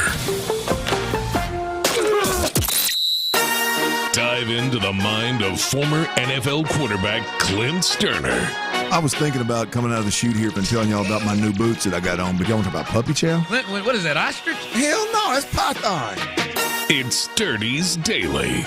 Before we get to that boner. On The Drive with Stoerner and Hughley. Still ain't got them damn ostrich boots yet, boys. Still ain't got my my ostrich boots yet, man. I got to. This is seemingly taking way too long. Yeah, I just hadn't made a trip to the hills. It tells you I'm going this weekend, though. I'm going this weekend, so I will definitely get my hands on my ostrich boots, and I just hope they're a little softer than them old pythons and them old gators were. Still hadn't followed up with Andre Ware with his advice to go get my other boots stretched either. I'm slacking. Wow. I'm slacking, but I'll get it. I'll get it done. I'll get it done. Dirty's Daily today is powered by an old quarterback, man. Powered by an old quarterback. This is a little heartfelt deal going on here. Not the greatest of news, but my man Steven Garcia. Y'all remember Steven Garcia from South Carolina? Yeah, thanks. Man. Number 5. Yeah, man. Good call. I'm a fan. Always have been a fan. Love the way that he played the game. Good follow on social media. And, man, he's been diagnosed with cancer, stage 4 colorectal cancer, and rough situation. And there's a GoFundMe that I just retweeted on my tweeter machine. If you feel it in your heart to go out there and help him get through this, that would be much appreciated, man. He's a good dude and has spent a lot of time after his playing career training quarterbacks, working with quarterbacks, and I've enjoyed following him. And I'm not real sure what the outlook is, but if you got it in your heart and you got it in your pocket, man, it sure would be appreciated. So I'm gonna give my Dirties Daily today to my boy Steven Garcia, man. Hope prayers up for you and hope you get to feeling better. Now, I tried the grace route. I tried to, which I don't always do. I tried to temper my expectations, temper my responses about this particular Astro, right? Tatsuya Imai. I was super excited about him coming over, and after a really good spring training, I thought for sure that he was going to be at least somewhere in that 5-6 man rotation somewhere for the Astros, and it hadn't been ideal. And like I said, I've been trying to show a little grace. I've been trying to put myself in his position of having to move to a different country and focus on a game. Although I did have to do it a couple of times in my career, but there were Americans in the hotel with me. So it wasn't quite what Tatsuya Imai is going through, but I can relate. But Ron, I'm about out of grace. You lost, yeah. I'm about out of grace. You've heard your last excuse? The latest is, obviously we've talked about on this show, his last outing, which I believe was in Sugar Land. He had 5 walks. After the manager, Joe Espada, said, hey, man, look, I just need my man. Literally, the manager of the big league team said, I just want my man to throw strikes.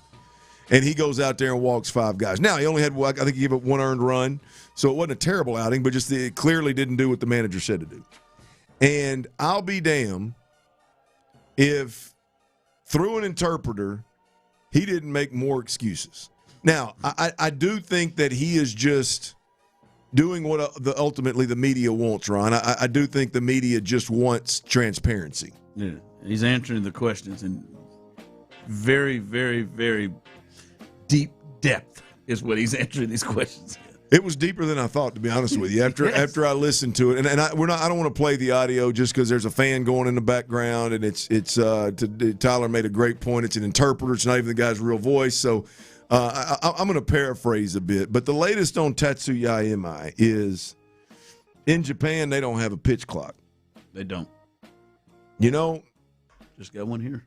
Hey, man, because of the metric system, right? Hey, Tyler, when did they go? When did they go to spring training? Sometime in the spring. I mean, we got to be 2 months. Spring training plus. I can't remember the date. I mean, we got to be 2.5 months into this thing, right? It's been a while. I mean, we've got to be used to the pitch clock at this point in time. The ironic thing is, I think they actually go to spring training before spring starts. But anyway, continue. Well, when I mean, here's the deal: is when they first implemented the pitch clock, is there nobody had it, whether you were in Japan or America. Like every pitcher in Major League Baseball has just recently gone through this adjustment. And did it impact some guys? Well, sure, yeah, because if you're a slow-paced pitcher, all of a sudden you got to pick the pace up. It impacts your cardiovascular, which impacts obviously your ability to think and control your heart rate. And I mean, I get it. We really felt it here in Houston with old Cha-Cha, Luis Garcia. Yeah, hell, we had guys changing there. He changed his whole damn delivery. Yep. Yeah, Lance said he had to get used to it. Big impact. So I mean, we've seen guys struggle, but not struggle to the point where you can't throw strikes in Sugar Land. And or so or Corpus, great point. There were several of those, right? I mean, I'm done with the grace. It's gone from, hey, I'm going to explain myself to real excuses, because he then goes on to explain, which look, I believe that there's some this could be as possibly very valid.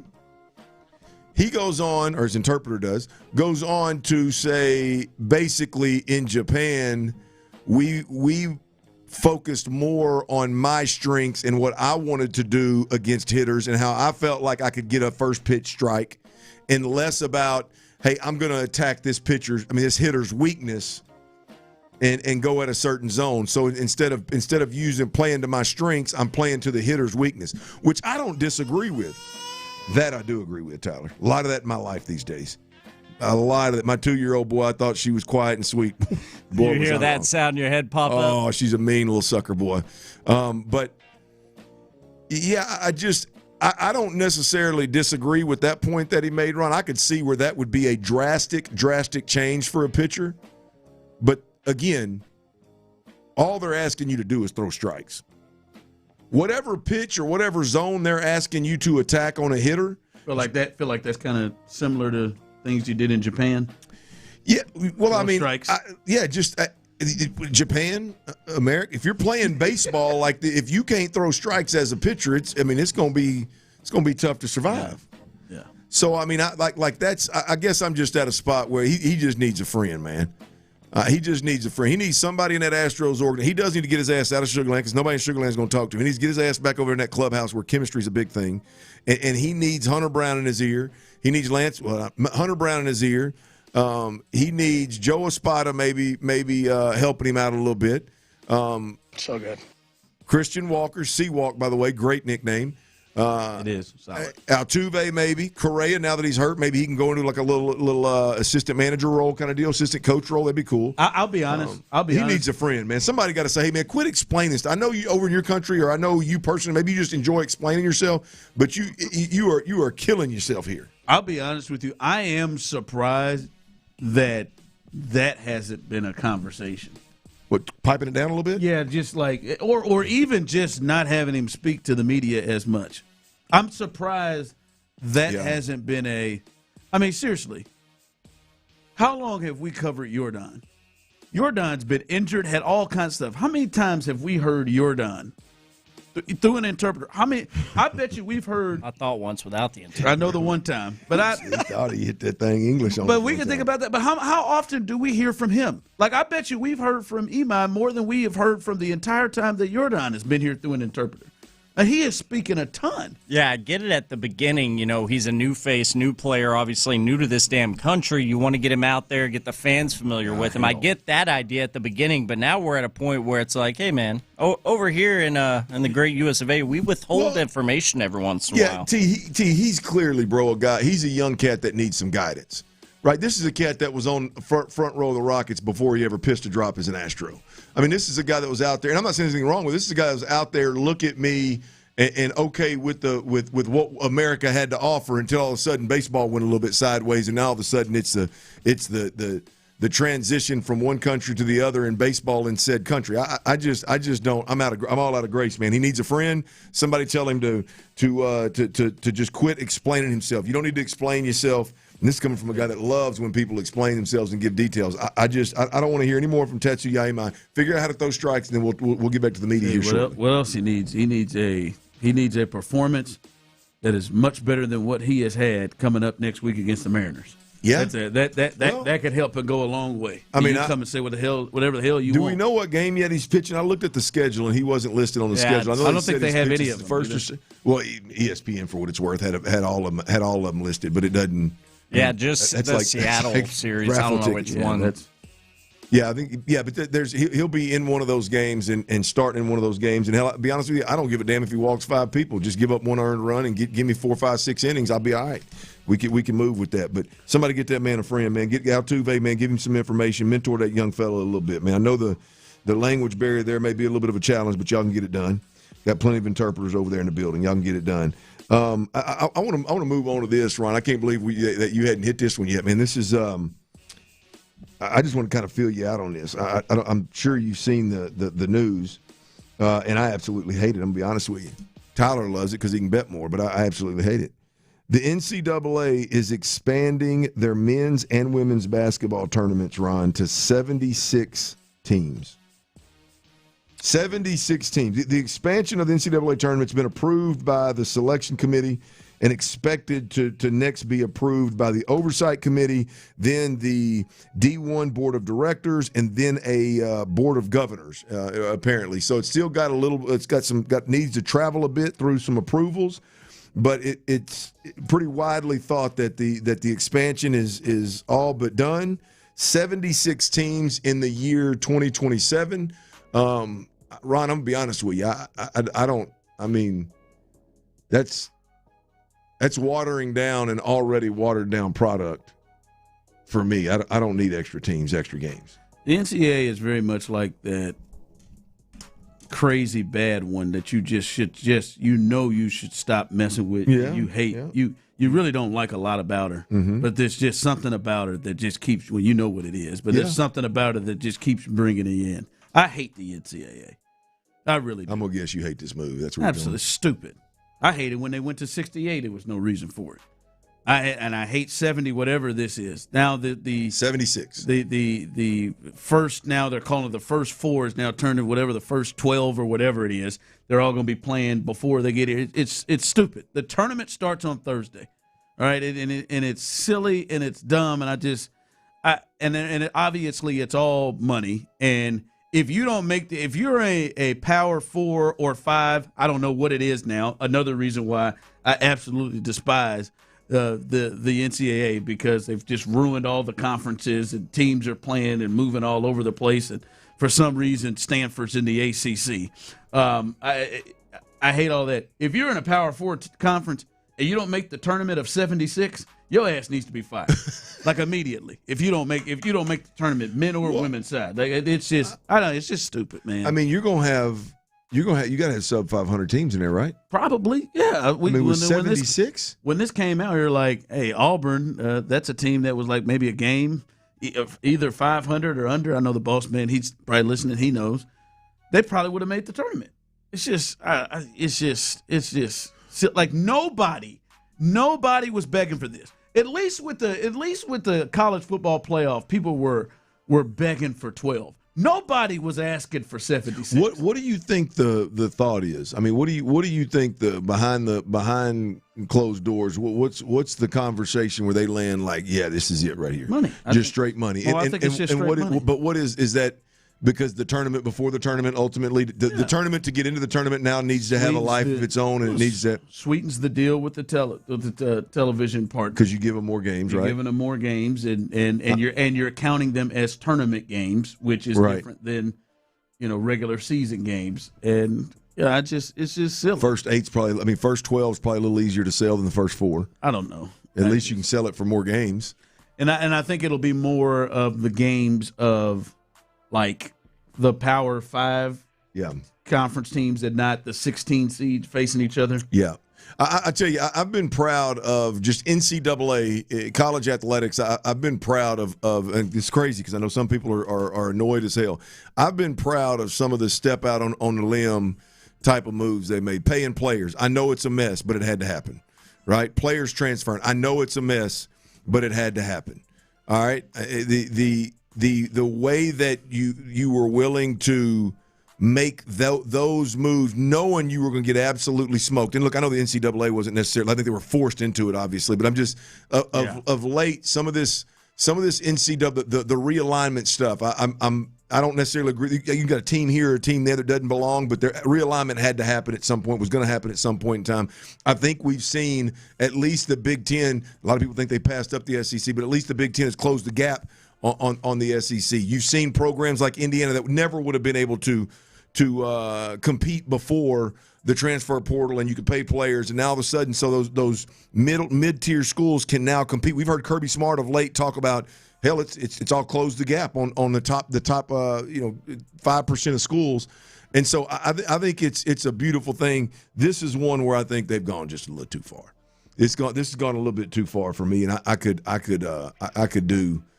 do without it. The Cinderellas that existed in the previous, hell, before, what was it, 64 before?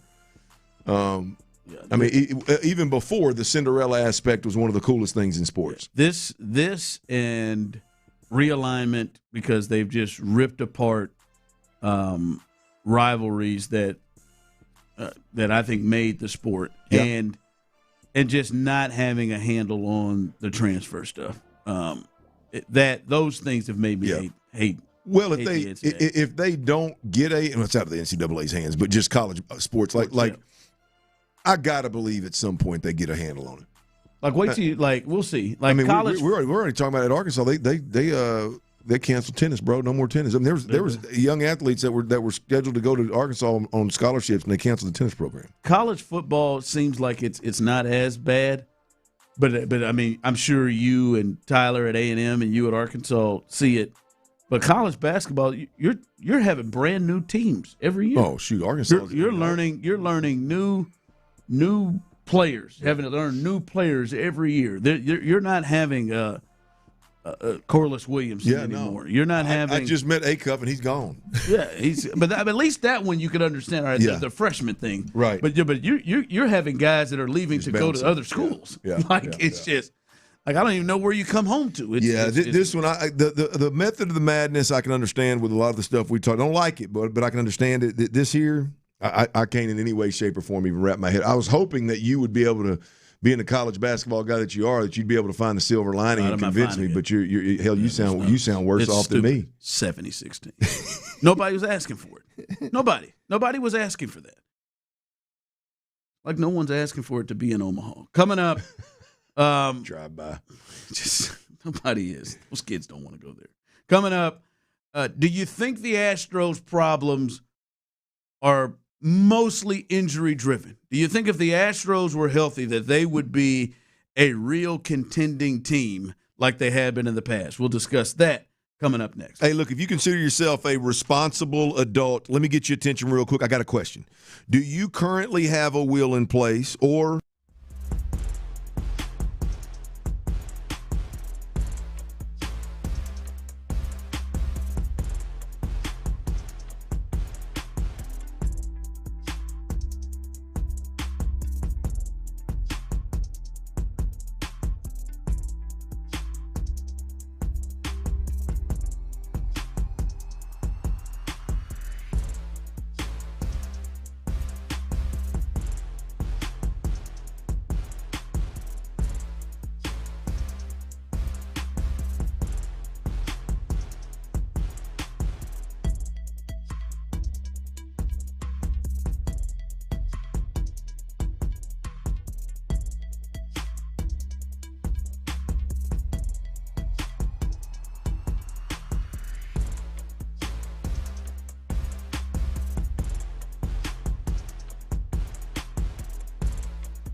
fingertips 24/7 on the Odyssey app, iHeartRadio app, tune in, and wherever you get your podcasts. Houston's sports leader, Sports Radio 610.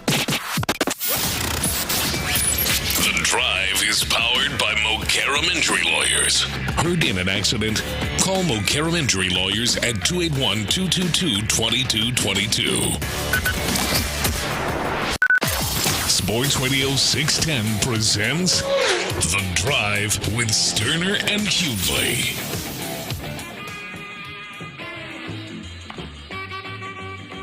Let me ask you a personal question, Tyler.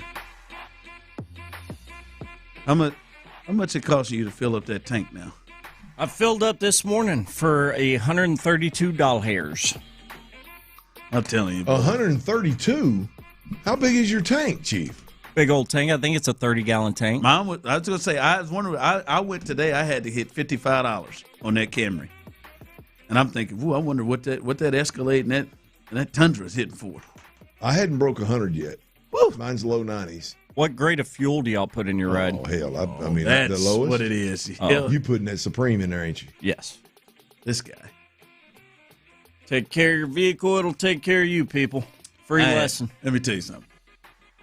Now, look. I know. I'm going to let you ride on this. Yeah, I know you ain't about to say nothing about gas. I know where he's going. I'm going to let my dog loose over here on you. Let me tell you something, big dog. And you better not say that because you can't keep gas in your tank. Fair. Let me tell you. If I'm going to run out of it, I might as well have the cheap stuff. Hey, let me tell you something. I ain't never come close to pressing that button. If your ride doesn't require it, I don't judge that or think that's bad. It's a habit I've just kind of grown into. I ain't never come close. I've touched that same button, that same one. They ain't tricked you yet? I pulled up on a couple of gas stations where they flipped it. They put the Supreme on the other end. They did get me one time. Oh, I'm reading. I'm seeing that. Where's that regular? I ain't pressed the middle one or the far right. Every time. I'm telling you better look out. Ain't got because yours is far left, right? The regular is typically Yeah. Check that gas. I promise you're gonna stumble up on a gas station, right? And they're gonna switch that regular and that Supreme on your ass. I'm looking at the numbers. My man said Supreme. I was sitting there saying 132. I was like, damn. Hey, I put some of that Escalade one time, and they gave the switcheroo. I just looked up there and like you did. I just hit the far left button. I thought it was a regular or unleaded. That whole thing started rolling. I said, damn, I mean, it ain't going up that much.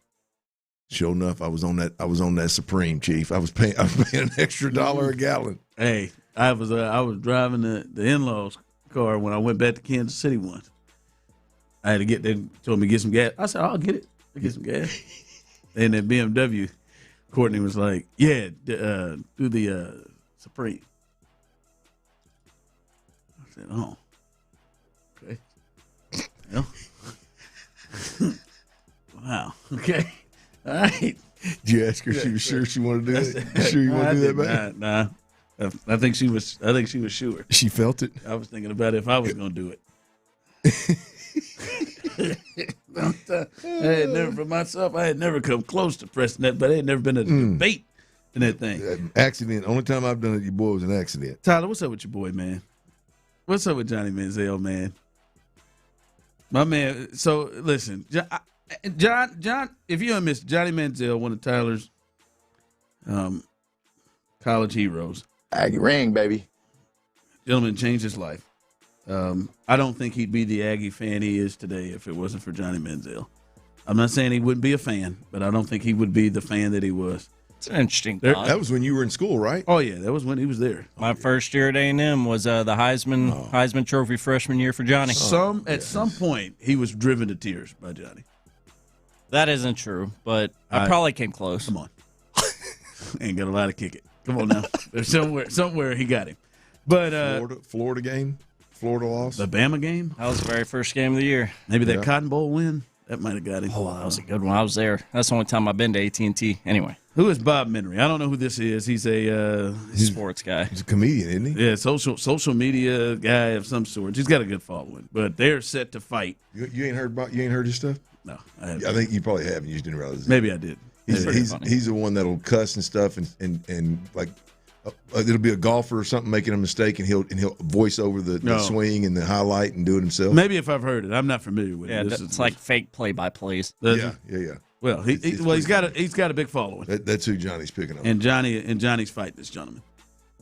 I just thought Johnny was in a good spot here. Thought he was getting a podcast. I think he had to get paid for some of these docs he's doing. It's mixed martial arts, right?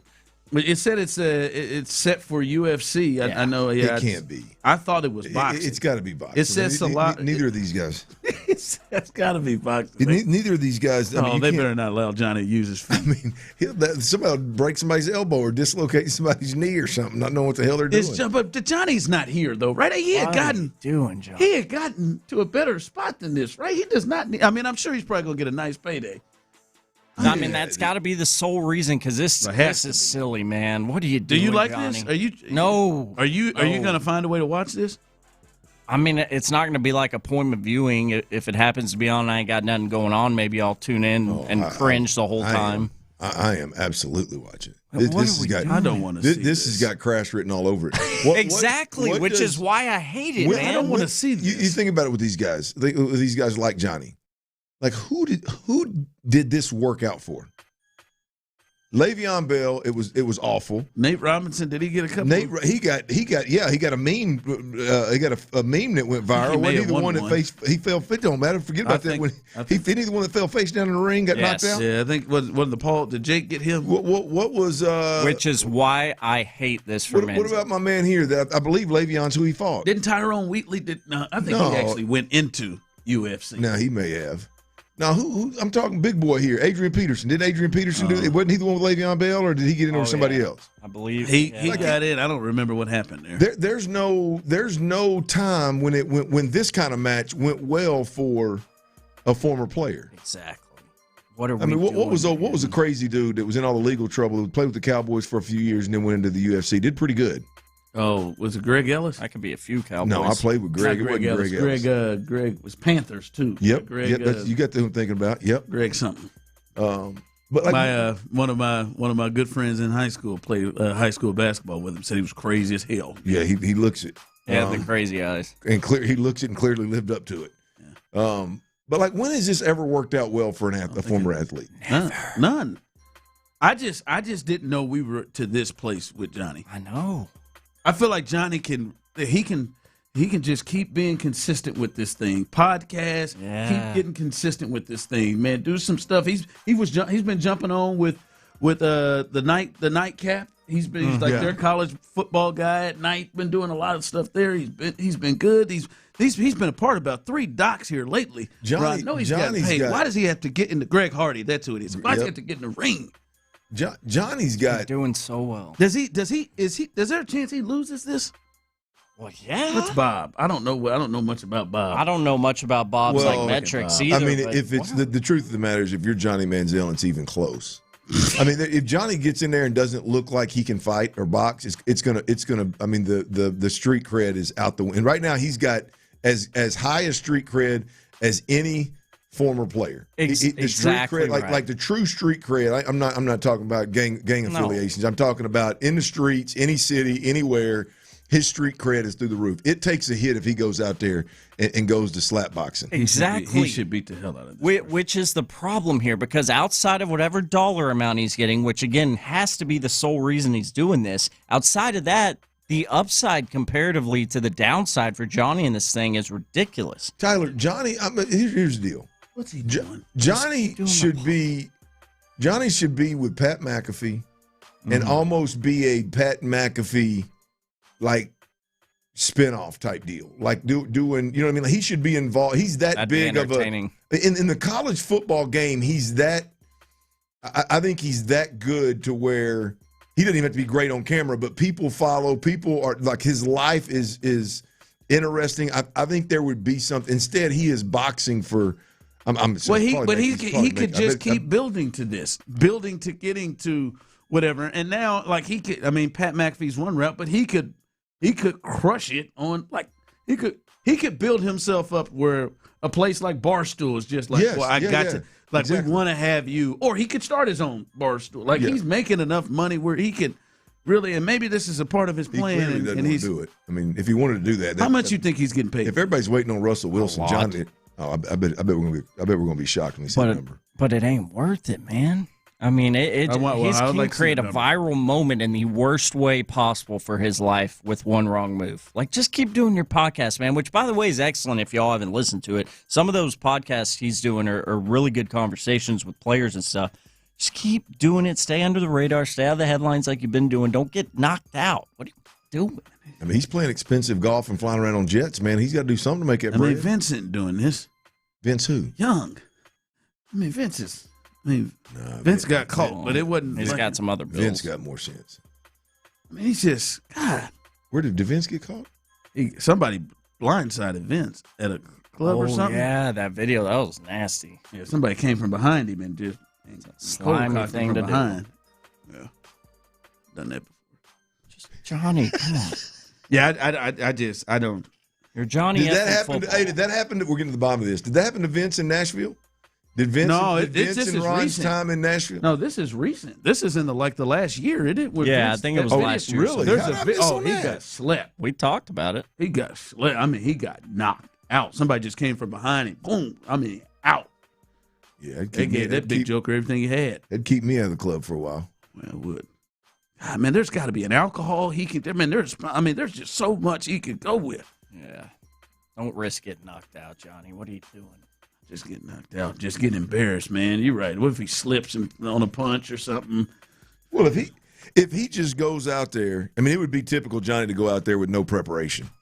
And if he goes out there and doesn't look like, if he can't get in a boxing stance and keep his gloves up and at least like defend himself a little bit and throw true boxing punches, if he can't do that, it's. I mean, he's going to collect a check, but if he can't do that, there's a chance he get embarrassed. My thing is, he's going to collect that check, and let's say he performs well. Is he about to try to make this his thing? Is he about to Jake Paul this? His very first week in Aggieland as a freshman before they ever played a single football game, he got arrested for fighting on Northgate. Oh man, he's got experience. See, I got to see it. Johnny just don't strike me as a tough ass. I mean, I don't doubt he's tough on the football, but he don't strike me as a guy that'll square anybody up. He's definitely taking shots before he goes out there. All right, coming up. Got that psycho quality. This definitely got that. This could make the Texans real Super Bowl contenders. We'll discuss that coming up next. All right, look, all my athletic directors, my head coaches out there, superintendents, booster clubs, board members, general contractors, architects.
at basepowercompany.com/610.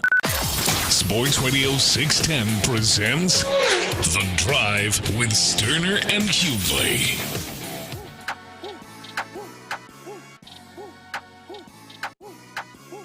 Be listening.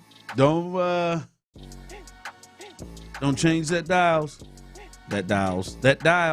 At some point coming up, you'll have a chance to win a 4-pack of tickets for Sunday, as the Houston Gamblers will take on the Orlando Storm coming up on Sunday. A 4-pack of tickets. At some point, the rest of the show, we will. You'll hear that cue to call, and at that point, you got a chance to win that 4-pack of tickets. So stay tuned and be listening right here live on The Drive. Hey, T, I was telling my boy Show in here in the break, you don't want to see me right now.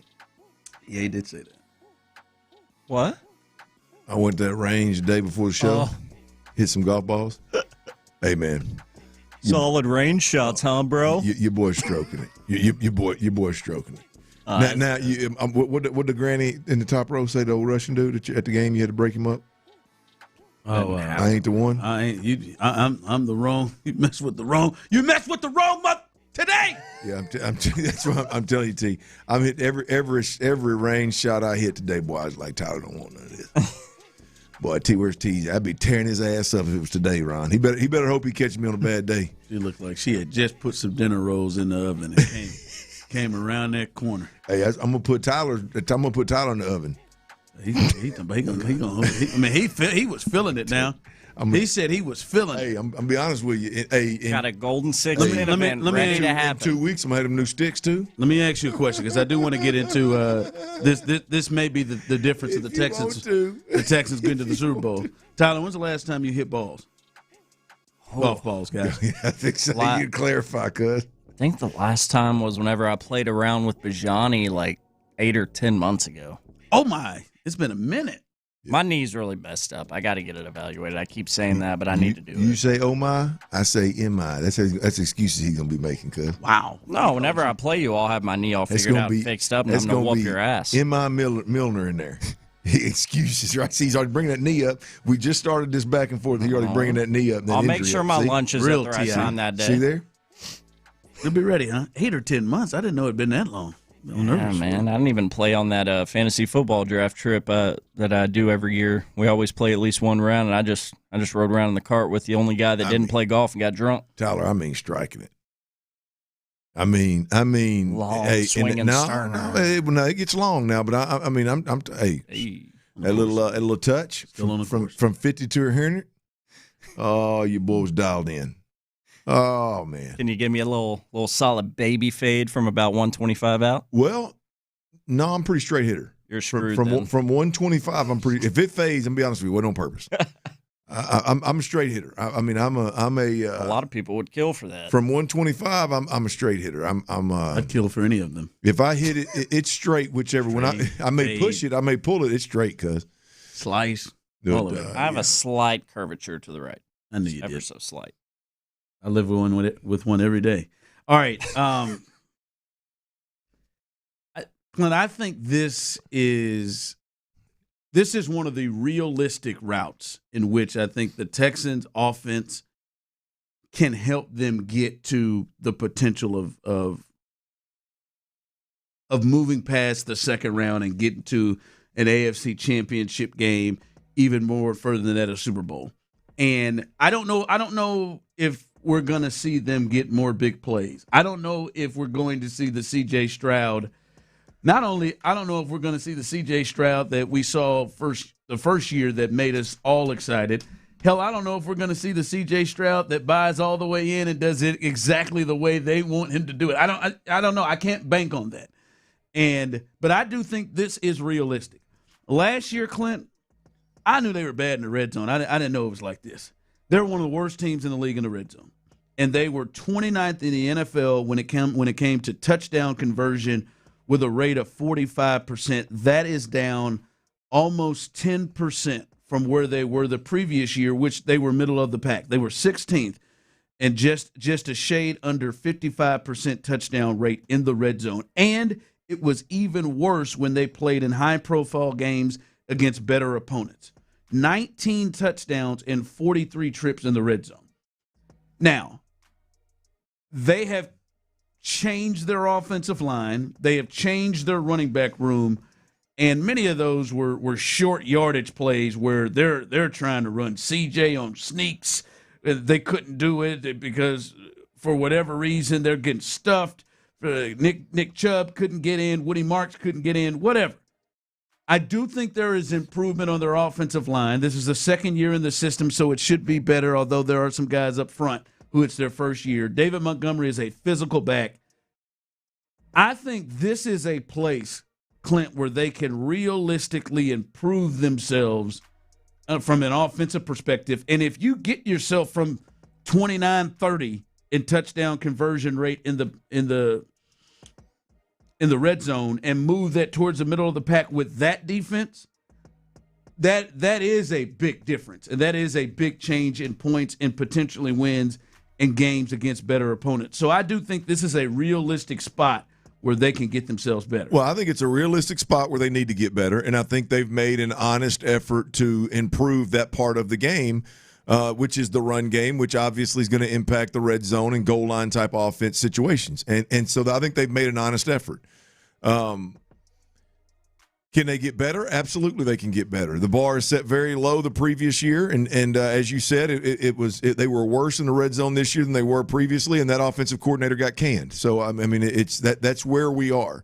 Here's the deal: do I think they can improve? Yes.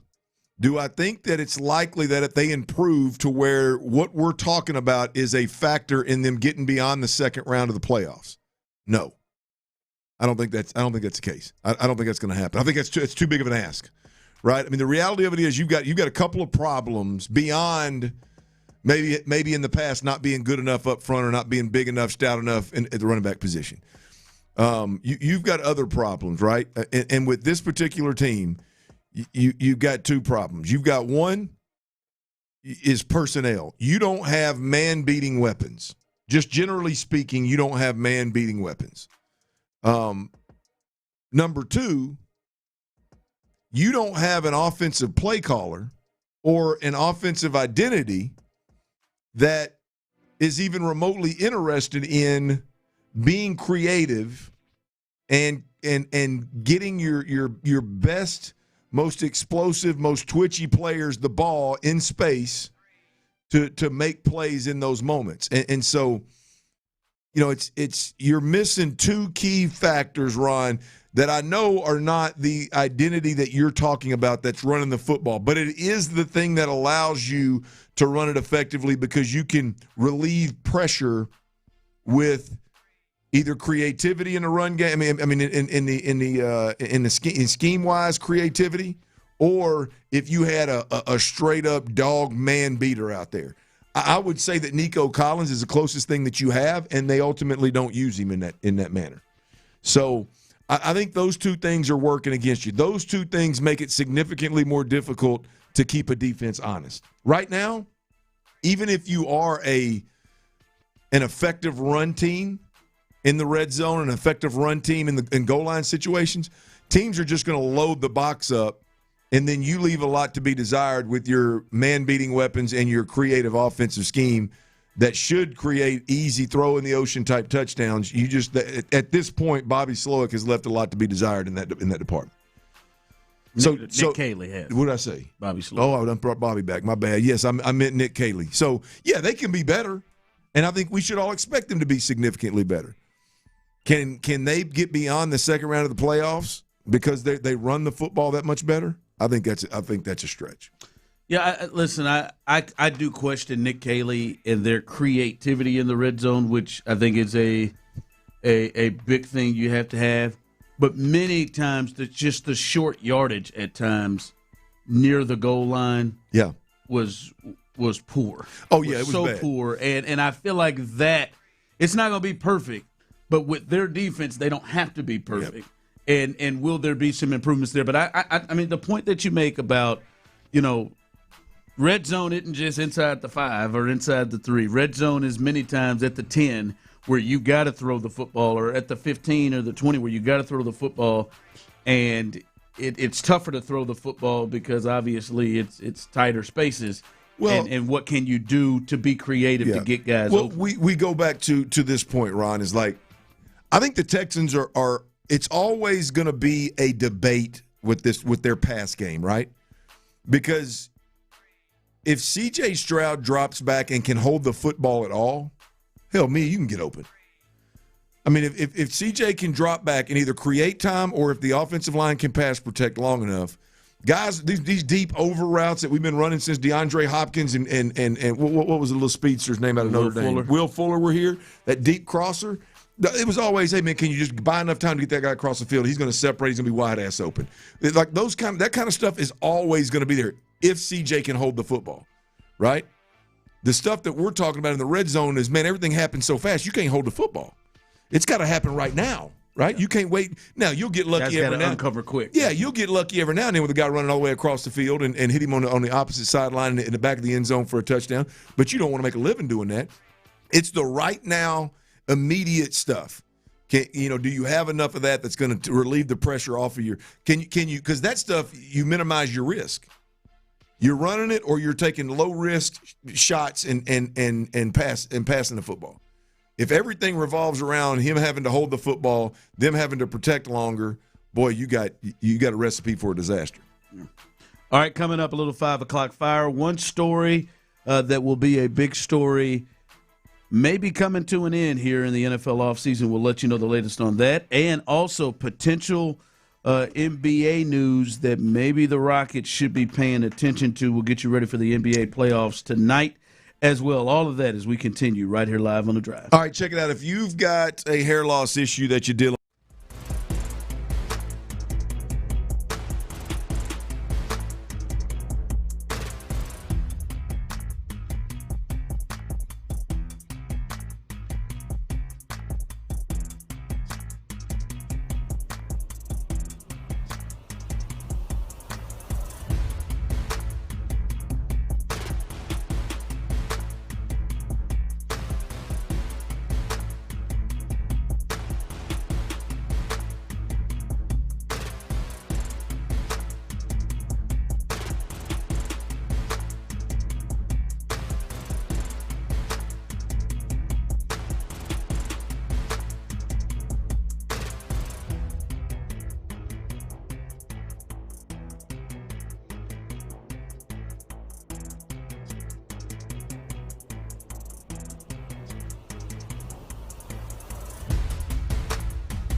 From the West Point Lincoln and West Point Lincoln of Sugarland Studios, KILT FM HD2 Houston. On Odyssey Sports Station, the Texans play here. Tight. Sports Radio 610 presents The Drive with Stoerner and Hughley. It's the 5 o'clock fire. It is 5 o'clock. Congratulations. Hopefully you're off work. Luckily for you, Old Dirty Show T-Mill, a.k.a. Psycho T, have the latest. And the latest is the Astros. They're off today. That feels like it's kind of maybe a good thing. But they're off today. But they are going to get set, Clint and Tyler, for their 3-game weekend set against the Cincinnati Reds. And the projected starters are Mike Burrows, what feels like the new ace until Hunter Brown gets back, Spencer Arrighetti, and Cody Bolton. That will be the 3 guys that will be tasked to take on the Cincinnati Reds. And the Reds, I believe that entire NL Central has been really, really close and competitive. The Reds are in last place at 20-18, 2 games above 500. Sitting in dead last. There are only 2 teams in the American League that have winning records, and they're in dead last in their division in the National League. So they are they'd have the 3rd best record in the American League if they were in it. So they will take on a good baseball team.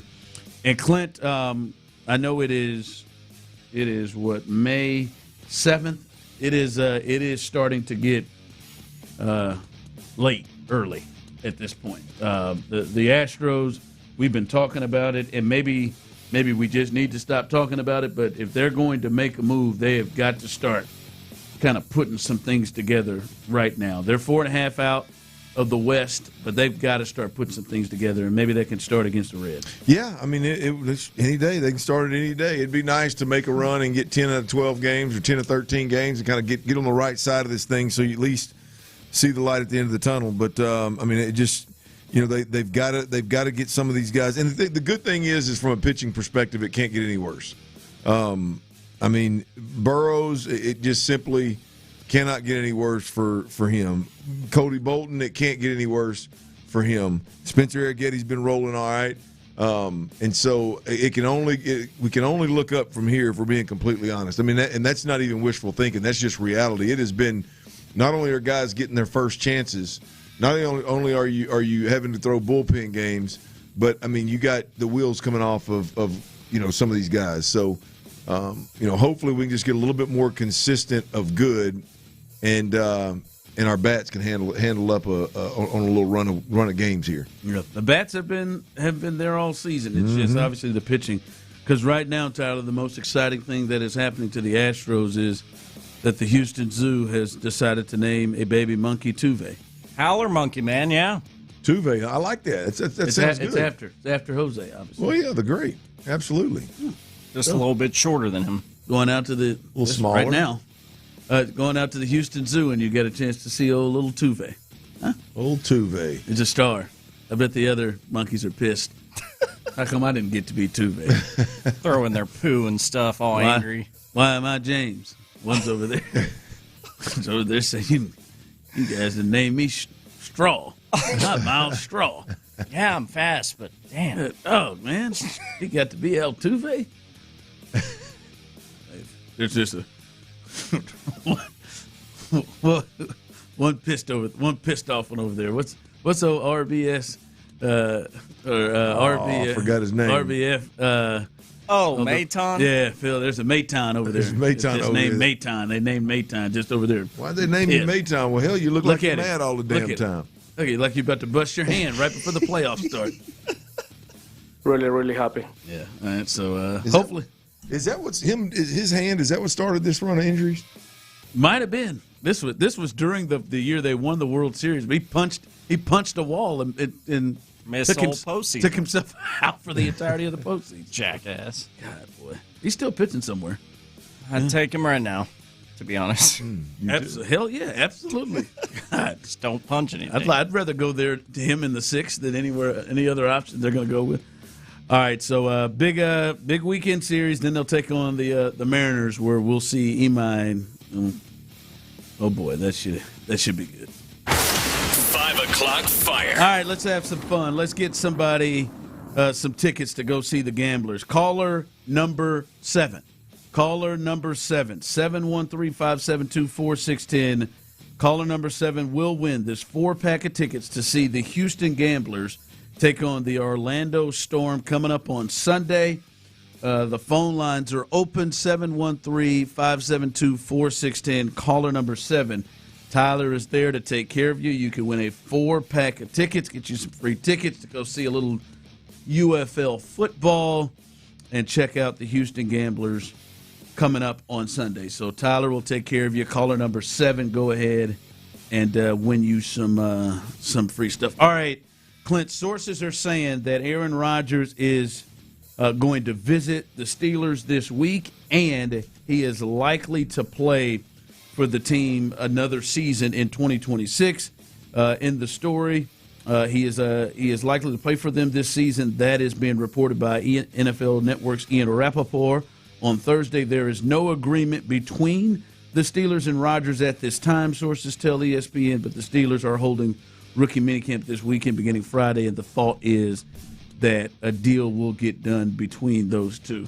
I just wonder from you, as somebody who is a big Aaron Rodgers fan. I think you're a fan of Aaron Rodgers, have been, and Aaron is arguably the most just flat talented quarterback, at least from a throwing perspective, we've seen. And then if you remember Aaron in his prime, mixing in his legs, he was the best quarterback at times in the league. Do you want to see him continue to play, or are you kind of ready for him to hang this thing up? No, I want to see it. I want to see do? it. Yeah, I do. I think he's watching him last year. I mean, just from the ability to pass the football, he's still one of the more elite throwers in the game. I think he gives a team a chance to make a run in the playoffs. I still think he can make a run. I'm not going to say he can win a championship, but I think he can make a run if they can stay healthy on the defensive side of the football, and he can stay healthy. Obviously, I think it's a good brand of quarterback. I think it's a good brand of football. So I think a lot of it. Obviously, I don't know if Aaron just likes the attention or if Aaron truly doesn't know when he wants to retire until May the 7th. But at the end of the day, he's the best option for the Pittsburgh Steelers. And if he plays one more year under Mike McCarthy, he's got I think it's a good setup with Will Howard and Drew Aller behind him, some young guys that could benefit from sitting behind a veteran and watching him play in the system. I think it's a good setup. So, yeah, look, as long as Aaron can play, I want to see him. I want to see him play. I don't see the fall off right now. I hope the fall off doesn't happen like with Drew Brees, where you flip the TV on one day and it was like, oh my God. I mean, he can't throw it. He can't throw it at all because he's hurt. But yeah, no, I think Aaron can still spin it, and it's still he's still one of the best 32 in the game. Yeah, I think he's one of the top 30 quarterbacks of the game. Yeah. I do think that. And this isn't we're not to Russell Wilson territory, who we've talked about earlier in the week. But I'm starting to remember more of the guy we've been seeing here lately than the guy that used to be the one in Green Bay. And that's like, from a football perspective, that's the Aaron Rodgers you want to remember. The dude that could just off the back foot just fling that thing down, and it could make plays and could make big-time throws. And I think there has been enough of a drop-off to where we're seeing him with the Steelers, and they're not going anywhere, man. I mean, they're like, in terms of winning, like, big. Super Bowl, they're right now they're third in their division only because the Browns are in theirs, and picked to be third in their division. And it's just like watching them against the Texans last year. You know, they had a game where C.J. Stroud was terrible, especially from a turnover perspective, and he probably lost 3 others that the Texans were able to recover themselves. Mm-hmm. And I mean, they didn't have a prayer at home. Yep. They got absolutely housed. And I don't know, boy. It's just like, man, I just want to continue to remember the cat that's fair. That was in Green Bay, and right now it's starting to. Again, it's not like Russ.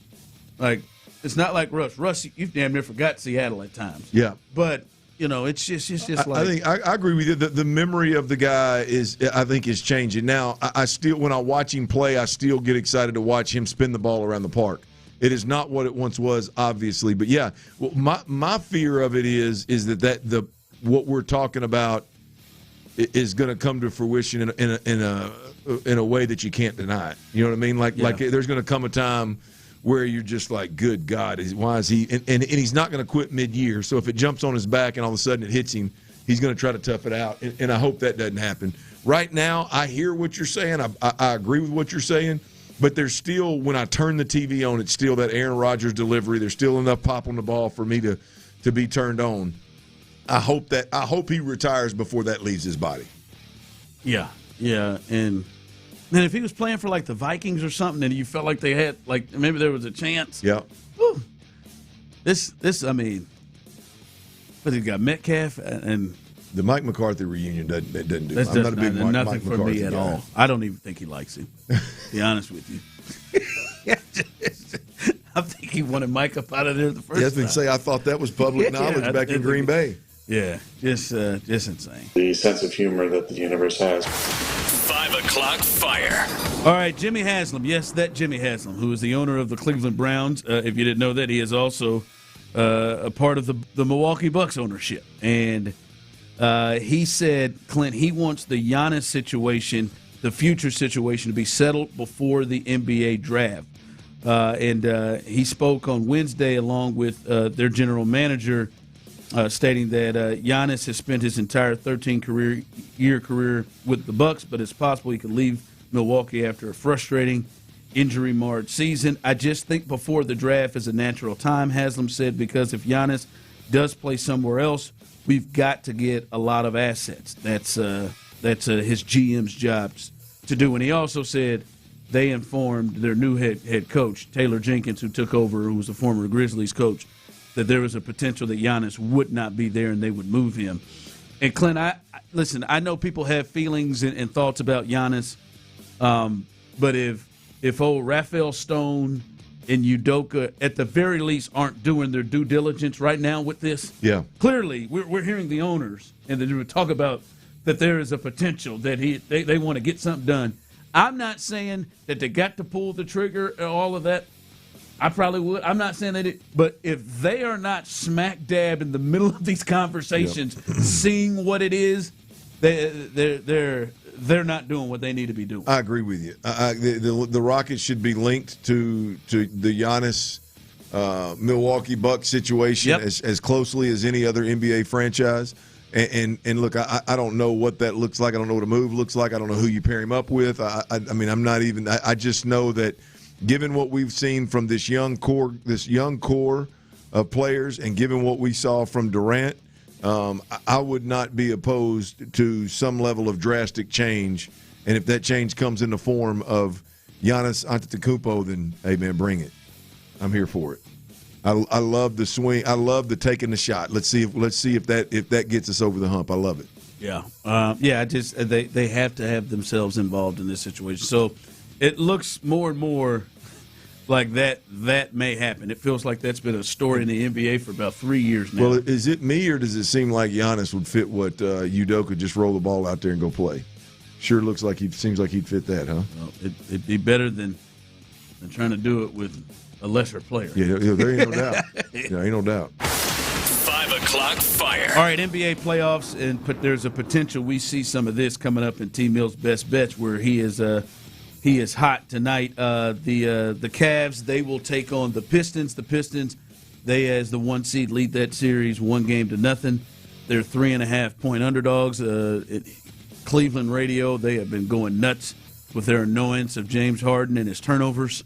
They're getting the full James Harden experience right now in the postseason, so that ought to be fun. And then the Lakers and the Thunder. Still, again, Clinton Tyler, 15.5-point underdogs are the Lakers. You gonna watch that? Yeah, I'll watch it. I'll put myself through Yeah, Austin, please. Can you show up, Austin?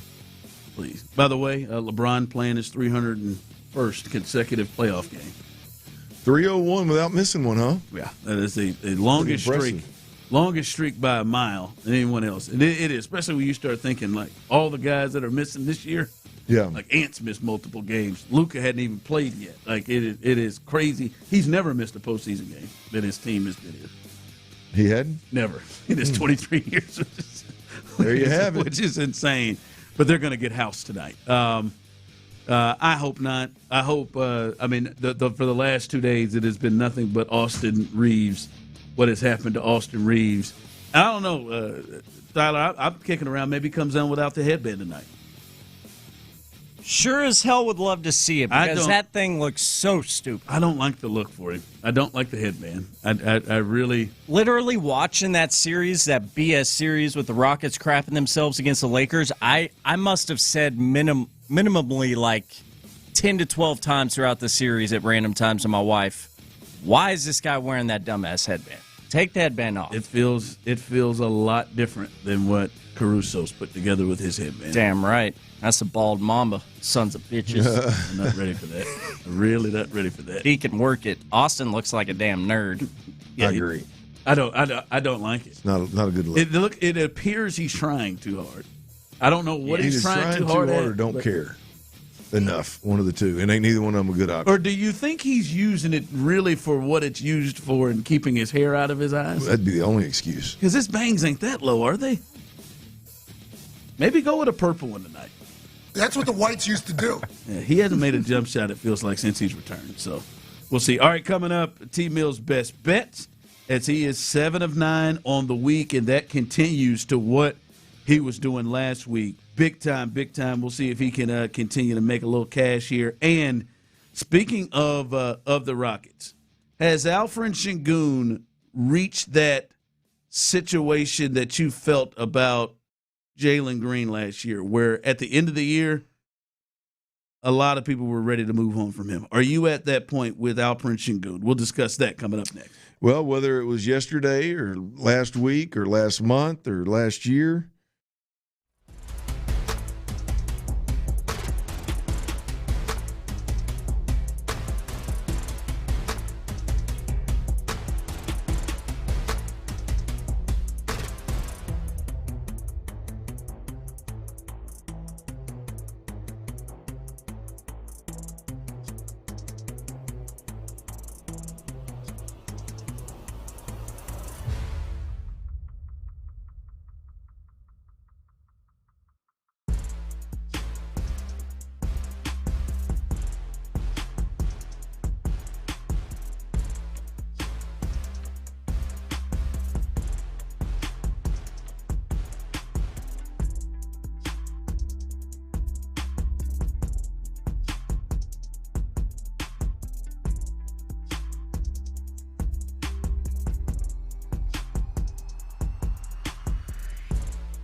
H-Town Postgame is live on Sports Radio 610. Join us following every weeknight baseball game with Area 45. Instant reaction, analysis, and your thoughts on the game immediately after the final out. It's H-Town Postgame, energized by base power on Houston Sports Leader.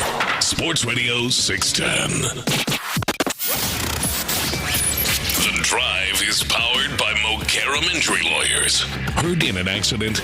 Call Mokaram Injury Lawyers at 281-222-2222. Sports Radio 610 presents The Drive with Stoerner and Hughley.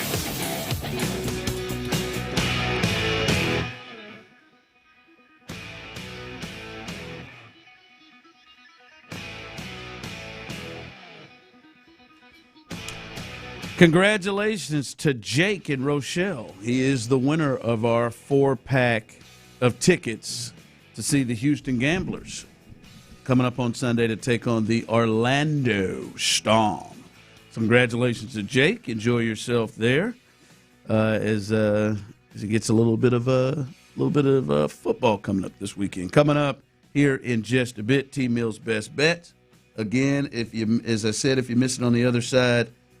He is elite status. He is hot. If he was on NBA Jams, he'd be past heating up. He's on fire right now. As he is in the green every day. He has been in the green going back to last week's 6 straight days. Oh my! He's on fire! That's right. 7 of 9 so far this week, and that's coming off of 11 of 15 last week. So he is 20 of 24 going back to last Monday. That's 83% success rate, folks. That is bringing it in. As we say, sometimes maybe you fade him and go the other way. This time you got to ride that wave, ride that lucky streak right now. So his best bet's coming up here in just a bit. Hey, big shout out to Jake. I mean, you see where Rochelle, Texas is? It's up there near Conroe, huh? Oh, is that what it is? If you look it up on the map, it's north of Austin. I think there's there is a Rochelle here. I've heard. I think he even said something about being up near like northern Houston area. I think it's that one. Oh, okay. But yeah.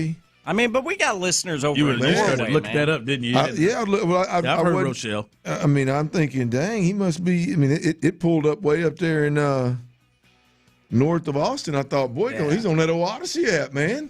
Taking us with him everywhere he goes. We do have him everywhere now. We got listeners in Norway. We got listeners all over the world. All over. That's right, baby. Shout out to that Odyssey app. Shout out to PK over in Norway. I got to look that up. I got to look that up. Rochelle, what we got going here? That's right. All right, Base Power text line. You can jump in on this YouTube and Twitch, 713-572-4610 on that Base Power text line. Where are you at with Alperen Sengun? Because you could argue that the Rockets are in a similar position that they were last year. Their season ended, and it felt like maybe there was a change that needed to be had. And it seemed like after the season and after the series against the Warriors, that change was thought to be Jalen Green, right? And it was always a thought it would have to be Green, it would have to be Sengun, or it'd have to be Thompson. And it felt like Thompson was untouchable, and then it would be between Sengun and Green. And I think most people, and ultimately the Rockets, they made the decision, too, that Jalen Green was somebody that they could move on from and try to get assets out of.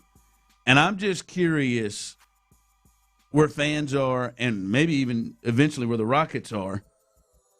Are you in that same place this year with Alperen Sengun? Are you in a position where, like last year with Jalen Green, you've reached the point where, okay, I'm ready to potentially move on from this? Yes, I am. To answer the question just straightforward, yes, I'm ready to move on from it. I don't have any connection to Alperen Sengun. I don't think he's a 2 on a championship caliber team, or even a team that competes for a championship that's takes it, it's taken serious in the playoffs. I think he's playing at or near his ceiling right now. I don't see a ton of growth. I'm from an attachment standpoint, it's maybe not quite as like ready to get out of the Jalen Green business as I was Jalen Green.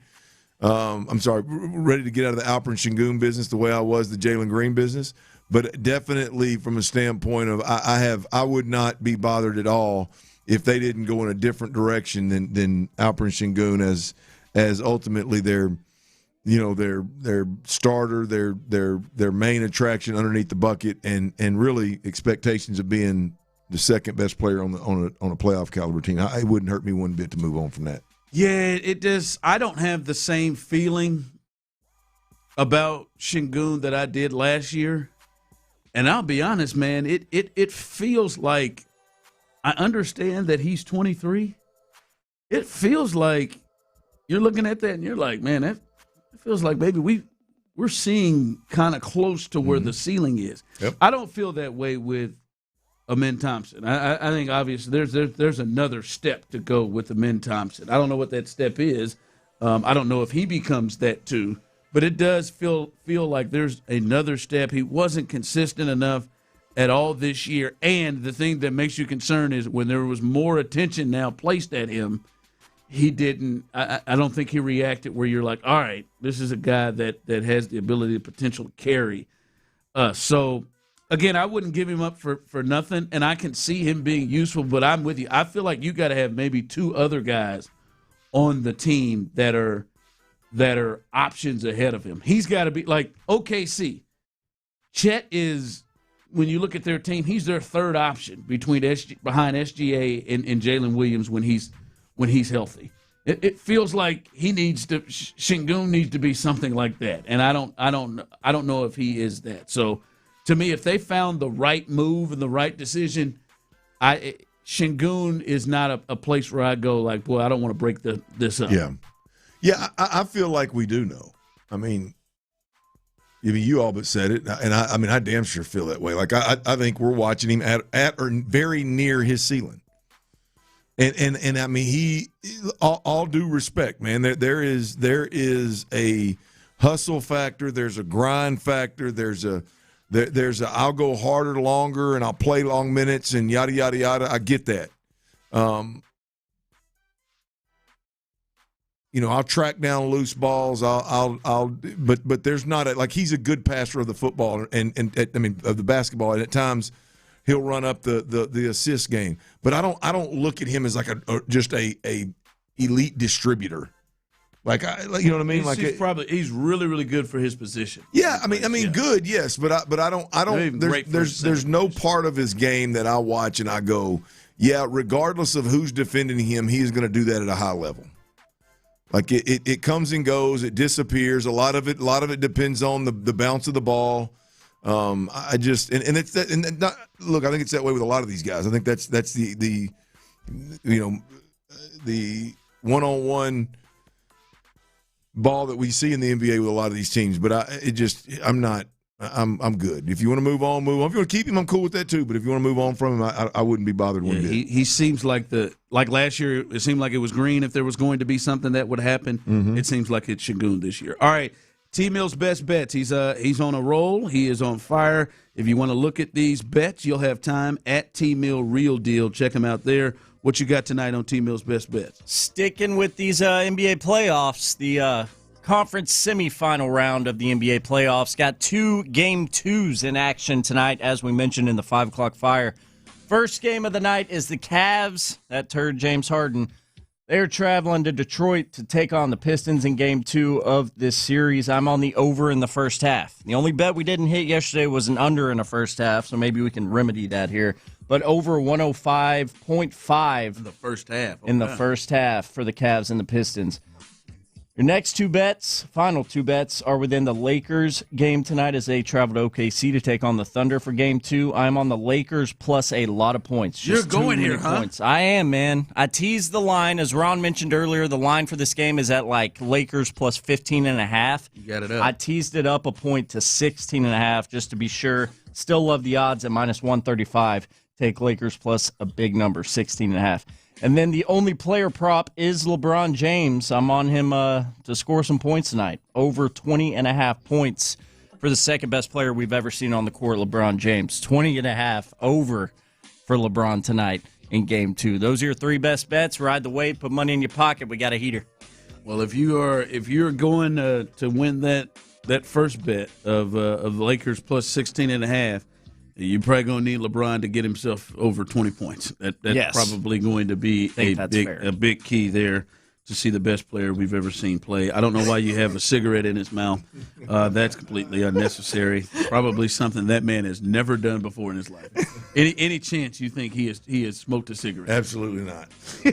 Zero chance. Not even young, not even Akron young to try it out. Not a chance. I think you're joking, but you know that's a mouthpiece, right? No, it looks like a square. It's not a Newport. I thought it is. I thought it was a cigarette you placed in there. I thought you was trying to be funny. I zoomed in and showed it to Ron. It looked like a square. It's his mouthpiece. It is. Now that you say it, I thought that was old Marlboro. A Newport. Like a damn Newport. Yeah. Thought it was one of my Reds. All right, Joe Espada. He spoke about the injury situation with the Astros, and I've had some thoughts about this. I've had some thoughts about how much we should put on this season the way it is so far due to the injuries. We'll discuss that coming up next. I'm trying to do the best I can. In the Loop. Which of the newest additions will actually have the biggest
Same price claim applies only to the base monthly price of our $45 plan from October 2009 to present. The Sports Radio 610 text line is energized by Base Power. Save money and switch today at basepowercompany.com/610. Sports Radio 610 presents The Drive with Stoerner and Hughley.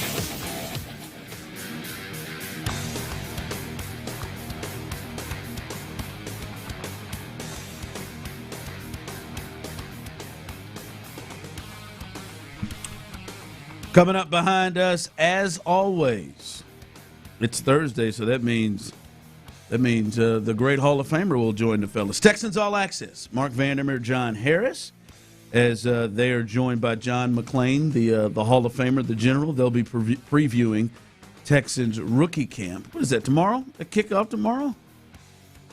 Good for them. That'll be fun for them. But they'll be looking at the rookies starting to come on in. As they always have John on there with them on Thursdays. So that's right after we get finished. And then after that, Area 45, Sean Bijani, Patrick Creighton, Collins in the building. They got it for you live and local until 11 o'clock. Right after we get done, Texans All Access followed up by Area 45. So stay tuned for that as the fellas will hold things down. All right. The Astros are off today, but they will have a weekend series against the Cincinnati Reds, a good team, a team that is 2 games above 500, but in last place in their division. So the NFC, the National League is in a different space right now than the American League. The American League only has 2 teams above 500. So this will be a good test for the Astros, and hopefully they can go through there without having anybody else get hurt. That would be a lovely thing. They lost Correa, and then the way things have kind of been talked about, and you hear about the injury, they probably will lose Lance for a start. I would assume. So hopefully they can get through that. But the manager, Joe Espada, kind of spoke about the injuries, and he's been dealing with this for a couple of years now since he has taken over to be the manager of the Astros. Here's Joe Espada speaking to it. It's a good question. It's a really good question. I have faith in my group of players, faith in God. This is part of the game, right? The storms, how you manage this makes you stronger. I got to stay steady. I'm the manager of this team, and I have faith in this group. And if I shaken, they see that, and I'm not going to, because we're gonna stand up and we're gonna continue to fight. That's who we are. And it's a long season, y'all. It's a long season, man. It's a lot of baseball left, and we're still in this fight. You win 3 or 4 games in a row, and you're back in it. So tough, man. You just got to keep grinding through this. Long fight, y'all. I didn't know if I was gonna get a y'all from. Come on, man. It's a long season, man. That was maybe the best Joe we've heard. It's a long season, y'all. Come on, Clint. That was. I don't know if it means anything, but that was maybe the best, explaining why he goes the way he goes about things. Yeah, no, look, I like the audio. I like it on a personal level. I like the transparency. I appreciate it. But it's like you can't. You know how I feel about this, man. I mean, you got to. If you hope to rattle off 3 or 4 wins in a row, which you really need 10 or 12. If you hope to rattle off 3 or 4 wins in a row, put your best foot forward. You got half your team hurt, man. It's time for guys. We can't rest everybody. We can put your best foot forward. See if you can't turn this thing and win and get some momentum rolling. Quit going about business the same way you would go about business if everybody was healthy and you're winning the division. That's where I'm at personally. I mean, I do. I like the transparency. I can feel the human part of what he's dealing with, and you start talking about the faith you got and believing in the squad. You're in a tough place. Well, I get it. I appreciate it. I like the thought of him saying, "This is why I go about it the way I do. I feel like I got to be steady. Oh, sure, no, I love it. I got to be steady, and if they see me waver, it may. Yeah, I don't know. I feel like they've wavered. I don't know. You could be as steady as you want up there. I don't know. It feels like they have. Maybe that happened 2 years ago. I don't know if that's happening this year. Yeah. I mean, look, there's a lot of stuff, but the Lance McCullers stuff yesterday, visiting the mound twice, he's got a broken nail, he's letting him talk you into leaving him out there. Next thing you know, boom, it's 6-1 and this game's over. Yes. I mean those kind of decisions, you're not going to rattle 3 or 4 off. You're not going to rattle 10 or 12 off with that kind of decision. When you got a day off the next day, not playing Altuve, I understand he swung at a pitch that he couldn't hit at if his bat was as tall as him. I get it. He probably deserved it. But like you're not gonna like that kind of stuff is not gonna. It matters. It doesn't matter in a whatever that score ended up. I mean, when it's 6-1 in the third, 12-1, yeah. it doesn't matter obviously. But that's the part that gets me is. It's a long season, guys. Got a lot of baseball. That's gonna be the excuse until you're eliminated. Yeah. And so that's just the where I just get frustrated as hell as an Astros fan. I can understand the injuries. I can understand the human side of this thing where it sucks to be the manager of the Astros right now having to deal with these injuries.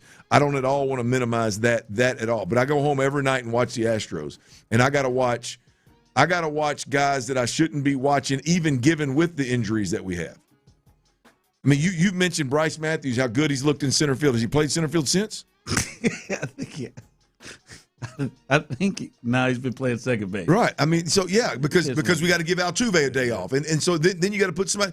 Which it just seems to be a lot going, a lot of trying to stay the course when the course has changed majorly for you. Yeah. And that's the frustrating part. So we talked about it yesterday. I know you pushed back on the catcher deal. I get it, man. Like but your starting catcher got hurt. Your backup catcher's been swinging the bat really well. You need a win. You need to rattle off 3 or 4 wins to watch a Sugarland catcher have 3 pass balls. Although I don't know that Mike Piazza would have stopped him some bucks. But at the end of the day, that part is frustrating. Pudge Rodriguez. Pudge would be a better example. Yeah. How about Mike at the plate? Yeah, Mike. How about Maldonado would have been a better one, huh? Hey, Brad Osmus. Tyler, I would have never thought in my life that when it comes down to it and a catcher. And Clint's got to go into the mental place of going to go draw a catcher. In the ethers. That Mike Piazza is his. I just try to think of a big guy. I thought of a big guy to try to reach it, man. Right? I would never have guessed come on, man. He was on that show I watched the other day. When push comes to shove and you got to bring one out, Mike Piazza is the catcher. Pudge isn't tall enough to get either one of those balls that lands through. We need a link. Piazza's been mentioned 2 days in a row on this show. I get it. It's just like it's funny, like to think of like, hey, if you got to go a quick time and think of a second baseman, where do you go? Do you go Joe Morgan? Do you go Roberto Alomar? Do you go Altuve? I go like Altuve. Where do you go quickly? I go Sandberg. You go Ryan. That's gold. Ryan. Yeah, go first base. Who is it? First base, I don't know. Right now, Mo Vaughn was the first name that popped in my head. Ooh, I don't know why. He was on the cover of a video game. I immediately go Glenn Davis. Shut up. I swear. Big baby? I swear, no. That Glenn Davis? There you go. Oh, my Third God. base. Yeah, that's Ken Caminiti. No, I go to old fraud that's on TV now. A-Rod. That started as a shortstop. Yeah, I'd go there. He's such a shortstop. Who do you go to? I go to Cal. You go Jeter? Jeter is probably where I. Now, listen, it depends. Wherever my head is, I'm liable to have gone anywhere. Like, it could be just, like, for some reason, Greg just roll into my head. It didn't. Everett. It doesn't matter. But anyway, yeah, no, I center field. Michael Bourne. I go Edmonds. Jim Edmonds. That's your fault. That's. I mean, the first thing I think of. Yeah, I don't. Devon White's coming to my mind for some reason. Devon White? I ain't even got Devon White. The Blue Jays just came into my head, man. Early. Catcher. Tony Eusebio. Benito Santiago. I don't know why that is. Wow. Benito was Tony Pena comes to my mind. Evan Gaddis. Big Ev, that's not a bad one. A former custodian. Clearly, I've already given mine up. I go Mike. But again, like, we're just guessing. I don't know if we know. Someone texted in shortstop Ozzie Smith is where it's false. Good one. You just don't. Good one.